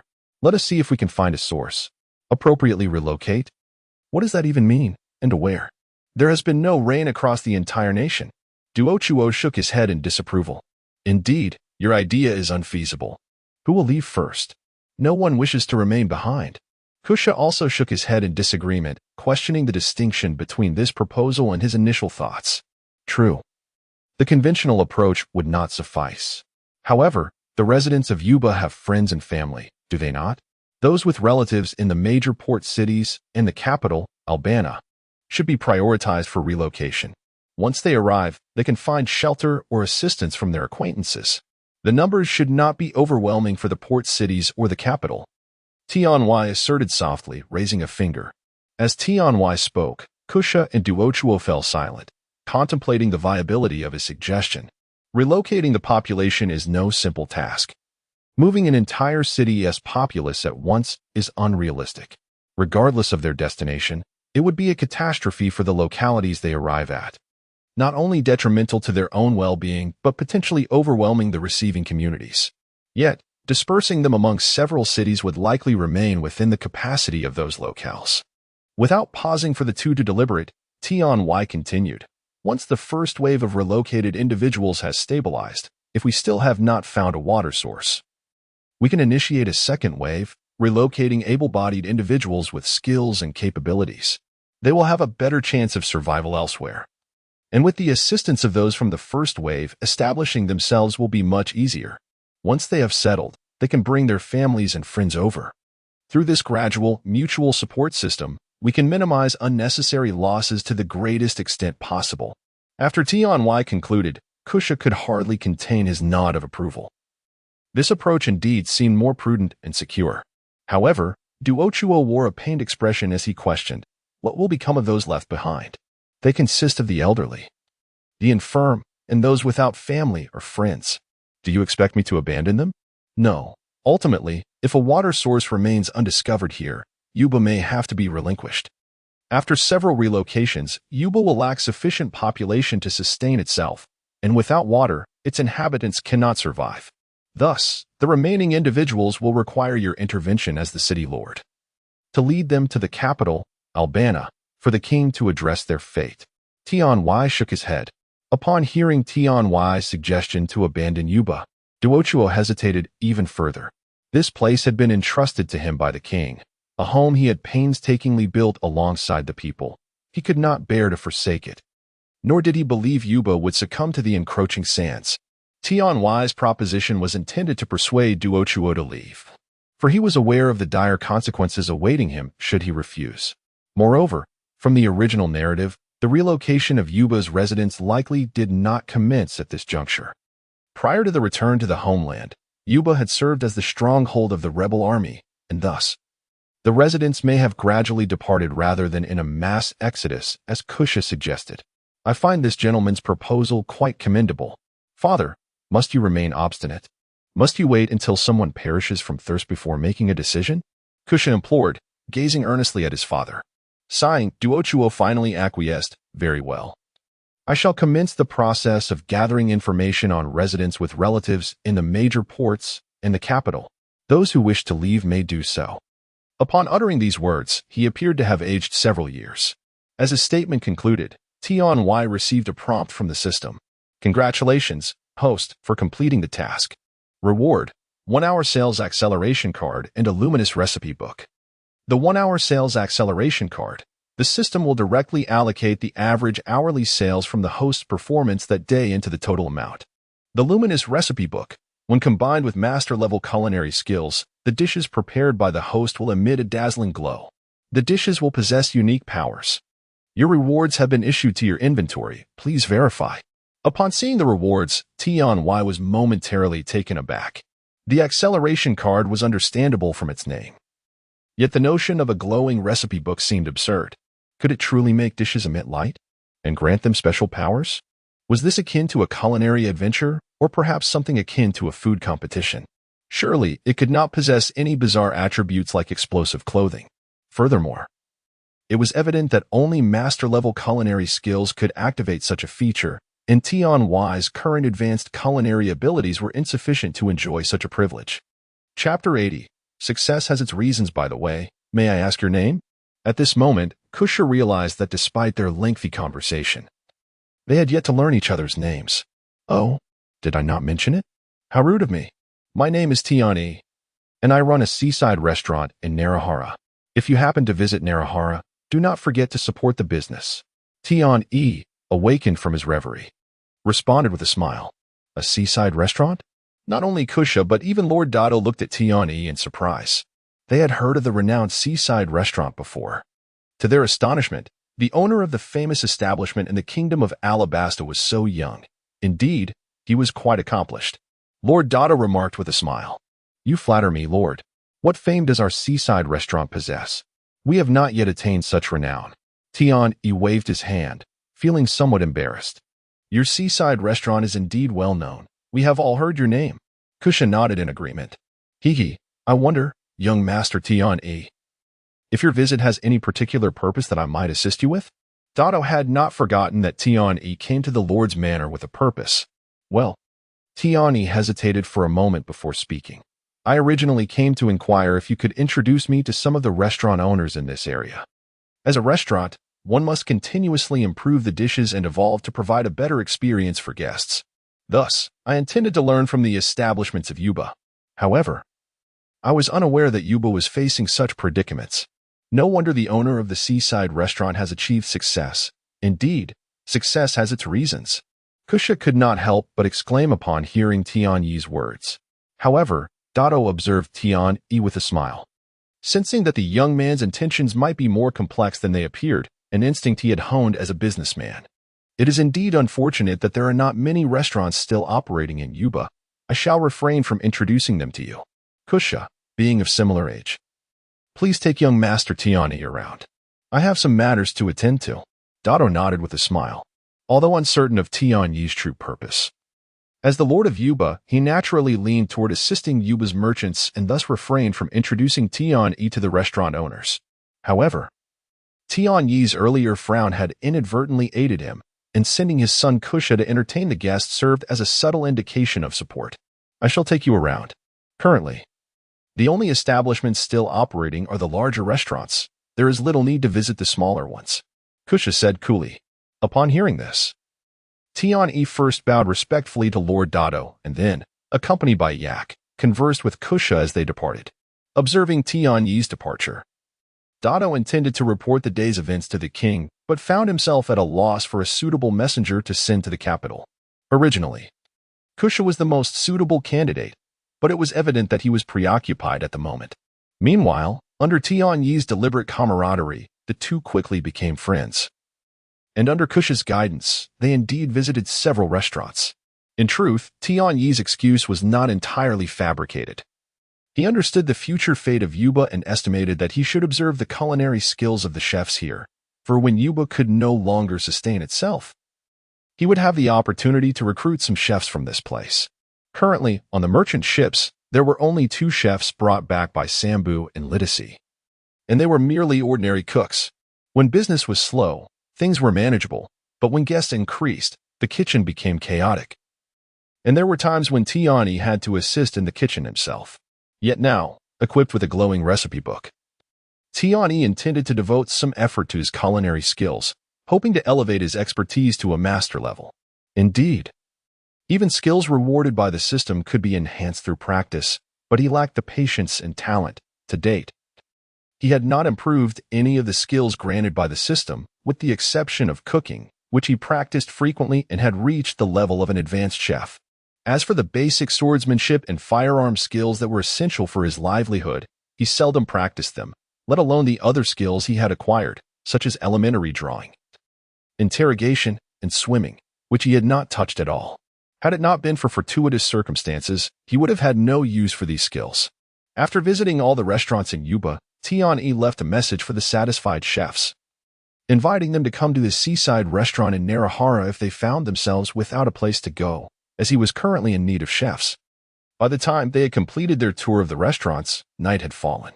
The group was not hungry, as they had already resolved that matter while exploring the restaurants. The issue was that Tian-E could not leave overnight, so they needed to find a lodging. However, after a brief period of interaction, Kusha had already considered Tian-E a friend, so instead of taking them to an inn, he invited them to his home, stating that as the son of the Lord of Yuba, there were several spare guest rooms in their house.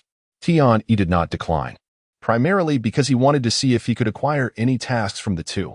Having traveled so far, it would be a shame to return with only 2 tasks. Thus, the 3 of them proceeded directly to Kusha's home. "Mother, this is Tian-E, the owner of the seaside restaurant from Narahara. He is quite an interesting fellow." Upon returning home, Kusha introduced Tian-E to his mother, Aswa. "My dear child, is that how one introduces a guest?" Kusha's mother playfully scolded him with a smile. Clearly, Kusha shared a closer bond with his mother than with his father. I apologize for the intrusion. It is a pleasure to meet you. I am Tian-E." Upon meeting Kusha's mother, a lady dressed in traditional Alabastan attire, Tian-E quickly bowed in greeting. "No need for such formality. Consider it your own home." Kusha's mother smiled, saying, "Kusha can be a bit reckless. I hope you will take good care of him." "Not at all. Brother Kusha is quite wonderful." Tian-E quickly waved his hand in response. "Haha." Kusha chuckled at Tian-Yi's compliment, then glanced around and asked, "Is father not back yet?" "Not yet. He sent word saying he has many matters to attend to today, and we should eat without waiting for him." Kusha's mother spoke of Lord Dado with a gentle demeanor. Chapter 81. Tian-Yi's explanation very well. Kusha shrugged and remarked, "However, Tian-E and I have already dined. Mother can manage on her own." He was acutely aware of his father's impending busyness. Truth be told, he owed a debt of gratitude to Tian-E. Otherwise, he would likely have ended up in yet another quarrel with his father that day. Early the next morning, after rising from slumber, Tian-E bid farewell to Kusha's family, for he must return today. It was his first prolonged absence from the merchant vessel.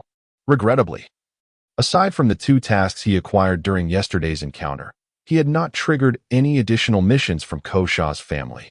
Nevertheless, the camaraderie that yielded narrative quests was invaluable. Establishing relations with them was not in vain. At the very least, should they venture to Nalyohala, they would undoubtedly seek him out, and thus, missions would not elude him. Accompanied by Yak, he traversed the desert, arriving at the Elmaru oasis before hastening onward to Nalyohala. It was not until dusk that they returned to the merchant vessel. "Boss, what treasures have you unearthed on this journey? How fares Yuba?" Upon Tian-Yi's return, Even Ladiki and Jia, who had been on the second floor, hurried down to surround him with inquiries. Quite satisfactory, actually. The situation in Yuba is not as dire as the rumors suggest. The Lord of Yuba is a rather affable gentleman, Tian-Yi replied with a smile. And how has business in the restaurant fared these past few days? About the same. With no significant changes, Jia responded, shaking her head. All right, you may all return to your respective duties. There is no need for everyone to linger here. Should I require your assistance, I shall call upon you. After dismissing the attentive staff, Tian-Yi instructed Yak to rest, for the day's journey had been arduous. Once everyone had departed, Reina ushered Jia and Ladiki into the study and asked, has there been any movement from the organization in recent days? None, Ladiki replied, shaking his head. They have not dispatched any tasks. I see. I shall compose an intelligence report shortly. You may contact the unlucky ones to retrieve it. Tian-Yi contemplated aloud. Understood, Ladiki nodded in agreement. Indeed, Tian-Yi needed to relay the status of Yuba to Kek-Little. Otherwise, after making the trip to Yuba and offering them advice, returning with nothing to report would not sit well with Kek-Little. In the original narrative, Kek-Little held a keen interest in Yuba, primarily due to Uncle Duo Tuo's steadfast defense of the place. However, given the changes instigated by Tian-Yi, it was likely that Kek-Little would not remain fixated on Yuba. Yet, Tian-Yi dared not take any chances, as Kek-Little was already wary of him. Thus, he treaded cautiously. And you? How goes your training? After attending to Ladiki, Tian-Yi turned his gaze toward Jia, inquiring. Not well at all. I simply cannot meet Little D's expectations. Jia lamented. Well, it could be worse. At least you can now control your abilities and refrain from transforming unexpectedly. Ladiki chuckled, covering her mouth. In the initial stages of her training, Jia had struggled to control her transformations, leading to numerous comical mishaps. Now, it seemed evident that she had been putting in considerable effort. Take your time. This is not something to rush. By the way, how fares Patricia? Has there been any unusual behavior? Tian-Yi nodded and inquired again. None at all. She is quite diligent in her work.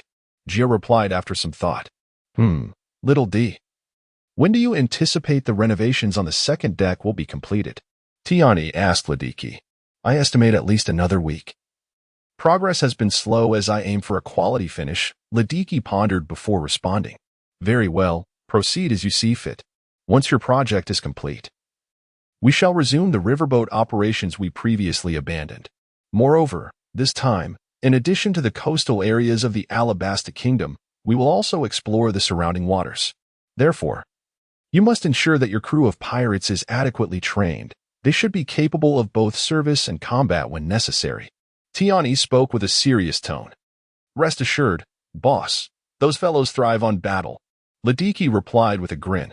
Indeed, during my visit to Yuba, I also made contact with some chefs. However, I am uncertain if they will come.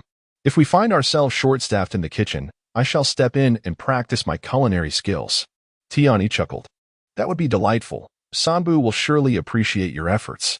Ladiki and Jia laughed at Tian-Yi's words, well aware that their boss was not one to labor excessively. 2 days later, while practicing his culinary skills in the kitchen, Tian-Yi received a communication from Robin. Boss is displeased with your actions in Yuba.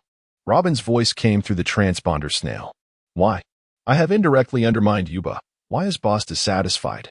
Tian-Yi queried, bewildered. Why are you targeting Yuba? Boss has yet to issue any orders. Robin replied, exasperated. Tian-Yi was taken aback. He frequently forgot that Kek-Little had not yet commenced a full-scale assault on Alabasta, and all members of the Baklua workshop believed themselves to be mere bounty hunters. I overlooked that. Tian-Yi responded, flabbergasted. You had best concoct a plausible excuse swiftly, as boss appears to be heading to Naluohala. Robin stated, leaving Tian-Yi to devise his own solution. Her informing him was already a significant gesture, should Kek-Little suddenly arrive. Tian-Yi feared he might not have time to react. Thank you. My skills have improved recently. Next time you visit, I shall cook for you personally. Tian-Yi smiled. Although Kek-Little harbored suspicions about him, without concrete evidence, he would not hastily act against his intelligence officer. After terminating the call, Tian-Yi began contemplating the rationale he could use to pacify Kek-Little. Before long, a subtle smile crept upon his lips. His greatest acquisition from the trip to Yuba was, after all, those chefs. He could easily assert that he sought them out. Once Yuba began relocating its populace, he would undoubtedly acquire those chefs. This narrative would align perfectly with his persona, he mused. Having resolved this dilemma, Tian-Yi returned to the kitchen to continue honing his culinary skills. His recent practice had indeed augmented his culinary prowess, yet he recognized that he remained a considerable distance from mastering the art. He felt as though he might not sustain this endeavor much longer, despite the evident progress he had made through diligent practice. The diminishing returns on his efforts threatened to dissuade him from persisting.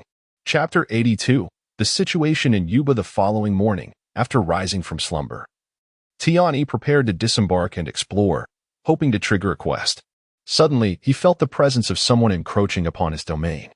It was none other than the esteemed Mr. Keklodel, whose arrival was indeed a surprise. Tian-Yi turned with a smile from the deck and greeted him. Keklodel did not inquire how Tian-Yi had sensed his presence but instead chuckled, "Ha ha ha. It is indeed commendable that you could perceive my existence. A testament to your identity and strength. Let us find a quieter place. Follow me. There is a reception room on the top floor where we shall not be disturbed." Reluctantly, Tian-Yi abandoned his plan to wander ashore and escorted Keklodel to the reception room on the top floor. "Pray tell, why do you wish for the people of Yuba to relocate?" Keklodel inquired directly after taking his seat at the head of the table. Feigning ignorance, Tian-Yi responded with a puzzled expression, "Is it that I have erred? Whether you are right or wrong is secondary. I came to hear your reasoning." Keklodel stated, his gaze fixed upon Tian-Yi as he puffed on his cigar. Quest 1. Eliminate Keklodel's suspicion. Reward for completion. Random basic attribute 1. Quest 2. Confront Keklodel directly and defeat him. Reward for completion. Conqueror's Hockey. Before Tian-Yi could utter a word, the system's quest appeared before him. A mere glance sufficed for him to discern his course of action. Well, I hadn't considered it in that light, but upon arriving in Yuba, I overheard the mayor and his son quarreling over this matter, which inspired me to facilitate the relocation. There are 2 reasons. Firstly, I have my eye on the chefs of Yuba. Due to the expansion of my maritime restaurant, I find myself short-staffed in the culinary department. Once they commence their migration, I shall be able to recruit the finest chefs at minimal expense. Tian-Yi blinked and unhesitatingly opted for Quest 1, continuing, secondly, it concerns the population. They have been cooped up in Yuba, preventing me from profiting from their patronage. Should they relocate to the port city, the population there would surge, thus significantly enhancing my business prospects. Upon hearing Tian-Yi and Apos' explanation, Keklodel paused in surprise before erupting into hearty laughter. He had not anticipated that Tian-Yi's elaborate ruse was motivated by such trivial matters. Nonetheless, he appreciated Tian-Yi's strategy. Though he deemed his vision rather narrow and not comparable to his own, little did Keklodel know. When Tian-Yi received the system notification indicating an increase in his physical constitution, he felt an immense joy within. At the very least, it signified that Keklodel believed his explanation, and he had conveniently acquired an attribute point. In Keklodel's eyes, Tian-Yi was a somewhat capable individual, possessing a modicum of intelligence but constrained by the limitations of Alabasta, rendering his perspective rather myopic, a character with potential. However, due to Tian-Yi's oversight of vital intelligence, it was inevitable that he would be purged once his objectives were achieved. Keklodel felt a twinge of regret. Had he nurtured Tian-Yi properly, he could have been a valuable ally. Such individuals, once cultivated, become difficult to control, leading Keklodel to abandon any thoughts of mentoring him. After conversing for a while longer, Tian-Yi accompanied Keklodel downstairs to dine on the first floor. As they passed the second floor, Tian-Yi discovered that Jiao was indeed a power user. However, upon learning that Tian-Yi had acquired a devil fruit but did not recognize it and had gifted it to a crew member, Keklodel grew increasingly skeptical of Tian-Yi's discernment. He believed that such a person was destined for mediocrity. Meanwhile, Dado dispatched Kosa to the Albana Palace to report on the commencement of population relocation from Yuba. Oh, Dado does not disappoint. He has considered the matter well. Let us proceed as he suggests. Additionally, I shall devise ways to provide further support to Yuba. I implore you, Dado, to hold on a little longer. I believe Alabasta will not remain parched forever. The king expressed his approval upon hearing Kosa's report regarding Yuba's situation. This was not the old man's idea. It was a suggestion from a friend. Kosa retorted, a hint of disdain in his tone. At this juncture, he still held considerable respect for the king and had not yet evolved into the rebellious leader he would eventually become. Oh, who proposed this suggestion? Why did Kosa not invite him to Albana? The king inquired with a gentle smile. His name is Tian-e, the proprietor of a maritime restaurant. Kosa replied with a touch of pride. He is no ordinary individual. However, Kosa failed to notice the astonished expressions on the faces of the king, the princess, Ikelam, and even Gaka, who stood guard at the door when he mentioned Tian-ye's name. Is he the owner of the Narahara Maritime Restaurant? The king queried, perplexed. Ah? The king is aware of the maritime restaurant? Kosa exclaimed in astonishment. Though he recognized the restaurant's esteemed reputation in Alabasta, he had not anticipated it would reach the king's ears. Ha ha. The king chuckled without elaborating, leaving Kosa bewildered as he exited the palace. Nevertheless, he had accomplished his purpose for visiting the palace, and thus the finer details were of little consequence. His immediate task was to return and inform his father, thereby initiating the first phase of population relocation. Unbeknownst to him, Yuba had already struck water. Mayor, water has emerged. Water has emerged. A resident of Yuba shouted excitedly, wielding a shovel as he ran through the streets. Where? Where did the water emerge? At last, we have water. We need not move after all. The surrounding residents rejoiced at the news. Is it true? Have they uncovered an underground water source? Dado, who was digging with a hoe, felt exhilarated upon hearing the news and hurriedly ran towards the source, his plump figure moving swiftly as if fearing the water would escape. Mayor, it is behind my house. I merely wanted to give it a try. Everyone else was digging around the city, and no one was digging within. Since my child was not tending to the house today, I decided to dig behind, and to my surprise, I struck water. A burly man approached with a simple, honest smile, relaying the exciting news. Chapter 83. The branch of groundwater under his guidance, Dorit, accompanied by officials from the Lord's mansion, arrived at the rear of his house. After a meticulous examination, they indeed discovered a source of groundwater, albeit with a modest flow, likely a branch of a subterranean stream. Nevertheless, having a source was preferable to having none, and with this water supply, they would not need to relocate the populace. Everyone could continue to reside here. Thus, when Kesha returned from Albana, he was greeted by a scene bustling with activity. What has happened here? Kesha stood in stunned amazement at the uneven ground, nearly rendered speechless. Ah, Kesha, you're back. Did you enjoy your trip to Albana? The residents, busy digging, greeted him with smiles. Enjoy? That is not the point. I was there for leisure. The king has approved our request for population relocation. We can commence the migration. Kesha momentarily lost his train of thought, but soon remembered his purpose in visiting Albana. Relocation? That is unnecessary. Can't you see? We've found a water source. To our surprise, there lies an underground river beneath our city, with a significant flow. It will be sufficient for everyone. Besides, it has rained in over a month, surely. It can't remain dry forever. Once the rains come and replenish the oasis, we shall be just fine. An elderly man cheerfully explained to Kesha. Naturally, they wished to avoid migration. Living in their own homes was far more enjoyable. Upon hearing the explanation, Kesha found himself perplexed. Shouldn't he be elated at the discovery of a water source? Why did he feel no joy, as if the unwillingness to leave was somehow a misfortune for him?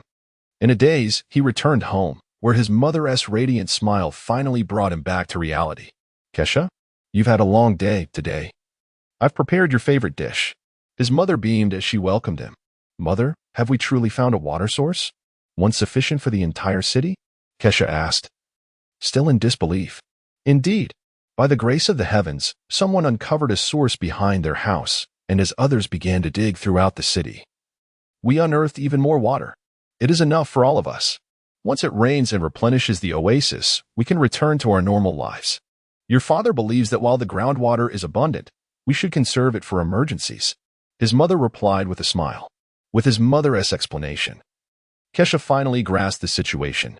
He adjusted his mindset. Although his trip felt fruitless, as long as everyone was well, there was no issue. After finishing his meal, he took up a hoe and ventured outside. As Yuba began fervently excavating the water source, The renovations on the second deck of the seaside restaurant were finally complete. Observing the small casino and tavern before him, Tiani nodded in satisfaction and declared, "From tomorrow, the second deck shall officially open. Xiaodi, you will be in charge of the second deck. There are 2 rules to adhere to. First, payment must be made before service. Second, under no circumstances is violence permitted here. Do you understand? Rest assured, I will handle it." Ladiki responded with a smile. This establishment was her creation, and seeing the completed second deck felt akin to witnessing the growth of her own child. Excellent. Jia, starting tomorrow, Xiaodi will be busy. If you wish to train, the space on the second deck is ample. You may practice there. Tiani gently remarked, noticing Jia dripping with sweat. No need, boss. Once the second deck opens, our business will surely flourish. Patricia may struggle to manage things during the day, so I will continue working. I'll train with Xiaodi in the evening. Jia shook her head and replied, "Very well, do as you see fit. No need to overexert yourself." Tiani nodded in agreement. Jia smiled, saying little more, which made Tian-Yi feel a tad embarrassed. He seemed the only one slacking off aboard the ship, having not even entered the kitchen in recent days. The slow growth of his culinary skills through self-practice was discouraging for someone who had once been a recluse. Eventually, he found himself in the tavern, where he noticed Li Ji, looking rather anxious. Smiling, he said, "Come, prepare me your finest drink." Taking a deep breath, Li Ji nodded and responded, "Of course, boss." Watching Li Ji's dazzling movements, Tian-Yi was genuinely taken aback when Li Ji presented a vibrant, multicolored drink before him. Regardless of the taste, its appearance was certainly commendable. Not bad after tasting it. Tiani smiled and inquired, "How many types of drinks can you prepare now, boss?" Upon hearing the question, Li Ji appeared somewhat nervous and replied, "Including this colorful drink, I can make 5. After speaking, Li Ji averted his gaze, awaiting Tian-Yi's judgment with bated breath. Sangbu had previously warned him that if he failed to impress the boss upon the second deck's opening, he risked reverting to slavery. Having tasted the sweetness of freedom, Li Ji was determined to excel and maintain this comfortable life. Very well. However, handling everything alone may prove arduous. Are you certain you can manage? Tiani nodded, addressing Li Ji. Did I pass? Boss, I won't have to return to being a slave, will I? Li Ji, seemingly not comprehending Tian-Yi's query, excitedly sought clarification. You little rascal, the boss is speaking to you. Rest assured, you shall not return to slavery. Ladiki playfully patted Li Ji's head. As a member of the second deck, Li Ji naturally fell under Ladiki's supervision. She had witnessed the boy's diligent efforts. Even if he fell short this time, she would advocate for him and request more time.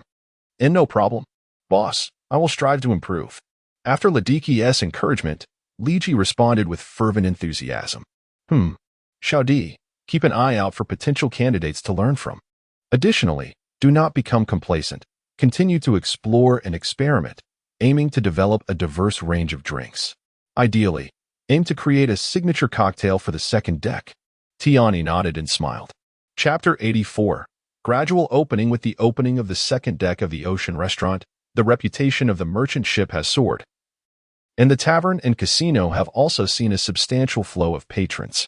Although it still falls short of the first deck's restaurant, Tian-Yi believes that in due course, it will become a distinctive feature of the ocean restaurant. What brings Tian-Yi the greatest joy is the confirmation that Nikki's mixology has indeed been valued by the system, meaning that any beverage crafted by Nikki will contribute to the overall revenue. While most of the drinks sold in the tavern do not enhance the earnings, this marks a promising beginning.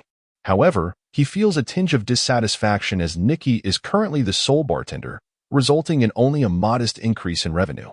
Yet, Tian-Yi understands that such matters cannot be rushed. Once Kraklodel's plan unfolds, the entirety of Alabasta will descend into chaos, providing him with ample opportunity to recruit the talents he requires. Moreover, with Ladiki's management, the tavern not only generates profit but also yields a wealth of information. For who merely drinks without engaging in conversation? Much of the intelligence is inadvertently revealed in the chatter of patrons. Aside from the tavern, the casino has also surprised Tian-Yi. Indeed, these gambling machines have brought in a significant influx of revenue. Initially, Tianyi did not anticipate that these machines would contribute to the earnings, as they were not fabricated by him or his crew, but rather purchased and put into immediate use. When acquiring the machines, the seller provided an equivalent amount of chips. However, during that period, Ladiki was quite occupied overseeing renovations and accompanying Jia for training, leading to the inadvertent loss of a considerable number of chips. By the time Ladiki realized this, only half remained, and she suspected that someone aware of the casino's impending opening had intentionally taken some to use once it commenced operations. Consequently, Ladiki sought to contact the seller of the gambling machines to request a replacement for the lost chips. However, the seller refused, insisting that they needed to purchase new chips themselves. In a fit of anger, Ladiki nearly wreaked havoc upon the seller of the gambling machines, but was dissuaded by an acquaintance. When she returned, the seller had fled under the cover of night, now stuck with the gambling machines. Ladiki had almost resolved to apologize to Tianyi, but at that moment, he was away with Aiku and Yuba, and thus upon her return, she could not find him. By chance, one of Ladiki's pirate subordinates had an insatiable affinity for gambling. Indeed, he had become a pirate only after losing his family's fortune to gambling. Although he lacked other skills, he possessed the remarkable ability to craft counterfeit chips that were nearly indistinguishable from the real ones. Embracing a desperate hope, Ladiki commissioned him to create a new batch of chips and even dismantled one of the gambling machines for him to study. To her astonishment, they succeeded. These new chips became the sole currency of the second-floor casino, and even after exchanging them, patrons could utilize them throughout the entire Ocean restaurant, whether in the first floor's dining area or the second floor's tavern. This arrangement allowed Tianyi to accrue revenue upon patrons exchanging their chips. However, similar to berries, if the purchased items were not from the Ocean restaurant, such as beverages, the system would deduct a portion of the earnings. Tianyi discovered this anomaly through careful experimentation. Although beverages still did not count towards the revenue, with the inclusion of the casino and Nikki's cocktails, the pace of revenue increase accelerated by at least 2/3.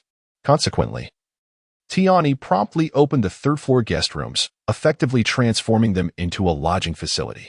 With the presence of a restaurant, tavern, and casino, the third-floor guest rooms quickly became popular. Yet, this expansion revealed a deficiency in manpower.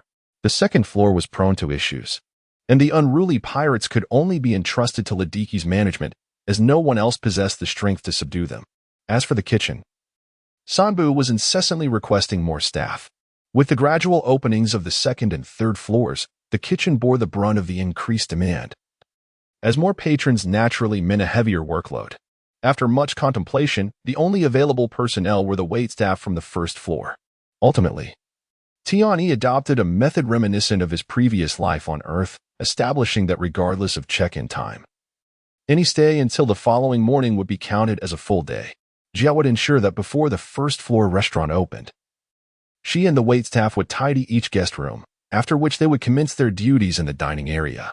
The remainder of the time on the third floor did not require waitstaff, as guest rooms were considered relatively private once occupied. Thanks to Tianyi's arrangements, the Ocean restaurant managed to operate smoothly once more. However, with the openings of the second and third floors, he established a service desk at the staircase leading to these levels to manage affairs aboard the ship. Guests wishing to reserve a third-floor room could pay at the desk to obtain a key, and they could also book dining reservations or exchange chips for the second-floor casino. For the staff at the service desk, Tianyi designated Ida, Patricia's maid, as he recognized her exceptional ability to read people's expressions, and as a maid, she was well-versed in the nuances of service. Thus, he specifically appointed her to this role, although she remained under Jia's supervision. "Boss, this cannot continue. We are short-staffed." One day, after a long day's work, Jia approached Tianyi, her face etched with concern. It was not that they could not endure hardship. Rather, the increased activity on the second and third floors had significantly boosted business in the first-floor restaurant, and the few waitstaff were perpetually on the move. Despite their efforts, they struggled to meet the growing number of guests. Jia worried that if this continued, it would adversely affect the Ocean restaurant's reputation, prompting her to seek Tianyi's assistance in hiring additional personnel. As for the kitchen, Sabu's calls for more hands had not gone unheard for days. Tianyi nodded in response and said, "Tomorrow, I shall seek to recruit more staff." Chapter 85. A new job. Despite the bustling activity at the seaside restaurant over the past few days, he had not disembarked from the ship. However, he was acutely aware that this surge in business was a clear indicator of residents from various cities migrating towards the port towns after a prolonged drought. The increase in patrons could be attributed not only to the opening of the second and third decks, but also to the population growth in Narahara. Thus, venturing out might indeed lead him to encounter some down-and-out chefs. Regrettably, after spending an entire day outside and even triggering a quest, he did not stumble upon any instances of human trafficking. Upon reflection, Tian-E realized that his assumptions were misguided. The current situation in the Kingdom of Alabasta had not yet deteriorated to such dire straits. In fact, the signs of chaos were only just beginning to emerge, not yet reaching the levels of decay anticipated in years to come. While this was certainly a relief, it meant that Tian-Yi's objectives could not be fulfilled. Ultimately, he found himself compelled to visit the slave market in the underground world, convinced that he might find some promising prospects there. After subtracting Patricia and Ida from the first-floor staff, only 5 remained. He decided to purchase 5 more to complete a total of 10. The second floor was not a concern for now, as Lidicet was the only place currently well-staffed. In the kitchen, although there were chefs available, good chefs were a rarity. Aside from Sambu and that pirate chef, there were 7 kitchen assistants. He thought to acquire 3 more to round out the team. As he walked, he contemplated how many slaves he actually needed to buy. Just then, a voice called out to him, "Are you Boss Tian-E?" He turned to see a familiar face, though he could not quite place it. "Hello, Boss Tian. We met in Yuba, do you remember?" The leading burly man spoke humbly. "Ah, now I recall. You were from that restaurant." Tian-E exclaimed, suddenly enlightened. "What brings you to Narahara? Hasn't Yuba found a new water source?" He had only heard about Yuba's new water source today, but after he had provided a strategy to Yuba, it had been reported to the king, who then informed the other city lords to consider population relocation if they were unable to sustain themselves. "It has nothing to do with the water source. Our restaurant owner closed down," the burly man said with a bitter expression. It turned out that although Yuba had discovered water, the underground source was beneath the city, forcing the residents to excavate their surroundings. This led to the demolition of numerous buildings, and while Mayor Mater provided some compensation, many restaurant owners chose not to reopen after their establishments were razed. The local staff and chefs were somewhat secure, as they lived at home and could simply seek new employment.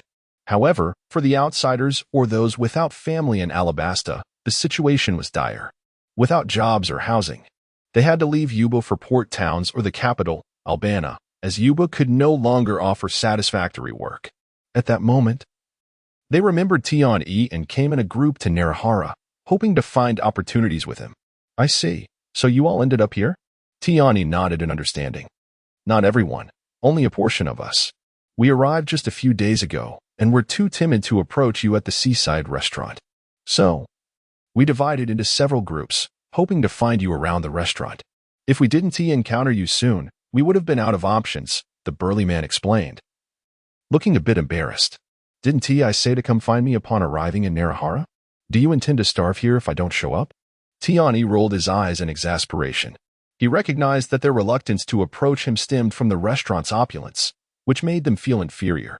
When he gathered all the chefs who had come to seek him, he was pleasantly surprised to find nearly 20 individuals. "How many of you are there in total? And what are your positions?"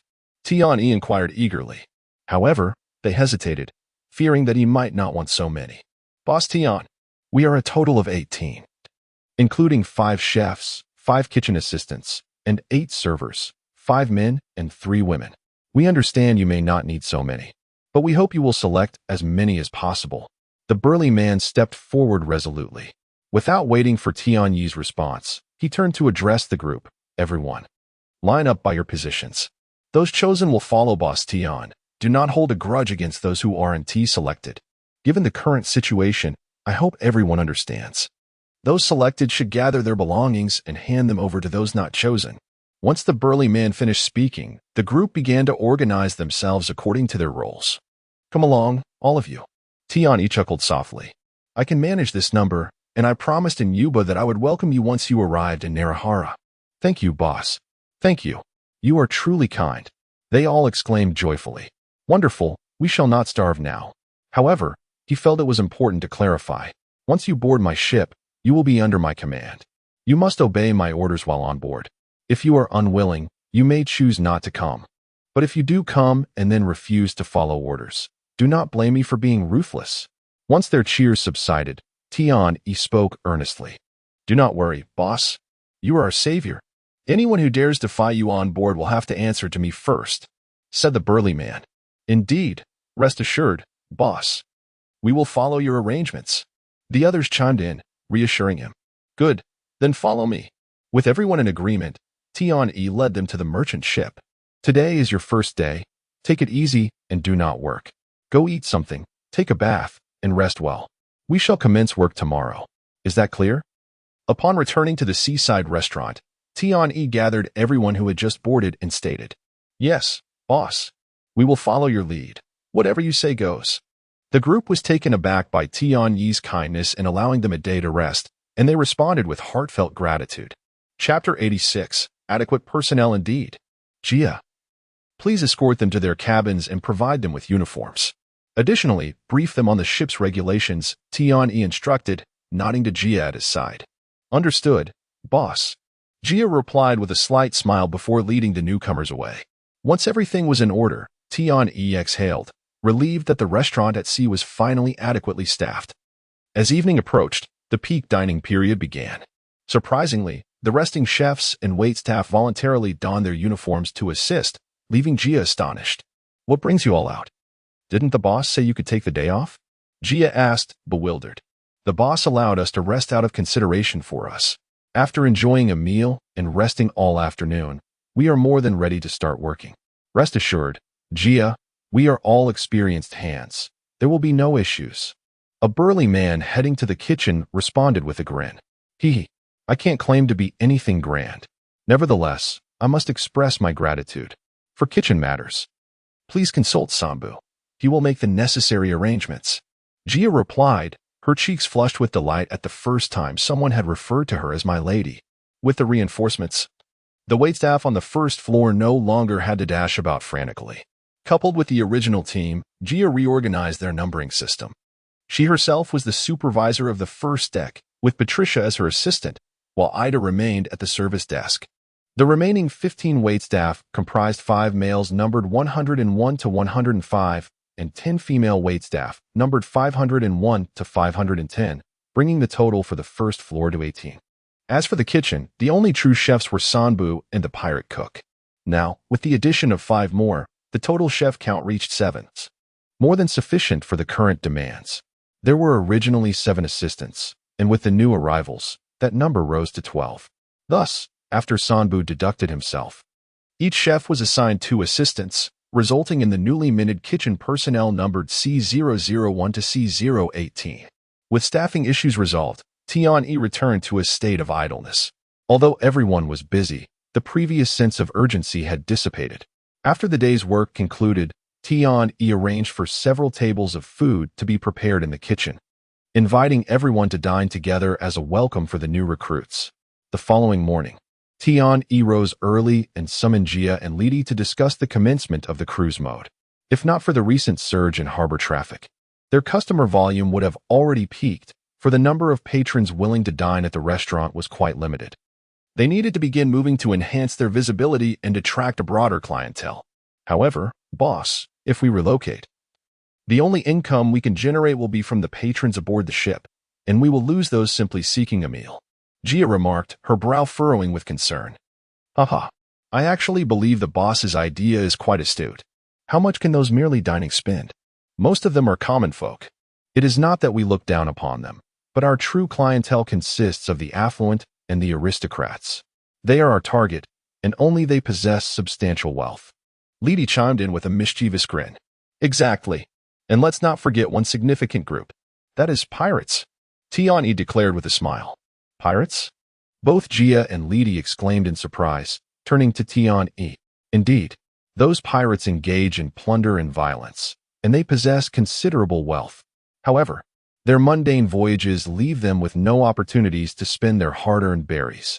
Imagine our arrival at such a time. What does that signify? Tian-E said. a glint of mischief in his eyes. Lidi's eyes brightened as she licked her lips in amusement. Haha.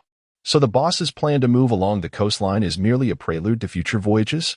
Once we've extracted all the berries from the pirates, we can sell them to the Navy. What an audacious scheme. That won't do. We cannot afford to eliminate those pirates. Who will promote us then? Therefore, not only must we protect them, but we must also ensure that anyone daring to cause trouble aboard our vessel becomes our enemy. Tian Yi shook his head. Understood. Jia and Lidi gazed at Tian Yi with admiration, realizing that they were on the path to establishing a commercial empire far superior to the life of mere bounty hunters. After a brief discussion, the three decided to initiate the cruise mode in 3 days. The initial route would retrace their previous journey, departing from the port of Loha and returning from the Elmaru Oasis. If all went smoothly, they would depart at noon and return by evening. Given that this was just the beginning, it was prudent not to spend the night at sea. They would gradually extend their voyages as they grew more accustomed to the waters. Once the schedule was established, Tian Yi instructed Jia to issue a notification, then took a leisurely stroll around the ship. After confirming that everything was functioning normally, he discreetly disembarked. As for his intentions, it goes without saying. He sought to explore and see if he could trigger any tasks. Perhaps the system preferred he not linger aboard the ship all day. Outside, he might encounter opportunities for quests perfect for enhancing his foundational attributes. Regrettably, after a day of wandering, he failed to secure even a single task. Conversely, Lidi managed to acquire several inquiries regarding intelligence purchases. However, due to the variable pricing set by the system, Tian Yi would need to return to negotiate. Upon returning to the merchant ship to handle a few intelligence matters, Tian Yi appeared rather disheartened. A day wasted without a single task left him feeling gloomy. Boss, a group of pirates has arrived on the 2nd floor. Little D sent me to inform you. Just as Tian Yi was preparing to return to his cabin for a rest, Jia relayed the message. Are they here to cause trouble? Tian Yi frowned slightly and vanished from his spot, reappearing in the 2nd floor tavern. Due to the tavern's design, it was dimly lit, and Tian Yi's sudden appearance went unnoticed. Boss. Upon spotting Tian Yi, Li Qi, who was mixing drinks, gestured in a particular direction, indicating where to look. Chapter 87. The Rigorous Training. So, is this the reason you summoned me? Tian Yi approached Lidisi with a dark expression, inquiring. There is no choice. We can't let these ruffians sleep here, can we? Lidisi replied, equally helpless. Indeed, the reason Lidisi called Tian Yi was that the entire crew of pirates had succumbed to inebriation, sprawled across the tavern in a drunken stupor, leaving her at a loss for how to manage the situation. In her view, they should be sent to the Navy for a bounty exchange. Although only their captain had a price on his head, it would still yield a decent profit, wouldn't it? Have they paid for their drinks? Tian Yi frowned and asked. Of course. Otherwise, would they be able to sleep so soundly? Lidisi rolled her eyes in response. Fine, let's just dump them at the port. If we send them to the Navy, the pirates will think twice about boarding our ship in the future. Tian Yi sighed, stating. At dawn the next day, before the sun had risen, Tian Yi was awakened by a commotion. It was not due to any incidents aboard the ship, but rather because the pirates he had ordered to be thrown out had awakened and were furious about being cast aside. Naturally, they attempted to return and cause a ruckus. But they could not board the merchant vessel, for every night, Tian Yi would seal off the area while they slept, reopening it only at dawn. This resulted in a constant alert from the system indicating an intrusion, which left Tian Yi unable to rest. Irritated, Tian Yi grabbed his Desert Eagle and, still clad in his pajamas, teleported to the deck, aiming a shot at the raucous pirates. Be quiet, or I will put you down, he stated coldly. Who are you, you scoundrel? Call your boss out. Do you even know who we are? One pirate, upon seeing Tian Yi, immediately began to shout defiantly. Bang! The reply was the sound of gunfire, but Tian Yi did not aim for a lethal spot, instead hitting the pirate in the thigh. The once boisterous pirate fell, clutching his leg and howling in pain. Try making more noise. Tian Yi glared at the remaining pirates and commanded, leave. Witnessing Tian Yi's assertiveness, the pirates at the port fell silent, helping their fallen comrade and retreating in disgrace. Tian Yi yawned and was about to return to his slumber when he noticed a figure standing not far away. Mr. 1? What is he doing here? Tian gazed in astonishment at Mr. who was lurking in the shadows, narrowing his eyes. As soon as Mr. noticed he was being watched, he melted back into the shadows and slowly departed. That fellow, why is he here? According to Robin's intel, Crocodile should be busy establishing his headquarters in Rain Base. As Crocodile's most loyal subordinate, Mr. should be by his side, shouldn't he? Watching Mr. vanish, Tian unconsciously furrowed his brow. If he had received any orders from Crocodile, that would be quite troublesome.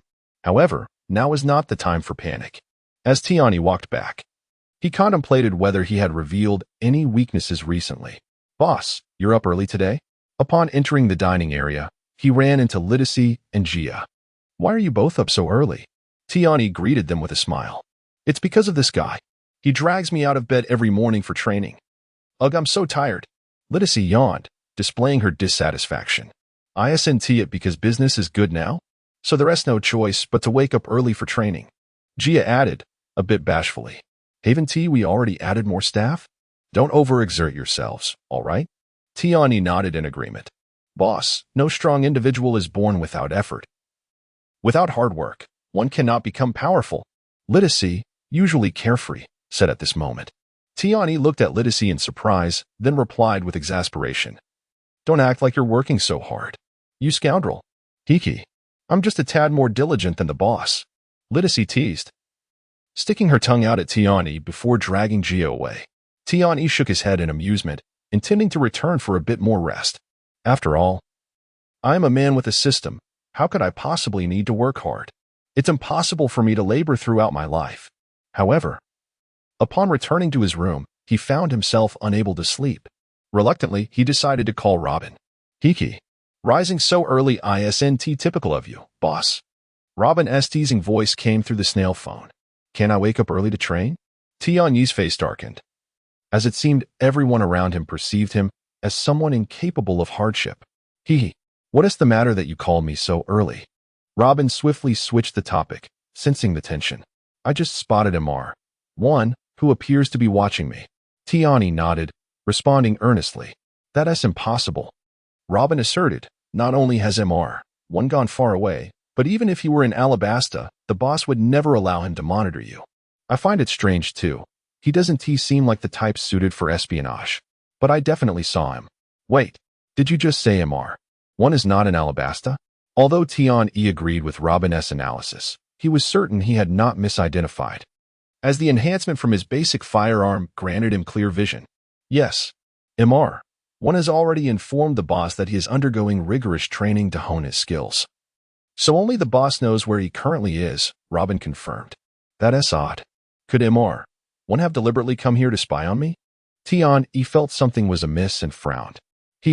If the boss wanted to eliminate you, he might send Mr. but for surveillance. He wouldn't send him. Given Mr.'s nature, he would approach you directly, rather than lurking in the shadows. Robin chuckled lightly. Then please keep an eye on things on your end. I have a feeling something is off. Tian shook his head, stating, all right. After a brief discussion, they ended the call. Although puzzled about why Mr. had been near the merchant ship, observing him, Tian decided to set the matter aside for now. As there was no further action from Mr. Everything aboard the merchant ship seemed normal, so he resolved to venture out again today. This time intending to leave the city and explore Kateria, located near the island of Roa. Kateria would be the headquarters of the rebel army 3 years from now, situated quite close to Roa, requiring only about half a day's walk. Chapter 88. A stalemate. As Tian was contemplating infiltrating a merchant caravan to follow to Kateria, an individual obstructed his path. It was Das Bonus. What do you mean by this? Tian squinted, staring intently at Mr. Softly inquiring. Due to the bustling crowd outside, he refrained from using his code name, opting instead to address him by his real name.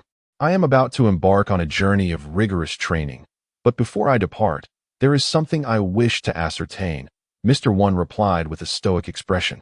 I want to know your true strength. My combat prowess is not formidable.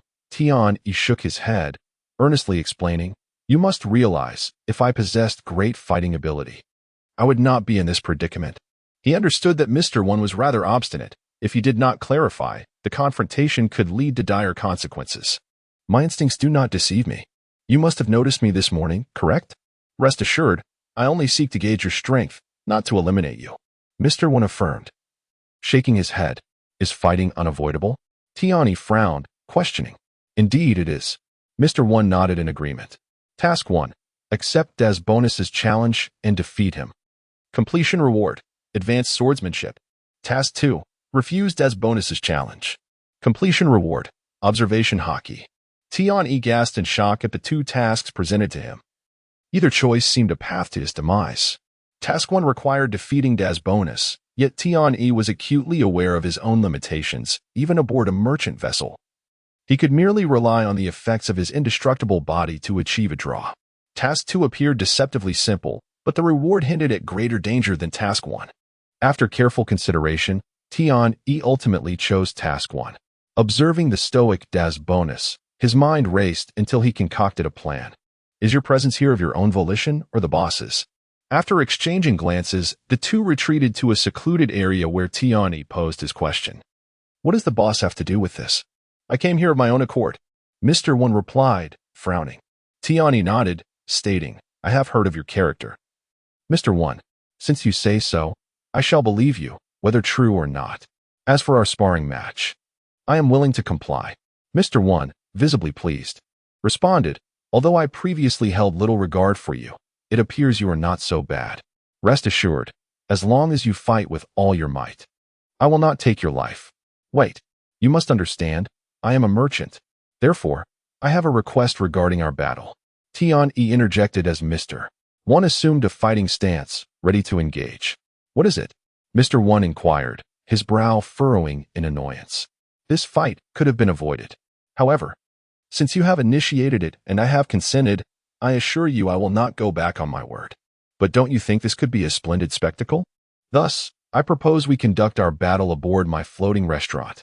It should attract a considerable audience and serve as a promotion for my establishment. What do you think? Tiani suggested with a light chuckle. Indeed, his aim was to host the fight on the merchant ship, as this would secure his position and ensure he would not be easily vanquished. Whether the task could be completed was secondary. His immediate concern was to avoid being killed by his opponent. Mr. One frowned deeply, reluctant to acquiesce to Tian Yi's proposal, considering it overly complicated for a mere spar. Fear not, I have no intention of stalling. We shall return to the merchant ship now and commence the moment we arrive. No time wasted. Tian quickly reassured him upon noticing Mr. One's hesitation. Very well. Mr. One nodded, conceding. Given the gravity of Tian Yi's words, it would be inconsiderate for him to refuse. As a result, Tian informed the caravan members of their departure and returned directly to the ship with Mr. One. Boss. Jia and Ladiki exchanged anxious glances towards Tian. Upon their return, Tian had immediately notified them to clear the deck for his duel. Little D. Do you think the boss will be all right? He is so formidable. Jia grasped Ladiki's hand, her nerves palpable. That is hard to say. The opponent is Mr. One, likely the strongest individual in the organization, aside from the president. Ladiki whispered, biting her lip. Indeed, upon their return, Tian had disclosed Mr. One's identity to Ladiki and assured her that their encounter would merely be a spar, devoid of life-threatening danger. Nonetheless, their concerns persisted. Even the ship's staff and kitchen crew emerged to cheer for their boss. Meanwhile, on the docks, a crowd began to gather, eager to witness the spectacle. Shall we begin? Mr. One, standing on the deck, inquired of Tian. Certainly. Tian nodded in affirmation. Then be cautious, Mr. One declared, transforming his hands into blades and launching himself at Tian. Bang, bang, bang. Tian remained unperturbed, raising his Desert Eagle and firing 3 shots in quick succession. However, such an attack posed no threat to Mr. One, who effortlessly deflected the bullets with a few swift movements of his arms. Yet, as Mr. One approached to strike Tian, he suddenly found his opponent had vanished. Bang! Thud! Reappearing a short distance behind Mr. One, Tian fired again, but once more. He failed to land a hit, as Mr. One countered the shot with ease, though the exchange felt slow to narrate in reality. Less than 10 seconds had passed since their confrontation began, leaving the audience mesmerized and unable to blink. Jia held her breath, her face flushed, fearful of disturbing Tian-yi during the clash. An ability from a devil fruit user. Ladiki's expression grew serious. Mr. One's transformation of his hands into blades was undoubtedly a manifestation of such powers. How did you achieve that?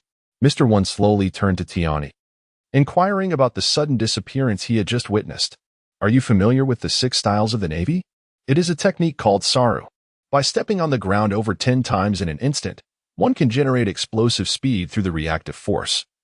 Tian-yi had anticipated the need to explain away his momentary disappearance. The 6 styles were regarded as a prestigious ability in the first half of the Grand Line. Chapter 89. Inescapable. Although his teleportation was significantly faster than the average, to the unknowing observer, it appeared almost indistinguishable. The 6 styles of the Navy? Are you affiliated with the Navy? Mr. One inquired, a frown creasing his brow. Not everyone who masters the 6 styles is a Navy personnel. These techniques were indeed conceived by the Navy, hence their name, but over the years, there have been various channels through which these techniques have been disclosed. Tian-yi replied with a smile. Mr. One nodded slightly, acknowledging Tian-yi's explanation. Then be cautious, for I shall now engage you earnestly. Destructive slash. With arms crossed over his chest, Mr. One swung at Tian-yi, unleashing an X-shaped strike that hurtled towards him. Flying slash. A swordsman, exclaimed the watching security captain, Ike, his eyes wide with disbelief. Although the flying slash in the anime was portrayed with a slow speed that seemed easily avoidable in Tian-yi's eyes, the X-shaped attack was a different matter entirely. He could perceive the strike, yet he was certain that without the use of teleportation, he would not evade it. His enhanced attributes of strength and speed surpassed those of ordinary humans, even exceeding those of Captain Ike in a pure contest of speed and power. Thus, instinctively, Tian-yi utilized teleportation to evade Mr. One's flying slash. Boom. The flying slash missed Tian-yi, crashing into the sea behind him and erupting into a geyser of water that soared several meters high. Is this what you call sparring? Tian-yi asked, his expression darkening as he glared at Mr. One. Because I knew this attack would not hit you. Mr. One replied, his face betraying no emotion. This remark ignited a surge of indignation within Tian-yi. You assumed I could evade it? What if I hadn't? Who would be responsible for my demise? Before Tian-yi could dwell on this, Mr. One advanced again, transforming his fingers into blades and lunging towards him. How dare you underestimate me? Do you perceive me as some harmless creature? Enraged, Tian-yi did not dodge but instead drew his sword, Huasho, to block Mr. One's assault. However, gradually, he found himself being overpowered by Mr. One. Despite possessing the highest strength among his attributes, he could not match Mr. One's prowess. Clang, clang, clang. Acknowledging his disadvantage, Tian-yi chose to evade rather than endure the onslaught. He pivoted and swung his sword at Mr. One. Your swordsmanship is crude, your movement stiff. You are no swordsman. This technique is merely the foundation of the craft, Mr. One remarked, observing Tian-yi's lack of finesse. Though not a traditional swordsman, Mr. One's ability to execute a flying slash indicated he possessed a certain understanding of the sword arts. Tian-yi felt a flush of embarrassment. He knew his swordsmanship was rudimentary and had not practiced in ages. Being called out by Mr. One ignited a mixture of shame and anger within him. Yet, he found himself at a loss, for Mr. One's critique was accurate. In that moment, he contemplated the necessity of honing his skills. Losing focus in battle was a grave misstep. While Tian-yi's mind wandered, Mr. One remained acutely focused. Seizing the moment, he darted next to Tian-yi, his hands morphing into blades once more. With a swift motion, he knocked Tian-yi's sword from his grip and thrust towards his shoulder. Bang! However, Mr. One's blade-like arm did not injure Tian-yi. It halted as if striking solid steel, unable to penetrate further. Heh, I may not excel at offense, but I am proficient in defense. Tian-yi chuckled maniacally, seizing Mr. One's blade-like arm and delivering a powerful punch to his face. Thud. Caught off guard, Mr. One was struck, his previous disdain replaced by astonishment. Clang, clang, clang. Recovering quickly, Mr. One retracted his right arm and transformed his fingers into blades once again, launching a relentless assault on Tian-yi, who disregarded defense altogether. unleashing a barrage of punches aimed at Mr. One's face. What began as a noble duel had devolved into a brawl akin to street thuggery. Huff, huff, huff. Mr. One gazed at Tian-yi incredulously. Tian-yi's attire had become tattered rags, yet his body remained unscathed. Not a drop of blood marred his skin. Conversely, despite sustaining no injuries, Mr. One was left with a bruised ego from the numerous punches he had received. Is this your fruit ability? Absolute defense? Mr. One asked, taking a deep breath as he scrutinized Tian-yi. Not precisely absolute defense. It's merely that with your current abilities, you cannot breach my defenses. Tian-yi replied with a light laugh. Oh, that is splendid. Excitement gleamed in Mr. One's eyes. Hey, what sort of look is that? I sense danger emanating from you. Wasn't this a spar? Perhaps we should declare it a draw? Tian-yi felt an ominous premonition as he observed Mr. One's expression. Microdust slash. Mr. One disregarded Tian-yi's plea, eager to test his ultimate technique against such an indestructible opponent. The blades of his feet transformed, gliding forward like ice skates, while his hands morphed into razor-sharp edges aimed at Tian-yi. Bang! Indeed, Tian-yi did not evade, and Mr. One's attack landed. Yet, Mr. One could feel through his grip that his assault had failed to inflict any damage. Spiral slash. Micro dust slash. He unleashed a flurry of powerful strikes, even employing his most cherished technique, the micro dust slash. But aside from shredding Tian-yi's clothing, he failed to inflict even the slightest injury. This is utterly outrageous. Feeling like a mere punching bag, Tian-yi became the unwilling practice dummy for Mr. One. Bang, bang, bang. Suddenly, Tian-yi vanished from his position, unleashing a series of gunfire at Mr. One. Before he could mount a defense, Tian-yi reappeared from another angle, firing again. Constantly altering his position, Tian-yi peppered Mr. One with shots. Though the bullets posed no threat to Mr. One, they rendered him unable to counterattack, leaving him in a state of frustration akin to Tian-yi's earlier predicament. Destructive slash. Aware that his strike would not connect, Mr. One nevertheless unleashed another slash, aiming to disrupt Tian-yi's assault and regain the initiative. At that moment, however, Tian-yi's ire flared. They had already established that neither could overcome the other. A draw would suffice. Chapter 90. Ingenious victory. Having already resolved to let the mission fail and forego any rewards, he was infuriated by the relentless pursuit of his adversary. Thus, fully aware that even a desert eagle would fail to inflict harm, Tian-yi proceeded with the action merely to vex his opponent. Bang! After Mr. One unleashed a slashing attack, his back became vulnerable. Without hesitation, Tian-yi appeared behind him and delivered a swift kick to his rear, causing Mr. One to stumble precariously. Turning around in fury, Mr. One directed another slashing attack toward Tian-yi. Although Tian-yi evaded the blow, he suddenly noticed the deck had been reduced to a wreck due to their fierce battle. Damn it! Tian-yi shouted angrily, charging directly at Mr. One. Taken aback, Mr. One was bewildered by Tian-yi's sudden aggression, but, sensing an attack, he chose not to retreat. His arms morphed into blades once more as he retaliated against Tian-yi. Boom. Abandoning defense, Tian-yi embraced Mr. One and forcefully pushed him back, uncertain of his intentions but resolved to prevent this foe from striking again. After all, if this brute ruined his territory, whom could he turn to for assistance? Mr. One, caught in Tian-yi's grasp, was at a loss, unable to comprehend Tian-yi's motives. He could only retreat while attempting to jab Tian-yi's back with his arms, but to little effect. Bang! As Mr. One's back collided with the ship's railing, Tian-yi found he could no longer push him back. In a moment of desperation, Mr. One transformed his right leg into a blade and kicked at Tian-yi, only to find that Tian-yi had vanished. Thud, thud, thud. Reappearing, Tian-yi regarded Mr. One with a glint of determination in his eyes, raising his weapon and firing repeatedly. The merchant ship A territory is under attack. Would you like to activate the shield? Would you like to repair? Insufficient permissions, repair impossible. Ignoring the system's alerts, Tian-yi continued to fire. Die. Just as Mr. One braced himself to endure the bullets and counterattack, Tian-yi yelled and delivered a powerful kick toward him. Despite the full force behind the kick, Mr. One crossed his arms to block it. Crack. Boom. However, this kick shocked Mr. One, sending him flying alongside the broken railing, plummeting overboard. In that moment, he caught sight of the bullet holes along the fractured railing and finally grasped the reason behind Tian Yi's frantic shooting. It was not only to suppress him but also to weaken the structure behind him, leading to his fall. Splash. Watching MR1 descend into the sea. Tian Yi's lips twitched, for he realized that a piece of railing had fallen with him. Someone go down and rescue him. He called weakly to the bystanders. Boss is magnificent. Long live the boss.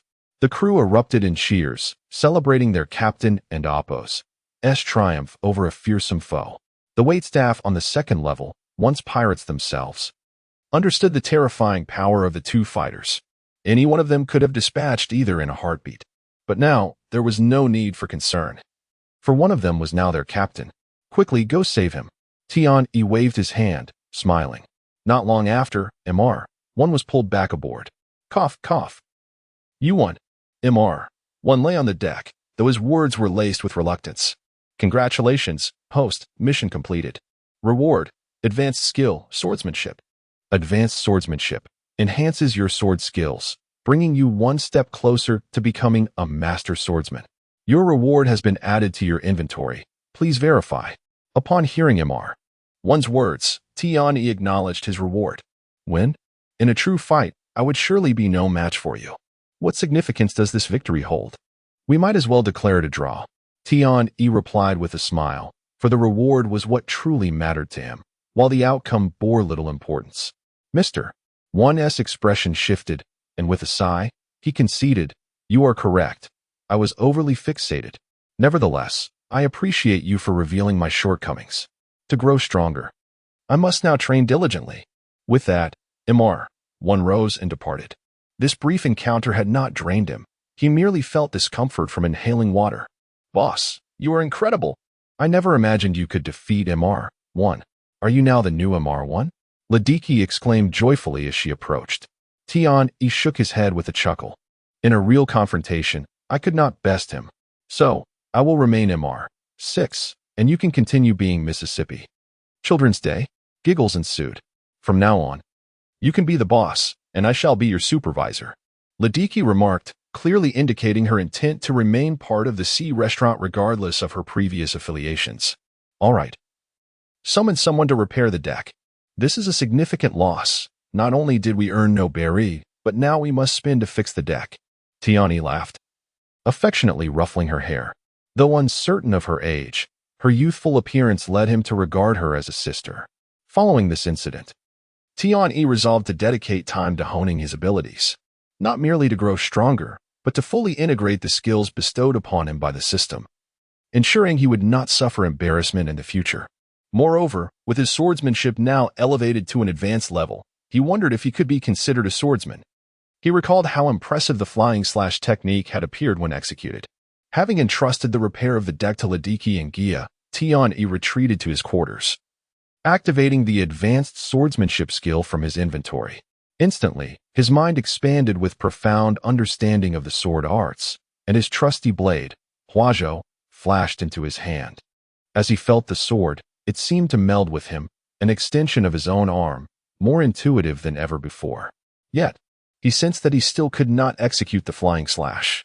Perhaps he had acquired the latent ability, but the advanced swordsmanship merely enhanced his memory and comprehension. Only through true mastery could it become his own. Perhaps that moment would arrive when he finally unleashed the flying slash. Chapter 91. Presence of others at this moment. Tian Yi chose not to wield any weapon as he stepped out to train. Instead, he placed a call to Robin. What's the matter? Came Robin's calm voice from the phone bug. I just had a confrontation with MR1. Tian Yi hesitated for a moment before responding. Oh, why? Are you planning to eliminate him and seize MR1's position? Robin's tone remained exceedingly flat, and Tian Yi immediately sensed that she was likely in the company of someone else. This was their established code. Any deviation in her demeanor indicated the presence of another individual. Consequently, Tian Yi realized that Crocodile might be nearby. No, he sought me out, and I'm unsure of his motives. Tian Yi replied more seriously. Thus, I rushed to report back to the organization. Robin cast a glance at Crocodile before saying, We have not issued any orders for MR1 to seek you out. Then I am relieved. I feared the boss might harbor some dissatisfaction toward me. Tian feigned a sigh of relief, adding, however, Mr. One mentioned he was preparing for intense training and wished to spar with me first. Oh, it seems Mr. One holds you in high regard. What was the outcome of your spar? Robin asked with a light chuckle. Well, I was no match for him. Yet, he could not breach my defenses. Tian reflected briefly before responding truthfully. Oh, not even Mr. One could penetrate your defenses? Robin feigned curiosity. I'm not certain. Perhaps he was holding back out of consideration for our sparring session. Given the possibility of Crocodile's presence, Tian opted not to elaborate further, simply stating, since it was TA command from the boss, let it be. As the call ended, Robin chuckled softly, turning her gaze toward Crocodile, who was seated and enjoying a cigar. Boss, Mr. One is engaged with Mr. 6. I heard. Yet, Mr. 6's strength is somewhat beyond my expectations. Even Mr. One seems unable to handle him. Crocodile squinted, lost in thought. Was it the boss who instructed Mr. One to test him? Robin queried, a realization dawning upon her. I did not. I merely informed Mr. One that Mr. 6 possesses considerable strength. Crocodile chuckled heartily, clearly pleased with his scheme. Robin felt somewhat speechless. What was there to be proud of in orchestrating the mutual destruction of one's allies? Nevertheless, the long years spent in darkness had rendered her emotions inscrutable, and outwardly, she appeared unaffected. On the other side, after ending the call with Robin, Tian didn't dwell on it. He knew that when the time was right, she would reach out again. As evening descended, Tian observed an unusually high number of guests and inquired, "What's going on? Why are there so many people today?" He. They all heard about the boss's exploits this morning, so they came to check it out. Since they're here, they might as well indulge. Patricia quickly explained, having witnessed Tian's formidable prowess. The man who could transform into a sharp blade had failed to inflict even a scratch upon him. He was simply too powerful. No one in their entire kingdom could match him. I see. How are you adapting to life on the ship? Tian asked with a gentle smile. Everyone is wonderful, and Sister Jia looks after me well. Patricia nodded in response. Although she longed to return home, she had learned from Jia that the restaurant had yet to venture far out to sea. Thus, the boss first needed to trial along the coastline. Only once it proved successful would they gradually sail into deeper waters, at which point she could be sent back. Very well. Rest assured, I shall keep my promise. Tian assured her, reading her thoughts. Thank you, boss. Please rest easy. I will work diligently during this time. With a bow, Patricia hurried off to fulfill her duties. How is everything? Is it satisfactory? Tian smiled at Jia, who stood beside him on the deck. Today marked the first voyage of the merchant ship following its upgrade. Jia had been anxious that after leaving the port of Roa, the revenue might plummet. However, preliminary statistics indicated that the spending levels of the guests on board were not inferior to those during their stay at Roa. The issue is that in Almaru Oasis, our reputation isn't as established, so we may not attract many visitors. Moreover, our peak business hours are in the evening. Despite this, Jia still harbored concerns. Do not fret. Although our model may yield lesser profits, it allows us to connect with a broader audience. Tian responded with a smile. Indeed, this was his intention. Remaining in Roa would result in few new tasks. Only by continuously engaging with fresh environments and individuals could he uncover more opportunities. His recent encounter with Mr. One served as a prime example. How long would it take for him to elevate his swordsmanship through mere practice? Yet, through missions, sometimes a single task sufficed. While such missions entailed significant risks, simpler tasks still existed that could enhance his foundational attributes. When the merchant ship arrived at Almaru Oasis, Tian was rather surprised by the turnout. There were far more people than he had anticipated. First and foremost, the sea restaurant held considerable renown in Alabasta. So upon sighting the merchant ship, the nobles and affluent individuals of Almaru Oasis were compelled to come and experience it for themselves. Typically, they had only heard tales of the restaurant's magnificence. However, those reluctant to travel to Roa were now presented with a golden opportunity at their doorstep. Additionally, some second-generation nobles and wealthy heirs of Almaru Oasis had previously ventured to Roa to experience the restaurant. Upon returning, While some friends expressed envy, others were skeptical. Now that the sea restaurant had arrived at Almaru Oasis, it was essential for these individuals to witness it firsthand, to confirm that their claims were indeed truthful. The result was that the majority of the nobility and affluent citizens of Almaru Oasis flocked to the sea restaurant, leaving Tian-E and Jia astounded. Had they not bolstered their staff beforehand, they might have found themselves overwhelmed. Chapter 92. The unexpected, particularly after the recent upgrade of the merchant ship. Significant changes have taken place. The addition of a small casino and tavern on the second deck has made the younger generation even more enamored with this place. If it weren't for the previously established plan to return in the evening, Tian-E would have genuinely considered staying here for the night. For it certainly appeared that this locale offered far more profit than that of Luohala. However, they had not anticipated such circumstances before, and thus planned to rush back in the evening, hoping to recoup some losses. Boss, Sister Jia sent me to ask you, shall we stay here for the night? Patricia, drenched in sweat, rushed over to Tian-E. There are simply too many guests. We certainly cannot accommodate them all within the scheduled time. After pondering for a moment, Tian-E shook his head and replied, No, instruct Jia to cease accepting new guests. We must adhere to our designated return time. Many passengers on the third deck need to go home tonight. If our actions prevent them from doing so, our reputation will suffer. But there are still many guests who haven't boarded. Patricia lamented. We prioritized the VIP guests earlier. Are we truly to forsake the ordinary ones? Do not fret. Tian-E reassured her. I have already discussed with some of the noble merchants here. We will depart from Luohala tomorrow at noon, stay here for the night, and return to Luohala the following afternoon. Ah, I understand now. I will inform Sister Jia at once. Although Patricia did not fully comprehend, she trusted the boss and Apos' wisdom, believing that his decision must be correct.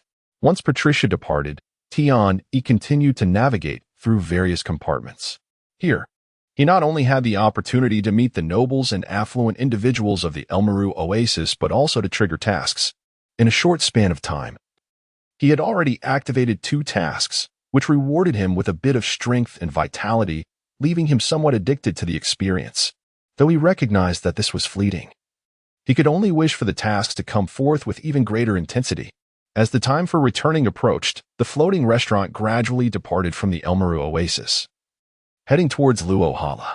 Observing the merchant ship recede into the distance, a young nobleman clicked his tongue in regret, saying, I never imagined the floating restaurant would be so captivating. If it weren't for my father's disallowance, I would have truly considered departing with them. Enjoying delightful cuisine while gazing at the ocean and Apos' nightscape, what a unique experience that would be. I see you intend to spend the entire night at the casino. Another nobleman grinned. Though the gambling machines are rather simplistic, no one is watching us. And right beside is the tavern. What a genius the owner of the floating restaurant is. You are mistaken. The tavern and casino are not the main attractions. The highlight lies in the third floor inn. First, charm a lovely lady at the tavern. Then showcase your skills at the casino. And finally, escort her to the inn on the third floor. The best part is that all the expenses can be recouped at the casino. Now, that is the all-encompassing service of the floating restaurant. Another young nobleman chimed in with a mischievous grin. Truly remarkable. I never expected a floating restaurant to possess so many tricks. I suspect the folks in Luohala cannot match your expertise. The group of young nobles, accustomed to one another's company, relished the opportunity to boast about their escapades. Hey, did you all know? Earlier, the owner of the floating restaurant came to our compartment to toast, and my father insisted that the restaurant should visit us more often. The owner, being quite forthright, agreed on the spot. One nobleman whispered, glancing around. Is that true? If they come tomorrow, I must bring more friends. My boss has obtained some sort of membership card. I can ask my father for it, and then we can have a splendid time. Upon hearing this, several individuals eagerly chimed in. What do you need your father and Apos' membership card for? Look here, I obtained my family and Apos' membership card long ago. One nobleman, brimming with pride, produced a golden-edged membership card. He had acquired it during an earlier visit to Luohala, and it was indeed his own, not merely a parent and Apos'. This revelation stirred envy among the surrounding young nobles, each silently resolving to secure their own membership card when the floating restaurant returned the following day, and to do so promptly. In stark contrast, the wealthy merchants and businessmen were keenly aware of the opportunity to mingle with their peers and nobles, realizing that it would be foolish not to seize such an occasion. Indeed, among the truly successful merchants, none were fools. Otherwise, they could not have amassed their wealth. Grouped together in threes and fives, the merchants engaged in lively discussions, seeking business opportunities and contemplating potential collaborations with the prominent merchants and nobles they seldom encountered. Meanwhile, aboard the slowly cruising merchant ship, everyone felt a bit weary, yet their faces radiated excitement. As members of the floating restaurant, their joy increased with its growing popularity. I never expected the people of El Meru Oasis to be so warm-hearted. Did you see that spectacle? It was my first time witnessing all the compartments in use simultaneously. Even the hall was filled with patrons. It was simply magnificent. Patricia, her face flushed with excitement, recounted the scene to a server descending from the second deck. Indeed, we were busier than ever. I've never experienced such a hectic pace. Another chimed in. Our boss is truly remarkable, devising such an ingenious concept. A floating restaurant. Who would have thought? A group of them chattered animatedly, still reveling in the afterglow of the recent bustle. All right, everyone, take a moment to rest. Once we reach Luohala, we will likely be busy once more. Since the guests are few at the moment, let's all rest well. It was Jia, their supervisor, who finally encouraged everyone to take a break. Chapter 93. The global entertainment vessel currently aboard the ship are guests who have followed from Narahara. And they too have been astonished by the allure of the El Meru Oasis. They had not anticipated that the maritime restaurant, which they had come to regard as commonplace, would garner such immense popularity elsewhere. Upon further reflection, however, this revelation seems only natural had the restaurant not originated from Narahara. The arrival of such an expansive 100-meter-long establishment would undoubtedly create a similar sensation. Thus, he can only feel relieved that the maritime restaurant is rooted in Narahara. Thank you all for your hard work today. Tomorrow at noon, we shall depart from Narahara to El Meru Oasis, where we will remain for a night before returning the day after, Tian-E announced to the crew. From now on, this will be our routine, alternating between the two port cities, spending one day at each, and so forth. After concluding the day's duties, Tian-E gathered everyone together to unveil the future operational route of the maritime restaurant. The crew exchanged glances, and after a moment, Jia inquired, "Boss, are you suggesting that we will be alternating between the two locations instead of establishing a fixed base in Narahara?" Precisely. Once we solidify our clientele at El Meru Oasis, we shall not only alternate between the two ports but also venture out to sea, Tian-E replied. However, for now, let us focus on the tasks at hand. Understood. Boss. After the crew acknowledged this, Tian-E dismissed them, though he retained Jia and Lidisi for further discussion. Is there anything else, boss? Lidisi yawned, feeling fatigued from the day's busyness. Are you tired? I had intended for you both to organize today's intelligence, but if you're exhausted, you may rest. Tian-E said with a smile. I'm not tired. I'll organize it shortly. Jia replied with a bright smile. Lidisi rolled his eyes and quipped. The boss just wants you to keep working, doesn't and oppose, Tihi? Following the upgrade of the merchant ship, Tian-E had installed listening devices resembling ventilation systems in each private room on the first floor, enabling him to eavesdrop on the conversations within. Typically, this task was managed by Ike, the sole member of the security team, resulting in a considerable workload, which Jia and Lidisi would assist in compiling useful information after hours.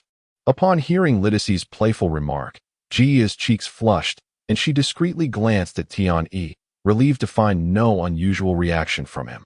Yet, a subtle pang of disappointment lingered within her. All the information is right there. If you're tired, rest for now. You can organize it tomorrow. Tian-E added with a smile.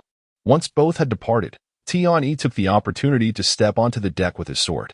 He aimed to familiarize himself with advanced swordsmanship, for it would be a travesty to possess the ability yet fail to wield it flawlessly. Thus, the maritime restaurant embarked on a continuous journey between the two port cities, and due to the booming business at El Meru Oasis, the revenues from Narahara surged rapidly. Tian-E occasionally practiced his culinary skills in the kitchen and sparred with Ike in swordplay. As for Tian-Yi's sudden improvement in swordsmanship, Ike harbored no suspicions. believing rather that his employer had simply begun to take the training seriously after previously underestimating it. 1 month later, boss, we are nearly ready. We have not only acclimated to sailing, but both the Elmaru Oasis and Narahara markets have stabilized. Shall we commence our voyage? Liddacy approached Tian-E with an eager expression while everyone was busy with cleaning after the ships returned to Narahara. What? Are you eager to set sail? Tian-E asked with a grin, for he too harbored a desire to venture out, though he hesitated due to the ship's lack of prior voyages. Of course, only the sea is the true home for the brave, Liddacy replied without hesitation. In this world, even those who do not become pirates possess a great fascination for the sea, and those who dare to take action towards it are revered. Very well, but we must first attend to our guests. Gia, please post a notice for tomorrow, Tian-E instructed. Tomorrow at noon. We shall head to Elmaru Oasis to see if there are guests interested in going to sea, and the following day we will depart from Elmaru Oasis, passing through Narahara before heading out to the open sea. For now, let us set the itinerary for 3 days and 2 nights. Originally, their first voyage was planned to last only 2 days and 1 night, but after a month of sailing, they had gained a preliminary understanding of the maritime journey, prompting Tian-E to extend the duration. Yay! Long live the boss! I'll share this delightful news with everyone right away, Liddacy exclaimed before dashing off. Tian-E chuckled and shook his head. His willingness to set sail stemmed not only from a month of experience, but also from the presence of the crew on the second deck. They had previously been part of a pirate crew, with all necessary personnel including sailors, navigators, and ship doctors, albeit their skills may not have been exceptional. Nonetheless, they were professionals in their respective fields. 2 days later, after the merchant ship departed from Elmaru Oasis and collected all pre-booked guests from Narahara, the maritime restaurant finally set its course toward the open sea. Boss, shouldn't we give our ship a proper name now that we are about to embark on our voyage? Liddacy asked, gazing excitedly at the distant horizon. Oh, does anyone have suggestions? Speak up, Tian-E responded cheerfully. This naming was initially supposed to occur upon acquiring the new ship, but Tian-E had not brought it up, and thus the crew had remained silent. However, with the imminent voyage, it was essential for the merchant ship to bear a resounding name. How about we call it the Royal Restaurant? Suggested Chef Sambu with a grin. His proposal received unanimous agreement from the other chefs, yet Liddacy disagreed vehemently, exclaiming, "That sounds dreadful. We are now more than just a restaurant. I propose we call it the Forward Boss." Tian-E burst into laughter, nearly spitting out his rum, and remarked, "That name is far inferior to Royal Restaurant. While I also find Royal Restaurant lacking, at least it's better than yours." Cut. You truly lack appreciation. Liddacy pouted in discontent. How about we call it the Merchant Vessel? We are not only running a restaurant, we have other businesses as well, Gia suggested timidly. Chapter 94. The Timeline of the World. However, this proposal was met with rejection from Liddacy, Sambu, and others, as the profession of a merchant in this world was not regarded as particularly noble. Let us name the ship the Great Entertainer, declared Tian-E. Our vessel will undoubtedly grow larger, and our business ventures will multiply. All of these enterprises can be collectively termed as entertainment. Henceforth, let our ship be referred to as the Great Entertainer. After pondering for a moment, Tian-E spoke. But that name is quite a mouthful. Liddacy frowned. Observing the expressions on everyone's faces, Tian-E discerned that the name seemed to lack appeal, so he merely scratched his nose and refrained from further comment. I think the name proposed by the boss is splendid. It carries profound meaning. Jia blushed and asserted earnestly. The boss merely came up with a random name. And you find it commendable. Nonetheless, the connotation is quite good, albeit a bit unwieldy. How about the Global Entertainer? Liddacy suggested with a playful grin. The Global Entertainer? Tian-E gazed at Liddacy in astonishment. If it weren't for her constant presence by his side, he would have doubted whether she too was a traveler from another world. What? Is the name Global Entertainer not suitable? Our future goal is to sail the seas, embarking on a global voyage, enticing everyone to pursue us, Liddacy proclaimed with a hint of pride. Previously, when the nobles and merchants of the Alma-Lu Oasis took pride in boarding the maritime restaurant, it significantly satisfied Liddacy's vanity. She became infatuated with that sensation and hoped that one day, the entire world would feel the same. That would be perfect. Agreed, that sounds excellent. We shall name it the Maritime Restaurant, the Global Entertainer. May we become the object of pursuit for people worldwide, establishing the largest maritime entertainment realm on the planet. Tiani rose and raised his glass, exclaiming loudly, "The Global Entertainer. Long live." Everyone joyfully raised their glasses in unison, shouting. In the year 1518 of the sea-round calendar, this marked the day when the Global Entertainer, destined to be renowned across the globe, set sail. As well as the day they decided upon this name. Indeed, although Tian-E had been in this world for less than a year, the timeline had advanced from 1517 to 1518. The world did not place significance on New Year's celebrations, which led Tiani to realize only after the fact that he had experienced his first New Year in the realm of pirates. Simultaneously, as the timeline progressed to the year 1518 of the sea-round calendar, the situation in the Alabasta Kingdom worsened. To date, the entire kingdom, with the exception of the capital Alyabarna, had not received any rainfall. All cities in the nation, apart from a few port cities and the capital, began to adopt the methods of Yuba, searching for underground water sources. It is noteworthy that the Alabasta Kingdom has existed for several millennia. Thus, even in the absence of rain, locating subterranean rivers would suffice for the survival of the inhabitants of this land. However, the prolonged lack of rainfall posed significant challenges for the royal family. Had it not been for the prior agreement with Tian-E, King Cobra would have undoubtedly commenced extensive construction of seawater converters in the various port cities. For this reason, Cobra had declined several requests from Princess Vivi and others regarding the existence of seawater converters. "Father, did you not say that the essence of a nation lies in its people? Yet now, our citizens are facing great hardship due to the scarcity of fresh water. Why do you not allow the construction of seawater converters to proceed? Please refrain from using the excuse of low conversion efficiency." Princess Vivi implored her father with profound confusion. "Vivi, this disaster sweeping across the Alabasta Kingdom has only just begun. Until the true Dark Hand emerges, we cannot unveil the seawater converters." King Cobra sighed, ultimately confessing, "Disaster? What disaster? Father, what are you talking about?" Princess Vivi gasped in astonishment. "Do not inquire. This matter is one I shall resolve. You must not disclose this to anyone, including the existence of the seawater converters. Furthermore, if any danger or urgent matters arise, you may seek assistance from Mr. Tian-E at the Maritime Restaurant. For everything else, do not ask further." King Cobra waved his hand, indicating the end of the discussion.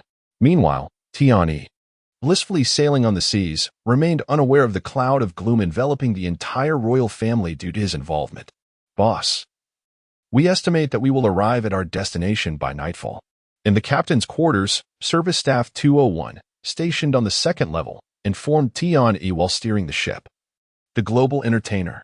Once a vice-captain of a pirate crew, he had escaped peril due to the absence of a bounty on his head. Upon learning of his position, Tian-E entrusted him with temporarily navigating the Global Entertainer. Given the limited number of passengers, the staff had fewer tasks to attend to after setting sail, making it feasible to reassign a person or two without significant impact. Their destination was the nearest small island to the Alabasta Kingdom, which, under normal pirate ship sailing speeds, could be reached within half a day. However, as a merchant vessel, the Global Entertainer moved at a slower pace than typical pirate ships. Hence the estimate of arriving at nightfall. "Very well. In that case, let us slow our speed and aim to reach there by tomorrow morning." Tian-E nodded in agreement. Arriving at the small island in the dead of night would not be wise. During the day, the sight of such a large ship would certainly pique interest, enticing people to come and patronize, which was Tian-Yi's intention. "Understood, boss." Staff 201 nodded in affirmation. If he were to expedite their arrival, that might pose a challenge, but delaying it was entirely manageable. After spending some time in the captain's quarters, Tian-E made his way to the main deck. He contemplated the idea of transforming the deck outside the restaurant into a swimming pool, envisioning it as a delightful addition. However, despite the entire merchant ship measuring 100 meters in length, in this world, a vessel of that size was not considered particularly large. It is essential to note that giants also exist in this world, and their ships are truly massive. Consider the figure of oars aboard the Moria ship, whose height alone reached 60 to 70 meters. Thus, Tian Yi's merchant vessel was only marginally longer. Additionally, smaller ships often struggled to withstand the ocean's tempests. As Tian Yi pondered the feasibility of constructing a swimming pool on the deck, he suddenly noticed Jia diligently working by the ship's railing, gazing out at the vast sea. "What are you looking at?" Tian Yi approached Jia with a smile. Startled, Jia replied with a hint of embarrassment, "Oh, it's nothing. I just feel that the ocean is so vast." Tian Yi's expression darkened. "Vast ocean? What significance does that hold?"